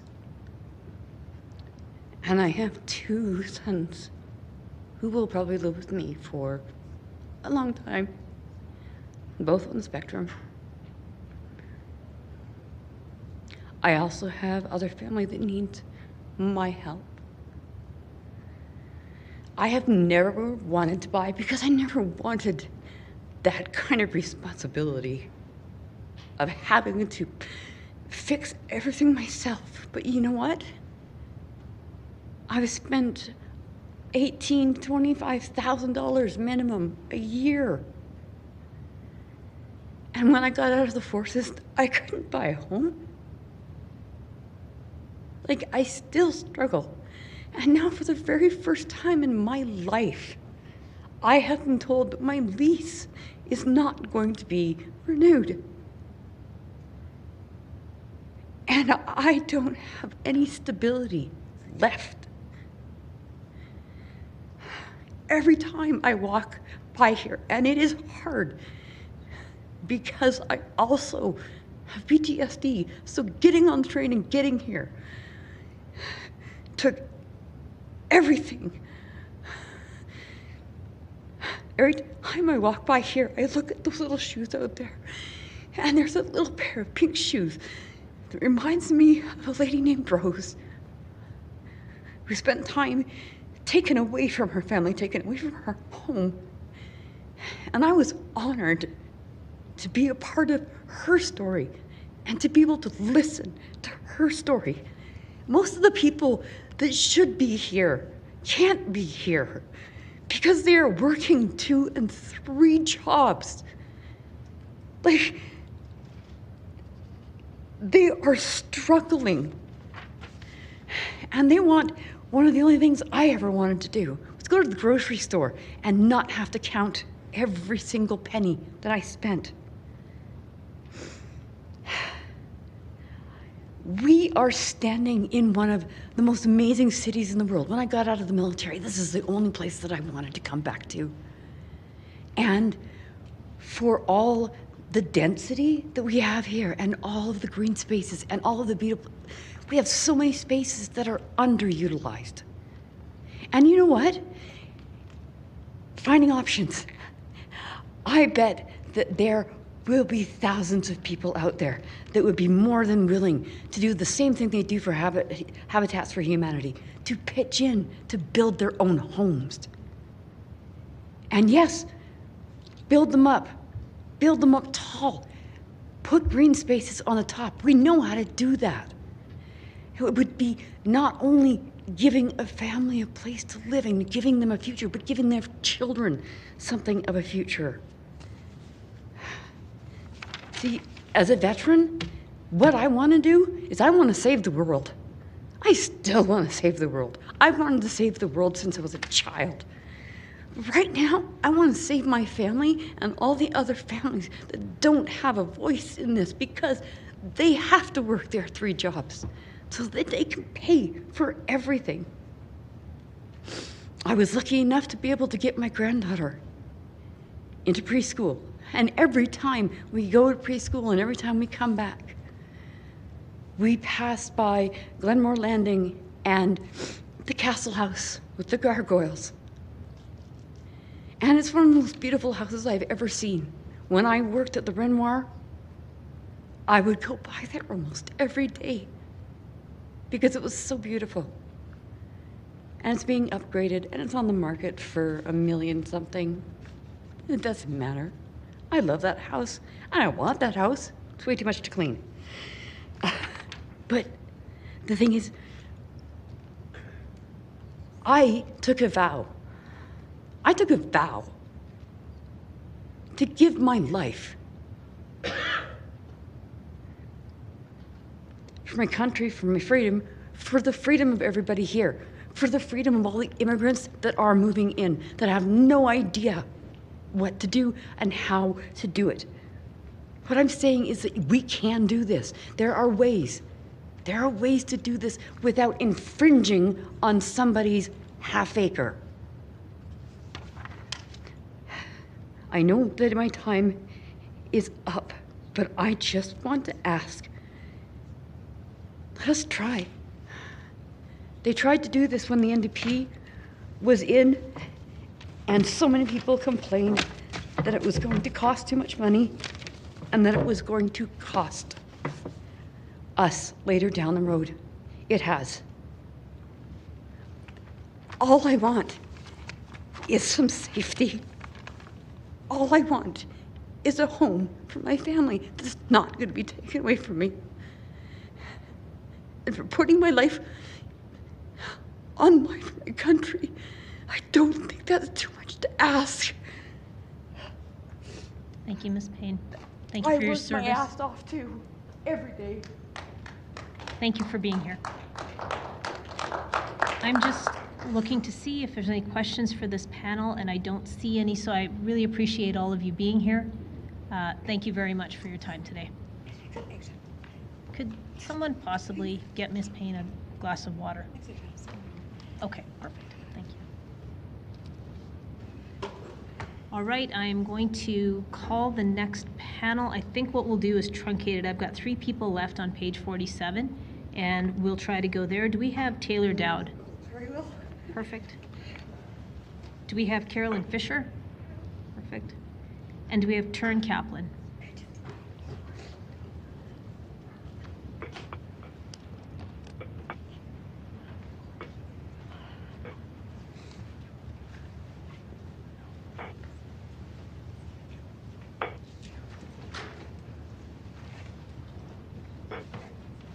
Let's go with Taylor, please.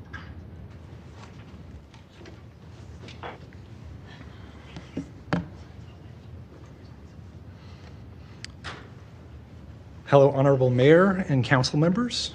My name is Taylor and I currently reside in Ward 7 and I'm representing myself.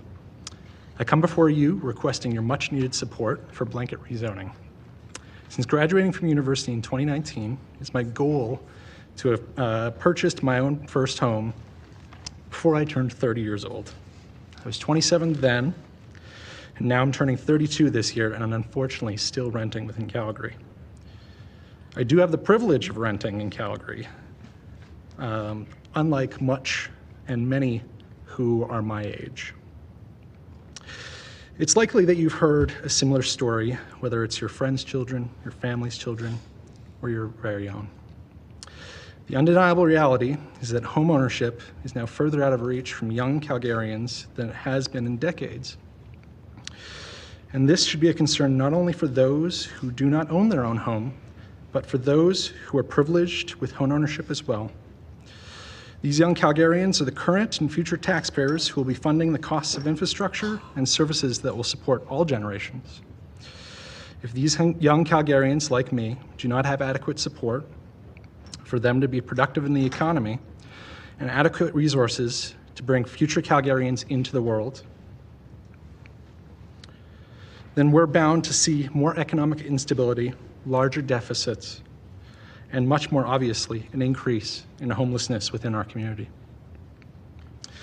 This leaves many young Calgarians with only one other option, renting.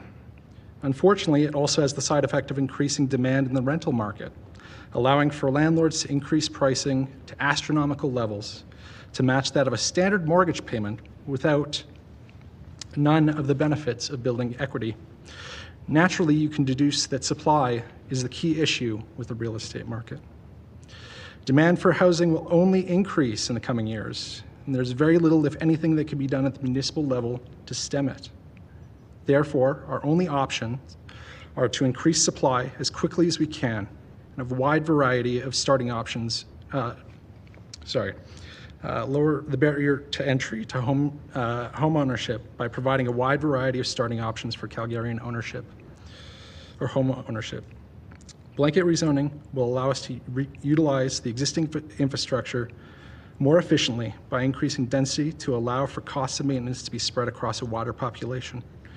It'll also reduce our ever-increasing rate of sprawl and costs of building brand new infrastructure and services. Unfortunately, it will not remedy this supply issue single-handedly, but it will provide a critical foundation that can be built upon for generations to come, and be a catalyst for our city to evolve and meet the needs of our existing population and future generations. This begs the question, what kind of city do we want to become? Do we want to become like other metropolitan centers in Canada who sacrifice the economic futures of their children for the sake of quiet streets? Or do we simply sacrifice the ability to control what our neighbors build across the street in order to allow more Calgarians to join our vibrant city? I hope we choose the latter for the sake of my future children and children's children. Thank you, Honorable Mayor and Councillors, for allowing this platform for all Calgarians to voice our opinions on this matter. I conclude my speech and release the rest of my time back to Council. Thank you. Thank you for your presentation. Let's go to Carolyn Fisher, please. Hello. Thank you for listening. I'm Carolyn Fisher, and I'd like you to vote yes on the RCG rezoning of Calgary. For the record, I own a 1950s bungalow in Capitol Hill. There's a 2-story infill next door and several fourplexes on my street. It's fine.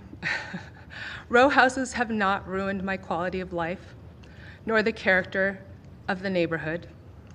I'm glad to get to know the families and kids who have joined us. I'm a homeowner and a landlord of my registered basement suite. By trade, I'm a children's book illustrator, and my husband is a bus driver. We can afford to live in Capitol Hill because we bought 26 years ago. We chose our neighborhood because we wanted to live in a place that was walkable and bikeable and close to transit and grocery and parks and schools. I biked to work at ACAD, where I was teaching.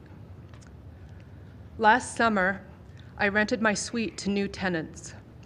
In the 3 days that I posted the ad, 72 people applied to rent our 2-bedroom basement suite. Not just students, but whole families, refugees, young professionals, and more. A number of people were so desperate to get an apartment that they offered to pay 3 months of rent up front. All this in less than a week. It's brutal out there if you're trying to find housing. My family and I want to be part of the solution. In addition to our basement suite, we'd like to build a laneway rental suite over the garage in our backyard. This would allow us to make multi-generational home as our teen grows up and to age in place in our neighborhood while still offering rental housing for Calgarians who need it. It turns out, though, that even though our 50-foot lot is zoned RCG, we're not permitted to have a secondary suite plus a laneway suite on our property. How does this make sense? In the midst of a housing crisis, homeowners who want to offer additional housing ought to be incentivized, not discouraged. Current city zoning says that nearly 2/3 of Calgary neighborhoods can only have single-family dwellings. If those homes cost $750,000 plus, like they do in my neighborhood, then only well-off people or homeowners who bought 26 years ago will live there. What about younger people? Where will Gen Z and millennials live as they launch their lives? What about teachers and nurses and social workers? Should they live in Airdrie because zoning allows only expensive single-family homes near their work? What about people who don't drive? Does it serve Calgary well for the person who cleans the hospital sheets, or takes care of our toddlers, or cuts our hair to have to take a 2-hour bus ride to get to and from work? As our planet heats up and our summers get more and more smoky, we have a responsibility to ourselves and our kids to try to address the climate crisis. Citywide RCG rezoning will help because as people are able to densify existing neighborhoods that are walkable and bikeable and close to their work, then transportation emissions go down. As well, Smaller multifamily row homes built on RCG lots have smaller carbon footprints. Not everybody wants or needs to live in a big house. With the housing crisis and the climate crisis in mind, I ask City Council to vote yes on RCG rezoning. This is an opportunity to encourage smart city design that promotes energy efficiency by allowing missing middle housing to germinate in neighborhoods where it hasn't been allowed. We want resilient, vibrant city with homes to serve a diversity of people of all ages, not just now, but for the future. We want our kids and grandkids to be able to make a life in Calgary too. So please vote yes on inclusive rezoning. Thank you. Thank you for your presentation. Let's go to Tern Kaplan, please. Good afternoon, Mayor Gondek and members of council. Thank you for having my voice count. My name is Tern Kaplan, and I'm a grade 10 student at Western Canada High and a resident of Ward 8. I'm aware that high schoolers showing up during the week are sometimes accused of wanting to skip school. But rest assured, I'm not here to avoid any quizzes or assignments. I want to be here today because good grades won't mean much if my city is no longer a viable place to live. I want to be here because as a young person starting out my life in the city, I have an obvious interest in keeping municipal budgets and hence property taxes from spiraling out of control. I want to be here because housing availability is and will be a real challenge for Calgarians. It is unrealistic, that is environmentally and economically unviable for every household to have its own house with a yard. So we'll have to look for different zoning models and procedures.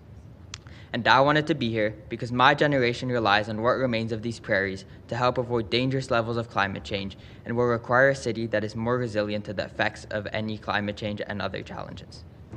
I believe the proposed bylaw, through its contributions to Objective 1C of the Calgary Housing Strategy, will help address my concerns.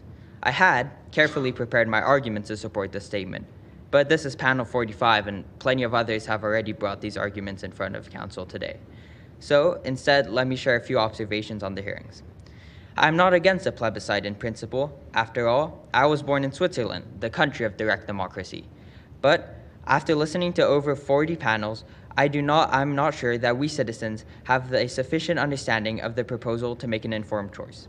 There's also too much repeating of tired tropes, logical fallacies, and scaremongering, all of which I would say are not a good basis for policy making. Let's start with the tropes. I do not buy the argument that this proposal unfairly affects the rights of homeowners who see their homes as an investment.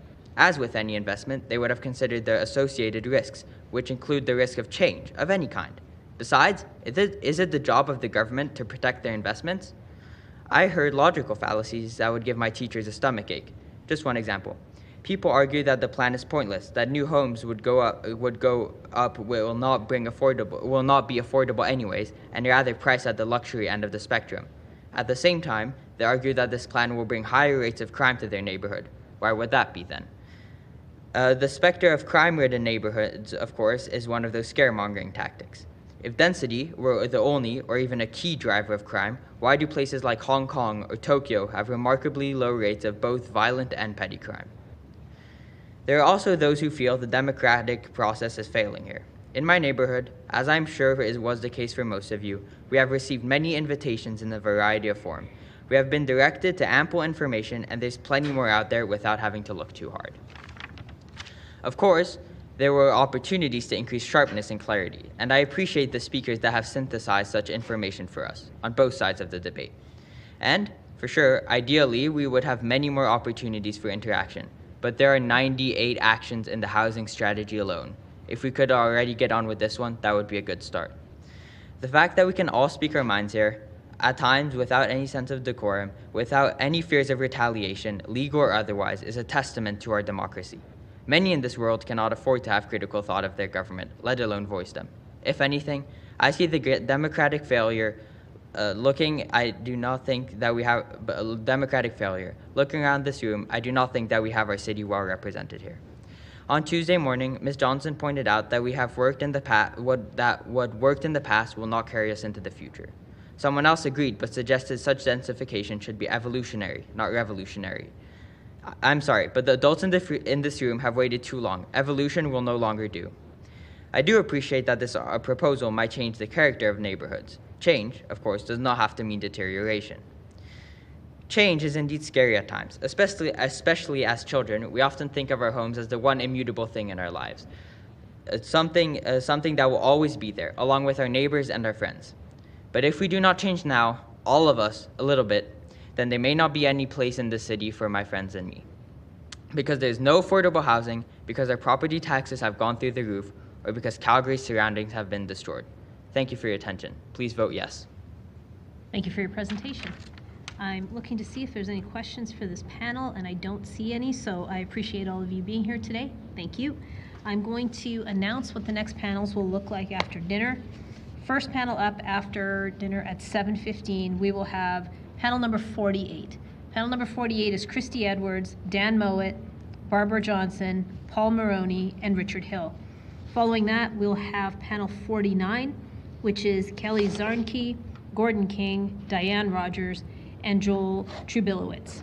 Now, I'm going to recall some people as well who missed earlier today in case they're here. So if after dinner break, we have Bill Woodward, Nicole Zhang, Mark Sainer, Jasper Woodard, Karen McPherson, Barbara Hogan, Adam Hedayat, Cece Young, David Barrett, Justin Similuk, Benjamin Payet, Michelle Dreffs, Andrew Bitts, David Conkin, or Henry Hansen. We'll try to slot those folks in as well. So when we come back, it's panel 48 and 49 to start us off. Thanks, everyone.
Welcome back, everyone. Madam Clerk, can we have a roll call, please? Thank you, Mayor. On the roll, Councillor Penner, Councillor Pootmans, Councillor Sharp, Councillor Spencer, Councillor Walcott, Councillor Wong, Councillor Wyness, Councillor Carraw,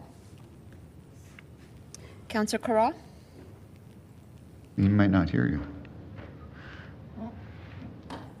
I'll come back to Councillor Carraw. Councillor Chabot, Here.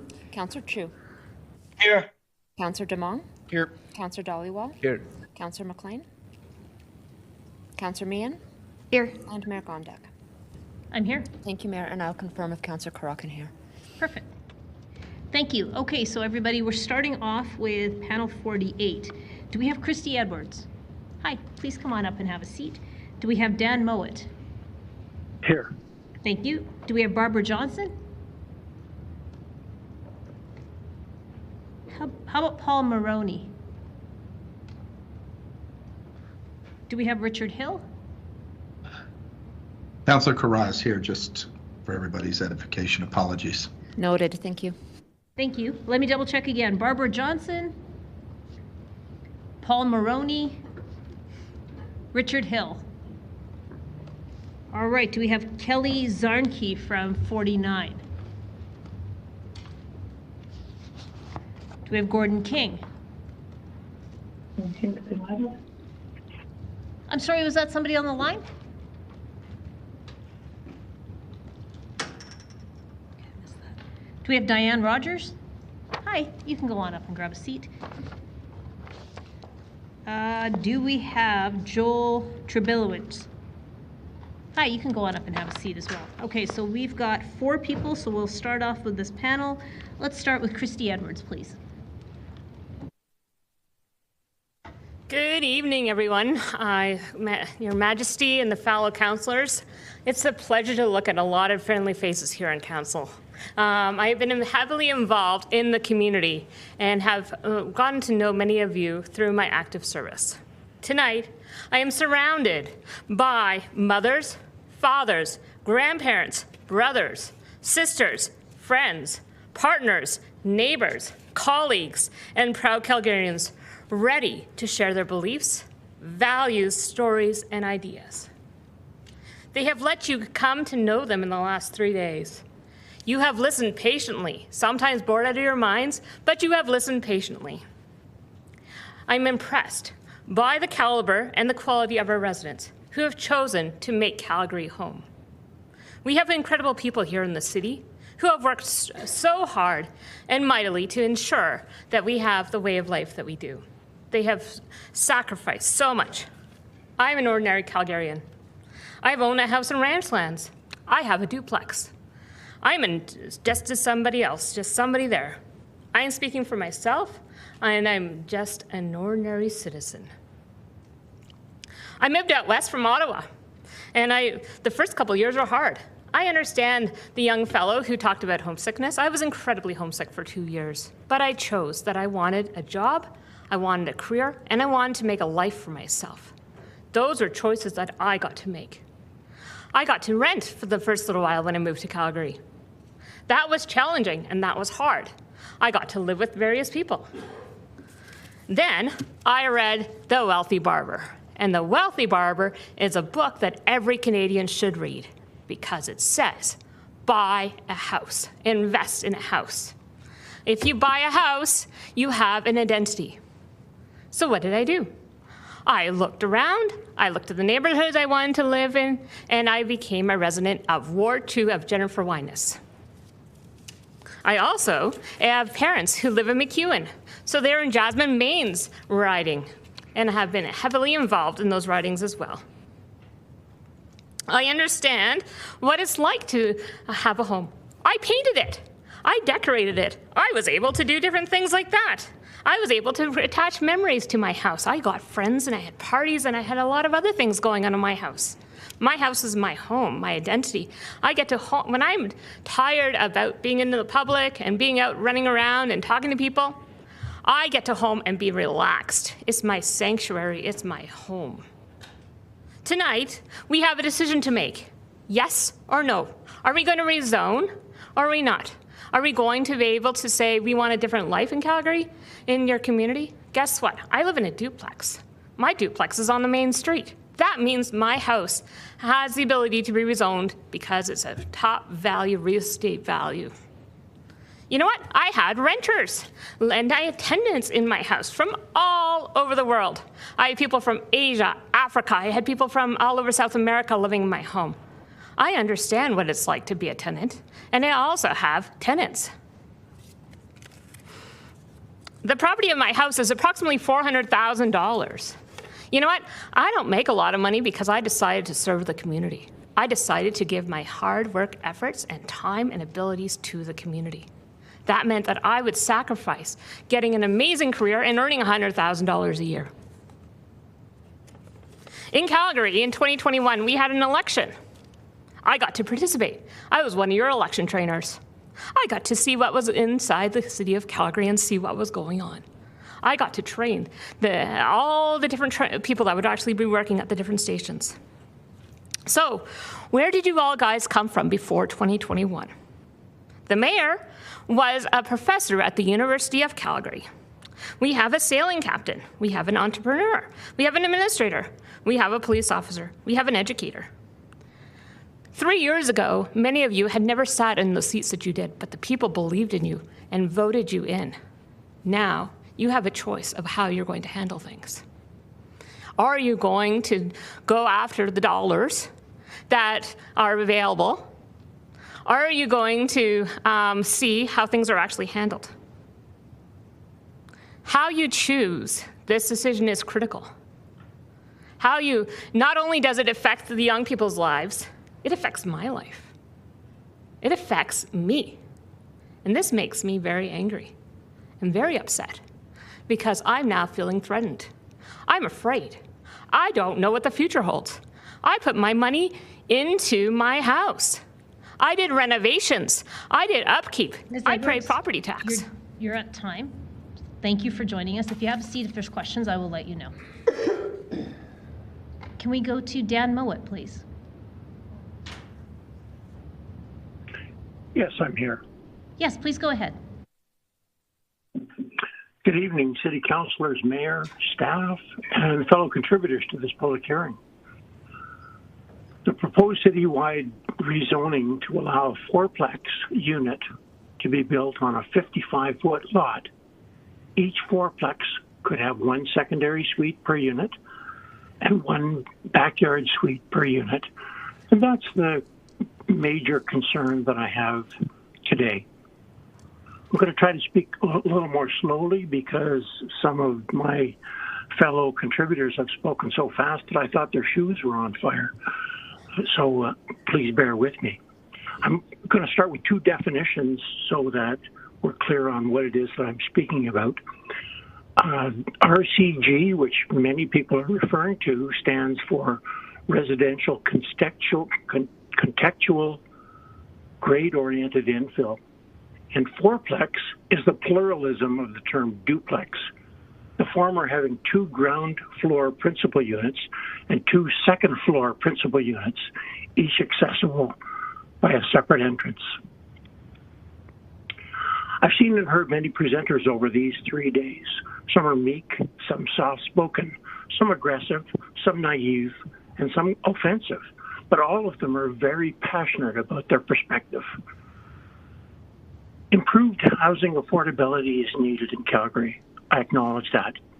I acknowledge that many households in Calgary may not be able to afford their current residence. One way to achieve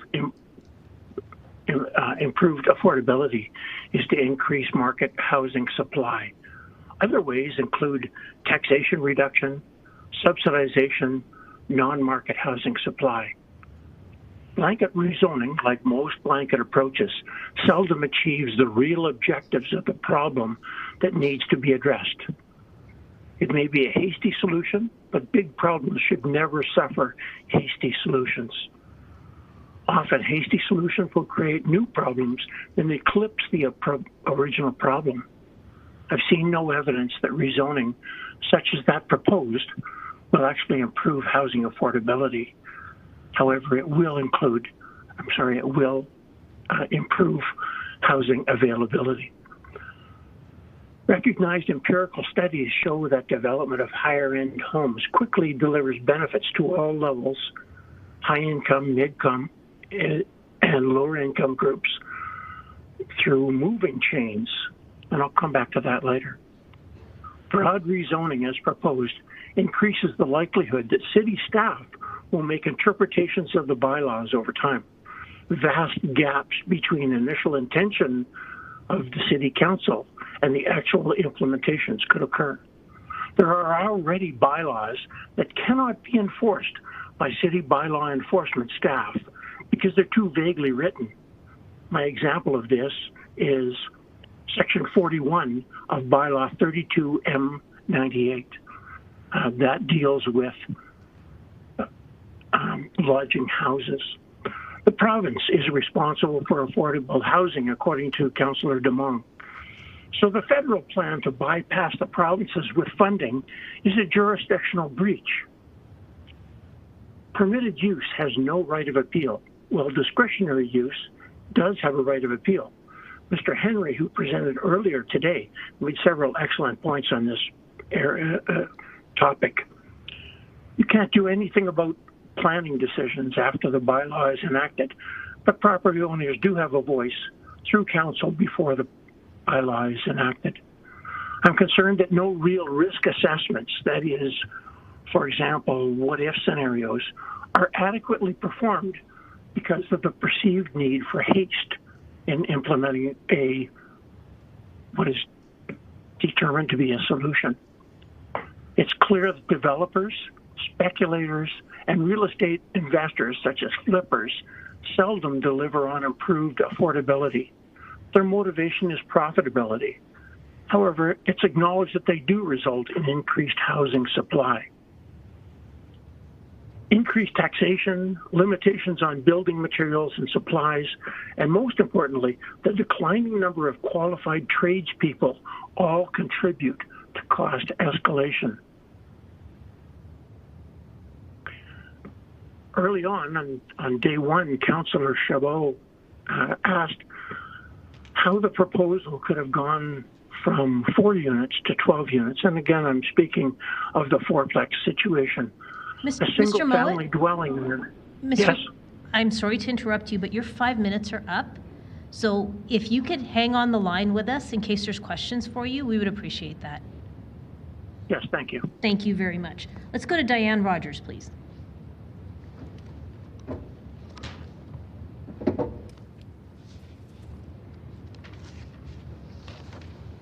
Good evening, Madam Mayor, councillors, administrators, and fellow constituents. I am not an expert on zoning, nor have my college, continuing life education, or career choice in law provided me with the wealth knowledge on this rather controversial issue expressed so far over these past few days. Therefore, I appreciate the opportunity to speak in my personal capacity and story today.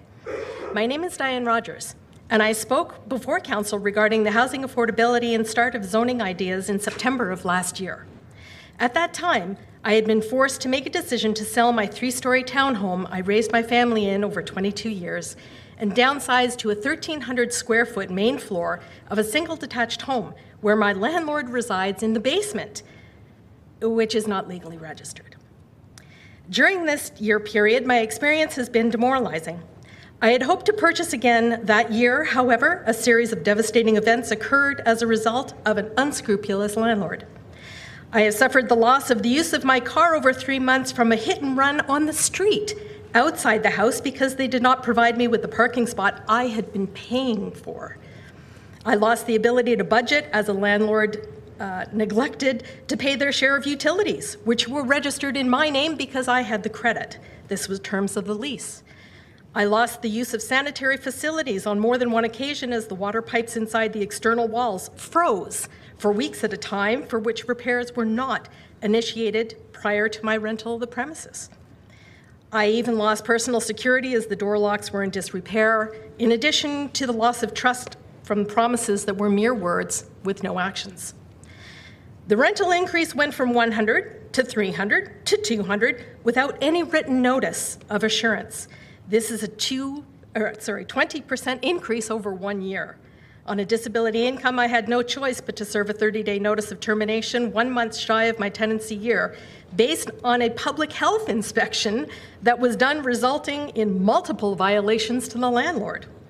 I must now attempt to recover my security deposit and the landlord's share of utility arrears through the Residential Tenancy Dispute Resolution Service and/or Alberta courts. I share these facts with you because my hopes of owning again in Calgary are even lower than last year, especially without higher privilege, generational wealth, and multiple family owners. Even affordable renting is a stretch, as I'm now at 50% of my income plus the shelter, 50% of the utilities. 6 months ago, my application for accessible affordable housing was at 5,300 in the queue, which is now ballooned to nearly 7,000. The current task set before Council is a daunting one. Housing 101 is based on supply and demand. Calgary's affordable market does not meet this demand. With the ever-increasing rise in population in this vibrant city, an acceptable compromise solution must be determined. I may have missed the discussion, but I have not heard anything about housing co-ops. Maybe I missed it. With each new development request, considerations regarding infrastructure, water supply, climate considerations, parking, education, waste control, and so much more must remain on the table. As I understand it, our RCG and RG rezoning will help to increase density so that we can avoid the increase in taxes to the same extent. As in all cities, as we age, Calgary will soon be facing infrastructure replacement costs, which I imagine will be in the billions of dollars. That may mean that we accept change, increasing the density of our neighborhoods versus increasing the taxes charged to maintain people's lifestyles to which they have grown accustomed. This past Friday, I understand the agreements were put into place regarding water sharing and the reduction of water use 5 to 10%. I realize that the gist of this agreement is regarding anticipated drought conditions. However, with the hopeful increase in required housing, how will these agreements affect the future supply of essential water and water sanitation? These are huge infrastructure considerations. Mother Nature may only supply so much. Fortunately, just to let you know, I did find another place to rent, and it's in Ward 7. I am surrounded by R1 homes, infills, duplexes, and a variety of living arrangements. There is hope. On behalf of your voting constituents, I urge Council to do what is best for all people who currently live and dream of living in and around Calgary. Blanket rezoning must be carefully scrutinized. Thank you. Thank you for your presentation. Let's go to Joel Trebilowitz.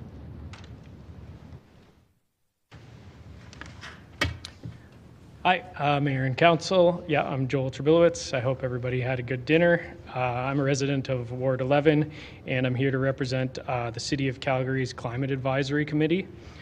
So this committee is a group of Calgarians appointed by the Mayor and Council, you folks, as recognized experts in our field, whether that be in predicting the impacts of climate change, that's my area, or in methods for reducing emissions and getting us on track to meet Calgary's net zero carbon emissions targets. The Climate Advisory Committee has a mandate to provide council and the administration with advice on city policies that relate to climate change.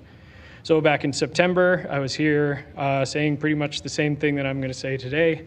Your Climate Advisory Committee fully supported adoption of the city's housing strategy, and in particularly, we recommend the base RCG zoning bylaw update. We still unanimously support this and recommend that council adopts the bylaw change. On a personal note, I'll add that I'm a homeowner in Lakeview, and I would like to say yes in my backyard. I want all Calgarians, new and old, to have the chance to have a happy and prosperous life here, and I believe our neighborhood will be better off with this zoning change. For people worried about changes in their neighborhood, you know, I might say maybe a little change will do you good. I think Sheryl Crow said that. So the mandate, back to the advisory committee. So you adopted the Calgary Climate Strategy, voted on in November 2021 to go on record in support of action to respond to climate change. and creating the Pathways to 2050 climate strategy, which specifically states the goals of prioritizing energy efficient development in all areas through land use bylaw rules and policy direction, and through a land use bylaw update, enable increased housing types in residential areas to facilitate complete communities and reduce dependency on private vehicles. That sounds pretty close to what we're doing right now. Yeah, so the specifics, which I'm sure you're all well aware, base RCG zoning is a direct way to move towards the goals set forth in the climate strategy.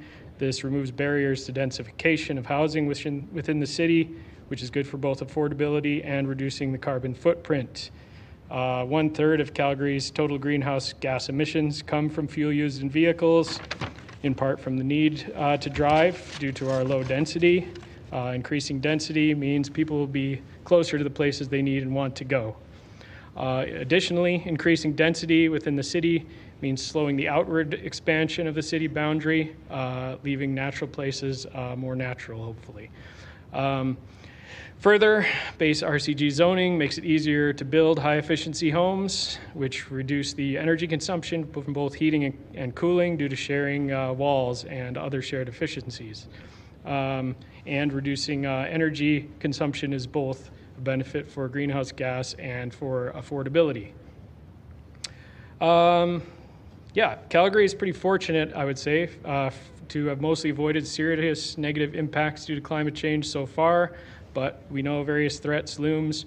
Wildfires are only predicted to become worse. We have these impending drought conditions, and all forms of extreme weather are supposed to increase. The point is, there's still time for us to take meaningful steps to help reduce these potential impacts and enjoy a happy and prosperous future in the city that we all love. The vision that you and council committed to in the climate strategy is a Calgary that is denser and allows for more walking, cycling, and transit use for day-to-day activities. This vision of Calgary will be more affordable and help us on our path to net zero emissions. Everybody said it, but we know the zoning update isn't going to solve everything. It is a critical step that helps Calgarians new and old to have safe and affordable housing and to keep us on our path to net zero in 2050. You and council appointed my committee to advise on these matters related to the path to net zero, and we would say emphatically yes. And further, we've met with many of the city staff over the past 6 months, and they're a bunch of highly skilled professionals working for the city on planning housing affordability, your carbon reduction plan. All these people don't just work for the city, they also live here, they love Calgary, and they want it to be the best that it can be as well. So I urge you to all vote yes and do what's best for the city of Calgary and pass this bylaw. Thanks. Thank you for your presentation. Let's go to questions of this panel, and we'll start with Councillor Chabot, please.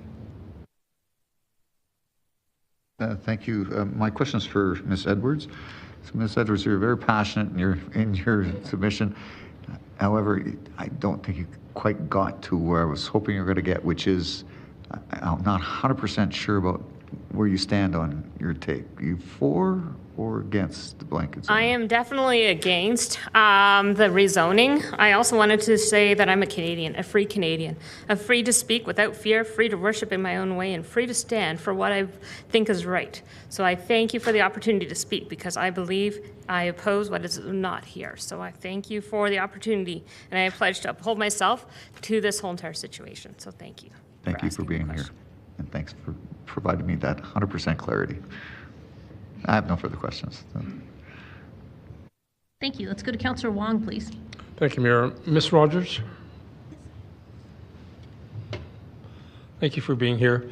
Your very last statement there with regards to the rezoning. Yes. Can you just elaborate what you meant by that very last statement there about being careful? Oh, simply because I think although the rezoning is very important, I think there are so many considerations that have to be looked at, especially where infrastructure is concerned, water supply, electrical supply, and depending on the areas that are chosen, given the ages, what it's going to look like to have to pay for the upgrades that will already be in existence before new houses or infills or whatever are created, even backyard suites. You know, what the property, the existing property will be like. So I think there are so many considerations rather than looking at a blanket upgrading. I think there's a lot that has to be looked at, and I'm worried that that is not, or I should say it's going to be bypassed. Okay. That is my consideration. So given a choice of blanket versus more a nuanced surgical graduated approach, which of the two do you prefer?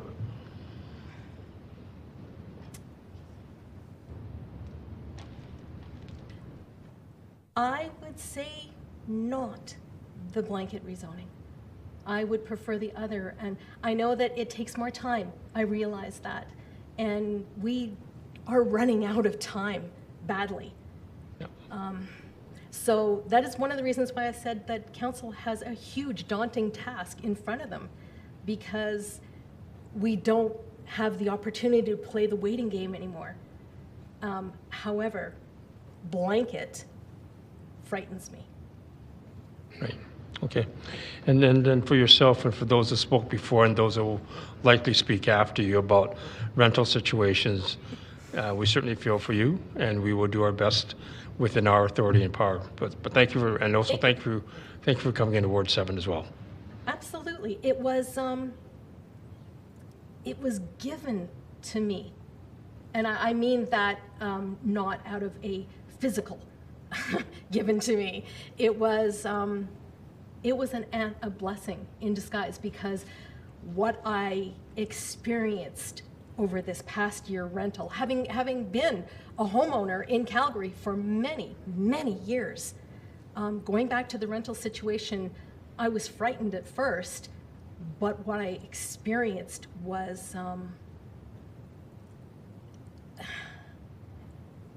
I can't imagine, because I have the legal background, I had an idea of what I needed to do. However, for people who are new to this country, people who are just starting out, they don't know. Right. And where do they turn? Right. It's awful. So, Thank you. thank you very much. Thank you. Let's go to Councillor Penner, please. Mr. Trabilowitz, please. Did I say that right? I did. Okay. Because I was like, you know, when you see something and you say it so many times in your head and then you're not sure if you're saying it right. Okay. If my memory serves me correct, you're a water guy-ish, right? Yeah. Okay.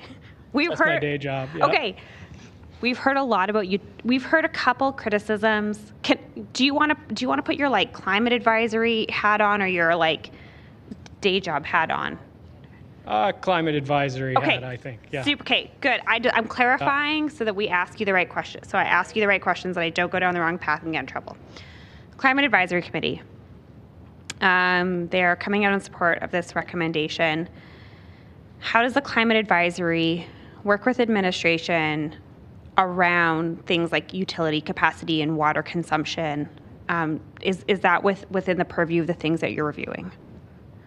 Yeah, I mean, we've had those discussions within the Climate Advisory Committee for sure, because, you know, people have brought it up, of course, like if you're going to have more homes in the same area, there may be utility upgrades that are needed, you know, street upgrades, that kind of thing, and we recognize that. Our kind of, I guess, informed look at it, though, is on balance, those upgrades and things are less resource intensive than developing new green fields and new neighborhoods on the whole.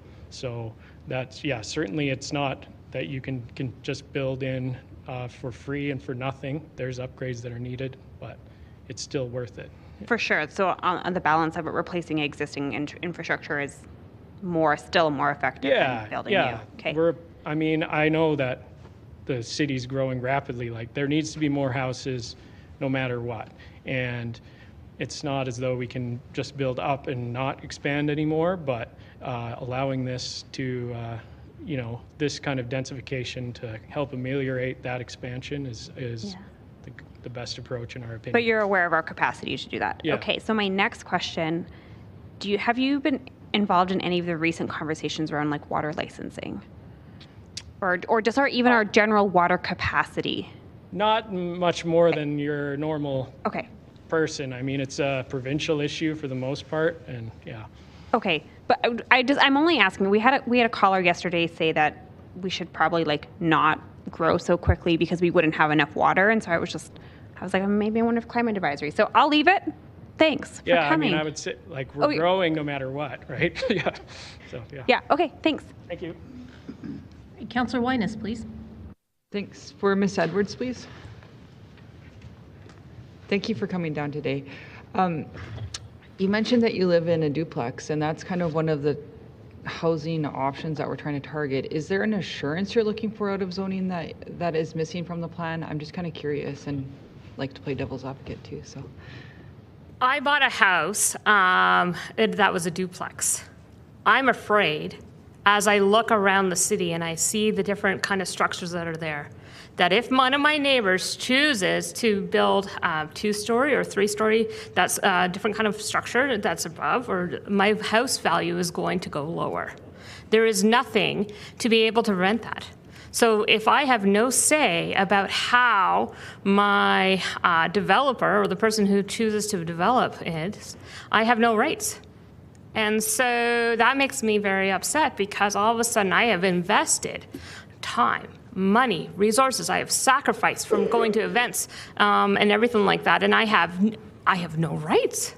As a property owner that has lived there for 20 years, all of a sudden my rights are gone. And that makes me, because I don't know what my neighbor's going to do. In the building code, I'm not a builder, I'm not a developer, I'm not that sort of thing. I know that, but I've seen it. I've seen it where houses have destroyed the property value of their neighbors. You know how much of an argument a neighbor has with a fence? And there's a major argument with a fence. You're asking all of a sudden to put a building there. There is going to be all-out anger. This council is going to be struggling with massive anger issues, which is maybe why we've chosen to not allow the homeowners to speak. So, all right, I'm going to digest that. Thank you very much for your presentation. Thank you. I don't see any other questions in the queue for this panel, so thank you all very much for joining us today. You can take your seats, and if you're on the phone line, you can hang up and follow along on the live feed. I'm going to see if anybody that we missed from earlier is here now. Do we have Gordon King? Kelly Zarnke? Paul Maroney? Barbara Johnson? Bill Woodward? Nicole Zhang? Mark Sainer? Jasper Woodard? Karen McPherson? Thanks. If you could just give me a wave so that I know. Please go ahead and have a seat. Yeah. Barbara Hogan? Adam Hedayat? Oh, sorry. Who's that on the line? Adam Hedayat, I'm here. Oh, perfect. Thank you. Great. Thank you. How about CC Yang? David Barrett? You can come on down. How about Justin Similek? Yeah, you can come on down too. 2, 3, 4. Do we have Benjamin Paye? How about Michelle Dreffs? Andrew Bitts? David Conkin? Henry Hansen? Okay, Here. Is that Henry? Yeah. Awesome. Me. Okay, so the order that we're going to go in is Karen, Adam, David, Justin, and then Henry. So Karen, whenever you're ready. Good evening. Sorry I wasn't here earlier. I'm actually not feeling 100%, so please excuse me if I kind of fade off.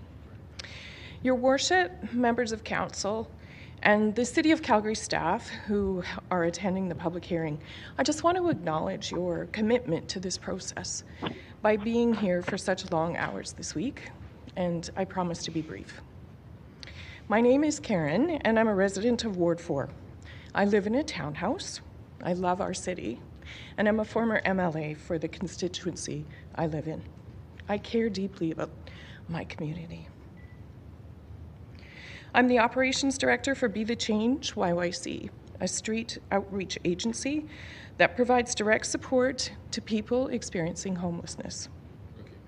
While Canada has adopted housing as a human right, every day our organization sees the impact that not having a home has on people, and it's pretty devastating. Not everyone is able to enjoy the right to housing, largely because housing is in short supply, and they don't have the means to compete in a competitive market. Some might claim that higher density neighborhoods can cause mental health to suffer, but there are very few situations that negatively impact mental health as much as homelessness does. Our city's been grappling with the impacts of rising homelessness, and Calgarians seem pretty clear that something needs to be done. We just don't seem to agree on what that is. RCG zoning is not a panacea, and no one has asserted that upzoning will solve the housing crisis. It's one important tool in the toolkit that's needed to address an ever-growing problem. Lack of affordable housing isn't just a housing crisis. It's also a public health crisis, and it's a dignity crisis. We cannot expect people to get themselves off the streets if there's nowhere to go. I understand the pressures that members of council might feel to try and make as many people as possible happy. And the current situation is a call for you to be courageous. I urge you to vote in favor of this amendment and add another tool to the toolkit needed to resolve the housing crisis. And as you deliberate, I want you to keep in mind the thousands of people in Calgary, many who are steps away from City Hall, who are not able to be here because they don't have anywhere to call home. Thank you.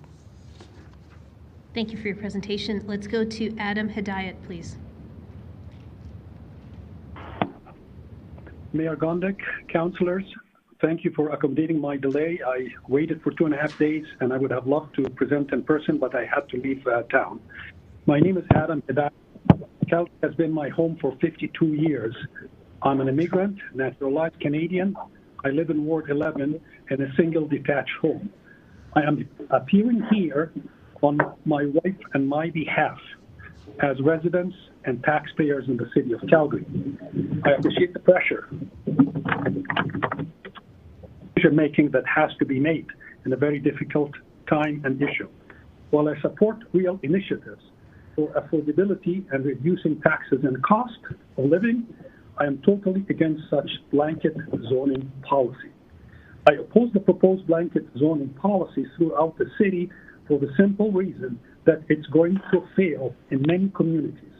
The change will deliver negative, irreversible results and would not achieve the intended outcome of affordability for the following reasons.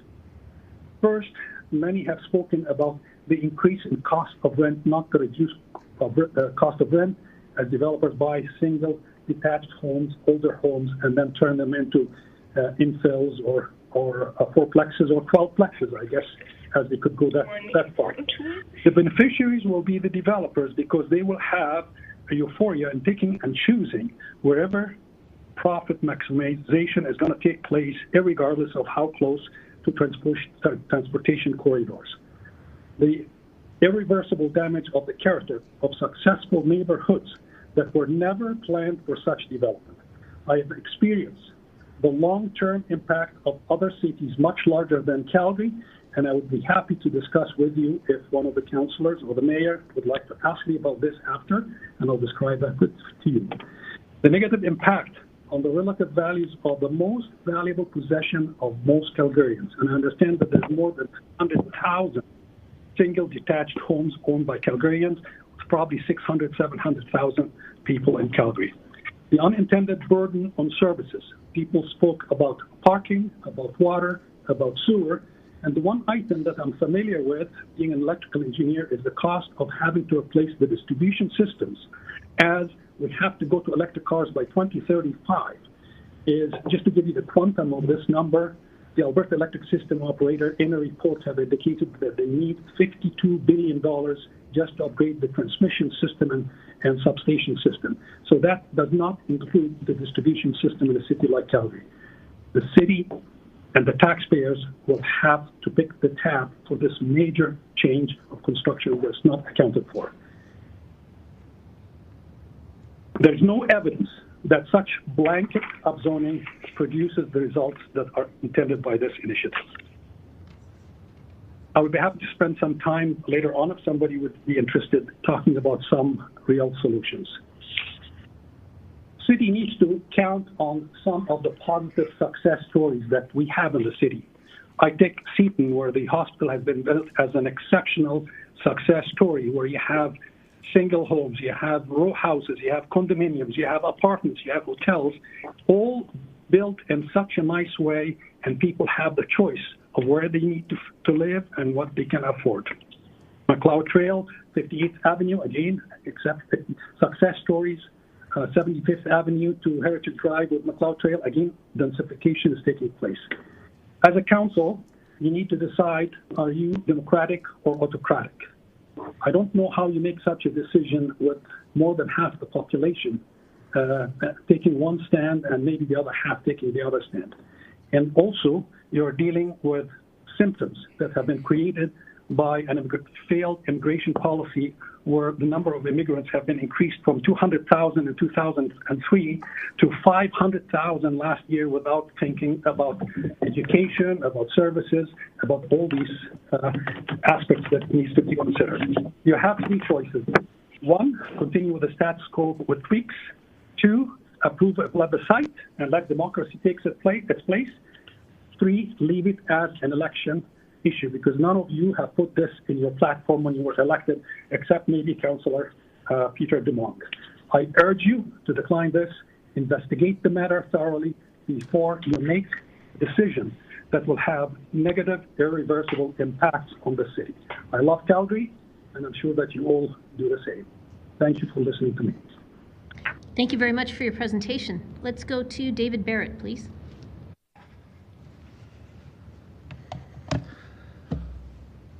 Hello, Mayor and councillors and administration. I applaud your tenacity, patience, and respectful candor so far. You've heard from speakers much more eloquent than myself from diverse perspectives over the last couple days, and you'll hear from a lot more.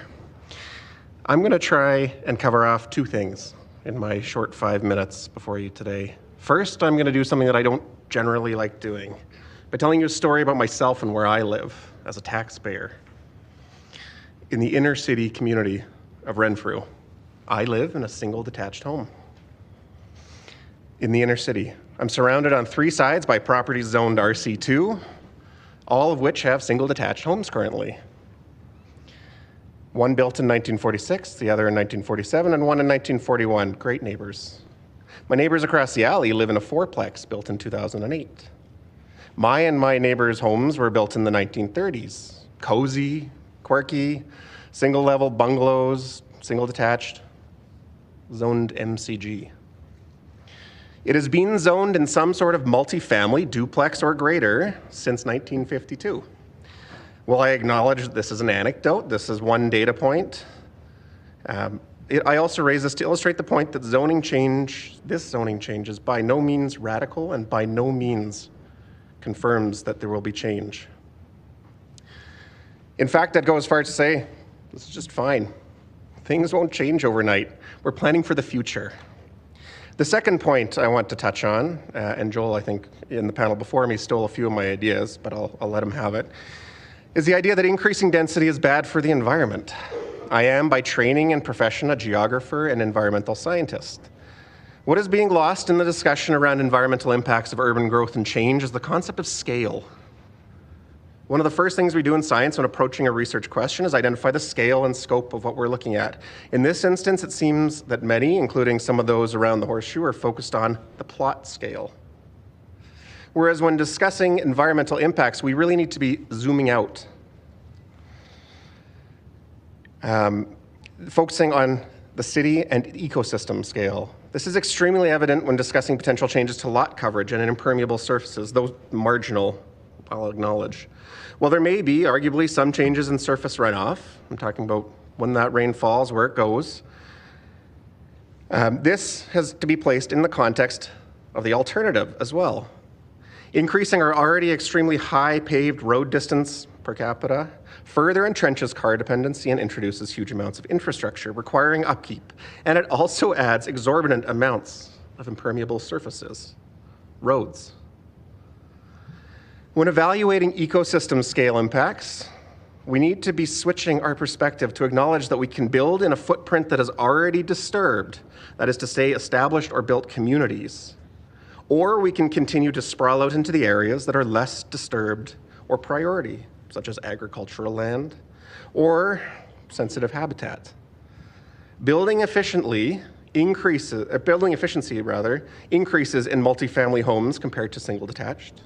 People are less reliant on personal vehicles if they can locate near where they work, recreate, and where their activities are. It's just generally all around better for the environment. Our Kentucky bluegrass, as I said in an article to the Calgary Herald, our Kentucky bluegrass cannot be viewed as an oasis of an ecosystem. In closing, I'd like to suggest, as many others have already, this change is not a silver bullet. I think we've heard that from many. Think about who you're hearing from. Thank you, Karen, for bringing that up before me. It is an incremental change. It is a relatively small change that will likely benefit my child more than it will me. It will impact many of the eloquent students that came out to speak over the last couple of days. For those of you that have been involved in post-secondary, when you get the students coming out to talk, you better listen, because you've lit a fire, and so kudos to them. At the end of the day, this will be just fine. This is fine. Thank you. Thank you for your presentation. Let's go to Justin Similuk, please.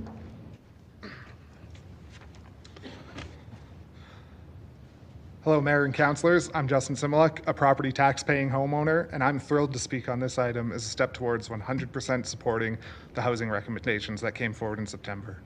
This quilt rezoning helps strengthen the rights of citizens, allows gentle density, protects the environment, and improves the vibrancy of neighborhoods. A neighborhood that's become a bit of a punching bag for opposition in this city's Marda Loop. One of the fastest growing inner city areas, it has a booming main street, offers a variety of housing for people to live in, and the city's now investing in upgrading its road infrastructure, making it a wonderful and vibrant community. People keep claiming it's some disaster of density, yet more and more people keep wanting to move there. There's people on this council who seem a bit content with the problematic status quo approach to housing. It isn't Trudeau that's causing these problems, as much as that's like such a winning line in Alberta politics. It isn't immigration or inflation that's causing this crisis. It's political inaction. I think we can start using another name for these people on council, performative actors. I would hope that this council has better things to do than approve low-density housing types and complain about parking. A city of almost 1.5 million people, and we spend our time sitting around asking, like, what if somebody wants to park a car? What about a shadow? Where are garbage bins gonna go? We've lost the plot if we think these are issues great cities should be hyper-focused on, when the solutions for them are so simple. Parking got you down? Invest in better and more frequent transit so we can stop the excuses about needing to drive. There was a protest against this upzoning out front the other day, and the people who complain about congestion and parking were out there. You know how they recommended to get down here on their website? Taking the C train in transit. Property has a shadow over it. Make sure that there's an abundance of public parks, plazas, and gathering spaces for people to get to enjoy. Too many bins, have shared communal bins, taking up less space. Housing is too expensive. Make it easier to build multi-unit homes that are more scalable with the workforce that we have. These are the solutions the Can-Do City talks about, not inventing justifications to encase communities in amber so they never change. We're talking about row houses. This isn't a nuclear option. It's sensitive, contextual, and you already approve it 95% of the time. Do you think in Berlin they sit around discussing if a cafe or townhouse is appropriate for a community? They don't. They just approve it and build it. There are can-do solutions to all the problems people bring up. Calgary isn't some special microcosm of urban space that makes it just oh so different from everywhere. The reality is we kind of have some leadership that's out of touch with what a sustainable city is. If you're a councillor who believes we must address climate change, then all the solutions demand increasing density in existing areas. That is, unless you might be performative acting. Are we a growing city of 1.5 million, or are we a small city like Regina? Actually, I'm going to take that back. Regina already approved upzoning their city, and they have 0 parking minimums too. It seems like Regina has more capable leaders right now than Calgary. How many of you have kids, grandkids, nieces, nephews, and they're all asking you what they're doing to help their future? Are you fulfilling your duty to ensure we're creating a great place for generations to come? Or are you ensuring that Ward 2 and Ward 5 are zoned RG so that people in Briar Hill and Elbow Park don't have to live beside a row house? This is a generational housing crisis where the haves have greedily been leeching wealth from future generations. So forgive me if I do not care that people are crying over perceived loss of neighborhood character, parking, and shadows. I keep hearing that we need to be building near transit, and sure, we should. But we should also be allowing low-density contextual row housing in established areas as well. We've been using the nodes and corridors approach for years. So is Vancouver and Toronto. On its own, it's lazy, uninspiring, and failing. I thought Councillor Wong quoting Jerry Maguire back in September was kind of funny. So to quote Tom Cruise again, but this time in Vanilla Sky, every passing minute is another chance to turn it all around. We can reverse these terrible housing mistakes we've made. No great city has ever sat around objecting to change. The Paris of today doesn't look like the Paris of 170 years ago when Haussmann went nuclear on it. The great cities can accept mistakes and correct course. Right now, I don't think Calgary is a great city. It's not modern and it's not equitable. It's a relic of 1960s era planning, and it's barreling toward generic North American city stereotypes. It's very clear that some councillors don't care about this city, and their bad acting has made it blatantly obvious they care more about the next political wedge issue for re-election. To those councillors, I have to be blunt and really honest. If you don't correct course, your children and your families will hate you for this, and they'll move somewhere that they can afford. Like, that's not a great political legacy to leave behind. Thank you. Thank you for your presentation. Let's go to Henry Hansen, please. Hello. Thank you, Council. Thank you, Mayor Gondek, for hosting this public forum. I'm here to urge you to vote in favor of base RCG zoning in the city of Calgary. I will try to keep this brief, as I know you are listening to and considering many of these statements. I also just wanted to take a moment and say thank you to City Administration for putting together a really informative presentation that they shared on Monday. I found that information to be really valuable and compelling. I think administration has done an excellent job of illustrating why this proposed rezoning is critically important to Calgary's future. I often find it quite hard to believe, but I am a homeowner. I live in Inglewood in Ward 9. As someone who went through the home buying process a little less than 2 years ago, I can speak to the lack of housing supply in the city. That's especially true within the core. That's where we wanted to live, so that's where we looked. We looked at single-family homes, we looked at townhomes, we looked at duplexes and fourplexes, we looked at condos. It was challenging, it was stressful, and there were a lot of times when it didn't seem like it was going to work out. The supply just wasn't there, and we felt like we were running out of options. And then we found a place after a long time searching. I'm absolutely one of the lucky ones. I feel so incredibly privileged to be speaking to you as a homeowner, even though it also terrifies me quite often. And so I just wanted to offer my perspective as a new and relatively young homeowner. I have been listening to as many of these presentations as I've been able to. I've heard a lot of established long-term homeowners sharing their concerns, and I'm grateful to them for doing so. But there are also a lot of folks like me out there who feel differently than they do. I feel differently because I'm really concerned about housing supply and affordability, as I've touched on already, and I have so many friends and peers who are struggling to afford to live here in this city. I don't want them to leave, but they might. I also feel differently because I'm concerned about the future of the climate. The decisions we make in urban contexts absolutely have significant impacts on our ability to still have a habitable planet for future generations, and I don't think that's hyperbole. I also feel differently, and I think I can speak for a lot of Calgarians when I say this, because what I love about living in this city is living in this city. And so I would like to push back against anybody who thinks that creating more housing supply can be done just by building more greenfield development. That may be fine for some people, but there are a lot of us who don't want that. We don't want more sprawl. We don't want to spend an hour in our car every day. What we want is density. What we want is neighbors. What we want is a vibrant city that is walkable, that is bikeable, that is accessible. We want choice.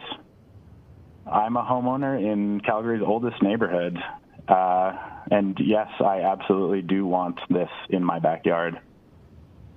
So to conclude, I think it's critically important in our city to create more housing supply, to do so in a way that creates choice, streamlines and eliminates needless red tape, and doesn't just create more endless sprawl. This proposed rezoning isn't a silver bullet, as many people have said, but it absolutely does help us move in the right direction, and so I urge you to vote in favor. Thank you. Thank you for your presentation. I'm just looking at the queue, and I don't see any questions for this panel, so thank you all for being with us today. We appreciate your time. Let me go to the next panel. Do we have Ross Vogan? Thank you. You can go on up and take a seat, sir. Do we have Peter Weichler? Peter Weichler? How about R. LaFelice? Yes, I'm here. Hi there, thank you. Just hang on the line. How about Nicole Talbot? Yes, I'm here. Perfect. And how about Andrew Kaiser? Hi, you can go on up and grab a seat right there. So that is panel number 50. Just before we start with this panel, I'm going to confirm who's here from panel 51. Do we have Whitney Punchak? How about Christian Ramesh? Alandra Williams? Yes, I'm here. Thank you. Do we have David Phillips? Perfect. Do we have Chris Bell? Great. So when we get to panel 51, after we do 50, I'll call out the names again. But for now, let's start with Ross Vogan, please.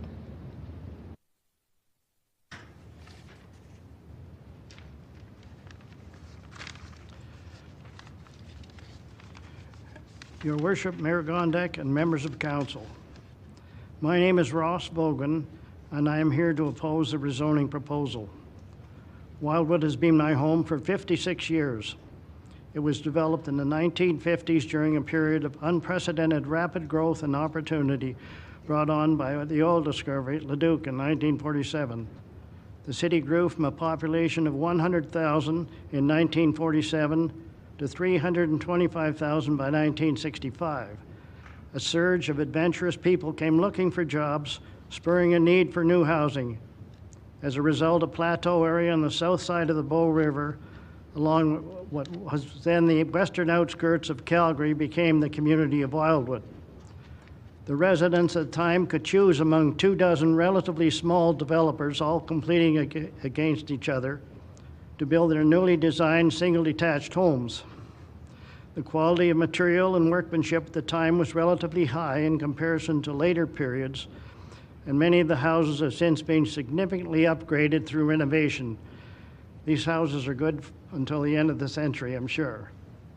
Walking along the streets of Wildwood, one notices that owners have taken great pride in making their property as visually appealing as possible by planting numerous trees, hedges, flower gardens, etc. The urban forest is a unique and distinctive part of Wildwood. The forest is home to a great variety of birds and animals, the largest of which inhabit the old-growth forest that covers the escarpment along the south edge of the Bow River. Winding through the forest is a popular Douglas Fir Trail, and Edgeworthy Park forms the north boundary. Wildwood has always been noted for its community spirit, where neighbors get to know and care for one another, and kids develop lifelong friends. Wildwood is a fairly affluent community, more so than the area that surrounds it. One of the reasons for this is a higher education level. 74% of the residents aged 15 years and over have a post-secondary certificate, diploma, or degree, and a full 53% have a university degree at the bachelor level or above. If Council wishes to diversify our economy and attract the brightest and best minds and skills the world has to offer, it's imperative that we preserve neighborhoods like Wildwood as a place for them to live and raise their families. Regardless of what is happening elsewhere in the world, the single detached house is still regarded by most to be the gold standard for couples wishing to raise families in North America. It symbolizes stability, space, privacy, freedom, and the American and Canadian dream. I appreciate the importance of increasing the density. However, I feel that without more targeted and careful planning, blanket zoning would subject communities like Wildwood to the same problems that have occurred with densification in the inner core neighborhoods of the city. That is, problems related to reduced tree cover, privacy, shading, parking, traffic congestion, infrastructure, bylaw infringement, and changing the overall character and integrity of the neighborhoods. Wildwood just participated in the Westbrook Local Area Plan, LAP. I was just down here myself a little while ago here trying to keep the RC1 zoning. Anyway, it was voted on by City Council just last year. The net effect was that areas zoned RC1 single detached were changed to RC2 semi-detached. And anything above 2 dwellings per property, that's where the problems start to happen, like row houses and townhouses, were restricted to specific areas along main streets and on corner lots where streets and alleys intersect. The present rezoning proposal would allow row houses and townhouses anywhere and everywhere. The fact that rezoning has the potential to impact every homeowner in Calgary and that was not part of any platform in the last election, I believe this to be more than enough to justify a plebiscite. Recall having a chat with the Honourable Peter Lougheed when he was Chancellor of Queen's University. When he asked me where I lived and I answered, he said he thought Wildwood was one of the best areas in Calgary in which to live. I believe if he was alive, he would be very disappointed to see the character and integrity of Wildwood change through rezoning and that the homeowners had no vote in preventing such a thing from happening. Thank you, Your Worship. Thank you for your presentation. Let's go to R. LaFelice, please. Oh, hi. Yes, can you hear me? Yes, we can. Okay. My name's Rose. I'm a longtime resident of Calgary. I live in a R1 home in an established pre-1985 community. Thank you for letting me speak. I listened to quite a few previous presentations, and so rather than reading my previously prepared presentation and reiterating so many points that were already raised, I'm going to speak to the key points that I really want to get across in the short time. To me right now, it doesn't matter why we got here, or who got us here, or who's right and who's wrong, but what's most important is how we move forward together. There's so much divisiveness in this community, in the city. I think the way we're going is not the right way. So at this moment, I am opposed to the blanket rezoning as it is currently proposed. I recognize that the city is changing. There are affordability issues, and I am willing to support some level of densification, but not the blanket rezoning as presented here today. Here are my reasons. The proposal is just too big an ask for me as an R1 homeowner, especially with the minimal consultation provided, considering the monumental and dramatic changes being proposed. Hi, Rose. Yeah? You're kind of, you're fading at times. Oh. Okay, I'll talk a little bit That's closer perfect. to the phone. Whatever you're doing right now is perfect. And if you want to go back a couple of sentences, we'll accommodate you because we missed all of that. Okay. Okay, thank you. I recognize that the city is changing and that there are affordability issues. And I am very willing to support some level of densification, but not the blanket rezoning as presented here today. And here are my reasons. This proposal is just too big an ask for me as an R1 homeowner, especially with the minimal consultation provided and considering the monumental and dramatic changes being proposed. I also feel that there are some flaws in the assumptions of the proposal. So let me explain each point. First, too little consultation. You know, I essentially got a vague one-page form letter outlining 3 scenarios regarding this blanket rezoning. So I'm scenario 1, a pre-1985 homeowner, which tells me that my 50-foot lot can now potentially have 4 units on it with secondary suites. So we're going from R1S 2 homes to 8 homes. That's a 400% increase. And to me, that's just too extreme to accept with the little consultation that we've had so far. Then if we add the backyard secondary suite to be added and relaxed parking, that turns my home into like a 600% potential densification. That's just too extreme, and it's not gentle. Let me see what I have here. I just can't blindly support this blanket rezoning. I did attend one meeting, thankfully, that was done by Councillor Pootman. However, it was sold out, and again, we only had 5 minutes to talk. There really hasn't been a lot of discussion to and fro. And this is, you know, monumental, these changes. I faithfully relied on, you know, the rules that were in place. And yes, we must change. I agree with that. But it just can't be so fast. The second reason I object to blanket rezoning is the flawed assumptions regarding the application of RCG to establish neighborhoods. It was explained in a video, I gotta speak faster, that over 10 years the RCG has been used in new communities, and it's been tweaked and fixed, and the city is confident it could be rolled out to established communities. But in a new community... You're just at time with your presentation, so if I could get you to just hang on the line on mute in case there's questions for you, would that be all right? Yes, thank you. Thank you very much. Let's go to Nicole Talbot, please. Good evening, can you hear me? Yes, we can. Great.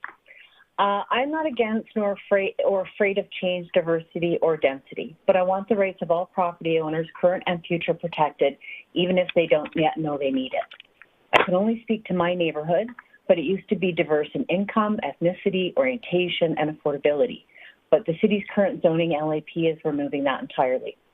I cannot see less zoning controls making that better or more affordable. The following is actual lived experience from one single inner city block in Ward 7, not research, not should have or expect to. In 9 years, our block has had 9 homes destroyed, 4 of which were affordable rentals, and replaced with 14 high-end, expensive and taxable new $1 million bills. This is not gentle, and there are concerns. I would like someone to address the apparent lack of regard for asbestos mitigation. Homes mostly built in the 50s in our neighborhood contain asbestos. and are being demolished without any evidence of proper testing, management, or mitigation. This poses significant risk to existing residents and reflects a blatant disregard of the safety protocols. I believe that 5 of the 9 homes demolished on our block contained asbestos, and I would expect that maybe they all did. We purchased an older home based on affordability, individuality, trees, and character of neighborhoods, but this is being destroyed with no thought to the impact to our existing neighborhoods. Promises of character, diversity, and affordability are under current or future rezoning ring hollow when our street is lined with indistinguishable $1 million per side duplex homes benefiting developers, affluent buyers, and city tax coffers at the expense of residents and affordable housing. I think that once 60 or 80% of a block is side by side $1 million homes, no one's going to be willing to purchase a standalone home, and only developers will buy these properties and drive down the resale value, as exampled recently. This month, a detached home went for sale in our neighborhood, and the developer offered $150,000 below asking. I believe that this will become the norm when new development overtakes old development. Existing residents will bear the brunt on their investment simply so affluent buyers can obtain expensive new homes, not affordable housing. I already support 2 Gen Z children, and I don't understand why I should expect myself or others to shoulder the additional financial burden for others to live in the most desirable neighborhoods of their choosing. This is not how it has worked historically for anyone else. There are examples of possibility, though, if we quit making our neighborhoods so expensive. 9 years ago, a small wartime house on our block, affordable because it was older, not decrepit, housed a young family. This Syrian family came to Calgary with no savings. He worked washing dishes, and she stayed home with their daughter. They interacted with and became part of our neighborhood, but eventually left as the rental that they were in sold to developers. Despite their hurdles, this family worked hard and at the beginning of this year have purchased a home of their own. Surely if this family can manage to feed with what little they had, then this can be done by others far more privileged and should not require current homeowners to defund their investment to provide expensive row housing for the rich. This is not affordable housing. FYI, that affordable rental property was replaced with a 2.5-story side-by-side, which is 5,000 square feet per side, and each side sold for over $900,000. This $1.9 million duplex housed 2 individuals until 3 weeks ago. It now has 5. Ironically, the city's push to density and affordability has removed all the trees on these affected properties, removed the affordable rental properties on our block, and removed the diversity that we loved. Diversity of people created the character of our neighborhood. I ask why the city keeps deconstructing affordable housing if it is needed so badly. There are other options besides blanket rezoning. Please ask me about this. Under current zoning, neighborhoods live with constant construction issues, including parking and noise issues, debris on lawns and roadways causing damage to tires of vehicles, damage to sidewalks and roadways that does not get fixed, mistreatment of residents, and all greenery gone, devastating the tree canopy and creating a very hot area where cool shade once existed. All right. Recently, a tradesperson told a senior in our neighborhood to F off when she told him to move his vehicle from the driveway of another senior citizen. Is that the community that the city is looking? Hold that thought for just Yeah. a second. Just back up a sentence or two and just hang on. There's somebody on the line that's not muted, and you're just interrupting a presenter. Could everyone please mute if you're not Nicole Talbot? Thank you. Nicole, please go ahead.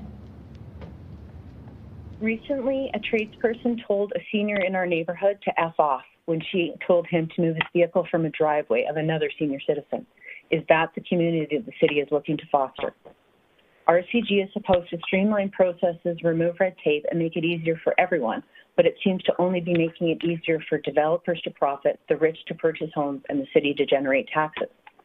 There are a number of appropriate multifamily developments in and around our neighborhood, but RCG simply does not seem to be creating benefits for new home buyers, the environment, our neighborhoods, or the existing homeowners.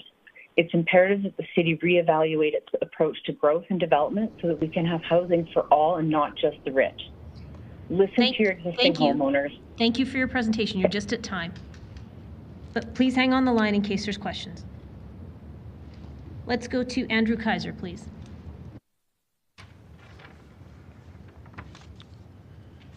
Yes, hello. Thanks for talking to me. My name is Andrew Kaiser. I live in Dover, Ward 9. I oppose the blanket rezoning initiative. I was told 8 months rezoning phase and 6 months permanent development on average. Roughly 98% of applications are approved. This raises questions for me, like why so long for the rezoning process if it's meaningless and we can dispose of it? Why have we been wasting taxpayers' money on salaries if we could just eliminate this process altogether? Is this an important step being cut to get federal funding? If the federal government was genuine, they would be asking, how can we help, not adding strings attached. From all the info I received from Ward 9, the tone is our minds are made up, look how wonderful it will be. This is the biggest public hearing in our history, which should carry some weight. It's hard to get people to care about municipal politics. There's a lot of apathy because people feel decisions are made before they are discussed. I was told by the city, you can still voice your concerns at permanent development phase. If you pass the blanket rezoning, you'll be proving them right and squashing any trust that might be left. These are complex problems, and a lot of people are quick to rush into solutions.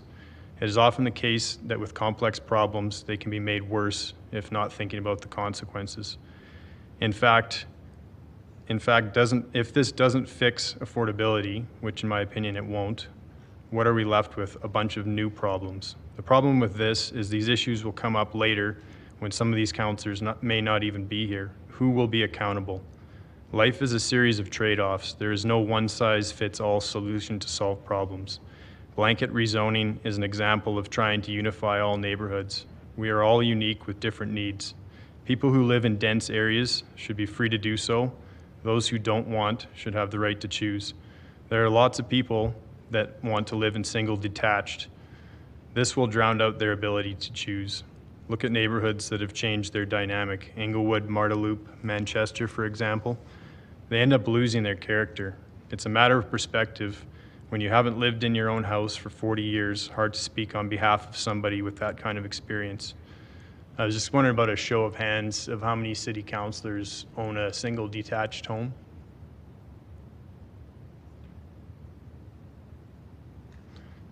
Perfect. The problem I have with this blank check approach is changing the dynamics of neighborhoods. Please leave established neighborhoods alone. I hear people talking about affordability, availability, and personal situations. I feel like it will make things worse before making them better. The rich will get richer and the poor will get poorer. If developers invest to tear down and rebuild a plex, they will be charging higher rent to recoup costs. Construction takes time, and depending on how many people start building, they could end up adding to the shortage when people get displaced. I was told more places on the market will bring rent prices down. The problem with this is we have record numbers of people immigrating and migrating here. There is no way to be certain how many more are on the way, many of which could be possibly coming because they're sick of dense living in whatever city they're coming from. I work in construction, and a problem that will occur is you can't rush quality. The more you rush them, the more corners will be cut. You will end up with a crisis in years from now: mold, plumbing, electrical, sewage problems. Once things are built wrong, it will take more time and effort to fix them after the fact. I've heard a lot of youth desperate for places to live, and I sympathize with that. However, when this blanket rezoning doesn't address the issues correctly, all you will do is disrupt neighborhoods in vain. I've heard many talk on how great it will be, and maybe it will be, but who will take responsibility if it doesn't? We're talking years in the future. These are decisions and consequences that won't be known for a long time. Dover is an area that will be targeted the most by this, in my opinion, from cheaper houses, older houses, inner city, and an aging population. Seniors are on a fixed budget, and they will not be able to afford the big increase in property taxes. Traffic, schooling, availability, crime, noise, lack of parking are just a few of the many problems hard to fix after the fact. In summary, I think we should look to other solutions for this: higher density where people request it, and high-rise condos getting turned out of office space. And then what you guys are doing seems to be working in the newer communities, like somebody mentioned Seton earlier, where you have the option, people have the option to choose what they want. Thanks for listening. Please reconsider. Thank you for your presentation. let's go to questions of this panel. We'll start with Councillor Putmans, please. Thank you, Mayor. Mr. Vogan, please. Peter Weichler here. I think it's a question. Oh, you know what? Hang on a second. We're just going to go to a question, and then Mr. Weichler will come to you, okay? Okay. Go ahead with your question, Councillor. Thank you. You outlined some of the classic, thank you for your presentation. You outlined many of the classic problems with densification. What are your top 3 worries that what will, not so much the issue, but what do you think will happen to Wildwood? Well, I think probably there'll be I've seen what happened in Ross Carrick. There'll probably be, as the older people die off and whatnot, there'll be some houses come up for sale. And what'll be done, they'll take the single detached probably and make semi-detached and create secondary suites with them, whatnot. And my problem is I'm uncomfortable with the fact that I've got to know where these row houses are going to be. It's just open-ended. They can be anywhere. And even though I may not lose money as far as selling my house is concerned, but I know if the row houses are suddenly next door to me, the demand for my house is going to go down. And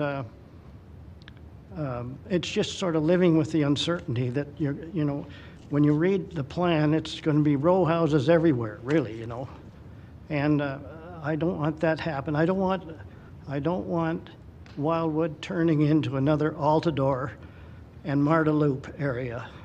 That's one of my main concerns.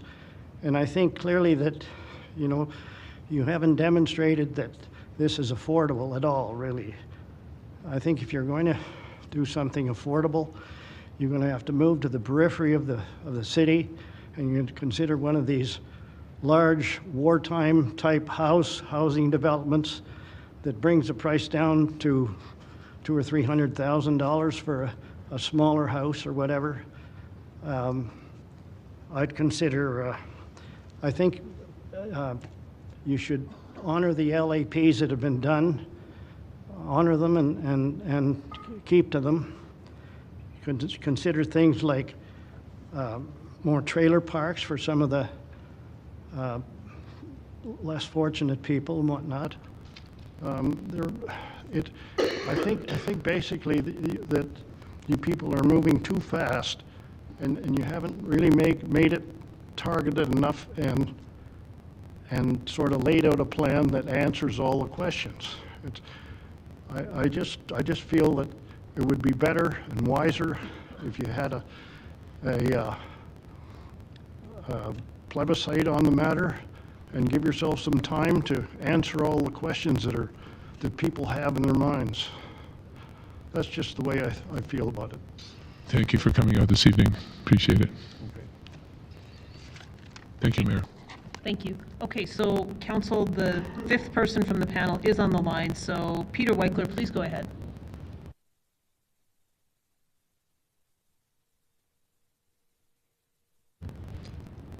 Peter Weichler, are you still on the line? Can you hear me? Yeah, good. we can hear you now. Here. Yes, so I wish I could be there, but unfortunately I have a family obligation. I'm out of town. But at any rate, I have to start off and talk about how, I think this whole thing is about trust. I used to trust the system. The government and the bureaucracy, I figured they worked in the best interest of its citizenry. With the advent of a socialist agenda that's for some reason permeating at all levels of government and being supported by our bureaucracy, that trust has been challenged. This council gets elected and 10 minutes later exclaims, "We have a climate emergency," then proposes and votes to in-debt our city beyond belief to support what I am convinced is a false premise fostered by the out-of-control regime in Ottawa, which is apparently a global agenda fostered by a rogue group in Europe. Why this didn't go to plebiscite makes zero sense, especially since we know today the real science accepts that climate is changing, but addressing on the false CO2 agenda is folly at best and will be destructive to our society if we follow it as proposed. And why we turned our backs on what built this city and provides the necessary energy and wealth for our country is truly mind-boggling. Maybe we could have asked for their opinions and their input. Now, today we have a bump in migration affecting the country and Calgary. So this results in increased demand on housing. So the solution proposed is change the way we execute the planning process, make it more efficient, as Richard Putman says. What I don't understand is why you're not pushing back on the feds to stop this incredible influx. You seem to think criticizing hijab laws in Quebec and going after our responsible premier is fair game. Yet you go out of your way to support this corrupt federal regime and its agenda from Ottawa, a gang that clearly will disappear in the next election because our citizenry, our whole country says, enough crazy. Unfortunately, your approach impacts us all by changing the neighborhoods, eliminating trees, cramping space, more congestion in cramped neighborhoods.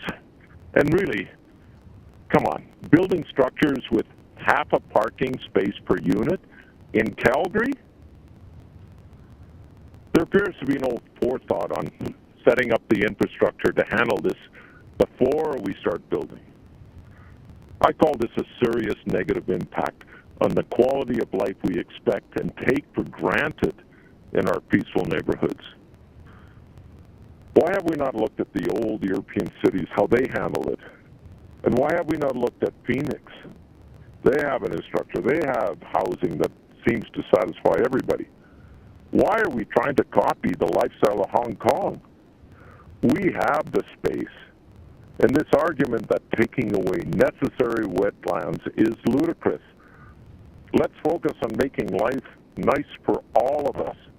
The ducks and the geese like the ponds we build in planned parks, and so do all the important mosquitoes. You know, we have a planning department. Why can't they focus on the quality of life for its citizenry, rather than the behest of all these developers? I question and I wonder why you councillors think that you need to work for the developers and not me, a taxpayer. I simply believe in family values. I think those are sacrosanct, a priority that shouldn't be messed with. And I demand that my government not overreach in these duties. You are all way out of line with your approach on debt, these increase in taxes, and this zoning proposal. A reasonable approach when you're overreaching, when the stakeholders involved, you should have a plebiscite. Let the citizenry do this. This is dictatorial and this is bordering on communism. Oh, and by the way, maybe we could look at budget control. Something every family in this city understands. Thank you. I got to tell you, if you don't, thank you for your presentation. A lot of you resign. Thank you for your presentation, Mr. Weichler. Thank you. How dare you be Mr. Weichler, you're just at time. Thank you for your presentation. We appreciate you being with us. And there's no further questions for this panel, so thank you all for joining us today. We will move on to panel number 51. Let me call out the names again. Do we have Whitney Punchak? Do we have Christian Ramesh? Alandra Williams? I'm here. Thank you. David Phillips? Please come on up and have a seat. Do we have Chris Bell? Thank you. And I understand we have Joseph Kalnan? Yeah, please come on up and have a seat. So the order will go in is Alandra, David, Chris, and Joseph, please.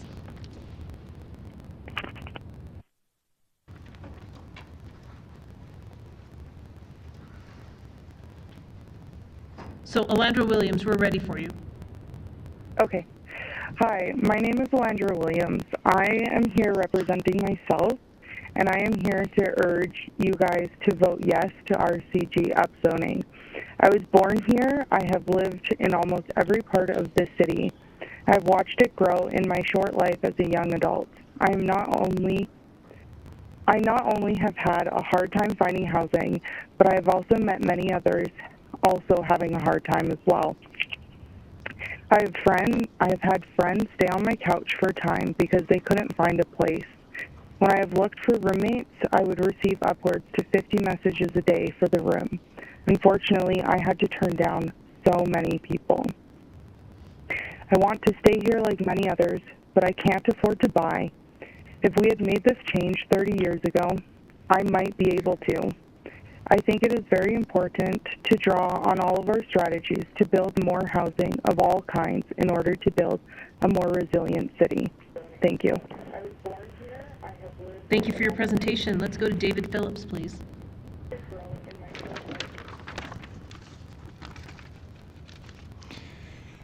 Although I'm a member on 2 advisory committees for the city, I would like to make clear that I'm speaking personally today.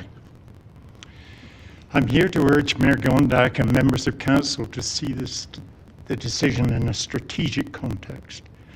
The world is undergoing tectonic shifts in human behavior, driven by technology, climate change, and economic imbalance. There's little choice. Resist change and eventually be overwhelmed, or be flexible, adjust to change, and build a new city. Zoning is more than a planning tool. It's the key to future social harmony in our city. I came to Calgary in 1965 with my young family to assist in the design of a new 24th Street crossing of the Bow River, and stayed to play a role in the design of much of the infrastructure of the city. I love this city, and I've watched closely its development over the last 60 years. The world for which we designed it bears little resemblance to the world today. Looking back, I see that too much rigidity developed in the planning and policies. There should have been more flexibility to change as the world changed. Now we find ourselves in a place where the built city is out of sync with the needs of society. The consequences are upon us, and necessary changes become increasingly painful for many people. I've made it my mission in the time I have left to give back to this city that's given me so much. And over the last 18 months, I've tried to get a picture of its social fabric. I cycled well over 1,000 kilometers through different neighborhoods, observing them closely, and have met with at least 24 widely diverse social groups. I'm alarmed at the future I see unless bold and courageous action is taken. This city has enormous social and ethnic diversity, which has the potential to create a thriving and vibrant city if it is allowed to do so. But it will not be the same city as the long-term residents have known. What I have found is that there's little social mixing. Lack of diversity of living units has caused many neighborhoods to become bastions of social and financial privilege. This causes stereotyping of those who are of a different social group because there's no contact between them. This in turn breeds feelings of racism until you have a powder keg waiting for a spark. Look at the list of cities that delayed such decisive action: London, Paris, San Francisco, Los Angeles, and see the consequences. Council's hearing a lot of objections to this rezoning, which is understandable. People are frightened of change. Many of the objections are based on fear fed by alarmist, emotive misinformation. There's little understanding that this rezoning is to enable a vision of what could be. I still believe that people can be inspired to act for the greater good of their fellow citizens if they understand the vision. I've read the study that the city administration have done on this rezoning and find it to be thorough, fact-based, rational, and taking a broad world view of trends. Nobody can foresee the future. We can only look at the evidence worldwide and not base our decisions on a static status quo. We must trust in the ability of society to adapt to change if it is enabled to do so. This zoning change does that. In a separate written submission to this public hearing, I've suggested a temporary method for solving the immediate homelessness crisis. I'm not aware of any other city that has tried this solution, but innovative thinking and bold actions are required. I urge Mayor Gondek and members of the council to see this decision for what it is, a pivotal moment that will set the city on the right course to cope with the tidal wave of change which is already upon us. A turbulent century is before us. Please support the vision and do not waver. Thank you. Thank you for your presentation. Let's go to Chris Bell, please.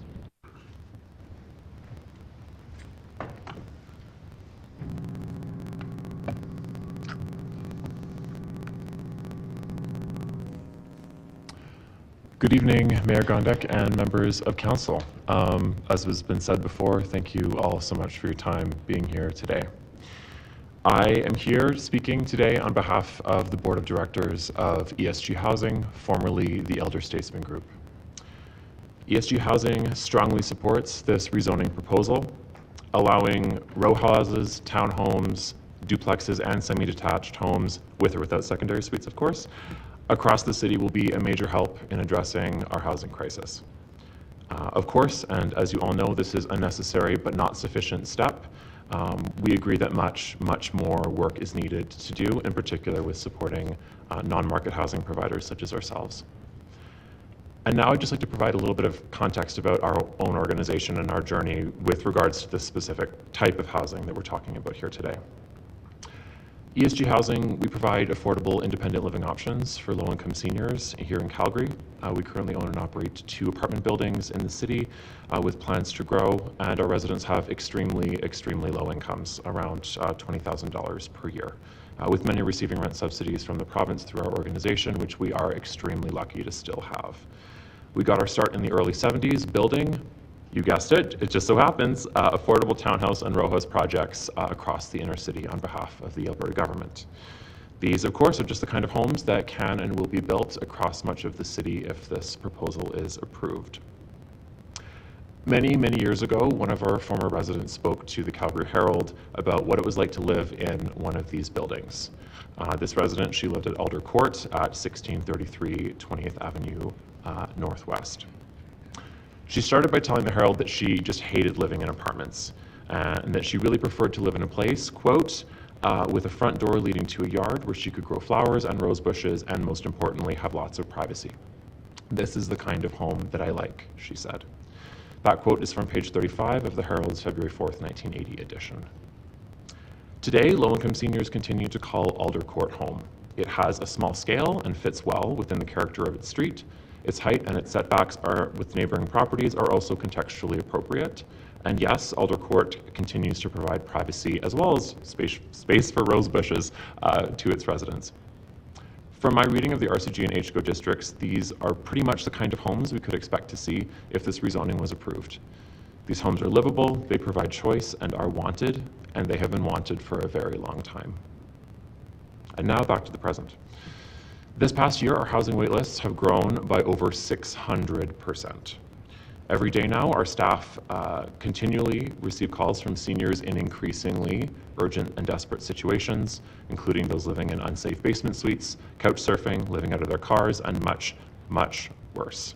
Our housing system is collectively failing low-income seniors in this city.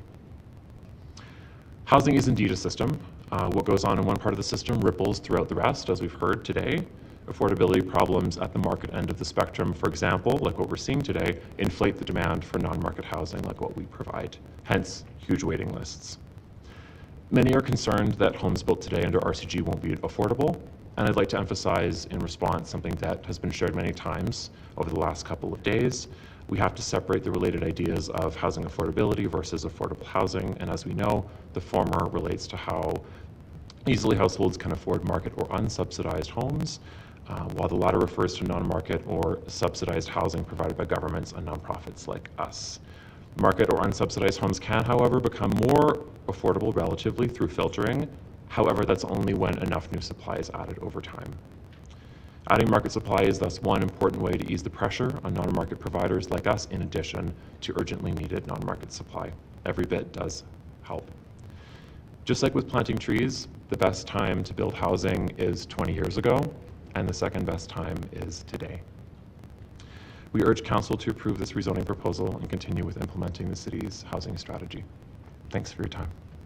Thank you for your presentation. Let's go to Joseph Calnan, please.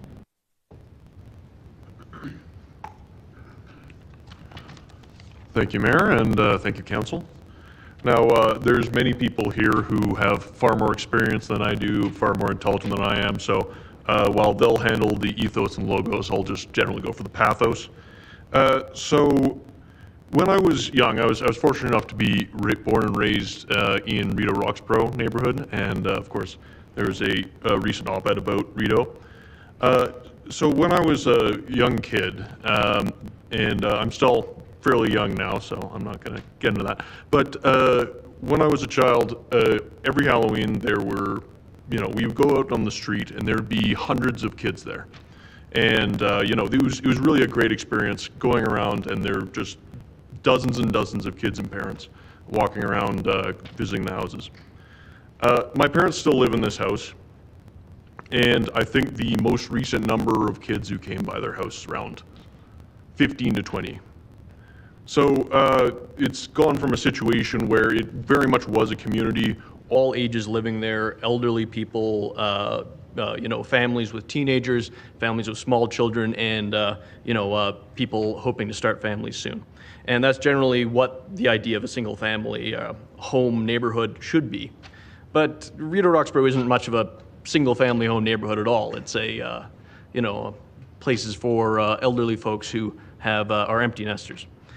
And so I suppose what I'm wondering about is this the way we want these communities that are close by to downtown to be? Is this really what we want these places to look like? The places nearest by, all of these amenities, nearest by restaurants, grocery stores, all of that, and generally the way of life that a lot of young people want to live is exclusively for people who have a much larger resources than you'd think. So I guess, in my view, zoning seems to be a way to kind of push, not necessarily poor people, but poorer people than who you'd like to have in your neighborhood into designated areas, kind of out of sight, out of mind. So right now, it seems as though young families are now categorized into this sort of area of poorer people who you'd like to not have in your neighborhood, especially where it comes to neighborhoods like Rideau Roxborough. And this isn't the type of city that I would want to live in. So, of course, I'm in support of this rezoning policy. Well, thank you so much. Thank you for your presentation. And I'm just looking at the queue. I don't see any questions for this panel, so thank you very much for joining us. Madam Clerk, the transcriber went down. No, you cannot Nice go try. home, but thank you. We'll look into that. Thanks for looking into it. All right. So we are on to panel 52. Let's see who's here. Do we have Gail Pocock? Do we have Julie Hamilton? Hi, you can come on up and have a seat. Hi, who's on the phone line? Hi, I'm so sorry. This is Whitney Punchak from panel 51. I have been very nervous with the mute button.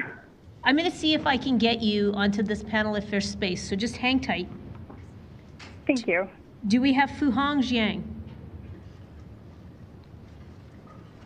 Do we have Patty Auger?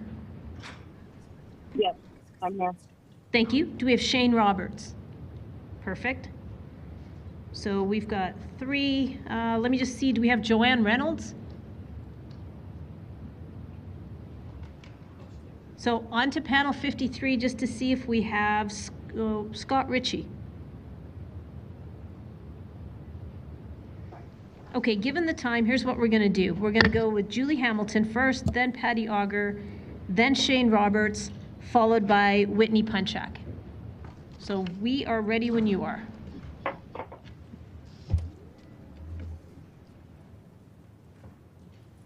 Now? Okay. Your Worship, Council, thank you for the opportunity to talk to you. Yes, we need more housing, more affordable housing, but blanket rezoning is not the way to go. This morning I threw out 4 pages of what I was going to say because you've heard it already. 2 points I want to make. Number 1, the main issue I have with the rezoning bill, the way it sits, is you have a one-size-fits-all, but one-size-fits-all doesn't. You have lost the ability to anybody appeal something in their neighborhood. That has to find a way to get back in.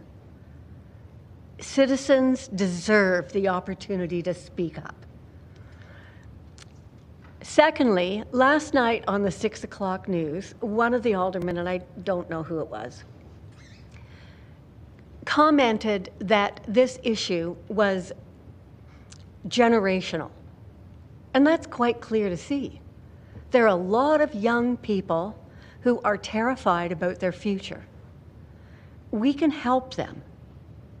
But I don't want you to dismiss people with gray hair. The gray hair has come with experience, hard-earned experience. The younger people do not have the history of what the possibilities could be. So pay attention to both, please. Growth is a dance, not a light switch. This has to be far more graceful, has far more dexterity in it, this law. Please, please, stop the blanket rezoning, step back, ask for even more help from the remarkably knowledgeable people who have spoken to you so far this week, and I'm sure will for the end of the week. Ask them to come in and sit down with you. Work out the pitfalls. Collaborate with your communities.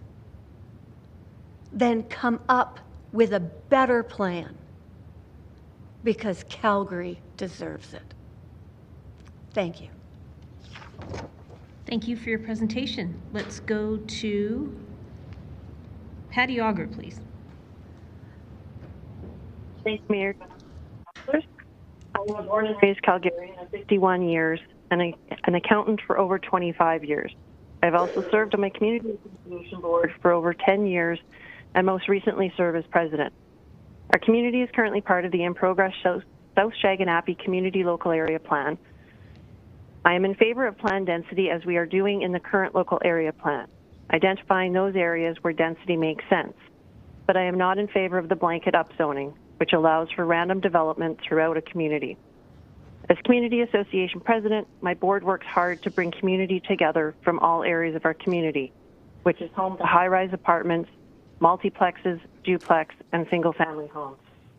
We will soon see new residents as the first residential building of the Uxborough development opens.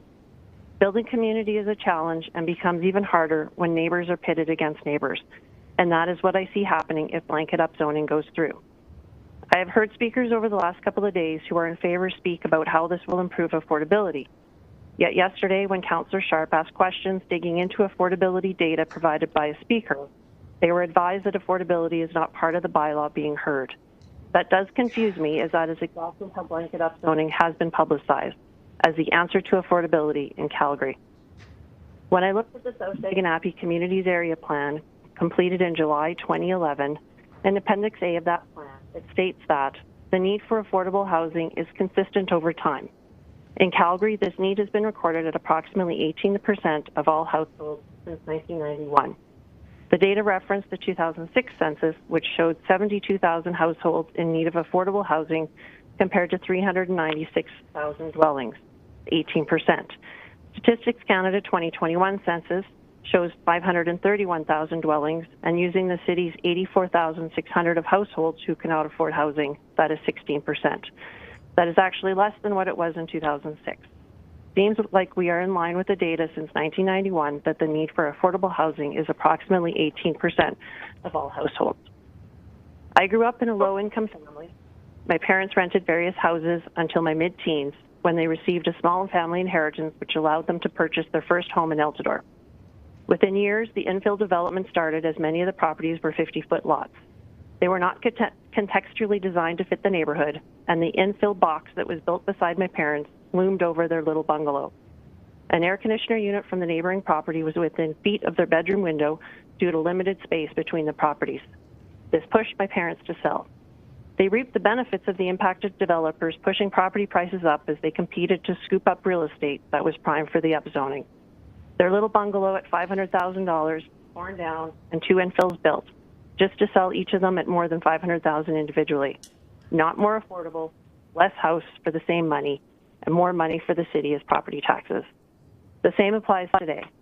Input costs are extraordinary, so once a developer or investor purchases the property, the average property owners cannot afford to do this on their own. The inputs are still high: building materials, government fees, labor costs, and more. None of that in my math adds up to affordable housing, so long as it remains in the open market and up to private developers and investors. Let's also look at the demographics of those 84,000 households, and 23% of those are seniors. Infills and row houses built on a 50-foot lot are narrow and tall in order to get the square footage people desire. Steep stairs are not what seniors need, nor people with mobility challenges. Accessibility has rarely been mentioned and is a challenge in the city as well, not just affordability. Blanket upzoning is not the answer to creating affordable housing, nor adding appropriate density. We need to continue to have strategic planning that allows existing infrastructure to be updated or replaced as needed, given older communities are starting to fail with the current load and needs investment before adding more to it, as well as investments by all levels of government into non-market housing. Thank you. Thank you for your presentation. I apologize for mispronouncing your name, Ms. Auger. No problem, thank you. Let's go to Shane Roberts, please.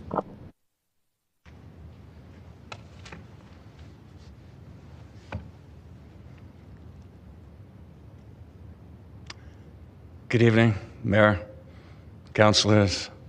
I'm a resident of Capitol Hill. Good evening, Councillor Wong. Sitting there, I was excited to see this clock counting down because it reminded me of my days as a navigator on the CC-130 Hercules, which I'm going to bring in some of my experience that has to do with operational planning and risk assessment. During tactical airlift formations, when we would take off in formations of 3, it was my job as the navigator to set my clock to 30 seconds and wait for that 30-second gap so that we could start rolling after the lead ship. And during training, I missed my timing, and I was told by my instructor, you do that a second time, I have to fail you, and you'll be recoursed. So we're counting down, but you know what? Let's not rush to fail. Let's not do that. We just had a construction worker telling us what happens when we try to rush things.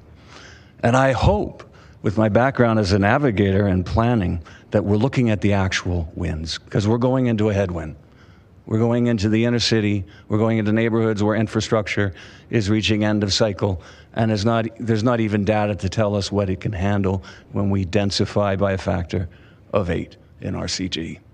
So I was trying to come up with an analogy. One thing I was told as a navigator when I was a second lieutenant in training at the Canadian Forces Air Navigation School in Winnipeg, was I was rounding up or rounding down the wins on the forecast chart, which were symbols. And in that day, everything was done by hand and writing. And yes, we used sextants, and yes, I did 3-star fixes. We had to, by aviation law, in order to enhance the navigation as we went across the Atlantic with only a 1950s along and a cross-track computer and an INS or something else that was even less accurate. But the point is, he told me, Shane, don't be optimistic about the winds and don't be pessimistic. Write them down as you see them. And what are the winds in Altadore? What are we being told anecdotally by a resident and by an expert in real estate? That we remove affordable rentable stock that was $1,800 a month for a basement suite, and now a family of 4 is being evicted because they won't be able to afford a rent of $3,500 after the developers put 2 infills that will go for $1.2 million. We go from $800,000 or $900,000 to $1.2 million. Those are the wins. Those are the actual wins. What's the entry level for a row house? $500,000. So we're dealing with some really important numbers. We have an entry level of $500,000, and we know the median income can afford $200,000. That's a huge deficit. And we're making some assumptions that have to do with the mysterious affordability piece. And as Councillor Wyness mentioned the other day when we were looking at a linear graph of projected housing supply and increasing, she rightly asked, is there an affordability layer in there? No, there isn't. The data isn't there. You don't have the forecast wins. Maybe we could look at the full data set from Auckland, New Zealand. I think we're being overly optimistic. We're going into headwinds, and we've got to consider the fact. And this isn't going to work in terms of creating housing supply, because as Peter Gao rightly pointed out, this is piecemeal, this is ad hoc. You don't have the scale as you roll into the inner city neighborhoods. And you're going to put more and more expensive homes into the hands of a select demographic who can afford them.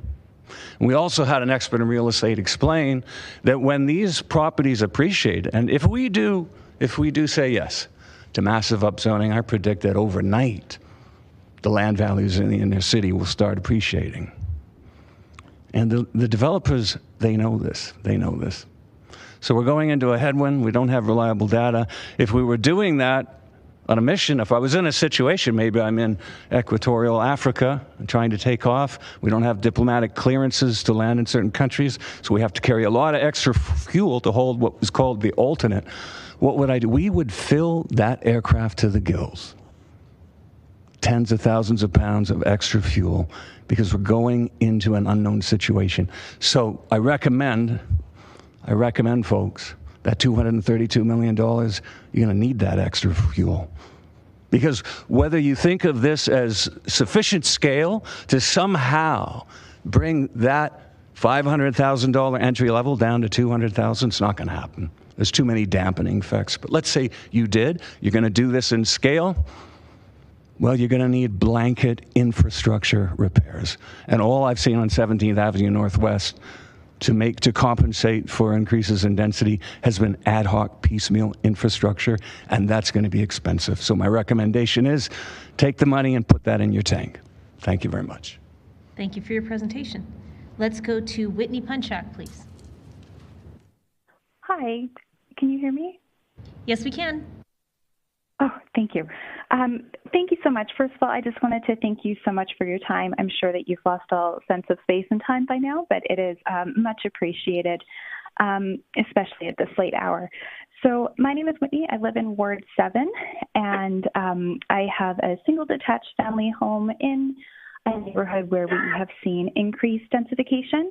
And I just kind of wanted to talk about some of the wonderful effects of increased density that I've seen here and have benefited from, both me and my young family. It means that we have a lot of volunteers to draw from. We have a great volunteer base, and we can do things like offer community soccer with over 300 families involved every spring. It means that the families who come and partake in soccer can largely walk and bike to enjoy it. All of our community events are just wonderful and well attended, and I'm sure that Councillor Wong can attest to that. And we have options like Playgroup, where families within the community can walk to the community association and partake in that. And these things are one of the things that's odd about Playgroup is that about half the families in the community, but the other half come from Skyview and Panorama because other communities simply do not have the density and the opportunity to offer these to their community members. So they come to the inner city for a sense of community. And the area that I live, I do find it unique because while it is an aging neighborhood and would easily fit within kind of the circle of decline that I've seen mentioned, but because it has had increased density, we've benefited from all of these people who have moved into the neighborhood to help keep and maintain its vibrancy. So the rezoning, the RCG zoning, it really seems to be something that just makes a lot of sense for the future. It will happen, I imagine, similarly to what I've experienced and seen in my neighborhood, and it has been tremendously positive. And I really hope that it can move forward so that other neighborhoods and other communities can reap its benefits as well. And I hope that council will consider moving it forward and also alongside it move forward all the other plans that will help make communities more vibrant. Thank you so much. Have a good evening. Thank you very much for your presentation. I do not see any questions in the queue for this panel. We have about 10 minutes left. I'm going to see if there's anybody available. And I see if there's Joanne Reynolds, Scott Ritchie. Yes, I'm on the line. Oh, hi, Joanne Reynolds, perfect. Go ahead, please. Okay. Good evening, Mayor, councillors, and my fellow citizens. Thank you, everyone, for your time. We're going to finish you off here tonight, I promise. I have two personal stories for you tonight. One is a pitch to your head, and the other to your heart. For your head, my name is Joanne Reynolds. I was born in Calgary. I live in the Southwest. I'm a graduate student, a mother, a caregiver, and a lifelong community volunteer. I am a homeowner of a bungalow in Ward 11 with a large backyard. Years ago, my mother moved in with us so that I could take a promotion in my career and she could help with our young kids. We wanted to then build a laneway house for her to preserve her independence, but it wasn't permitted in our neighborhood, so we did our best, renovated a room in our basement, and she moved in. Fast forward 10 years later, and after significant decline in physical health and a diagnosis of dementia, I long ago left that job to care for Mom, and I just moved her into an assisted living facility a few months ago. I know we could have kept her at home longer, and our family relationships could have had better outcomes if we would have had a slight separation of living space. Additionally, her finances are now paying for private care until her subsidized bed comes through. I know she would have preferred to know that her money was going to be fed into bolstering the city's housing availability and, of course, to lend equity to her grandkids someday. But instead, her life's income is... Oh, excuse me. Still okay? Can you hear me okay? I think there's another line unmuted. We can hear you. You're good. Oh, okay, sorry. But instead, her life's income is going into a private care facility. So given the encouragement from all levels of government, including your own... Sorry, I'm sorry, there's a lot of feedback on the line. Can you hang on just 1 second, Ms. Reynolds? Hi, if there's anybody on the phone line who is not muted, could I get you to do that, please? Okay, let's try that again. Sure. Given the encouragement from all levels of government, including your own age-friendly Calgary and the seniors age-friendly strategy for a dream of an age-friendly city with a pillar of more age-in-place senior care, I'm disappointed that my family has added to, rather than alleviated, the burden on an already incredibly strained healthcare system. Instead of staying in her community longer, my mom will soon be accessing a government-funded subsidized bed for the rest of her life. So that's my intellectual economic argument for why you should support this opening up of zoning so that families like mine can help you achieve your own goals of an age-friendly city and ease the institutional cost of seniors care. Additionally, I have 2 teenagers. I don't see a current path forward for them to have home ownership in the city. If we could build a laneway housing in our backyard, that would be a step towards their housing independence and frankly keep them in the city longer, contributing to the growth the city values. Looking even further down the road, a tiny home in our backyard that we could rent out to other seniors, students, new immigrants, and our refugees would contribute to the housing crisis that I know everyone in this room acknowledges. So that's my pitch to your head, now to your heart. My name is Joanne Reynolds. I am an uninvited settler on these lands. I own my home because of colonized privilege. Settler privilege, privilege from the color of my skin, privilege from the education I've received, privilege I didn't earn. I've worked hard in my life. I've paid taxes in this city since I was 18, similarly to the other people here today arguing how much they deserve to preserve their rights. But I believe my argument differs in that I acknowledge that the rights of one person are not more important than the rights of the collective. I believe this is an act of reconciliation for my privileges to do everything I can in community to help others. And I believe each of you have the same duty. We're social beings. We weren't meant to do any of this alone. Raise children, care for parents, fail or succeed.